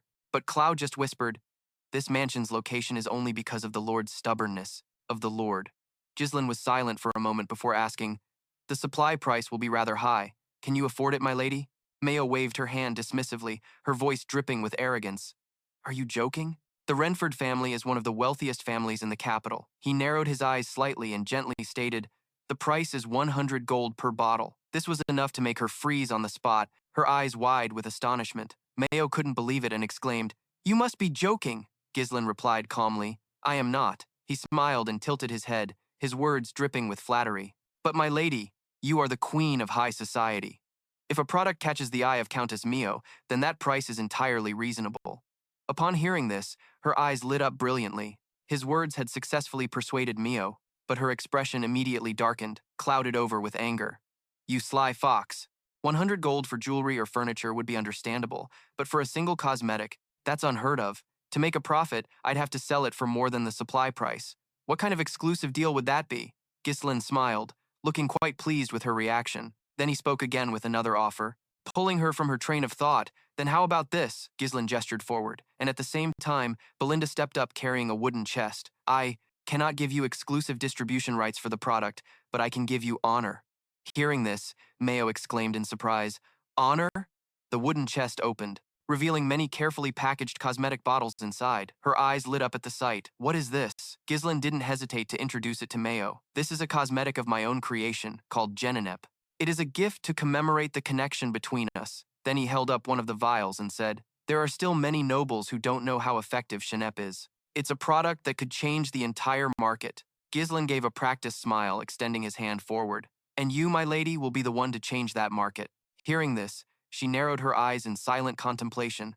Then Mio lowered her fan and smiled back quite naturally. "My dear Baron, how do you always manage to say such sweet things?" She reached out to close the wooden chest. "Very well, we'll do it that way." Then Mayo raised her fan forward, lightly touching Ghislain's chin. "You will handle the distribution of the cosmetics." She looked down at him, her face filled with triumph. "And I will lead the trend over here." Ghislain smiled to himself. "Excellent." He escorted her outside the castle. Mayo was quite pleased with their conversation. "I shall be on my way. If you need anything, just ask, and if it's within my power, I will grant it." Just as she was about to get into her carriage, he spoke. "My lady, may I make a request?" Mayo paused upon hearing this. "A request?" Ghislain seriously stated his plea. "Please tell Marquis Renford that Baron Ghislain can solve his daughter's problem." The residence of Marquis Renford.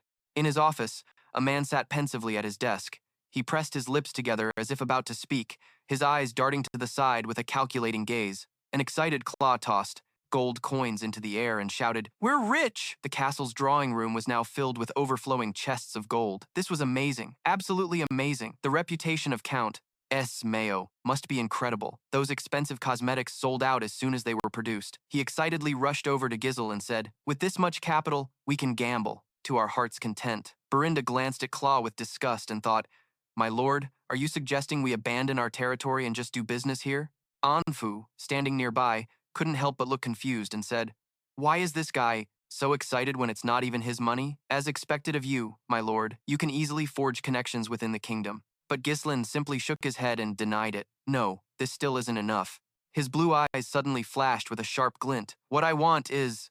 Under the dark night sky, Ghislain strode into his castle's courtyard. His eyes narrowed as if he had spotted something. Standing in the middle of the courtyard was a mysterious figure, already waiting, clad in a set of incredibly solid and sturdy iron armor. Sensing Ghislain's approach, he spoke, "You are Baron Fenris."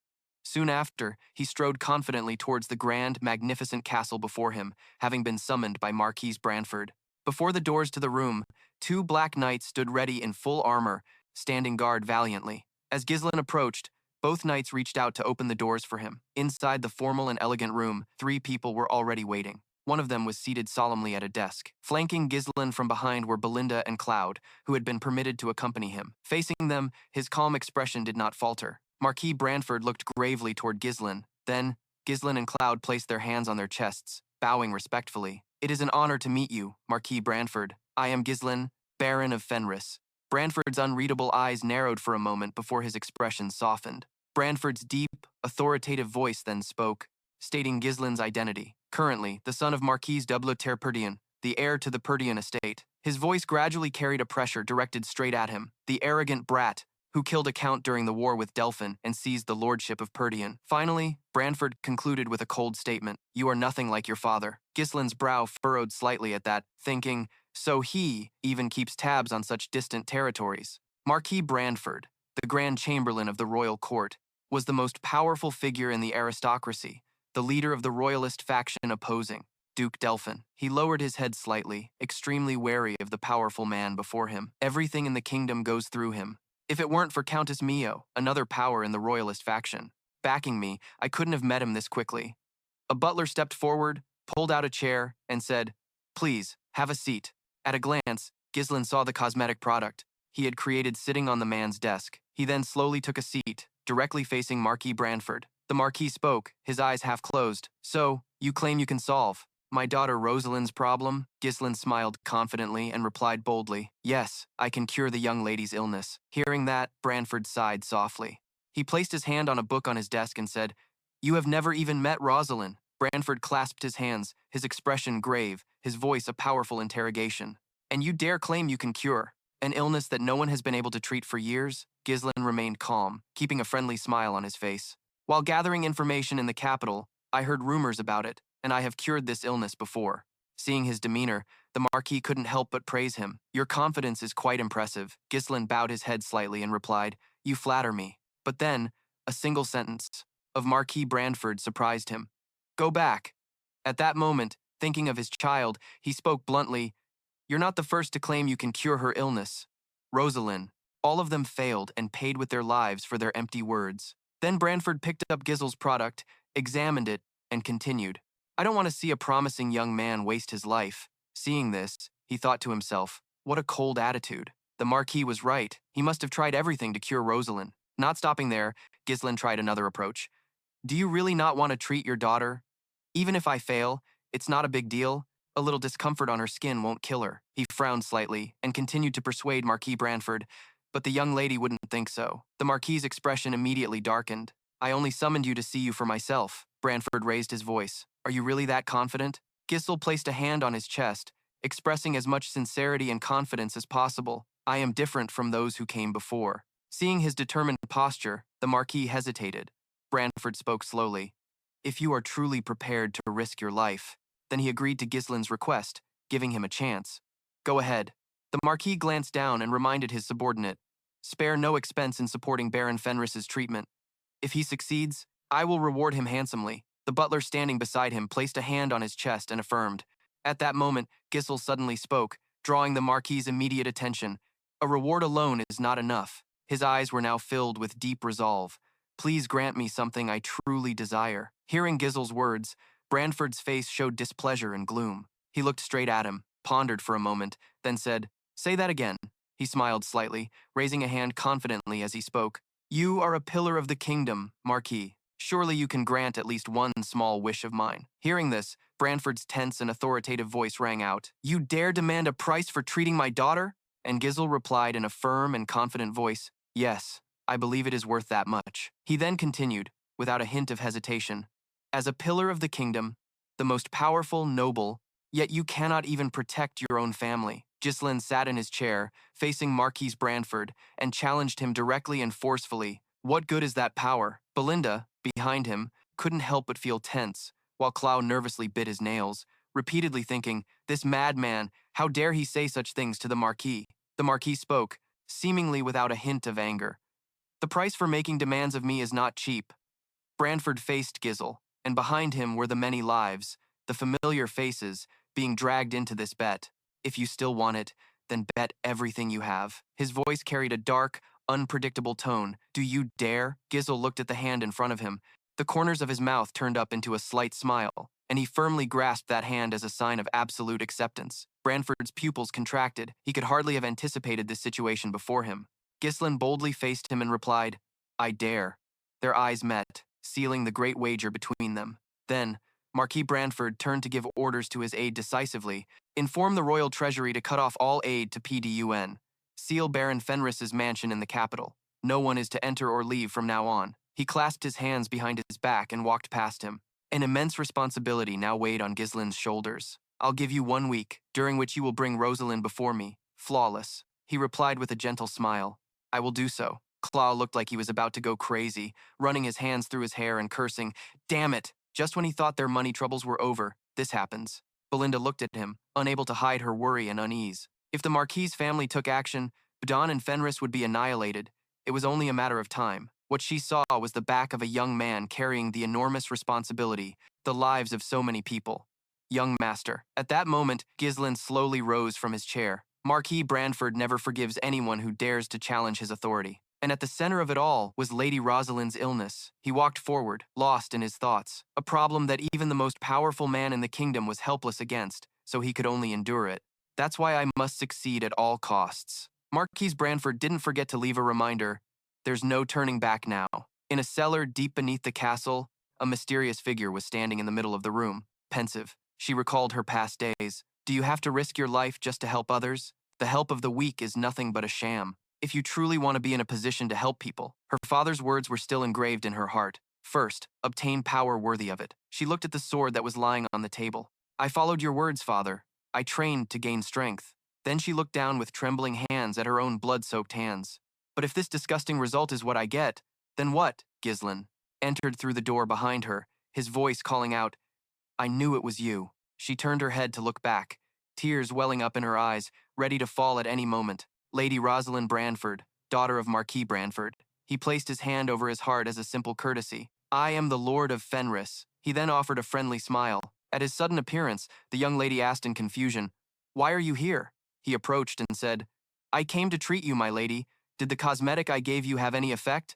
The moment he finished speaking, a rock suddenly flew straight at his face with incredible speed, but with equally sharp reflexes, he immediately tilted his head to the side, easily dodging the throw. The lady's voice then trembled as she spoke. Do you think you're the first person to say you'll cure me? No matter what medicine I take or what treatment I use, it's all the same. So just leave me alone now. It'll all be useless anyway. Her voice was filled with despair. By now, she had collapsed to the ground, her hands wrapped tightly around her own trembling body. He continued, I am different from those people, because I have bet my very life on treating you, my lady. This was also something quite familiar to her, causing the young lady to turn back in anger, shouting, The words of those who come here to satisfy their greed are always the same. I'm different. I'll save you. I'll risk my life to treat you, cosmetics, or whatever else. Just because things are going well for you, you think you're so great and special. Is that it? Seeing that she was gradually losing her composure, he quickly tried to reassure her. I know you have endured a great deal of hardship. The injustice of it all weighed on her. Rosaline Brentford, the heir to the bloodline of the Marquisate, whose father was the leader of the pro-prince faction and whose mother was the daughter of the current prime minister. After her mother's death, she became the new star of the Marquisate. Exceptionally skilled in both combat and academics, she knew how to wield both a sword and mana, and she also made many achievements as the #1 patron for various industrial sectors in Cadenia. But an unidentifiable skin disease completely turned that star's life upside down. Although the Marquisate mobilized every possible resource, Rosalind's condition did not improve. Marquis Brentford tried to solve her problem through a political marriage. Even though she couldn't get her old life back, the Brentford family's reputation would still protect her. The cause of her illness was an irreversible, spontaneous skin rash caused by practicing an incorrect method of mana circulation. This is one of the rare rejection reactions that occurs when the balance of yin and yang, one of the core principles of mana, is broken, meaning the key to the problem lies in her mana circulation route, and the more she overuses mana, the more difficult the treatment becomes. Seeing that Ghislain was still standing there, the lady angrily gripped her sword, lunged forward, and shouted, "I hope you get out of my sight before I kill you." In contrast to her frantic state, he remained perfectly calm. He spoke slowly. "My apologies, but I am forced to resort to forced treatment." With that, he tightened his grip on his hilt and shot forward before the lady's astonished eyes. Their two swords clashed the moment she swung hers. With great skill, he easily knocked her sword aside and then rushed in to grab her arm. Then, he twisted it back, using great force to press her down to the ground, before turning to the door and shouting, "Wendy, Bina!" The two of them had been waiting outside the door, and upon hearing his call, they immediately rushed in to restrain Rosalind. The lady was now tied tightly to a bed, which made her furious, shouting, "What is the meaning of this? Untie me at once." He ignored her words, began to take off his outer coat, and said, "If you want that, I'll have to ask you to take off your helmet first." This suggestion startled the young lady, who replied, "What?" He continued, "Before we begin the official treatment, I must first examine your condition, my lady."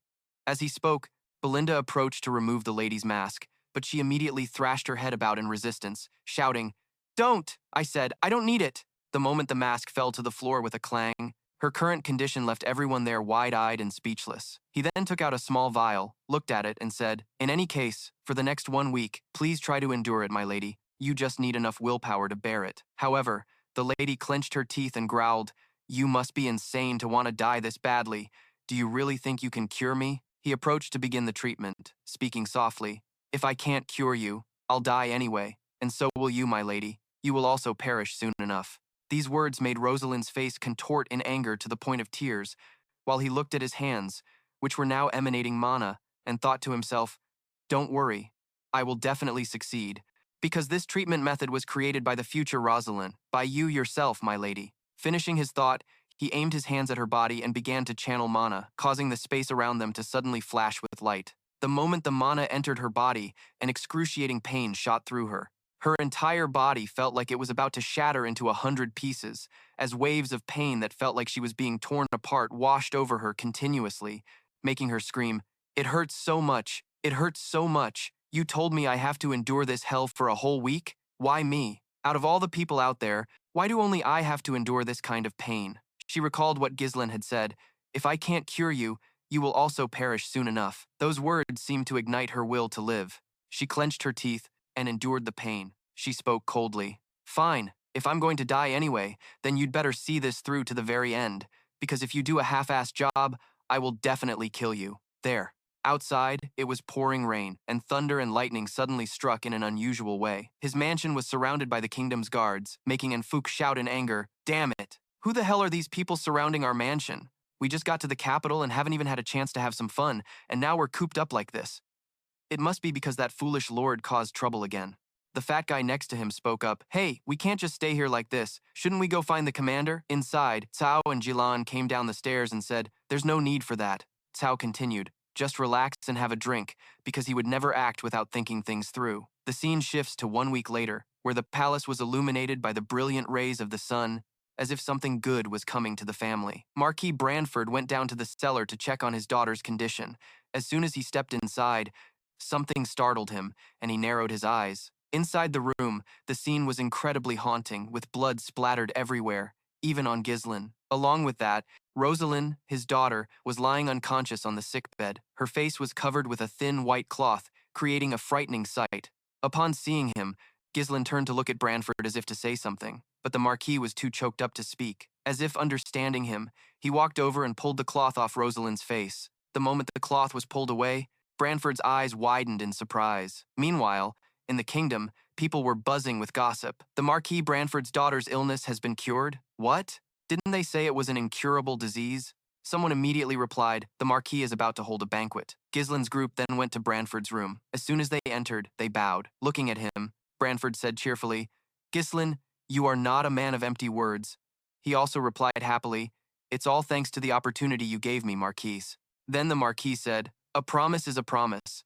Now, tell me what you desire. As soon as these words were spoken, the atmosphere in the room grew strangely tense. Ghislain pondered for a moment before speaking. I ask that you become my supporter. The moment he finished, the whole room was in shock. A count from behind shouted, What? What did you just say? Belinda, witnessing her master's boldness, also said cheerfully, That's our young master for you.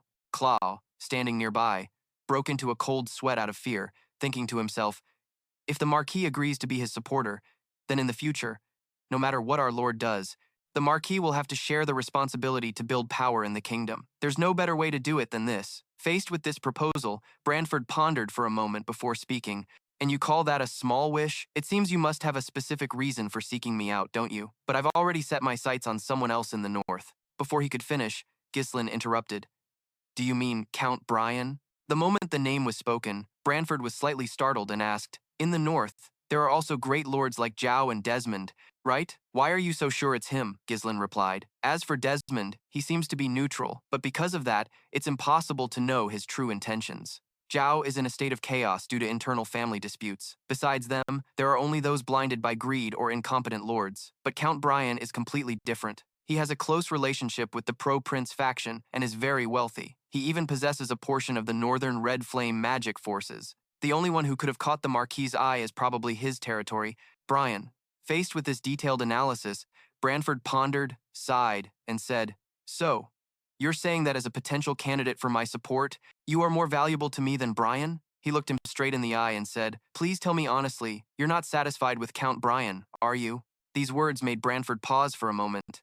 Then he burst out laughing. Haha, just as you said, that man is a good person, but he's lazy, indecisive, and easily swayed. He continued, because of that personality, he's surely been heavily influenced by the pro-prince faction's enemy, Duke Delphine's house. If you're going to grant me something anyway, why not support me completely? Wouldn't that be better? Then he placed a hand on his chest and declared resolutely, Please allow me to become the representative noble of the North. At this declaration, Branford pondered for a moment before standing up and saying, So this was your goal for recklessly challenging me like that?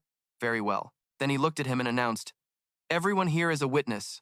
I, Marquis Branford, will act as the supporter of Baron Ghislain Paris. From this day forward, I will be the power backing him. The Baron's enemies are my enemies. Anyone who confronts him must remember that I stand behind him, but you must also swear that in all your actions, you will consider my honor as well. Hearing this declaration, Ghislain immediately knelt on one knee, drove his sword into the ground, and proclaimed, I swear. After the pact was made, someone entered from outside and said, Congratulations, Baron. Before, I was so flustered that I didn't get to greet you properly. Even though my father agreed to pay you a price, I am the one who directly received your grace, so I will become your patron, sir, my lord Baron. At a gala held in the ducal manor, the marquises buzzed with gossip, one of them speaking up, Have you heard that rumor? Another replied, I have. I heard some up-and-coming noble cured Lady Rosaline's illness with homemade cosmetics, right? If it's homemade cosmetics, could it be that Dignite that Lady Mayo promoted before? Another chimed in, Don't be ridiculous. How could cosmetics possibly cure a disease that even doctors gave up on? Someone else retorted, Then do you think Marquis Brentford would throw a reception like this for no reason? There's a rumor that he's already chosen the person he wants to sponsor, so it's probably because of that. Another said, annoyed, You people, stop gossiping about every ridiculous rumor you hear. I'm getting sick of it. From the entrance, a casually dressed person walked in, drawing the Marquise's attention. They spoke up. Hey, look, is that Baron Paris? He, along with the young woman Belinda, entered the social hall with one of his hands still stuck in his pocket. This prompted Belinda at his side to remind him, Young master, take your hand out of your pocket and please try to smile. Seeing her constantly nagging him, he turned and said, Hey Belinda, don't you think you're overreacting a bit? Hearing this, she simply replied cheerfully, It's not often we get to come to a place like this, is it? This is a banquet hosted by a real power in the kingdom for you, so we can't let ourselves be looked down upon. Hearing these words, he let out a soft scoff, glancing towards the main doors and saying, "This banquet probably wasn't organized for me." Just then, the room's doors suddenly swung open, and someone shouted, "Marquise Brentford has arrived." As soon as the words were spoken, all eyes in the hall turned in that direction. He walked out with his daughter, Rosaline, now full of confidence after her recovery. She looked at everyone and said, "It's been a long time, everyone. Have you all been well?" Seeing her appearance, the marquises below shouted with joy. Lady Rosaline's face, "It's unbelievable. She's completely cured. My goodness. She's even more beautiful than before." Looking at Rosaline's beautiful face, Belinda exclaimed in admiration, "She looks so different, doesn't she? Is this really the same person who was so quick to anger with us not so long ago?" At that moment, Rosaline scanned the room from her position, as if searching for something. Soon after, her eyes landed on Ghislain. This startled him slightly. After everyone had settled down, Brentford spoke up. "Thank you all for attending. Today's banquet is held to celebrate my daughter, Rosaline's, full recovery, and also to announce that I have decided on the person I wish to sponsor." This statement caused the marquises below to exclaim in great surprise, "The person he will sponsor? So, the rumor was true?" Seeing everyone's constant questioning, he explained, "Some of you here may already know, and some may not. Thanks to the help of a young man, I was able to cure the disease that has tormented Rosaline for all these years, and that man is Baron Ghislain Paris." He continued, "The Marquisate of Brentford, as Baron Paris's patron, will do everything in our power to back him. From now on, when you deal with him, please do so with the same respect you would show me." After conveying his intentions, he announced, "Now then, please enjoy the banquet." As soon as his words ended, all eyes fell upon Ghislain. Everyone's face looked incredibly intimidating, but he paid them no mind. He thought to himself, "Marquis Brentford, he's very cautious when making a decision, but once he does, he's very decisive, isn't he?" Recalling the Marquis's earlier words, "You must attend the banquet. I have become your patron, so you must go and greet the nobles of our faction. That's the only way they'll help you in the future." Returning to the present, he scanned the room, thinking, "It seems most of the kingdom's key nobles have gathered here. It's a bit overwhelming, but securing this valuable position will definitely be useful for me later on." At that moment, the marquises looked towards him and began to gossip. "Isn't he still too young? How classless, even if he cured the lady's illness, for the marquis to sponsor such a trivial family." Seeing the group speaking ill of him, Belinda fumed. "They don't know anything about the young master. How dare they?" Rosaline descended, approached him, and said, "Pardon the intrusion, Baron Paris." She reintroduced herself. "I, Rosaline, would like to officially extend my gratitude to you." With that, she lowered herself into a curtsy before him. This left everyone in the room utterly stunned. She continued, "There's no need to pay any mind to that petty noise. Famous people are always surrounded by gossip, after all." He smiled and replied, "I'd actually like to refuse this kind of fame. Their stares are so hot I feel like I'm about to be roasted alive." She stepped closer with a smile and said, "Today is a special day, after all. Everyone just witnessed my return at an official event, and they also heard Father announce he would become the Baron's patron, so I'm sure everyone is itching to talk." Then she held out her small hand and said, "Come, let's go greet them together. Everyone is waiting for you." At her offer, he froze for a few seconds, then glanced at Belinda behind him, but she was now wearing a delighted expression. Agreed with this decision. Receiving her approval, he turned back with a faint smile. Then the two of them began greeting everyone. Rosalind explained that the pro-prince faction could be divided into 3 major cliques. The first is led by Lady Mayo, a wealthy magnate from Count Elsbeth's family who holds sway over the capital's culture and high society, followed by the eldest son of the kingdom's prime minister, who oversees the law and administration, the Grand Magistrate, and also an in-law to my family, Sir Bilan. Then there's the man responsible for the kingdom's military forces, the commander-in-chief of the royal army, Marquis Marquari. These high-ranking nobles wield immense power, controlling the administration, judiciary, and military of the Luthen kingdom, and depending on which one the baron representing the north greets, and administration, the Grand Magistrate, and also an in-law to my family, Sir Bilan. Then there's the man responsible for the kingdom's military forces, the commander-in-chief of the royal army, will be vastly different from before. Facing the kingdom's most powerful figures, Ghislain let out a soft sigh and glanced over the crowd. He then placed a hand over his chest and announced, "I am Baron Paris." The first person he approached was Count Elsbeth. He said, "I look forward to your guidance in the future." Seeing him greet Elsbeth first, Marquari's eyes became incredibly furious. Elsbeth stepped forward, placing a hand on his shoulder warmly. "Ah, on the contrary, I am the one who should be in your care.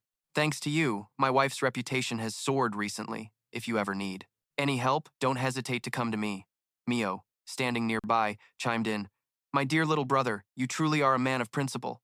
Faced with such overly friendly words, Ghislain frowned slightly and gently reminded her, in such a public setting, it might be inappropriate for you to call me that, my lady. She smiled in response. What does it matter between us? In any case, thank you for upholding my family's honor.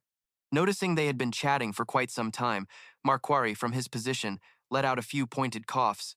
A man in green behind him remarked, as the son of the border count, shouldn't he naturally greet Marquis Marquari, the commander-in-chief of the royal army, first? The man beside him added, it seems Marquis Branford is getting on in years, so much so that his eye for judging character has gotten much worse. Hearing the murmurs behind him, Ghislain shot a glance at their group and then approached.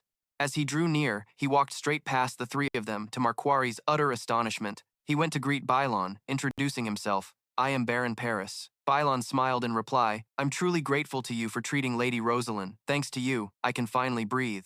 A sigh of relief. I heard from the Marquis that you intend to rescue the slaves and elves, correct? Just leave the legal matters regarding slavery and taxes to me, so please don't worry. In response to these words, he bowed respectfully and said, my sincerest thanks, sir.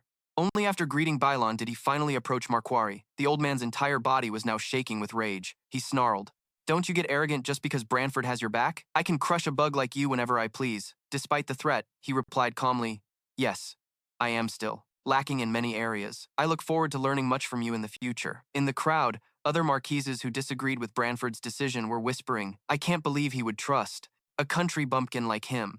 Don't tell me it's because of his relationship with Elsbeth, is it? And also because Lord Knott and Marquise Branford are in-laws, right? Amidst these whispers, Branford remained perfectly composed. Back to Ghislain. After finishing his greetings, he made his way back to Rosalind. Seeing him return, she asked, the order of your greetings, was that deliberate? He answered calmly, I simply followed my heart. As soon as he said that, countless other nobles swarmed him like moths to a flame. They clamored, sir, please look this way. Please accept this gift. I heard you personally defended your domain during the war. Please, grant my family a moment of your time.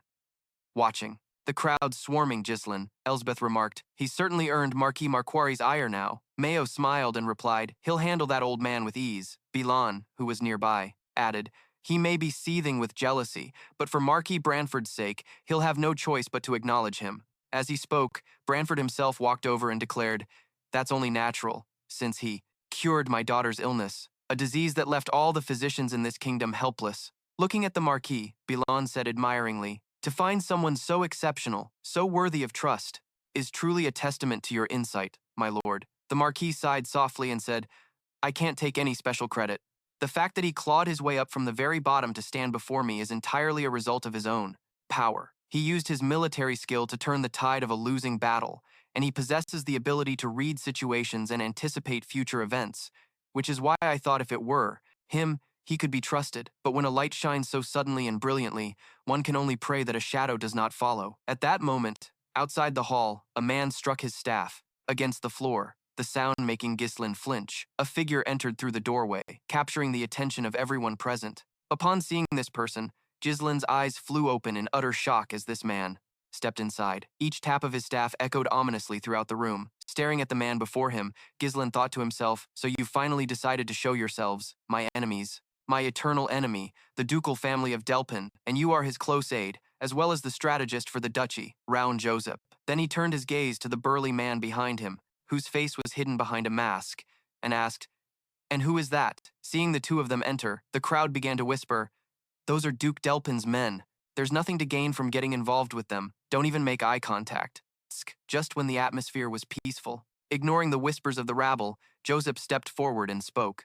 It has been a while, Marquis Branford. Seeing them, Branford replied coolly, Duke Joseph, I thought you had no interest in places like this? He wore a rather unfriendly expression. I came here to see for myself. I heard that you've recruited a young lion, and the person he mentioned was none other than Ghislain. Seeing this, Branford's gaze became more serious. He spoke coldly. Even so, that is hardly a matter for a duke like yourself to be concerned with. Who is that behind you? He replied. That is my escort knight, not something for the Marquis to concern himself with. A knight from behind stepped forward, saying, even if he is the duke's escort knight, he must clearly state his identity. Then he commanded, show your face. The opposing guard didn't answer. This made the knight furious. Gripping the hilt of his sword, he yelled, Did you not hear my words? As things started to get tense, Branford raised a hand to stop him. That's enough, Tun Leo. With a look full of killing intent, he looked towards Joseph and issued a warning. You have come a long way. Please save your strength. Don't let the name of Duke Delphine be tarnished. In response to the challenge, Joseph narrowed his eyes. Thank you for your concern. Watching them walk away, Branford was lost in thought. Even with Raoun, a key figure of the duchy, present in the capital, not a single report had come in. Somehow, they had slipped past his eyes and ears. Ultimately, has the reach of the Duke already extended all over the capital? The two of them now walked up to Ghislain, who met them with a cold stare, their eyes locking as if sparks were flying. Then, the man spoke coldly. Do you know who I am? Ghislain's expression remained serious as he replied coolly, Yes, about you. I heard a great deal while I was in the capital, the man continued. I too have heard a great deal about you, Baron Ghislain Fenris. They say you have accomplished much in the north. At these words, Ghislain thought to himself, Of course, he knows all about it, because all the plots to overthrow Pergium were your doing. He remained silent, and the man continued. Well then, Ghislain, that's enough for introductions. Shall we move somewhere else to talk? I have something I need to discuss in private with you. After that, they moved to a tea table in a quiet spot. He spoke coldly. I will get straight to the point. We are interested in the cosmetics you have created. I heard a product appeared that was so effective it restored the vitality of Lady Rosalind's skin, which is why I came to the capital myself. To be frank, we are also developing a similar product. Ghislain wasn't focused on his story at all, instead keeping his gaze fixed on the guard behind him. Then he said, If you're planning to talk about an exclusive contract or technology sharing, then let me refuse in advance. The man cut him off.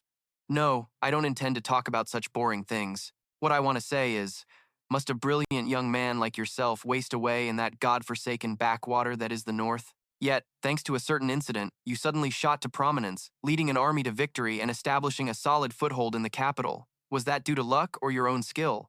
His words held a threatening undertone. Ghislain didn't show any fear, replying, I simply put in some effort to learn. In the face of this sharp answer, the man said, Is that so? Then come over to Duke Delphine's side. Talent and ability have a shelf life. If you remain in a harsh place like the North, before you can even display your talents, you'll suffer from the barbarians or the endless wars, and your life will be over. I have seen brilliant young men like you get buried like that more than 1 or 2 times. He held out his hand invitingly. If you shelter under the Duke, you will no longer have to worry about such matters, because we possess the power to make it so. In response to this enticement, Ghislain answered bluntly, I have already joined the prince's faction. The man pressed on. But to say you are fully committed is a bit of a stretch. You have only dipped your toes in the water. I can grant the South a worthy fiefdom, and your father as well, of course. Even Count Pergium has a hard time protecting the kingdom from the northern barbarians, doesn't he? You cannot just defend against them forever. The time has come to live more comfortably. These honeyed words were exactly what Ghislain had expected. He thought angrily. Of course he'd use that tone. Even though I've already sided with the prince's faction, his opposition, he is still trying to pull me in. He wants to use these sweet words, acting as if joining his side guarantees a happy ending, just to make me one of his own. It's just a plot to bring an unpredictable variable like me under their control. Snapping out of his thoughts, he said, The North is far better than you imagine, Your Grace. The man didn't dispute his point. I am not forcing you to decide right now. I will be in the capital for some time, so please think carefully before you make your decision. Before he could say, Ghislain then interrupted, I also have a proposal for you. Your Grace, would the ducal house consider joining my side? A simple offer, but one that made Joseph narrow his eyes in attention. After the negotiations concluded, the two of them boarded a carriage and left the Duke's castle. Inside the carriage, the bodyguard asked, What did you think? What was your impression of that Ghislain fellow after meeting him in person? He pondered for a moment before replying, He has a strange look in his eyes that just makes me want to gouge them out. The bodyguard said, That man intended to kill you. I could feel his killing intent. He was constantly probing my strength, perhaps trying to figure out how to get past me and kill you. He and I had what was almost an invisible duel, a relentless and unending exchange of moves. One attacked, the other defended. Our eyes never left each other for a single second. After that exchange, Ghislain spoke up. Duke, would you like to join my side? Joseph mulled over this unexpected offer, and with a meaningful smile, he said, Let's just call him the one who won over Marquise Branford. Then he stood up, turned to leave, and said, It was a pleasure meeting you. If fate allows, we shall meet again. Ghislain replied coldly. Yes, I look forward to meeting you again as well. The bodyguard, who hadn't taken his eyes off Ghislain, met his cold gaze and said, "The kingdom's #1 swordsman, Sen Vanjak." Back in the present, Sen said, "He already knew who I was." Hearing this surprising answer, Joseph mused, "Hearing you say that, it seems the rumors of his exploits are not just empty tales. After all, his conquest of the North has only slowed. It hasn't fizzled out completely. There are still other ways. I'll have to give Desmond a clear warning. Tell him that when facing Ghislain, he should plan as if he's dealing with a domain-level knight commander." Sen, sitting opposite him, interrupted, "The North's #1 swordsman. He should be treated as if he's facing the North's #1 swordsman, not some ordinary knight commander." Back at his mansion, everyone inside was busy moving goods with great urgency. Cao shouted reminders. Come on, gather everything up. Don't leave a single item behind. If you embezzle even one coin, you'll have to answer to me. Haha, so this is all the supplies the Marquis provided for us? Move all the military provisions over here." The scene shifts to Ghislain. He is currently talking with Rosalind. He said, "I'm preparing to head back to the north." This took her completely by surprise, and she asked, "So soon?" He nodded in confirmation. "Yes, there's still a lot to be done." Then he glanced at her and stammered, "So, as we discussed before, I will grant you the distribution rights for Deneb, worth up to the 300,000 gold you promised." He looked at her with an expectant gaze.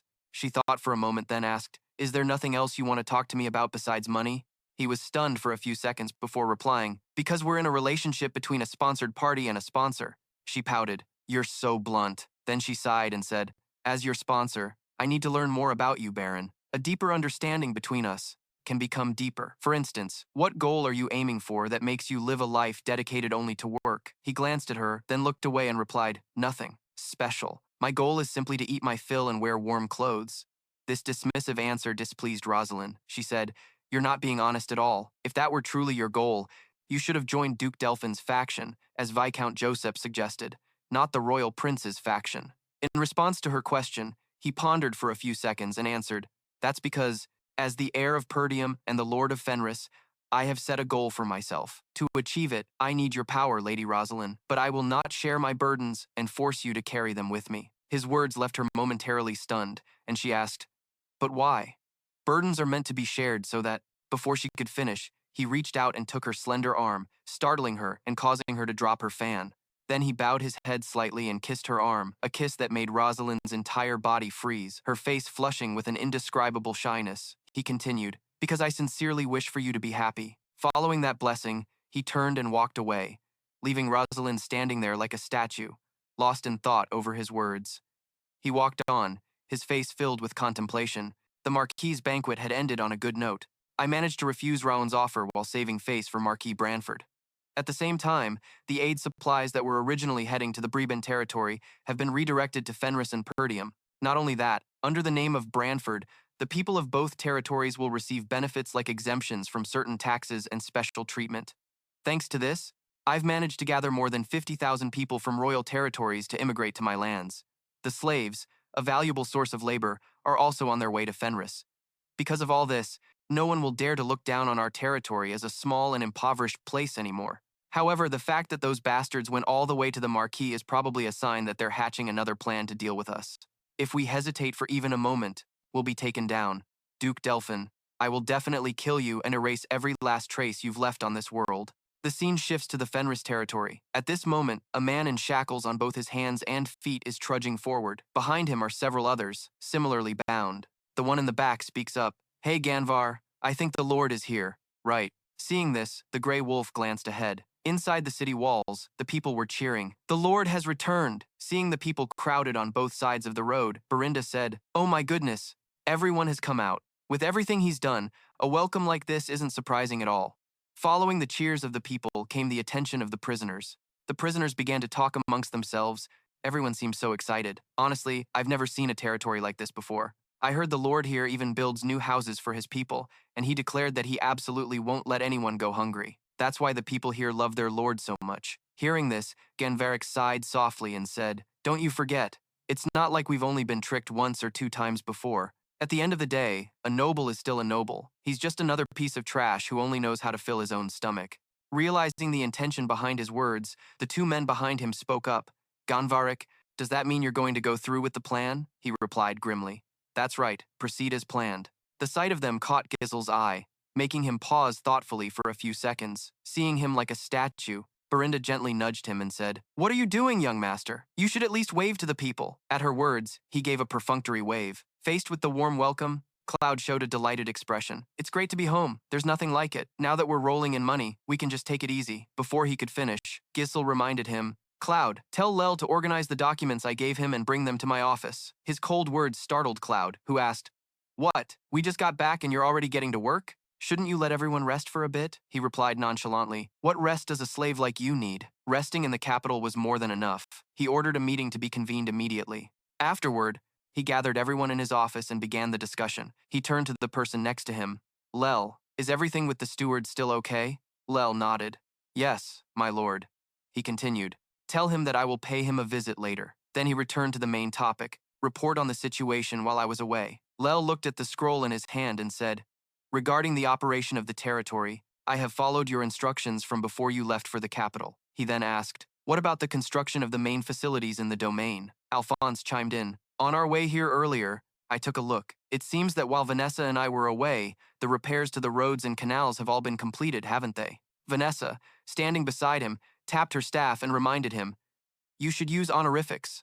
Lel continued, "In addition, the workshop and the food warehouse are also nearly finished. If we put the hum and slaves we just brought back from the capital to work, the remaining tasks will be quickly completed. In particular, the agricultural yield is very large, so we probably won't need to buy grain from the merchant guild anymore." Berinda wondered, "Just how large is it?" Cloud confidently replied, "In terms of total harvest volume, we're on par with Brantford. As for productivity per unit of area, we're #1 in the kingdom." Wendy, standing behind, furrowed her brow slightly, thinking to herself, "But didn't he say just the other day that we absolutely couldn't farm here?" Hearing this, Berinda said excitedly, "At this rate, our young master will soon become a great lord, especially with the backing of the royal faction." Jan added, "Just as you said before, our goal of revitalizing the domain is gradually becoming a reality." Despite the excitement of the others, Gisel remained lost in thought. Although this place now has the basic appearance of a domain, this alone is not enough. He spoke up, "Continue to purchase food supplies until I say stop. We also need to expand the residential area, so prepare the land in advance." His words startled Cloud, who asked, "What do you mean by that?" He continued, "From now on, we will prepare for war." His words shocked the entire room, and they shouted in unison, "War?" Cloud yelled, "Wait a minute, what are you talking about? Who would dare to attack the domain of a lord who has joined the royal faction and is under the protection of Marquis Brantford like you?"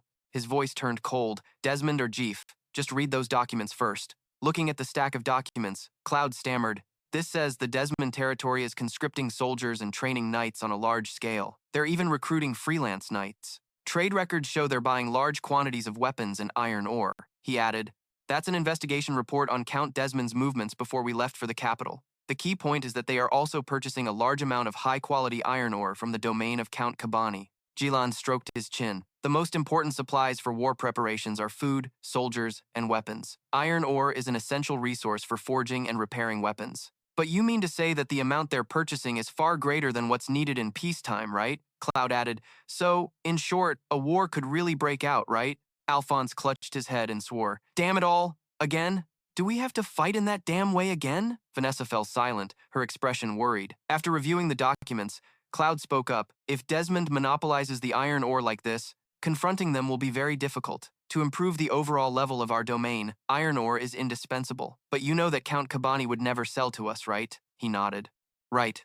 At this point, we can assume Count Kabani has already sided with Duke Delphine's faction. But if we go looking for iron ore now, they might have already finished their preparations for a territorial war. Anyway, our current situation is a bit awkward." His words sent everyone into deep thought. Then he spoke, "All right then, I will now tell you the upcoming plan." Everyone's eyes turned toward him with anticipation. He smiled. "We will attack Count Kabandi's territory first." As soon as he finished speaking, the entire room went into an uproar. Everyone's eyes were fixed on him.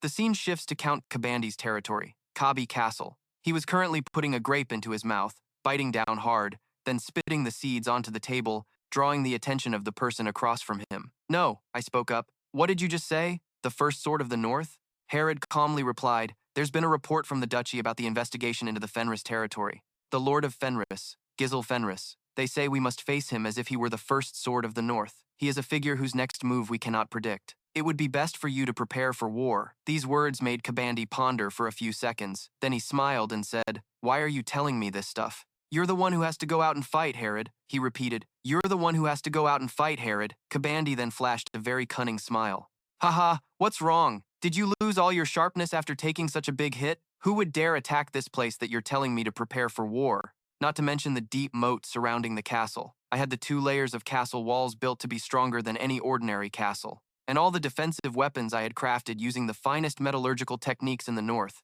This place is the strongest fortress, passed down in my family for generations. You see all this and you still tell me I need to bolster my preparations? Sorry. But in the entire history of my family, this castle has never once been breached. Instead of worrying about me, Desmond, you should be more worried about yourself. Didn't we just lose a very precious secret weapon? These words made Desmond furious. He clenched his fists, his eyes burning with rage. Scene changed to the Fenris territory. At this moment, Cao and Ghislain placed their hands over their chests in a salute. Likewise, Berinda also bowed her head slightly as Gisel's figure walked past. He was now wearing a suit of jet black armor, his fists clenched and his gaze resolute as he strode forward. Before him stood a formidable army. He looked at them and praised them. Your morale is excellent. I know it's not easy to trust and follow someone without any promise of financial reward, yet all of you have trusted and followed me to this point. As I declared before, I will turn all 200 of you into true knights. From this day forward, the Fenris Knight Order is officially established. As soon as he finished speaking, he thrust the sword in his hand firmly into the ground. This was followed by the determined roars of the soldiers below. Inside a nearby tent, Clow exclaimed, This is insane. No matter how I look at it, I can't tell if this is even possible anymore. Then he turned and asked, What do you think, Wendy? She remained silent in thought. The scene flashes back to a short time ago, back in his meeting room. He announced, We will attack Count Kabandi's territory first. This statement left everyone stunned. Claw angrily shouted, Why are you changing course like that? Count Desmond and Kabandi are pretending to be neutral nobles, but in reality, they've already sided with the duchy. They are nothing but disposable pawns, through whom the duchy can operate freely in the north. To put it simply, Kabandi is also our enemy. Furthermore, if we win this war, their iron ore will become ours. This is a perfect opportunity to slow the enemy's growth and accelerate our own. His words silenced the room once more. After thinking for a moment, Clow asked, Then how do you intend to attack them? Ghislain added, The armed forces of the Kabi territory are known to be among the strongest in the north. Cao nodded in agreement. That's right. Setting other things aside, in terms of both quantity and quality, our military strength is simply not enough for a territorial war. Hearing everyone's concerns, he said, That's why I will turn all 200 mercenaries that we have into knights who can wield mana. It is said that one well-trained knight has the combat power equivalent to 100 regular soldiers. If we create a knight order of 200 men, it means we will possess a fighting force equal to 20,000 soldiers. This made Berinda, who was beside him, ask in confusion, But how? Doesn't it take years for someone to master mana? He didn't answer but turned to Vanessa and said, Could you bring that thing here for me? She nodded in agreement. Yes, my lord. Immediately after, 3 large barrels filled with magic scrolls were brought out before everyone. Looking at them, Klaus said, Don't tell me you're planning to use a mana acceleration formation? Did you use all the runes we had to create this? Picking up a magic scroll, he nodded in confirmation. With this, the training method will. It's a bit different from the orthodox path, but you can still cultivate mana quickly. Furthermore, I've improved the Pergium family's technique to make it easier to practice, so just 1 month will be enough. Looking at this, Berinda's eyes narrowed slightly as she said, The young master arbitrarily modified the family's technique. The Lord said nothing, only replying, Letting them learn it is better than letting them die in ignorance. His actions made Ghislain extremely puzzled. However, if we simply train soldiers, it will be very difficult to take Kabani Castle. According to my subordinate's memories of entering Count Kabandi's castle as a mercenary, it's a sturdy fortress built with 2 layers on high ground, surrounded by a deep moat and various types of weaponry. Defensive armaments are densely placed, and so on and so forth. In short, thanks to many factors favorable for defense, Kabani Castle has never once been conquered in the family's entire history. So if they are determined to defend the castle, it will be very difficult for us to use our specialty, which is the mercenary group's tactics. Claw added, Did you hear that? We should give up on the preemptive strike and just focus on stopping Desm, shouldn't we? Even if it takes a little more effort, we should try to find iron ore in another area. Seeing them talk about backing down, he spoke up, Want to make a bet? On whether we'll win or lose. Seeing him appeal to his gambling side, Claw furiously shouted, No way! Are you just going to keep betting the fate of our domain like this? In response to his anxiety, Ghislain confidently said, You don't need to worry so much, because I've already planned everything out. Gone?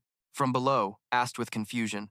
But to become a knight, you have to be able to use mana? I heard that it takes several years at the very least, so how can we possibly use it? He replied, As you all know, learning a mana cultivation technique the proper way takes at least a few years of training, but I will help you all use mana in just 1 month. This made Gon extremely confused. 1 month? He explained. I will teach you in an extremely easy-to-understand way. After that, he and the entire group of knights began their training. At that moment, countless knights were lying scattered on the ground, panting from exhaustion.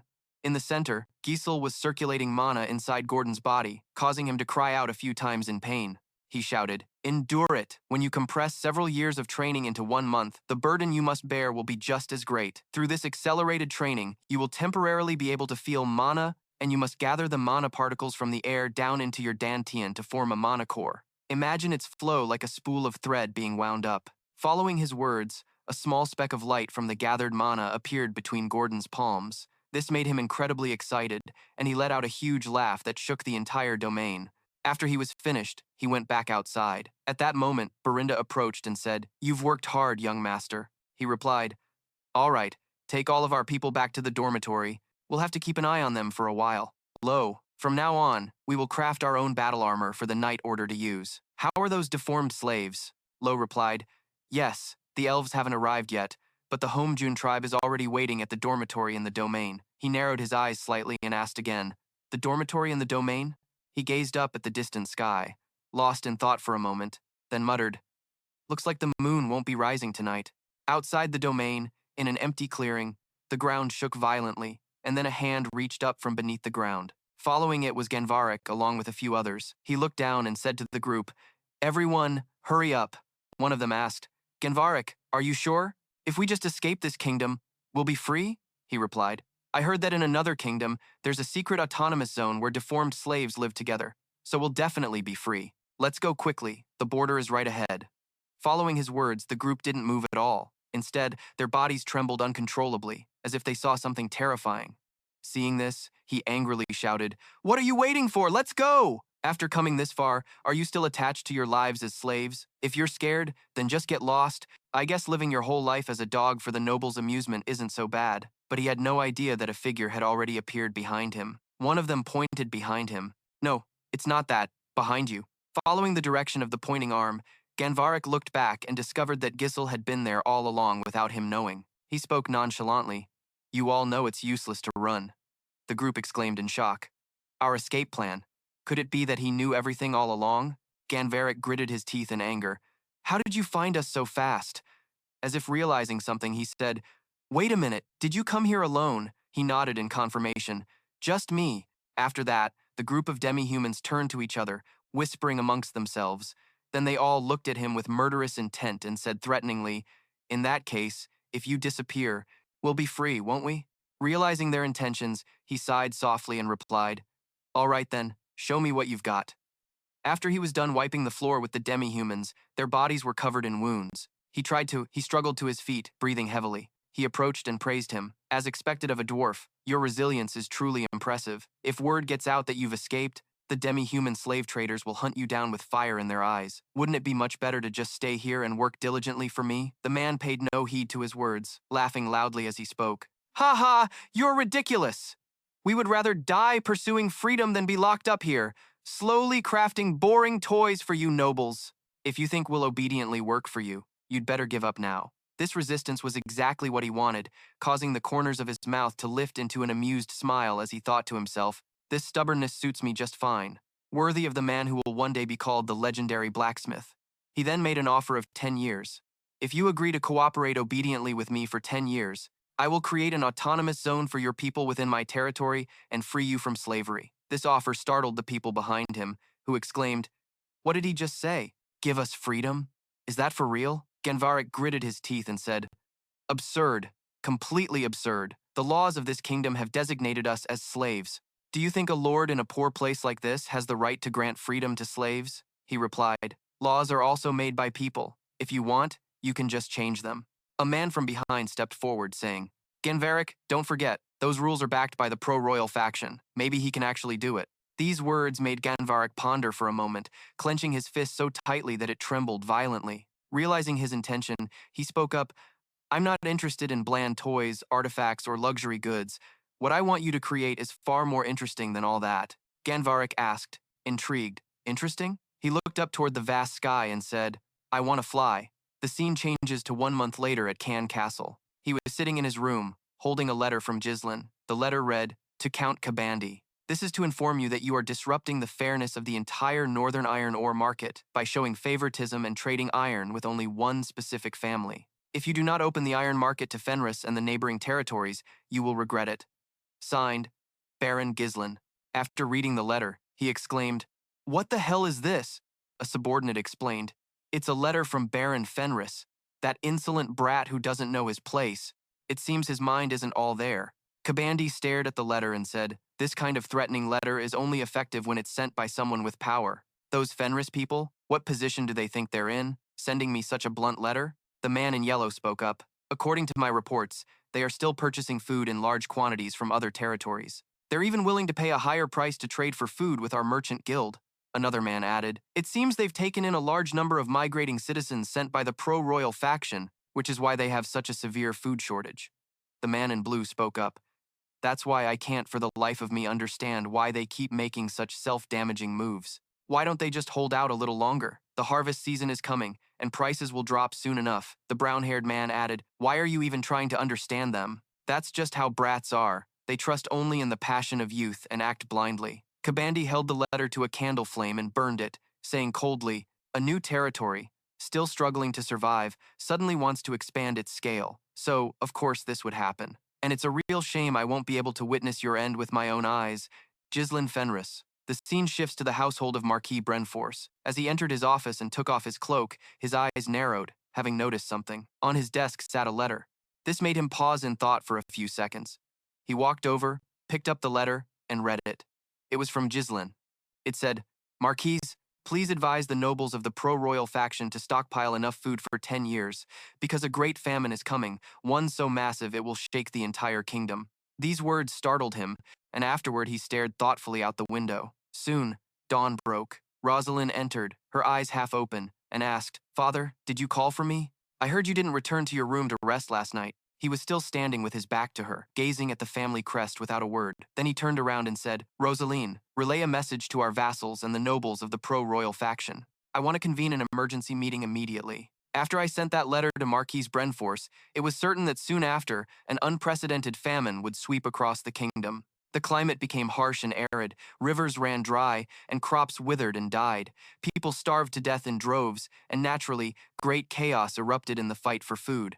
It was an anomalous cataclysm that was recorded in history. In his office, he pondered for a moment and then muttered to himself, Now is the time. Over at Duke Kabandi's estate, he was shouting, The signs of instability have appeared everywhere. This is definitely a drought. Food prices are still skyrocketing. How could the climate become so abnormal without any prior warning? Those nobles from the pro-royal faction have. They've already stockpiled food. There are even rumors that the Fenris territory is having a bountiful harvest despite the drought. He slammed the table in anger. Damn it, what the hell is going on with the food? And what is that Desmond fellow dawdling for? We should have conquered Fenris sooner to plunder their food and land, one of them replied.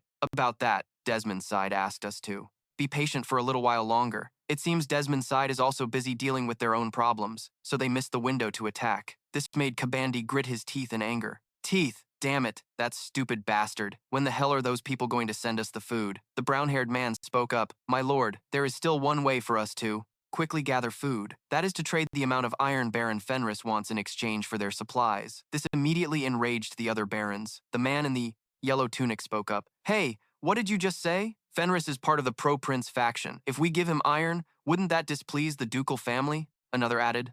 Furthermore, the aid is just a little late. The ducal family and Desmond already promised to send aid, so let's just wait a bit longer. We have to be able to hold out if we want to wait. But requisitioning. Food from the peasants has already reached its limit. We're having to use the night order to barely suppress the people. But he's not wrong, whether it's the ducal family or whoever else. At this rate, who knows if we can hold out until reinforcements arrive. Not to mention, if the food runs out and the soldiers start starving, this fortress, which has never once been breached in the entire history of the Kaban family, will fall to a riot from within. These were the very words Kabandi wanted to say himself. He lowered his head and said, "After all this, you're telling me to bow down to that brat?" He grit his teeth, sweat pouring down his face, then said, "Send someone to Fenris, give them the iron and bring back the food." This left the other counts utterly stunned. The brown-haired man immediately nodded and said, "Yes, my lord." He clenched his fists in anger.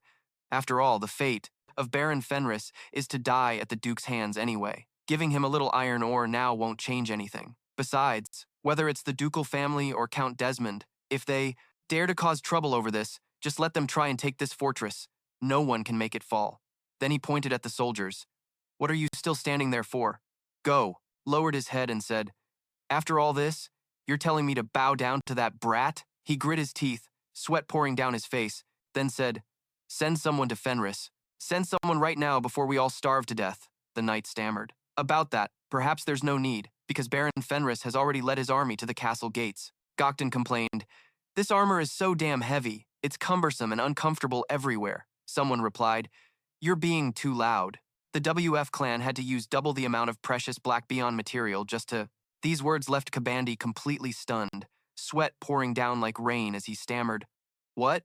Outside the territory, Jeese's army had already arrived. Wouldn't get a single scratch. The other guy walked up and threw a powerful punch at the armor, but it didn't cause any damage. He walked forward, muttering, "This thing is really tough. Make a suit of armor that fits your massive body." Gokten puffed out his chest, patting it loudly and saying, "I can wield mana now, even without things like armor, my perfect muscles." Battle. He smiled and declared, "Fenris Knight Order, move out." Seeing the army advance toward his castle, Kabandi and the other lords looked down from above with eyes full of, as expected from armor made by the Doff. At that moment, our hero, leading the cavalry forward, shouted, "All troops, charge!" Following him were Kao and Ghislain, ready for, is that the scale of an army a poor barony can mobilize? Could the pro-prince faction have sent them reinforcements? Kabandi shouted angrily. "All of you, stop panicking. What can they possibly do against our impenetrable fortress?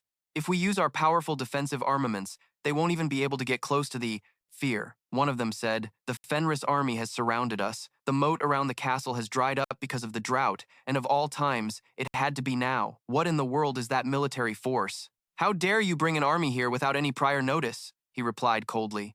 "I made my intentions perfectly clear in the letter. I warned you that if you still refuse to increase the iron supply, you would regret it." "Enough." The brown-haired man gritted his teeth and said, "You little brat, do you think that's a valid reason to act like this?" The silver-haired man said angrily, "Do you think you can just make up any reason to march an army into another noble's territory like this?" Kabandi threatened. "If you want a proper territorial war, then prepare a decent reason and officially declare it. I will not engage with someone who disrespects the etiquette of nobles in such a manner." From below, our hero muttered, "A declaration of war?" Then he gestured behind him, calling a man forward to hand him a bow. He drew the bow, preparing to shoot at the castle wall. Seeing this, Kabandi immediately called his soldiers to stand in front and block the blow for him. He yelled, "That madman, all of you!" Soldiers moved to protect the count. Ghislain remarked in awe, "Those walls are incredibly high." He seemed to already have a plan. He held an arrow tightly, guided his horse to lower its center of gravity, then let go, firing the arrow straight ahead. The arrow then shot towards Kabani. It pierced through a shield, then through a soldier's head, and finally took off one of Kabani's ears. This caused him to freeze completely, his face turning deathly pale. From below, he declared, "This is my declaration of war." The scene shifts to the capital, Catania. At this moment, an unusual meeting is taking place in Branford's room. Someone spoke up. "Baron Fenris has initiated a territorial war." The man in the hat said, "Thanks to his advice, we were able to survive this famine with the food we stockpiled." So then, the man in black replied, "Why would he start a war at a time like this?" Branford rested his chin on his hand and asked what justification he used to start the war. His aide replied that it was because Count Kabani refused to open the iron market to Fenris and the neighboring regions. Through this incident, we began to discover that Count Kabani had been conducting nearly monopolistic iron trades with Desmond's territory. The man in the hat replied, "Tsk, if he wants a reason to declare war, he'll find one." The man in red added, "What is there to even hesitate about? Before this situation gets any more serious, we have to kick him out of the pro-prince faction." The man in blue nodded in agreement. Another chimed in, "While we're putting all our effort into recovering from the drought's damage, that guy is just diving headfirst into pointless wars." The white-haired man said sarcastically, "It seems to me that you just have a massive prejudice against him." This comment made the brown-haired man shout in anger. What did you say? Seeing things were about to get out of hand, Rosalind stepped forward and said, Everyone, please calm down. What we need to do now is find a solution to resolve this tense situation unfolding in the north. In any case, what's done is done. A pointless war of words will only waste more of our time. The brown-haired man let out a cold snort. I am calmer than words can describe. Anyone can see that what he's doing is perfect bait for the ducal family to use against us. A person entered from outside, agreeing, I concur with that statement. My dear nobles of the pro-prince faction. Seeing this person's arrival, the nobles were startled and yelled, You're from the ducal family? Branford shot a cold glare at the newcomer and spoke. Count Bewood replied, As you all know, Baron, Fenris has attacked Count Cabani, a neutral noble. For something like this to happen while everyone here is suffering from natural disasters, can I consider this to be the will of the entire pro-prince faction? Marquess Branford. The words carried a threatening tone, causing Branford to frown slightly in thought. The white-haired man thought to himself, Humph. The ducal faction's intelligence network is no joke, huh? The man in the hat also thought, Are they acting so tough because they're confident they have us backed into a corner? Rosalind also swallowed hard, deep in thought. This incident could turn all the neutral nobles into enemies of the pro-prince faction. This is a golden opportunity for the ducal side to gain the upper hand. To be blunt, the fate of our entire faction will be decided by what my father says. Conversely, looking at it from just the pro-prince faction's side, if Lord Ghislain fails, we will also lose our influence in the north. And even if he withdraws from the pro-prince faction, the result will be the same. However, if Fenris wins and manages to capture the largest iron mine in the north owned by Cabani, we could gain benefits that far outweigh the risks. After a moment of contemplation, Branford clasped his hands together, slammed them on the table, and declared, Baron Fenris's justification for launching this territorial war is completely legitimate. His words made Bewood on the other side frown slightly and ask, What do you mean by that, sir? He replied, Because I consider this a personal dispute between Baron Fenris and Count Cabani, not the will of the pro-prince faction, and the ducal family has no standing to interfere in this matter, Bewood countered. But even if one wants war, they must choose the right time. To take such a stance on this matter is no different from abandoning your duty. As a noble of the pro-prince faction, the duty to maintain order in the kingdom. Hearing this, he let out a soft sigh and replied, I have a question of my own. Why is the ducal family reacting so sensitively to this matter? It's as if Count Cabani has officially become a vassal of the ducal family. The scene shifts back to the Count's castle, where a loud scream echoed from the castle walls, drawing everyone's attention. Xian remarked, Your earlier assessment of the wall was certainly nothing to scoff at. Xian added, That pot-bellied noble. It seems he won't be wearing any earrings from now on. A soldier rushed over, yelling, My lord, you must stop the bleeding. The Count clutched his ear and shouted, All troops, to your positions for me. Those damn scoundrels. Make those insects pay. Show them the might of Castle Cabani, a place that has not fallen a single time in history. The soldiers, they replied in a clear chorus. Archers, take your positions. Prepare to fire. As soon as the words were spoken, the soldiers immediately got into position, preparing to attack. Down below, Ghislain spoke up. They're preparing to attack, sir. He nodded in confirmation. Just as you'd expect from a place that defends its walls for a living, their response is swift. Once preparations were complete, a soldier shouted that all the crossbows were fully loaded. Cabani roared, Attack! The moment he spoke, a rain of arrows shot towards him. He and everyone with him remained perfectly calm. He reached behind him and gripped his sword tightly, preparing to block the attack. The prepared shields were doing their job well, blocking many of the arrows. He swung his sword, easily deflecting the arrows flying towards him. The others also swung their swords to block the attack. After the first volley ended and the dust settled, Ghislain and his troops were completely unharmed, without a single casualty. This made Cabani, who was watching from above, grit his teeth in anger. He sheathed his sword on his back and said sarcastically, Is that all you've got? Then he turned his horse and commanded, All troops, fall back to the main camp and prepare for the next operation. After returning to the encampment, Claw leaned back in his chair with satisfaction, exclaiming, Our Lord has chosen a perfect time to declare war, hasn't he? Right, Wendy? They definitely don't have as many food supplies stockpiled as we do. So if we just keep waiting like this is a battle where victory will surely be on our side. Anphone, looking bored, rested his head on the table and lamented, If that's the case, then why did he even bring us mages along? Claw replied, What's the big deal? Either way, slaves like us. No, either way, mages have to contribute to building the garrison, right? You've worked hard all day, so just take it easy and rest. It's been a while since we could just kick back and do nothing in the rear like this. It feels great. Then he looked at Anphone and made a suggestion. If you've got nothing to do, how about we play a game? Meeting another gambling addict, Anphone immediately agreed. So, how much do you want to bet? Just as they were about to get started, Giz walked in from outside and called out, Clow, you get out here now. Seeing him appear, he jumped to his feet, startled, and asked, You've returned, my lord? He didn't answer, turning to Anphone instead. You. Gather all the mages immediately. Being interrupted at the best part made Anphone grit his teeth in anger. Damn it. Giz continued. From now on, you will all dig a tunnel towards that fortress for me. Hearing this, Anphone shouted in surprise. What? A tunnel? Clow added. This is a battle we can win just by holding our position here. Are you really planning to waste effort on something so pointless, my lord? He turned and walked away, replying, I want to end this territorial war before the Duke's faction can reinforce Kabani, so we can't afford to just sit here. He stepped outside, looked towards the fortress ahead, and said, This war will be over faster than you can imagine. The scene shifts to Kabani's fortress, where he was shouting in a rage, Fenris, that arrogant bastard. He dared to poke a hole in the hand of this noble body and then just run away? One of his men said, Against our firepower they couldn't do anything. Another added, But it's obvious that they know we're short on food, so they've switched to a stalling tactic. Kabani gritted his teeth in anger and growled, He's planning to wait until we surrender. But I still have the ducal family backing me. They can't abandon the largest iron mine in the north, which we possess, so they will definitely send reinforcements. We just need to hold out until then. But then a soldier on lookout spotted something and turned to report, My lord Count, it seems they're digging a tunnel. This news made Kabani jump and shout, What the hell? He stood up, grabbed a spyglass to observe, and said sarcastically, How ridiculous! How dare they act so openly and brazenly? The man in purple spoke up, It seems they intend to breach the fortress through an underground tunnel, since a frontal assault is nearly impossible. The man in yellow added, Considering the foundation of our fortress, they can only create an exit at the south gate.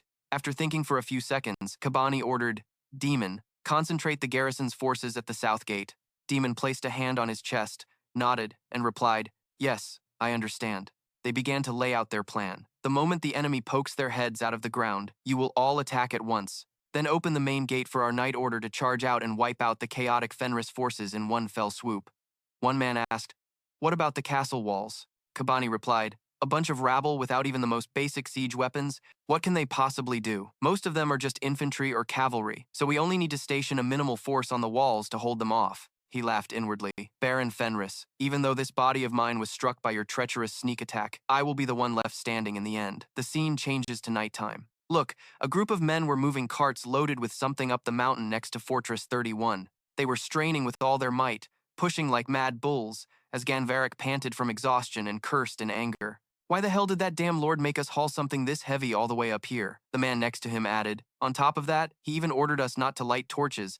We can barely see the road ahead. Another guy turned and said, Ganvarik, we built it just like the lord ordered, but can we really use it in a real battle right away? Ganvarik looked incredibly determined. He always trusted his own skills, saying, Don't waste your breath. There's no way something I made won't work. Flashing back a few days, after hearing Ghislain's plan to fly, he was completely baffled. What? Don't tell me you found the blueprints for the legendary airship, a lost technology from the ancient empire? Hearing about an ancient airship piqued Ghislain's interest as well, and he asked, What the hell is that? Then he explained, Anyway, with your skills, you'll understand what I want to build after you see this. He took out a large piece of cloth and draped it over a rope stretched across the fire below. Immediately, the heat from the fire made the cloth shoot straight up. It was like a sky lantern. Watching this, Ganvarik still didn't get it. He stood up, walked over, and asked, So what? What are you showing us? Ghislain patted the inflated cloth and explained, This. Look at this thing puffing up. The hot air generated by the fire rises, and in the process, the air inside the cloth. At that moment, a large gust of air blew out from the fabric, startling Ganvarik, who seemed to have a realization. The bald guy next to him, still confused, said, So what? That's no different from the wind blowing by. But Ganvarik immediately cut him off. No, if it were just the wind, it would have fluttered sideways, not puffed up like that. Seeing that Ganvarik got his point, Ghislain smiled faintly, took a stick, and began to draw on the ground, explaining, If we create an airbag 100 times larger than this. Before Ghislain could finish, Ganvarik rushed forward, snatched the stick from his hand, and continued the explanation. And hang a basket for people to ride in beneath that giant cloth, then generate hot air. It will. I get it now. But he still turned to ask, But why does this happen? Why does heated air rise? Not knowing how to explain it himself, Ghislain just brushed it off. I don't know. I just stumbled upon it while making a fire to dry my clothes. This absurd reason made Ganvarik grind his teeth with excitement. That's insane. How could you possibly think of this from something like that? Then he turned and said, Lead the way, my lord. Ghislain asked, confused. Where to? Ganvarik exclaimed excitedly. To your workshop, where else?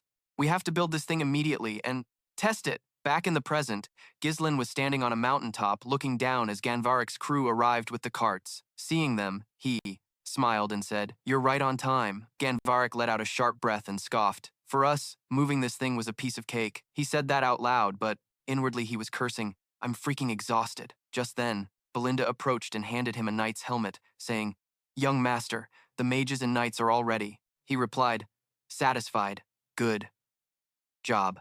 Belinda, you go get ready too. Nearby, Alphonse yelled in anger. You bastard. If this was the plan, then why the hell did you make us dig that tunnel? Gordon immediately stepped in to restrain him, threatening, You better watch your mouth, or I'll cut that tongue of yours out. With all preparations complete, Ghislain confidently strode forward, walking past everyone. He looked down at the Kabani base and declared, From this moment on, we will launch a raid on the enemy's central position. Just as we practiced, after infiltrating the fortress and securing the inner city, we must quickly open the outer city's main gate, so the Ghislain Knight Order can advance smoothly. That is the core of this operation. Remember, the Kabani army is the best equipped force in the north. Even though you've learned to wield mana, you won't be able to handle them easily. Moreover, the enemies that we will face in the future will be so much stronger that Kabani is nothing in comparison. So, if we can't even dominate a battle of this caliber, then we have the fortress and securing the inner city.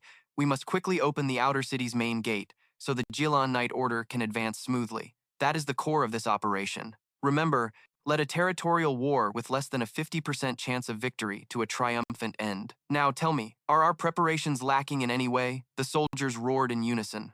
No, sir, he continued to shout. Are you afraid? The soldiers answered. We feel no fear. After boosting the soldiers' morale, he put on his mask and confirmed, That's right.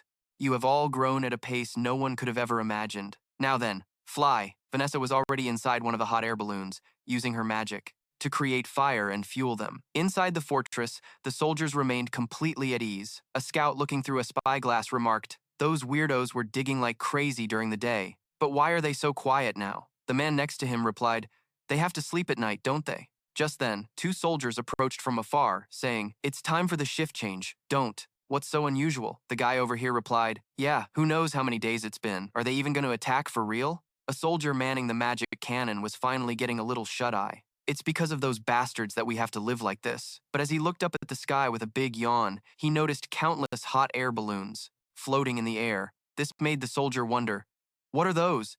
There are some round objects in the sky coming towards us. Are they monsters? Just then, a figure suddenly appeared, rocketing towards them. The moment he landed, Ghislain swung his sword and cut one of them down, sending him to the next world in an instant. Seeing his comrade sliced in half, the remaining soldier was terrified. The sword lunged forward again, cutting him in two. After finishing them off, Belinda's group began, through the secret passage first.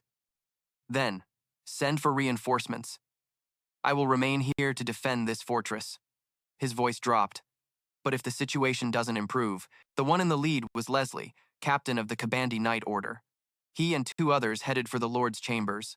Seeing him arrive, a guard greeted the captain. He hurriedly asked, Where is the Lord? The soldier replied, His lordship is still asleep. Without hesitating, he kicked the door open and stormed into the room, causing KB to jolt awake. He looked at him, asking, Leslie, what are you doing? The knight immediately explained, It's an emergency, my lord. The enemy has broken into the castle. These words were like a clap of thunder, making Kabani jump. Outside, countless hot air balloons floated across the sky, advancing on the castle. The soldiers could only watch helplessly as they looked up. In another area, Ghislain's group was locked in a fierce battle with the castle soldiers. Cao yelled excitedly, Come on, everyone! Let's go tear off that cleft-chinned lord's only remaining ear, and bring it back for our lord. Meanwhile, inside, Kabandi cried out in fear, What? How did those Fenris dogs get past our walls? Did they use the tunnels? Leslie explained. According to the soldiers' reports, they came from the sky, riding on unidentified spherical objects. This left Kabandi completely stunned. Flew from the sky? What the hell are you talking about? Leslie continued. How they got in is no longer important. The enemy's momentum is overwhelming, and they're seizing the castle. as they looked up. In another area, Ghislain's group was locked in a fierce battle with the castle soldiers. Cao yelled excitedly, "Come on, everyone! Let's go tear off that cleft-chinned lord's only remaining ear. By doing so, I can also call in our main force stationed at the south gate to encircle them." After a moment of thought, Kabani said, "I was targeting their tunnels and had even laid traps, waiting for them. But was I tricked by a diversion?" he said with a tremor in his voice. "This fortress of mine, which has never once fallen, could it be that the Kabani bloodline will end with my generation?" Seeing his lord starting to panic, Leslie placed his hands on his shoulders reassuringly. "Please, you must escape with your retainers. At an alarming rate. We need to act now." He quickly laid out his plan. "I will head straight for the underground tunnel that leads outside the city and defend that gate. Then you must get him out." Elsewhere in the castle, soldiers yelled in shock, "It's an enemy attack! How did they get inside?" Without giving them a chance to mount a defense, Ghislain gripped his sword and shot forward like a gust of wind, delivering swift, clean cuts that sent 2 soldiers to their graves. The last one tried to seize the initiative, charging forward with his sword raised at him, but the gap in their skill was too vast, and he easily deflected the attack. Then, he dropped low and delivered a sweeping slash to the man's waist, cutting him in half. 3 more soldiers rushed over from out of nowhere, yelling, "What are you all standing around for? Get a grip. If you have time to panic, start firing your arrows. There are only a few of them." Then one soldier, to descend the castle walls. "I'll take the lead again this time. Kill them all and spare no one." Inside the castle, 3 knights were rushing down a corridor, accidentally took out several soldiers. 2 figures climbed out of the wreckage, none other than Anfan and his companion. He angrily yelled, "You stupid muscle-brained pig! I told you not to get on. You're too heavy." Godon replied tiredly, "Please, sir, don't scold me anymore." While they were talking, 2 soldiers charged from behind, brandishing their weapons, pointed to the sky and yelled, "Squad leader, up there!" Just then, a hot air balloon in the sky began to falter and fall, crashing violently onto the castle wall. The collision. Ghislain and his people. He approached and asked, "Are you injured?" Cao, standing next to him, chimed in, "Godon, you're a knight now, but you still act the same as you always have?" Hearing the sarcastic comment, Godon scratched his head and gave an embarrassed laugh. "Ha ha." Just then, a loud commotion from deeper inside the castle caught Ghislain's attention. The soldiers inside were shouting and yelling, "Die!" The words had barely left their mouths when 2 daggers flew out of nowhere, embedding themselves in their throats and killing them instantly. It was, "On the defensive already," he continued. "They're reacting faster than I thought. It seems there's someone sharp inside this fortress after all." He thought to himself that the enemy forces scattered by his earlier tunneling tactic were probably about to regroup. "We have to hurry." Then he turned to his men and asked, "Is everyone down?" The soldiers responded in unison, "Defend the gate to the death. The enemy is inside." The soldiers scrambled into their battle formations. Watching their rushed actions, Cao commented, "What's this? They're already in position." As for himself, he looked straight ahead and declared, "I will clear a path to the main gate. Is everyone ready?" The soldiers raised their swords in unison and shouted, "Full of fighting spirit, we are ready." He then put his mask back on and announced, "The Fenris Knight Order, begin the operation." After that, everyone moved into their pre-arranged positions near the main gate. Seeing Ghislain's group charging forward, a soldier turned and reported, "Commander, they're coming." The man remained calm and said, "As expected, yes, sir." He began to assign tasks. "You 2, block the soldiers on the walls and destroy all the siege weapons. Belinda, you go find Count Pergium." The 2 of them nodded in confirmation. On his command, both sides charged and clashed in a fierce battle. But with Ghislain leading the charge, the disparity in strength between the 2 sides was obvious. They're aiming for the main gate. He pointed his sword forward and yelled, "All troops, raise your spears! Stop them! Hold them off until the main force arrives from the south gate." 2 soldiers who witnessed this scene felt their morale waver. How is this possible? We can't stop them at all. The most surprised person of all was Leslie. He thought to himself, every single one of their weapons is coated in mana. Could it be that all the intruders are knights? But even if they are knights, they shouldn't be able to push back our heavy infantry holding the front line this quickly. Then he turned his gaze towards Ghislain. This caused Leslie's eyes to widen in astonishment. The soldiers were clearly outmatched by Ghislain's group. Anyone who charged forward was taken down in a single blow. The outer city forces can't hold them back any longer. At this rate, the main gate will be breached before the main force arrives. Leslie coldly ordered, "Destroy it. Destroy the entire mechanism used to open and close the gate for me." The one leading the charge. "We have to stop him." The soldiers, losing ground, fell back and shouted, "Commander Leslie, their momentum is too strong." He brandished his sword and charged straight ahead, his eyes fixed on Leslie's position. Without a moment's hesitation, he rushed forward and unleashed a slash, striking directly at him. He was also quick to react, raising his sword to block the attack. Their eyes met for a moment, and then they continued to exchange blows relentlessly. When one attacked, the other defended. "I will buy you time." As he spoke, a faint purple mana began to radiate from Leslie's body.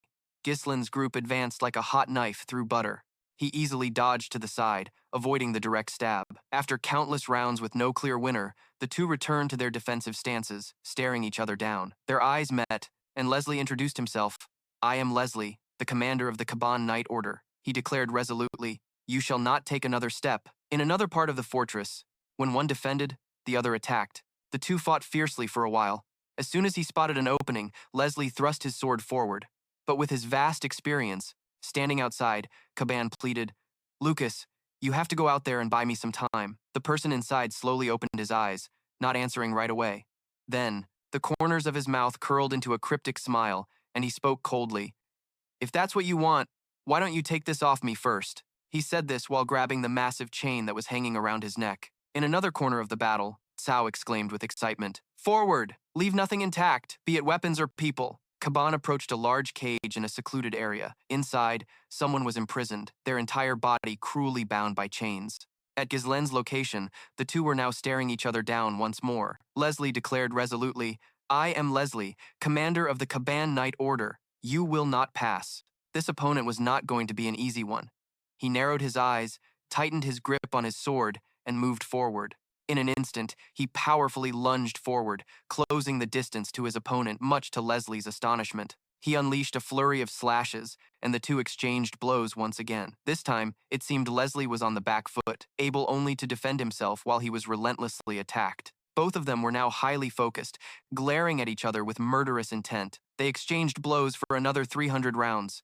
As soon as he found an opening, he swung his sword across his face, slicing his mask in two. While he was still trying to process what happened, he charged in again to land a few more blows to his face, but he quickly raised his shield to block them. Each of his attacks was like a sledgehammer blow, forcing him to retreat a few steps back. Seeing him on the defensive, the soldiers behind him cried out, "Captain Leslie." Another one seeing this reminded him, "You fool, if you have the energy to meddle, then focus on blocking the enemy in front of you."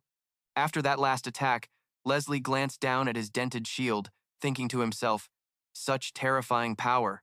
At this rate, my arm won't be able to take it, but it's still not enough to overwhelm me. He must know that the longer this drags on, the sooner he'll be surrounded by our main forces." He's not blocking the attacks directly, but deflecting them to maintain the perfect distance, aiming for the gaps between my attacks to gain an advantage. The moment he loses his composure and rushes in, that's when he'll die. He could only defend. He then rushed forward, taunting, "Is this all you've got?" Without waiting for a reply, he thrusted his sword straight at the man's face, who immediately leaned his head back to dodge the direct thrust. He had already figured out his opponent's fighting style, so without hesitation, he swung his elbow and landed a powerful blow to the man's face, causing him to cry out in pain. Unwilling to admit defeat, he swung his sword straight at him, but it was too slow. He stomped hard, cracking the earth beneath him, and somersaulted to evade the attack. While still in midair, he effortlessly swung his sword in a clean arc, decisively severing the man's left arm. He landed gracefully and offered a compliment. Not too bad. While his opponent was still in shock, he lunged forward again, this time delivering a finishing slash across his waist, causing Leslie's eyes to glaze over. He couldn't believe what was happening before his very eyes. That's right. Count Desmond once said to treat him as if we were facing Ghislain Fenris, the first sword of the North. The moment his body hit the ground was also when the knights on both sides stopped fighting. His soldiers stammered, "Captain!" On his side, the soldiers were invigorated, exclaiming, "He's the real deal!" As expected of him, he turned to his men and yelled, "All troops, press the attack, open the gate." On his command, the soldiers, filled with fighting spirit, charged forward, roaring, "Kill!" Over here, Leslie slowly struggled to sit up, saying with difficulty, "Baron Fenris, I hate to admit it, but things won't go the way you think." Just as he finished his words, a soldier turned back to report, "Sir, the gate won't open. The mechanism has been completely destroyed. There's no way to open it like this." He turned and commented with a smirk, "He actually knows how to use his brain, doesn't he?" Leslie explained, "Look over there. Kabani's main army is approaching. No matter how strong you are, you're finished if you're surrounded by overwhelming numbers." As long as we can protect the gate in the end, the final victory will be ours, Candies. And just as he said that, from outside the walls, Kabani's reinforcements arrived in massive numbers. Gordon asked anxiously, "What do we do now?" Another knight added, "We are knights. Let them come if they dare." He was lost in thought for a few seconds, then gave his men a reassuring look. He observed their condition, their mana was depleted, and everyone was exhausted. In their current state, they couldn't possibly fight the incoming army. With that thought, he walked towards the gate alone, much to Gordon's surprise. He placed one hand on the castle gate, while his other hand tightened its grip on his sword. He thought to himself, "If it's just for a moment, I should be able to use it. All of you, back away from me now."